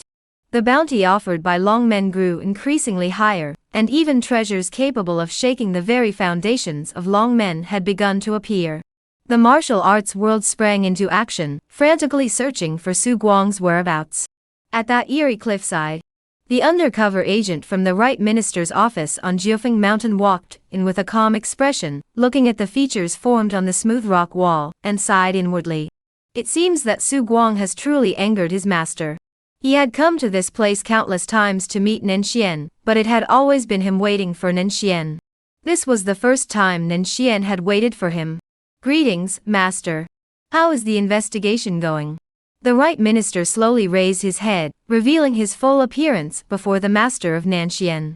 He was not from the Sword Seal Peak, but the first seed of the Chuanmen Academy, Ningji. In fact, he was truly cunning to the extreme. Chapter Yepat Lok Sam, General Wei's promotion, binding Lu Ruyan. In the desolate forest, Su Guang used his innate chi to sketch the character, Thunder, on the stone mirror, which flickered with a brilliant light, as if some mysterious entities were gathering within. Suddenly, the surrounding celestial and earthly energies surged forth at an incredibly terrifying speed, swallowing everything in their path. They transformed into thunderbolts, crashing down upon the distant mountains. The earth trembled, and a 100-meter-high hill was instantly leveled, with wildfires raging. The destructive power was far greater than Su Guang had imagined. It was roughly equivalent to the power he had wielded when he was at the Xintian stage, pulling the arrow that brought down the dragon. It could vaguely pose a threat to a 5th-rank opponent. Su Guang opened the panel, but the Chi Cultivator panel showed no changes, as if it were saying that he had not fully mastered the Thunder technique. However, Su Guang wore a smile on his face. The divine script on the bronze fragment should all be the character, Thunder, but Thunder comes in various forms. Different characters represent different types of thunder. Perhaps the most complex. Chapter 164. The sea has no end, golden core attained, good fortune approaches. You bastard. Lu Huyan was furious beyond control, her eyes bloodshot. She had never endured such suffering before, being locked in an iron box no larger than a coffin, with no room to move at all. As for struggling, her body was enveloped by 5 completely different types of golden-colored qi, each with its own unique properties. She could either break through all of them at once, or remain still. Breaking through them one by one was completely impossible. The 5 energies belonged to the 5 elements, interlocking like a chain. If one were broken, the others would go haywire, and she would be reduced to a pool of blood in the iron box, with no one to know. Who was this person, and how could they cultivate the 5 elements techniques simultaneously? It is said that throughout the entire world, the only person renowned and confirmed to have mastered the 5 elements' true arts is the current patriarch of the Kunlun Dianin sect, Zhuge Wuliang. He is thus hailed as the greatest martial artist in the world. Chapter 165. A sacrifice of over 10,000 spirit crystals, the beast god seed, and the transformation, profession level Yi Subyet. Midnight. Su Guang was observing the Dan Lo Dan furnace in the Dan Fong Dan room, where he was refining the golden Dan Dan. Golden mist swirled above it, constantly flowing and transforming into various strange phenomena. However, the golden mist did not drift too far, as if something within the room was restraining it. From his previous experience refining the divine organ pill, Su Guang knew that high-grade pills would exhibit unusual phenomena upon completion. He had therefore set up a feng shui array long ago, which was not too difficult for him at his current level. Especially since this place had been his base for half a year. Time ticked by second by second. Outside, General Wei suddenly let out a low growl. Su Guang hurried out to investigate. He saw that the celestial scroll light on General Wei's ivory, which had not shone for a long time, began to flicker at that moment. Was it Han Xiang seeking help? Su Guang was startled. Just a few days ago, he had been wondering how Han Xiang was faring, and now her distress signal had reached him. Chapter 166. Professional Supernatural Mediator, Ancient God's Blood, Divine Descent. Su Guang's expression froze. The difficulty of advancing to level Yi Subyet was immense. He had imagined that the golden finger might bring unexpected changes, but he never expected it to be this complex. Various pieces of information swirled around in his mind. First was the matter of the extraordinary profession, which was far more complex than he had imagined. In the world, there are some professions, and while there are no distinctions of high or low, noble or ignoble, there are differences in potential. Many professions have very little potential for transcendence. The difference in potential becomes evident when a profession reaches level Yi Subyet. The easier a profession is to transform into an extraordinary one, the less experience it requires. A warrior with 1,000,000 points of experience is already considered to have significant potential, and the consumption of 1,000,000 points of experience is not considered enormous. However, for ordinary professions, once they reach level Yi Subyet and it is determined that their potential for advancement is minimal, they can be converted into modules and integrated into an extraordinary profession, thereby. Chapter 167. Battle against the Mountain Demon. Under the eager gazes of many human beings, the divine oracle's aura grew brilliant. Soon after, the unique, prolonged chant of the divine elephant beneath the true Lord's seat could be heard. The mountain demons of South Mountain charged wildly, but at that moment, they all came to a sudden halt. The mindless mountain demons instinctively sensed the terrifying danger emanating from the golden light. True Lord, we greet you.